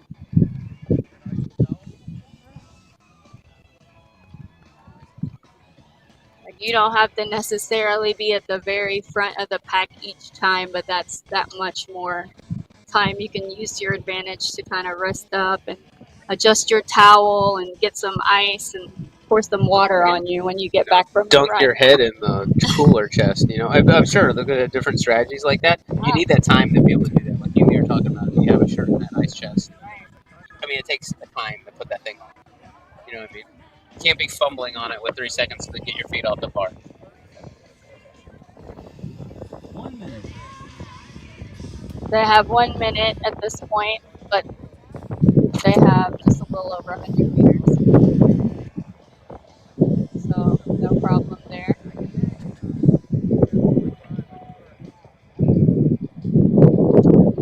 Jarrett Newby wants his real win. He's had a really impressive performance all day long. And all these guys only separated by 1, maybe 2 points. Every single step is going to count in this. It is. Wow. 44 minutes into this. It's really tough when you don't see a lot of people dropping off. it's hard to just stay with a mental attitude that, hey, I'm gonna continue to stick it out and I'm gonna outlast all these people when there's still so many people left. 45 minutes into this endurance event. One of our rabbits here is standing in the tent with us, Christina Johnson. She's seen what a huge difference the endurance event, the very last event of the day, has shaken things up year after year. You've done this longer than Marjorie and I have been here. How many Great Games have you attended? 5 of them. So all of them. This is the 6th year. Yeah, the 6th year. It started 2018. Okay, so all has the leaderboard always changed in the last event? Not on the girls' side, on the men's side. On the men's side, it always has. Okay. Okay. Chris has always been dominating on the side, but this is the most stacked. Right. Yeah. Okay.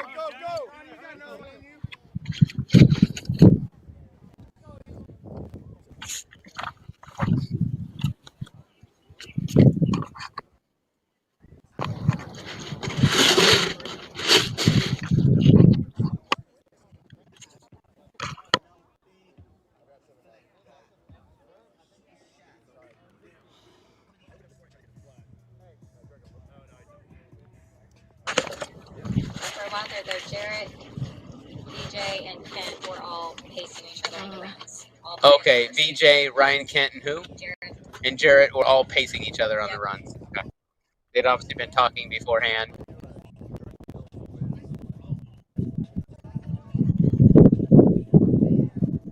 All these guys, not strangers, to longer distances too. They've done many more races that are way past 46 minutes.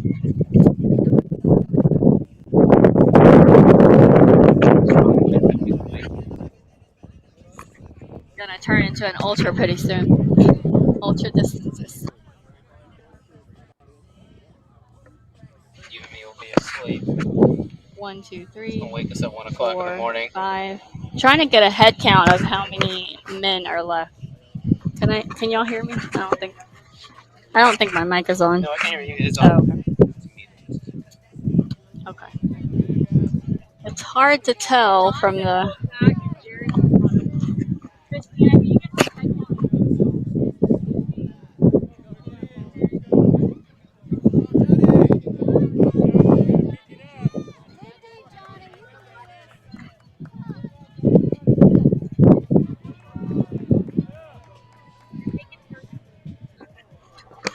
We have Looks a preliminary there's still count. about 13 guys left.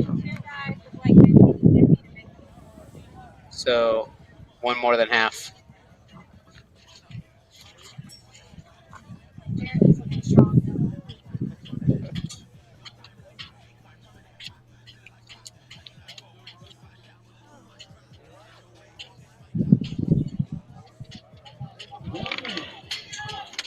Yeah, 1 minute left, and it looks like they're at. Tell you what, they're about the 7. halfway shot around that 400 meter. 6, almost 700 and meters. 45 seconds. And the leader looks like he's still got about 100 meters left. Oh, this is getting close. Yeah. This is a nail biter They now. have 30 seconds now. 30 seconds. It looks like there's going to be quite a few that's going to be Running to the off. bar and jumping on the bar. We've seen that where They people have to leapt sprint. up in the air. I see some people sprinting right now. Justice is sprinting. Kenny Schroeder. Woo! Well, Kenny. 13 overhead holds in 10. Austin Azar just passed by. 8, 7, 6, 5, 4, 3, 2, 1, hold. Wow. Wow, now it's getting hard. A Now we're few going to start seeing men some people get knocked off. just barely making the cutoff. Looks like maybe 3 men dropped off that round. Ooh, I'm getting anxious for them. All right. I'm getting nervous. Even shorter of time to make that 800-meter distance. All right, so some of the men that were sprinting this last round, they got to pick up the pace. I think I heard Kenny say now it's 3 minutes and 40 seconds to make that 800 meter. I think 20. You think he said 3:20? Oh, I'm sorry. 3:20 to make 800 meters. 8 men went out for the run? Okay. From where we're standing, probably around 8 men now left. And you see they're running a little less reserved this time.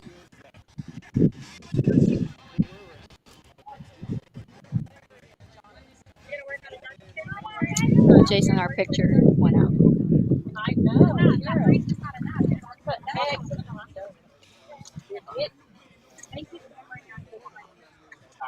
So it looks like they're almost at the 300-meter mark. It's now 4 o'clock. Almost 4 o'clock CST. They are in beautiful South Texas. 50 minutes into this workout.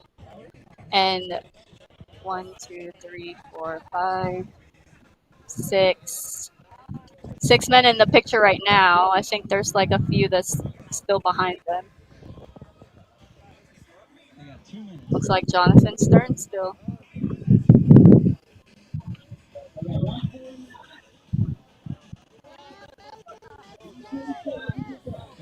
I got 1:45, a minute 45 minutes to complete another 400 meters. Yeah, they got to move fast. Justice is hanging in there. You got a minute 36 to get back.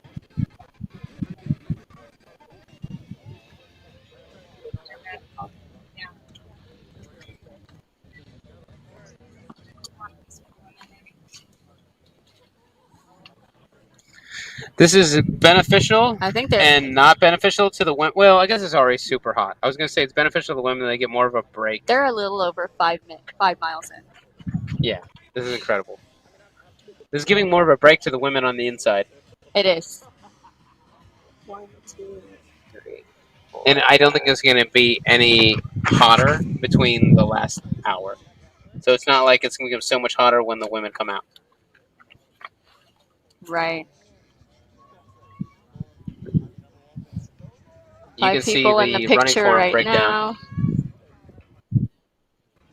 Yeah, they're in the pain cave for sure. You see the arms crossing over from one another in that running cadence, and these are good runners. Just breathing right now for some of these people are painful.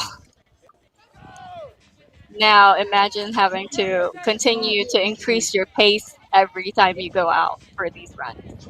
How bad do you want it? Come on, Jonathan. Last man standing. 15 seconds. All right, less than 10 seconds. 11, 10. Coming into a dead hang. They're now getting ready for their dead hang. 6, 5, 4, 3, 2, 1. Hey. 1, 2, 3, 4, 5, maybe 6 men left hanging. That are hanging right now. I want to see who that is. Yeah, I'm pretty sure that's Ryan Kent towards the end. The white shirt with the red shorts, I believe, is Austin Azar. Yeah. 10, 4, 3, 2, 1, 5, 4, 3. 3 minutes and 10 seconds. I don't know, man. That's They barely made it in on that last interval. BJ Jones. Jonathan Stern still in. Austin Azar. Justice, our boy Justice. I shouldn't even call him a boy. Yeah, he's a young man. He's a young man. He's killing it. I was telling his parents, man, he's working surface. 3 minutes and 10 seconds to make their 800 meters. Sarah, next up for the OCR report is we got 2 decas not in a row, but we got a deca northeast next weekend, and then in September there's a deca. I forget exactly where it's at the top of my head, but 2 decas in a row before October comes, and then we go to OCRWC. Oh, Mammoth awesome. Mountain in California. That's right. So that's right. It's not in Stratton Mountain in Vermont anymore. That's right. To all our viewers out there, put in the comments who you guys are rooting for with these 6 fellas that are left. We have our Justice. Jared's killing it. He is indeed. Jared Newby still in. Jonathan Stern, also Brit Fitness. We have Jay Jones still there. We have Kayla saying, "Let's go, Justice." Let's go. Have we seen Ryan Kent anywhere? Minute 35. He's walking. Yeah, I want to run over there and see who's left. Go. I don't know. Ryan Kent's over there. He's out.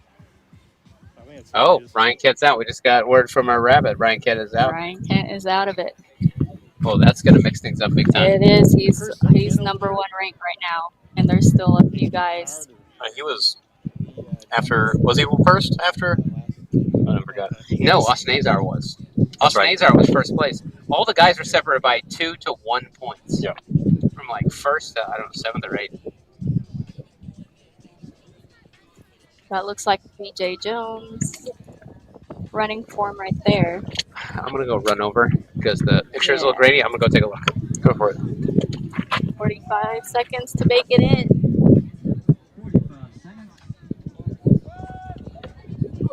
Daniel says it's going to be Jonathan Stern. That's a good one to root for, Jonathan Stern.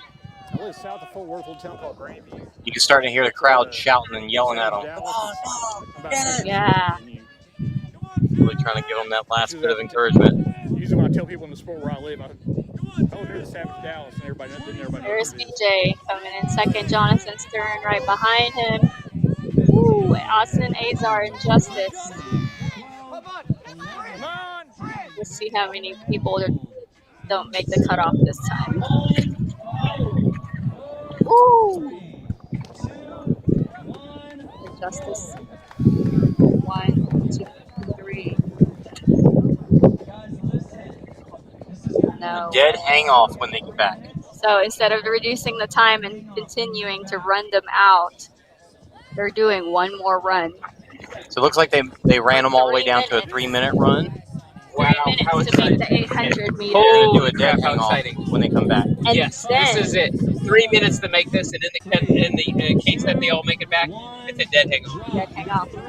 So we have Jared Doobie, BJ Jones on the far left, standing, followed by Austin Azar, Jonathan Stern, and Justice Bourne, hanging in strong. 57 minutes in. Let's see these guys do 800 meters in this heat in 3 minutes. What pace is that? If you guys can calculate. Oh, I actually did know this off the top of my head, and I'm drawing a blank right now. So 2 of Grit Fitness's own is still in for the running. But then I had a shoulder injury that I hurt in Vermont before. Sarah says, come on, Adam Hawes. All right, they're coming into their first 400. Kayla, edge of your seat, you're right. How often does it become such a nail biter in an endurance event? Yes. Like usually endurance events are just long, and then eventually you wait for people to finish. But now, the way they're running this. I believe this is Jarrett right here. Yeah, looks like Jarrett. Followed by BJ Jones, Jonathan Stern. You can't tell in the video, but up close when I just ran over there, all those guys are dying. The look in their face. Oh, yeah. I'm sure they're like, okay, yes. We agree, one more dead hang off. Dylan No more running. barely made it back in. Barely made it to hold. Ran all the way to the ball. He said something, a minute, something to get back.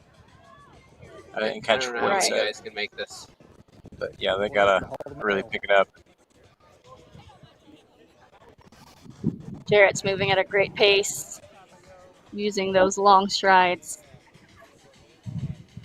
Who knows? He might be able to not have to dead hang off anyone if he can make it back in 58.5 time. minutes of total time being out there. And with them getting back, they're going to be just under an hour. Austin Azar still looking strong. They will barely have time to How far past an hour do we see these guys dead adjust themselves on the bar. It's gonna be a dead hang off. Then again, I'm gonna go past an hour. Well, possibly the dead. That's what I'm saying, yeah. Once they start dead hanging.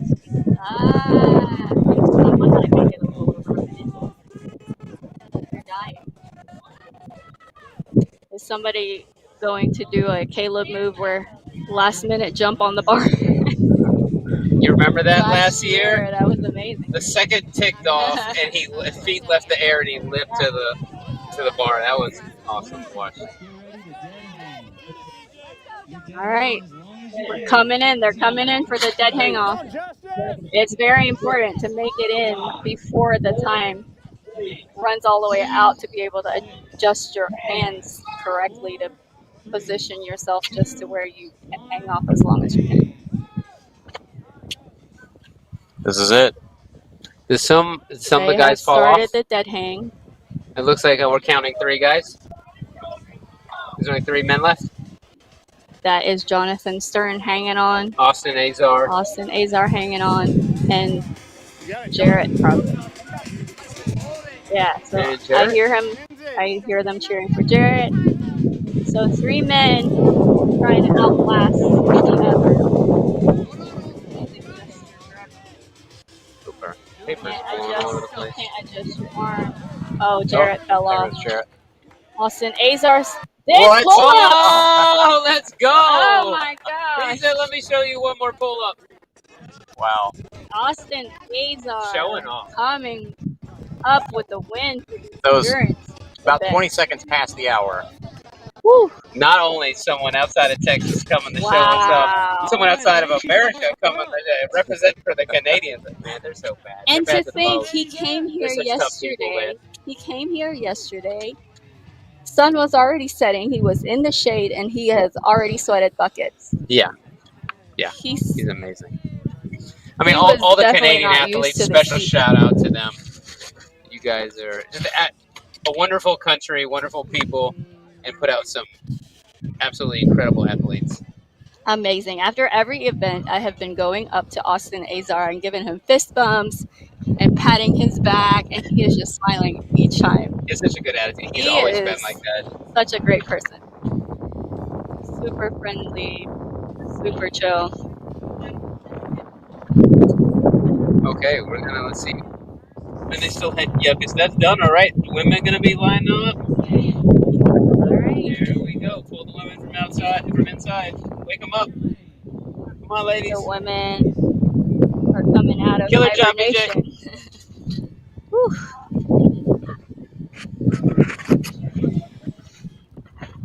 That was brutal. What ladies are gonna give? Amazing show of athleticism today. I'm hoping to see Tara Jackson give a hard push and make a huge jump up the leaderboard here. You know what I mean? Right. Running is her strength. That's what she loves. Tara also likes endurance as well. She excels in endurance events. I'm not sure I see anyone beating. She has such a big lead. I don't see Chris anyone beating Rudlowski. Chris. I think Chris takes this. So as Christina was saying earlier, in the women's field, there wasn't a lot of changes or surprises by the endurance event in the previous years. But with the men's side, there were a lot of changes that were a surprise. Yeah. I don't know who else is going to take it.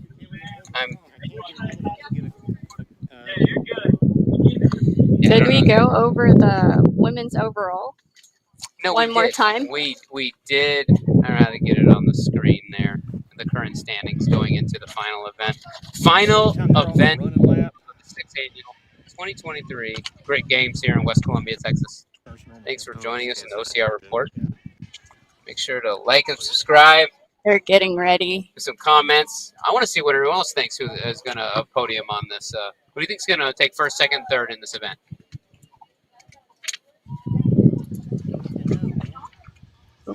Yeah, look at the temperature. Feels like 109.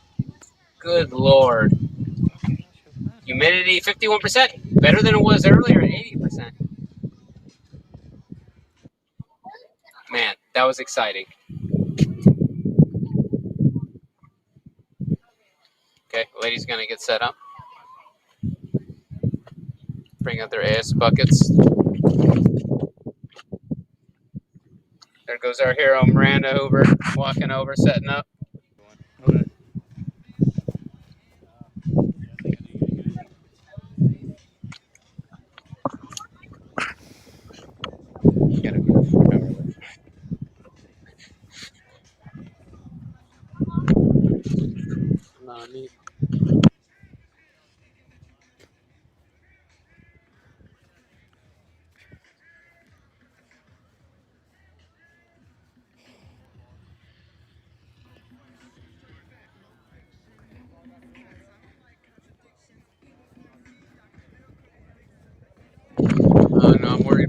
Yates, look at him. He's limping.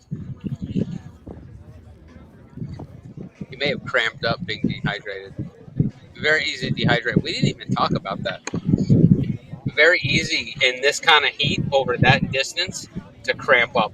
It doesn't take a long distance in this heat to dehydrate, right? Yes. And there's very short amount of time in between the events to actually get some nutrition besides just like a little snack here and there. Nobody wants to eat like a full sandwich right before another event. So probably a protein shake here and there, granola bar. That's about it. I don't know if I A can do a banana, protein shake before this kind of right? So they have been at it all day. And the first event was the only event where it's multiple heats where each, like some women here and there had some time to spare to kind of prepare, but the other heats were just like very quick, went by very quick.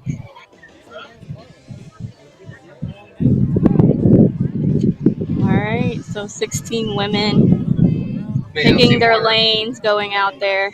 Yeah, I don't see as many towels draped over the pull-up bar yet. Ladies, move down. Move down. Getting their boxes ready to stand up on. You gotta move down. Move down. First 8 shoots. Doreen, raise your hand. Doreen, are you out here? Right there. There we go. I can get Nove Waiting on Austin's. a shot of the area. You can see the athletes watching wrong sides. Everyone's got their own referee. Everything's set up for everyone. We have a reminder of the women's standings coming into this last event. Yeah, going into this event, Christopher Glusky has a 23-point lead. Right, so she's gotten, well, with the first event, she was tied with Carly Wopat, getting 100 points. And the following event 2 and 3, has she gotten 100 points in those as well. So Carly Wopat looking like she's got second place right now coming into the last event. You know, the next big gap in that is after Tara Jackson. Between her and Caitlin Sutton, that's a good gap between 219 and 232. Tara Jackson, if she does good like I'm expecting her to do here, she could shoot way up. Calypso with only 5 potential from taking second place. Yeah. I mean, it's not over for Chris. She's got this still hanging there. Because these ladies can last a while. She cannot take this easy. Well, even if she gets second place, she will still win. Such a bummer for Kara Mobley. They're down in 15th place. Having such a good lead on the strength event for the vast majority of it, and then losing that first spot at the very end of the strength event, and then missing so many obstacles on the obstacle proficiency, and then coming into this in 15th place when she's really done better and better. She done significantly better than she did last year. So props to her for not giving up, training harder, and making so much progress. She's already done so wonderful in High Rocks. Yes. Very. Here we are, the women now putting their towels to cover their spots. Tying the towels in such a way where it's almost like a curtain so they tied don't on blow each away. side. Yes, where they can just pull it over, push it to the side, and pull it back over.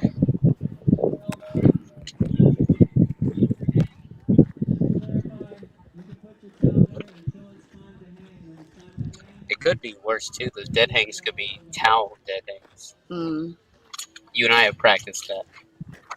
Bring me a phone. Just in time. This one just died. Oh. Okay, so we had a camera die. This one just died. And so I'm going to take it over to... I'm going to take it back over to us. So we can talk a little bit. So what do you think, Marjorie? What are your prediction? It's going to take Chris Roglowski falling off well before the 8 rounds is completed for her to just tank just to get second place, just for somebody to overtake first place from her at this point. Carly Wolpat's got a good running. Right. I think she can hold on to that second place, but it's just there's not that much of a gap. So I think the battle here is who's going to take second and third place. And who do you think? It's hard to tell, but he think could take second, third.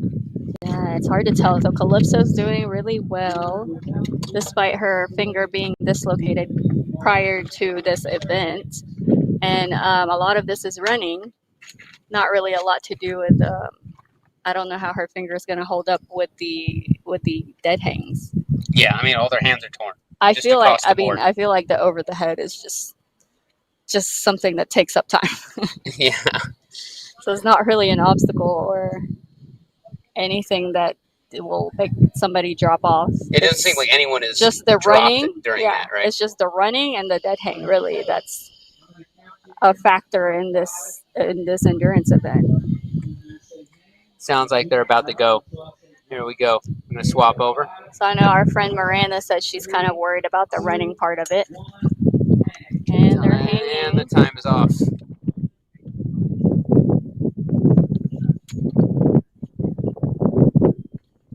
30-second dead hang. Once again, followed by 4 minutes to complete gets 800 close meters. to the 1 hour. Yeah. That the men completed. I don't know. A lot of these ladies can do endurance events. Like, they very well could last longer than the men. I wouldn't be surprised if it went down to a dead hang challenge. Ashley Heller kind of. Yeah, Ashley Heller's got great running too. Doing a fun stair climb with her legs there. Getting it out of the way before it gets too miserable. And they're off. Ish.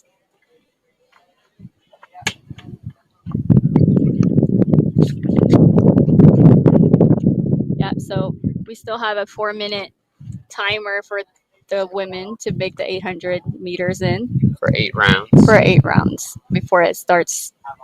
Before they start deducting 10 seconds from the timer.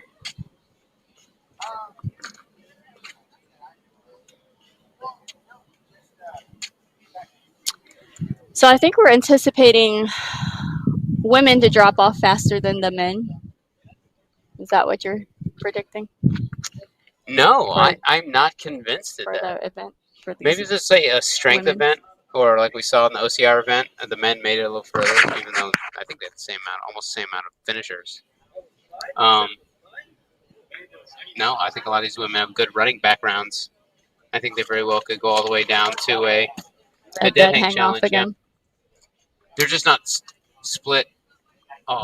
Oh, terrible. Yeah. A lot, right? So with the men, they did their 8 rounds of 4 minutes, and then it started deducting 10 seconds off every round until it was down to just 3 minutes for that last round, and then it was the dead hang off. Yep. See as they come so in we'll here. See if that's how they do the women as well. Yeah. If there's enough participants to do a dead hang. Video's a little frozen.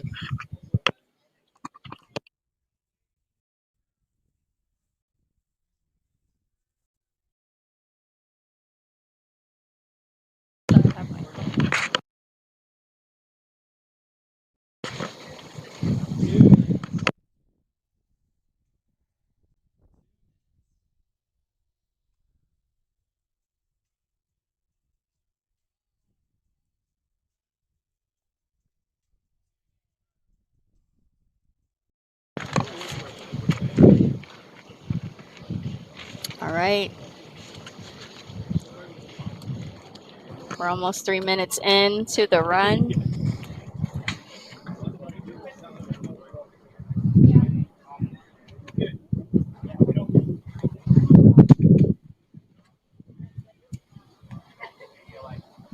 There we go. Better view. We can see the women coming about 3/4 through. Yep, there are a little over coming at 700 meters. For a casual Sunday stroll to the park.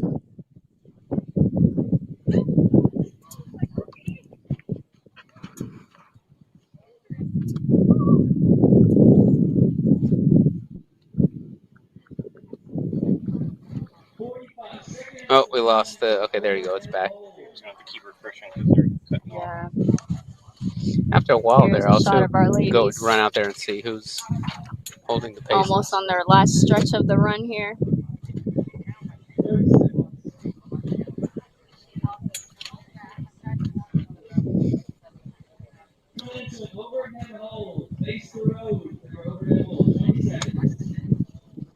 Let me ask if they have 4 minutes or if they have a little over 4 minutes to make it in. I think I have 20 seconds now to make it on the bar.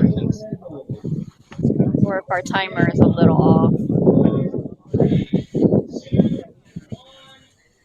Remember, what we're seeing in person versus what you're seeing on the screen right here is about a 5 to 10 second delay on the screen.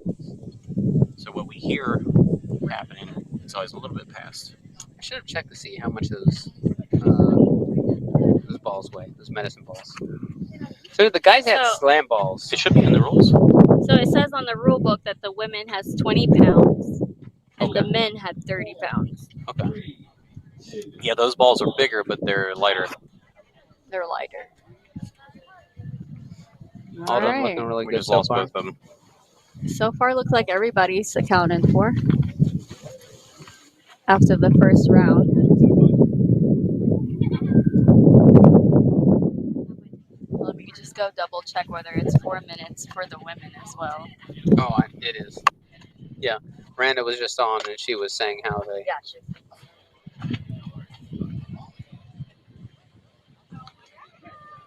Something's happening to our connection with the phones. They're not staying steady. Well, the wind has been picking up, and it's blowing stuff around as well.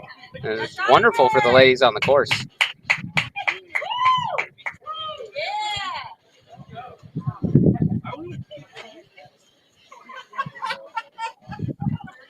So go ahead and comment. I want to hear what other people's predictions are, how this is going to go. I got a chance to talk to Chris Rogowski yesterday, and saying how much he loves the endurance events, and specifically ultras now. So as someone who has a passion for ultras, an endurance event is something you look forward to. And Lord knows she's got the grip strength to get through the holds and the strength.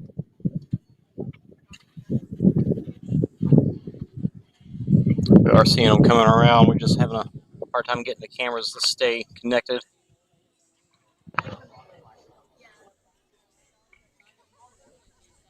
Yeah, but thanks for joining us, everyone. Thanks for tuning into the OCR report and following us throughout the day and listening to the commentary and giving feedback. Please keep it up.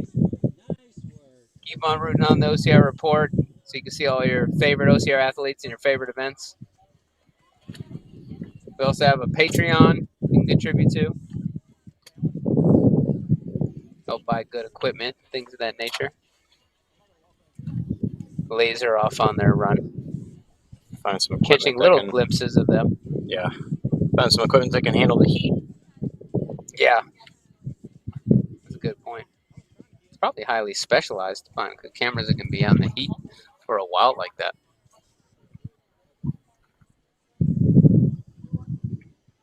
Trying to glance behind me to get a good eye on who's coming through. All right, I'm gonna start doing some drastic stuff to try and see if we can get this going. If we need to, I can probably go run around with them as well.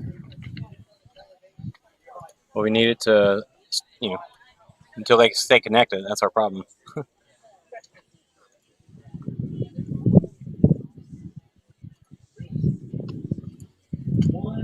And of course, these ladies will have a renewed zeal too, knowing this is the last event of the day.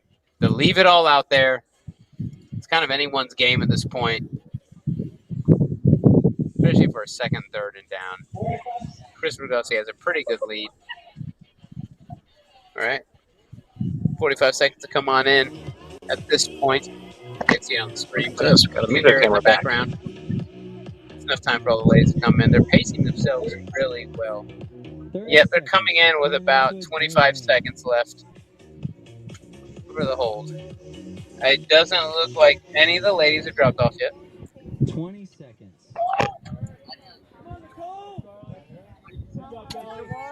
15. There we go. Get ready to hang. Back 10, up and rocking. 9, 8, We can actually 7, get this camera turned a little bit. 5, It'll be helpful. 3, 2, I'm gonna go take care of that. hang. Okay.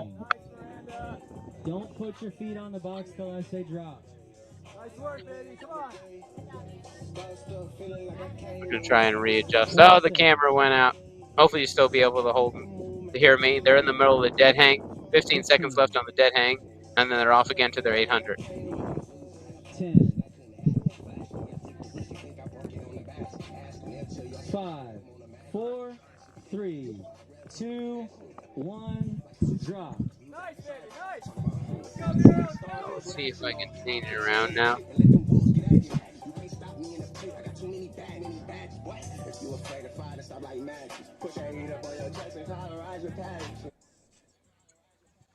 See if I can move it around. Nothing. Tried moving it. I tried moving it. I'm not sure. It's the Mevo 3. What happened to us? Not sure what happened to us.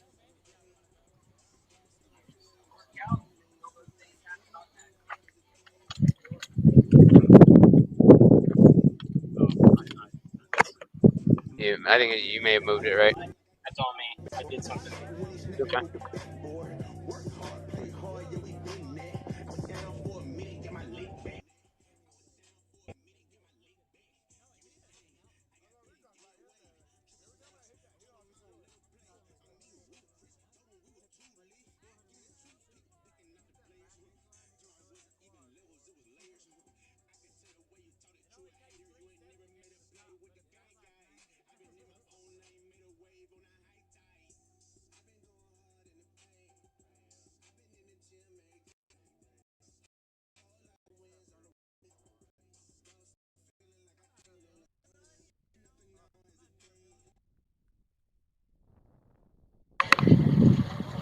There we go. So we got a picture back. The lady's running on the course.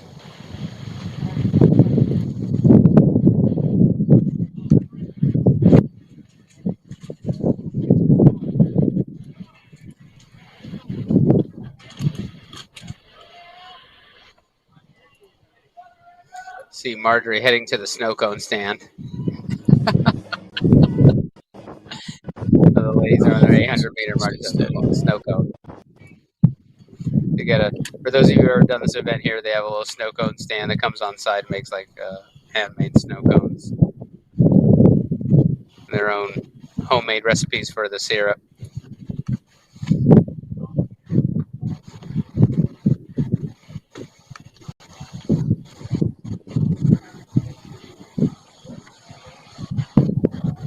There you go. Kind of hard to tell. It doesn't look like anyone's dropped off yet.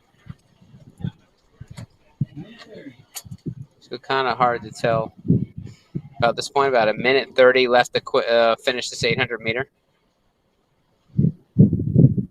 I don't know. At this rate, we might see women fall off before 8 rounds when they start taking 10 seconds off the 800 meter time limit.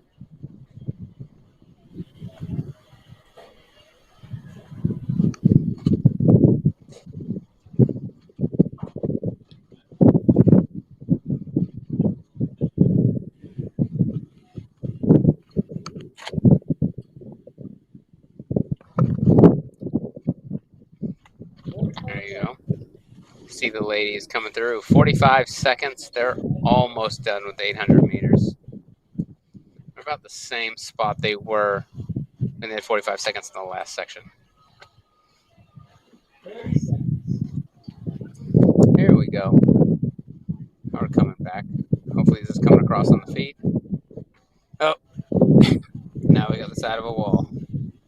There we go. Now I see the ladies coming in. I'm trying to see the strategy different women are implementing. Doesn't seem like they've changed much.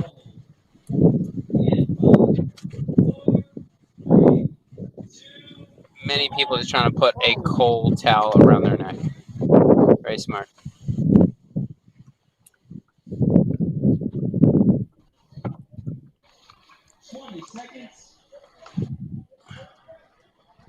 Yeah, most of them look like they have a cool towel in there. Julie Best, one of the last ones to grab the towel out of her container there.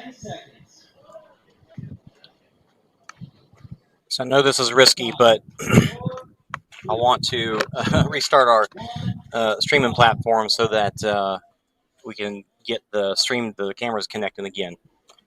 Well, they're off on their next 800 meters, so we probably have the time. We're going to give this a try. The YouTube feed's going to stay up. So if you're watching, stay with us. It may just be a black screen for a moment, but we'll be back.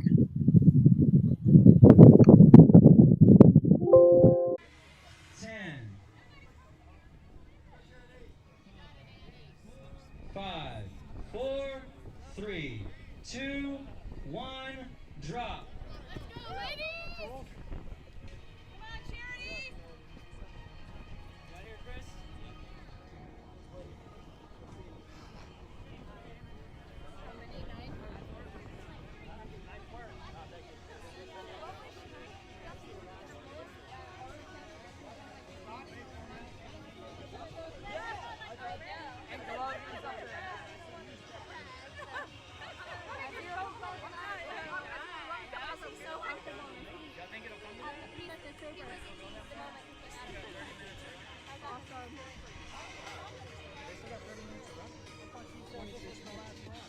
Last 400 at 4 minutes. We'll start reducing it by 10 seconds.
Nice work, ladies. Nice work.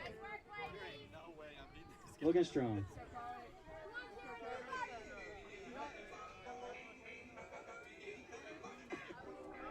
2 minutes.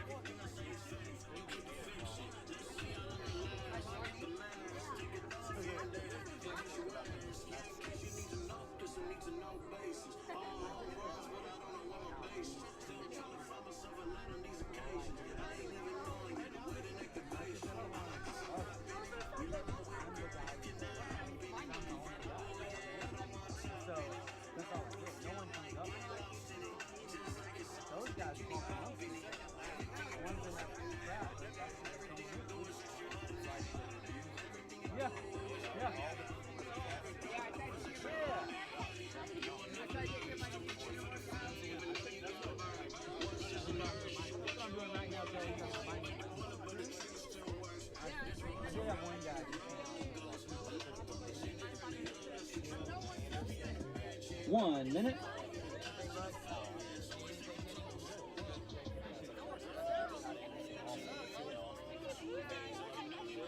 How you feeling, man? How many miles have you gotten in chasing all of us? Probably about 4. Yeah.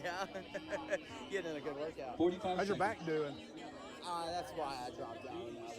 It started locking up a little bit. It's the pounding of the running. Yeah. For me, so it's all good, man. Yeah. It held up. It held up today. Yeah. Not once did it give out on me, which is a promising thing. Now, tomorrow morning, 30 seconds coming into that's a what dead I'm worried hand. about, but it's good, man. There's nothing to complain about. Yep. Good job, ladies.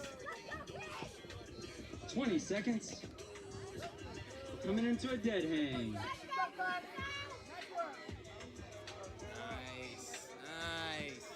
10 seconds. Get ready to hang. Hey, you lasted longer in this thing than Caleb or In Chris. 5, Oh, yeah. 4, That right there. 3, 2, 1, hang. Nice job, ladies. Your next run, you got 3 minutes and 50 seconds. Look at those abs. I know. 20,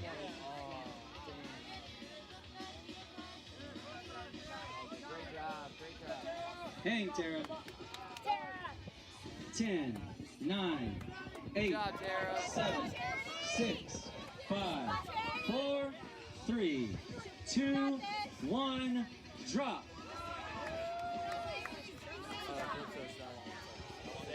3 minutes and 50 seconds.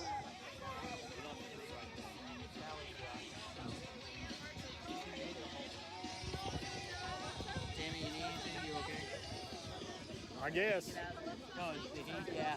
She was I guess hanging. we're almost done. Who are you judging? Hey, Marjorie, she was hanging. I guess she decided not to do the run. AC, you need anything, bud? No, I'm good. You good? Okay. Marjorie, you need anything? You good? Yeah, Tara dropped and what's her name dropped? Ashley.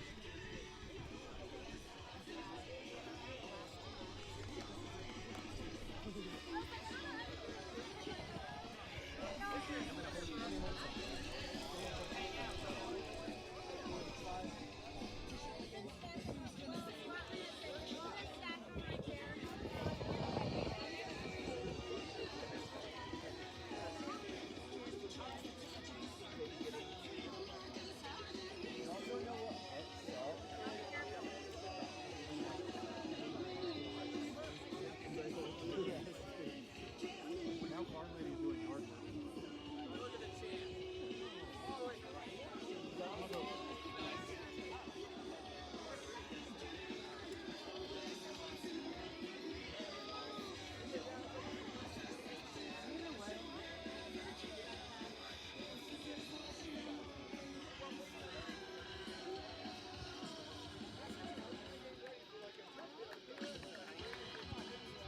Nice work, ladies. Nice work. That's 2 minutes.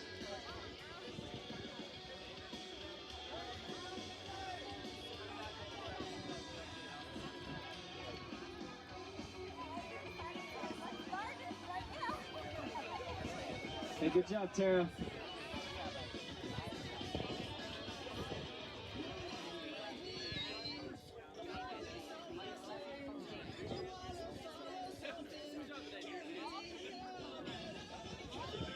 "90 seconds.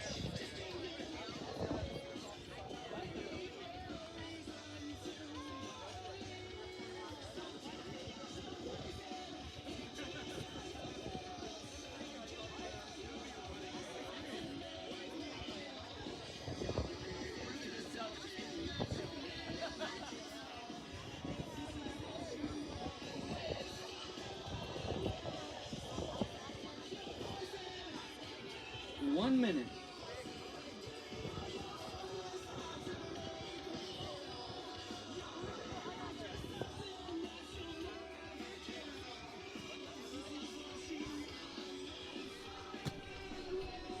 "45 seconds.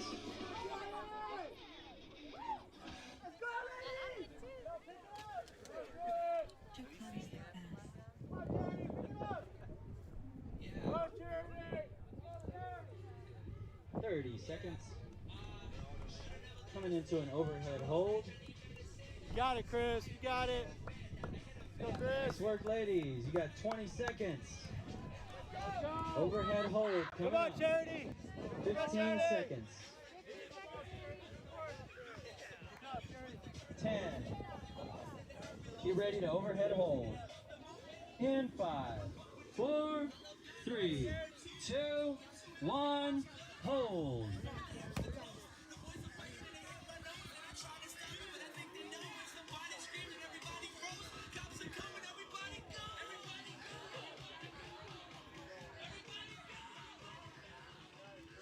"15 seconds. Come on, Charity, you got this. Keep holding. 10, 6, 5, 4, 3, 2, 1, drop. You got 3 minutes and 40 seconds. Run, Charity, run. Come on, Charity, you got it. Charity, you got it.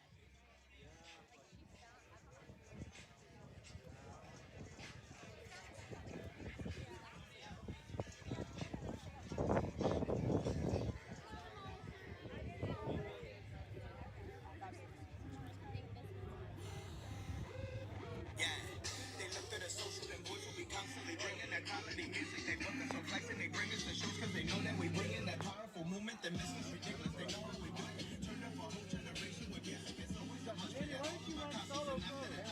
Jamie said we need to get a group photo of all the Showdown or DFW at least? both. Yeah, that's true. Actually, I think they're probably one and the same at this point. We do, yeah. We did that last year. We got the DFW crew. Yeah. We need to do it again. Yeah, I agree. It basically was a showdown crew, basically. Yeah. So Chris, Allison, Outlaw. She's Native American. She does IROC. She's like she works for IROC too, I believe. She owns a gym out in Austin. I got Charity. I don't know who that white tank is. I don't know who that is. And then Julie Beth. Because she's doing the Spartan. She's a good runner. These three are the best runners. Nice work, ladies. Looking strong. Allison. 2 minutes. And then Julie. They're killing it. And then we've got Charity and Let's go, ladies. Let's go, ladies. Let's go. Minute 49. Let's go. Let's hear it for Carly. Nice work, Carly.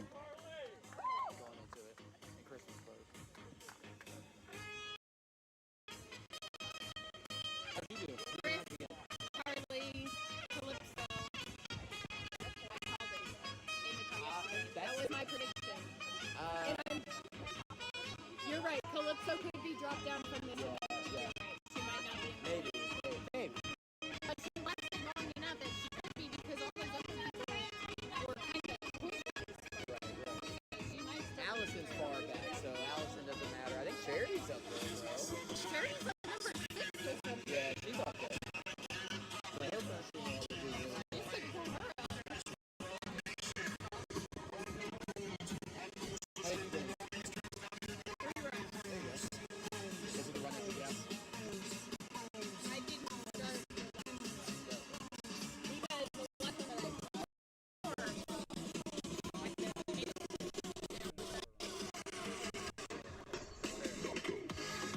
and then 2 people dropped on that run.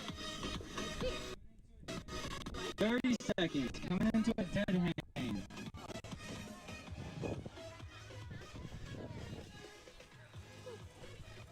$20 seconds. Coming into a dead hang.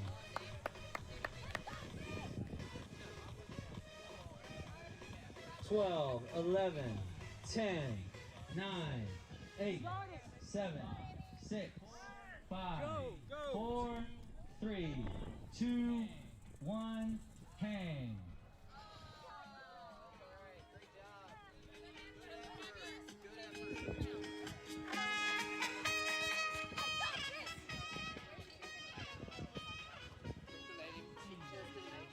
Go, 15, Allison. You got this. 10, Deep breaths. 5, 4, 3, 2, 1, drop. You got 3 minutes and 30 seconds. And then there were 2.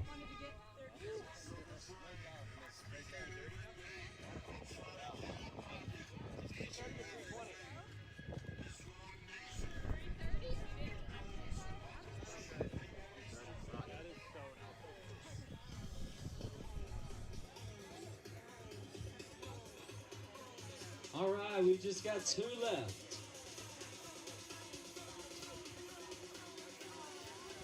Charity, okay? Did you see her fall? She's walking real stiff. I never saw her back. I wondered if she passed out. Like, if she fell, like, she could have. Like, she never made it past her on the backside, so I don't know where she went down at.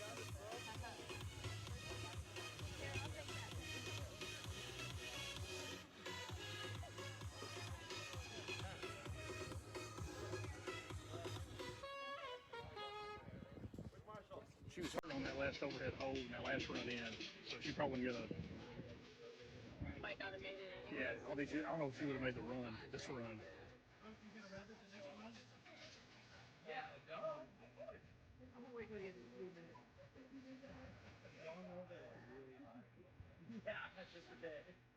You know what? Come on, this is not bad, man. I'm gonna go on. Nice work, Chris. Nice work, Julie. Minute 52. I have 340. 154. Yeah. What's up? I said, are they on pace? Yeah. Oh yeah.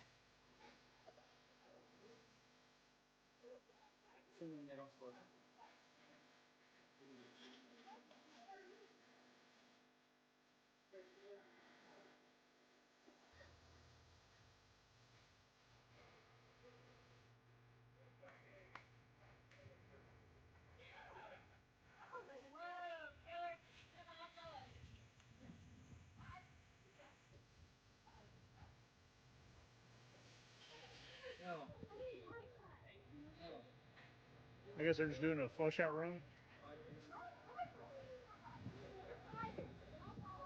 I'll see him run over. Maybe, yeah. Cool down. Yeah. You want to go do a cool down run when this is over? Good.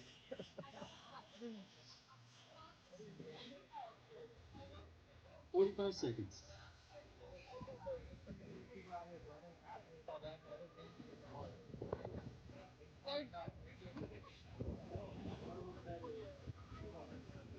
And they're 30 they're seconds. running.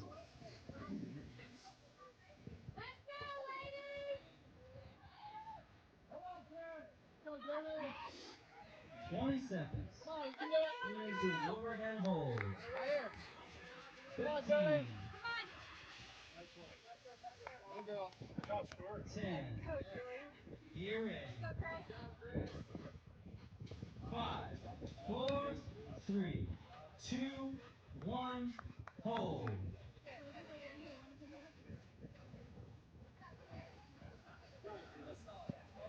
Got a 3-minute and 20-second run coming up.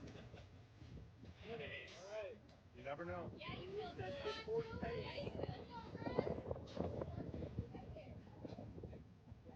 10, 5, 4, 3, 2, 1, drop. 640 pace.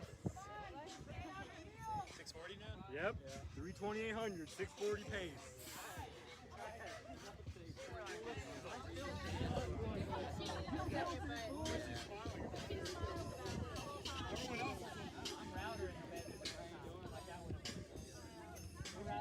Oh, on those boards? That pulled down. Yeah, no, I know. I started realizing.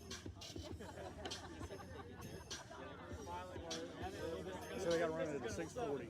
What somebody said. That's like my sprint pace. That's my 1 mile pace.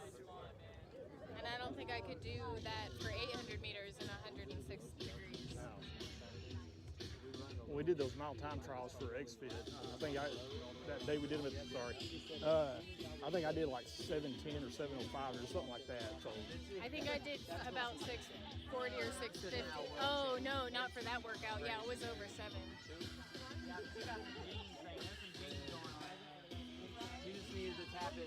Feels like 112. I believe it. The heat index. You ever work out in 112? Just like. This is my first weekend, like ever above 100. Come on, Chris! Nice work, Chris. Come on, dude. Yep. All right, we got a winner. She gonna finish the lap. You're it, Chris. You can finish if you want. Oh, you gotta finish it. You gotta finish it. No. Keep going. She stopped for a second. I think Go, Chris, go. and then he said she had to. Yeah. She was like, I was trying to get the point over and back. You know, the guys they did it in order of drop. Oh, did they? Yeah, they went to, it was Jonathan Stern, Austin Azar.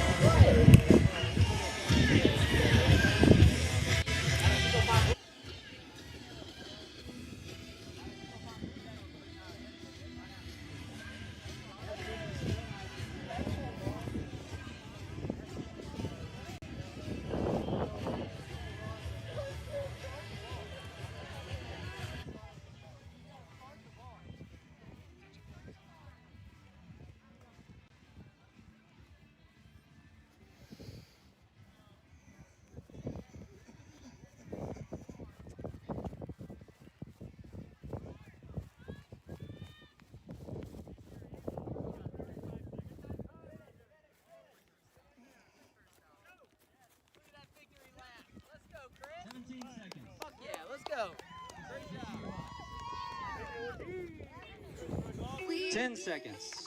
Nice work, Chris.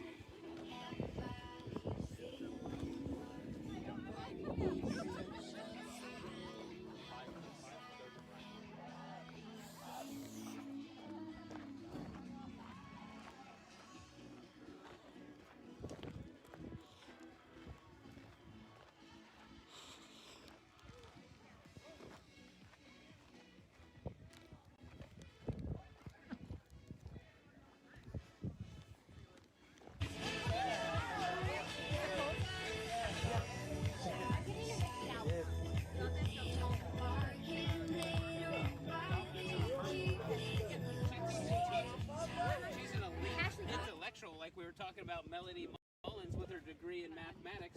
People don't know that.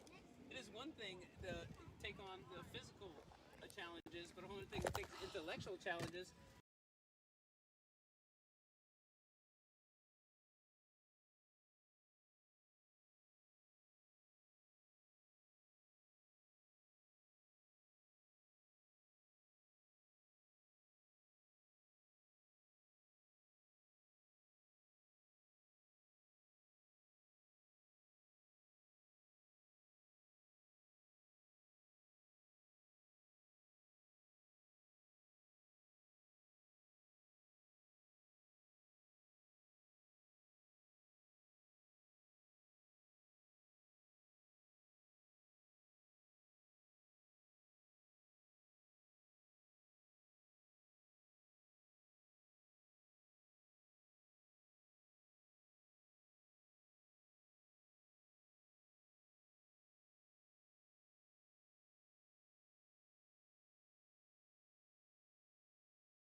Yeah, I came off we're, that all we're bloody. used to taut cargo net, right? Anytime you and me are in a cargo net, it's taut, so it's more surface area. But when it crunches up, it really kind of digs in. Yeah, it was tough.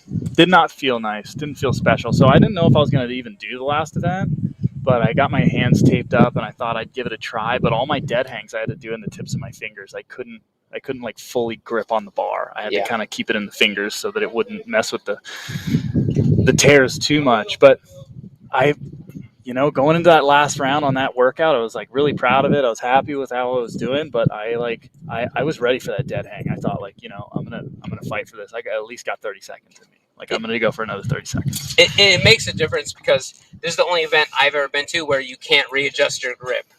Yeah, that's what makes the dead hang so rough, man. Like Yeah, I can hang for as long as you want. If I can move my hand, hang by one hand, then switch. But when you can't move your hand, it's rough. It was tough. And on that last round, I started seeing stars, just coming in to make sure I ran that run fast enough. Came in, got on the bar. Wait, are you exaggerating, or did you actually No. So when I got on the bar for that last dead hang, I felt good about my grip. I was like, I have a good shot at winning this.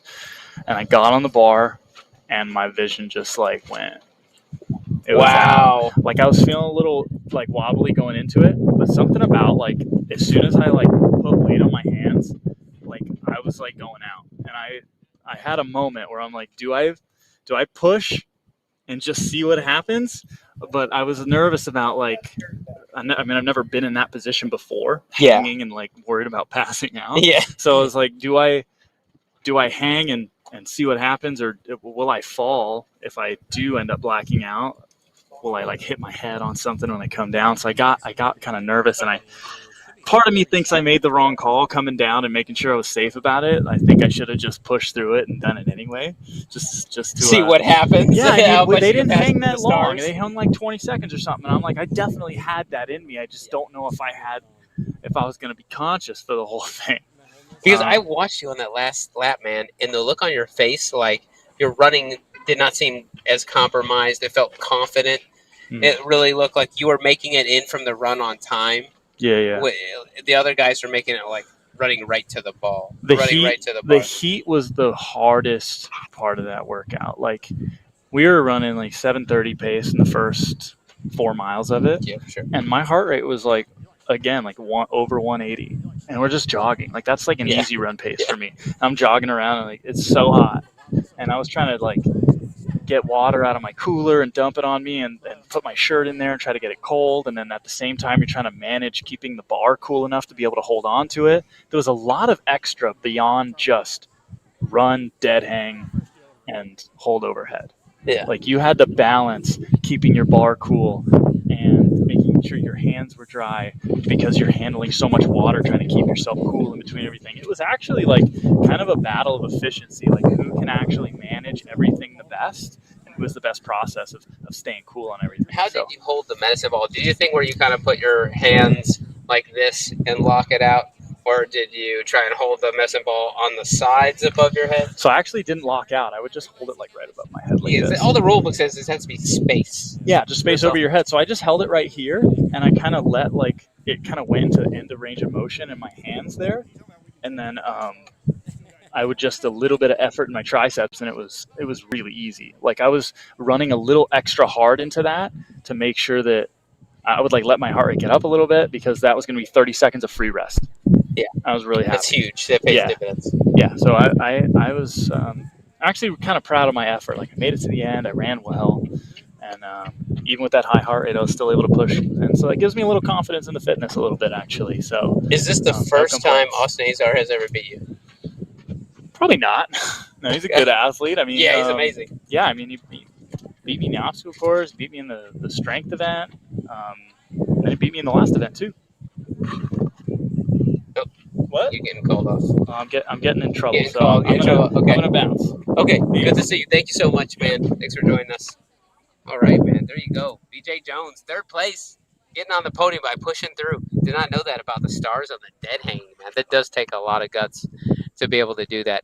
It's looking like they're preparing for the podium ceremony, which we're going to cover. I got AC inside in our rabbit, and it's looking like the feed's coming through pretty good. But right now, it's just people laying around on the floor. It looks like they're lining everything up. Our producer, Jason Dupree, is coming in. But what a blast of a day and a little bit of a change up of spots. So I'm gonna do About to do the podium. There you go, readjusting. You have to turn on you're on. There you go. Yeah, I do have to apologize to the crowd. Obviously, I chose to restart the platform so that it would get a better connection. And there was one little tiny piece that I missed, and that caused our audio to not be live for the end of the women, us talking about all the results. Oh no! The beginning. Man. This is a good conversation. The beginning of talking to VJ. So, that's how it goes. We learn this stuff. You learn what to do and what not to do. Well, do we want to go over it again then? I mean, we've said plenty. Everybody saw it. We do have the award ceremony coming up. They're saying 5:30, but right now it's still looking like it's going to be pushed back a little bit more. So I'm going to end up throwing probably just, the words to say begin soon. I see Chris Rogloski right there. I'd love to try and nab her to talk about the 6-time Yeah, reigning let me go see if I can get her. Can you see if you can grab her? Yeah, we'll find out what is it gonna take for someone to come down to Texas and dethrone Chris Rogloski. He's having a phenomenal year in all kinds of sports. I love to see who's it gonna take to come dethrone her. I mean, only a person would maybe Lindsey Webster at this point. And because Canada's already dipped its toes into Texas winning the Grit Fitness. So why not another Canadian and get Ryan Atkins and Lindsey Webster in? I can't wait to find out. What a fun day. Thank you so much, guys, for tuning in, spending time with us, being there for us, and commenting. Please, if you haven't, subscribe and like the channel. And we're gonna see who else we can get in here. She's gonna go change. She's gonna go change. Okay, we'll get Chris Rogloski in soon. She's gonna go change first. About to do the awards. Yeah, they should be happening pretty soon. Are they starting to talk in there? Let's see. Yeah, we have a camera in there. AC is in there, and it's looking like the feed is coming across well. Okay, there you go. Here we go. The men's pro wave. Calling in BJ Jones there, who we were just speaking with. And in second place, Jarrett Newby.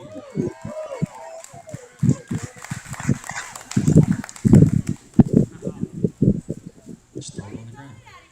Just throw it down. And in first place, Austin Ezor. Nice work, guys. Hold your banner, small. So awesome, these dudes. Austin coming out and taking it home. Oh, that's cool. That's new. They never had banners before. Yeah, I saw those yesterday. Oh, those are neat. I'm still trying to win a banner at High Rocks. I want a banner to put up at the garage. Right. I think everyone's got one but me. Keep getting fourth place. This third place by 30 seconds. Wow. There's Congratulations, Jack Boris, you gentlemen. Taking some pictures. You'll see those pictures on OCRreport.com. Nice work, guys. Congratulations. Hey, can y'all hang out for just a second after we do the forget to ladies? follow us on. Oh, that's a Spartan. Get out of here. All right. But now for the you can ladies. follow us. Become a Patreon. In Help pay for third place. Hopefully find a camera that can do Calypso. better. Yeah. Absolutely. Amazing. Guys, after Amazing we job, get a picture of Calypso. the ladies, let me get y'all up there as well. In second place, Carly Wabbit.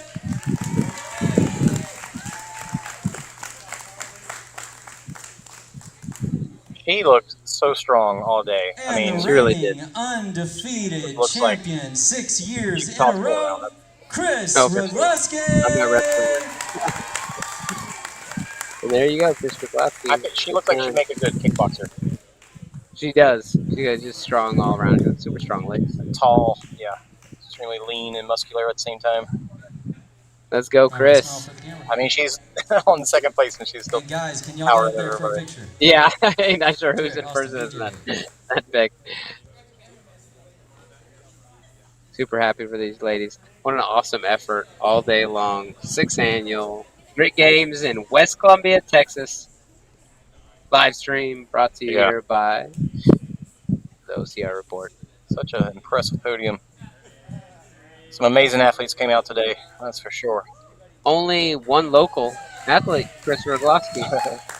This is the first Nice time work, on that podium. There's athletes. been You guys are amazing. not all pretty much. Thank you to everybody that showed up this weekend. How Thank many you to years our volunteers. has Chris not So much won? work, so much Like, help, or so much She's never competed? lost. Thank you This to is all her the 6th athletes, year all in the a row. Is it her spectators. first year? She She won the first year? started Grit Games in 2018, and she's won every year. Oh my God. All right, that Your is. volunteer picture, y'all come right over here. Volunteers. They're gonna. Oh, this. If AC, I think he's gonna leave before he can see this. See all the volunteers. Just to give a shout out and give some love to all the people that helped out today. Yeah, Helped put all on the day long. event. All this is a long, long event. In the sun, counting reps. Judges, people behind the scenes doing things that make it run smoothly. You know, placing stuff out, technical stuff. I mean, there's, more than likely there's more people. Uh-oh, looks like we're gonna lose it right before we get to the shot of everybody. We were just kidding. Show it to us, AC. Yeah, we normally have a little trouble with the feed on the inside of the. Well, we connected gym. to. I think he disconnected it because we went to the Wi-Fi in there, and that's why we had a good picture for a second there. But anyway, that's it, man. Time for Mexican food. That is the Grit Games. Time to pack up a ton of equipment. Then get Mexican food. Yeah. Let's get a little. Let's get a little shot here. We're gonna have to get a picture of all of us. Get the whole OCR report pic. All this stuff, cords, everything that we use to keep it calm and cool in here. Miles, thank you so much, buddy. Thank you so much, man. Such a great time. It's so fun. You don't always have to compete to have fun, man, especially when you're with your friends. That's right. You know all these people, and it's just being in the OCR community and encouraging each other, and it's just a happy environment, man. It's absolutely wonderful. And it's really cool to see so many people that we know within the OCR community that are friends. We only get to see a certain major races that came down to Texas. Mm-hmm. That's rare. I think last time I seen it on the grand scale is when OCR North American champs was in YO Ranch. That US OCR. It was the OCRWC team eventually putting on, before they did NORAM, putting on a just US base out in Kerrville. It was kind of the first, I can't say North America because it was strictly America. Right. But what shame, I really wish that could have kept going. The only reason it did it is because that they lost a lot of money and people at that event because that was during there's a fuel shortage and the event was out in hill country in the middle of nowhere and people were afraid they wouldn't have the gas to get to and fro.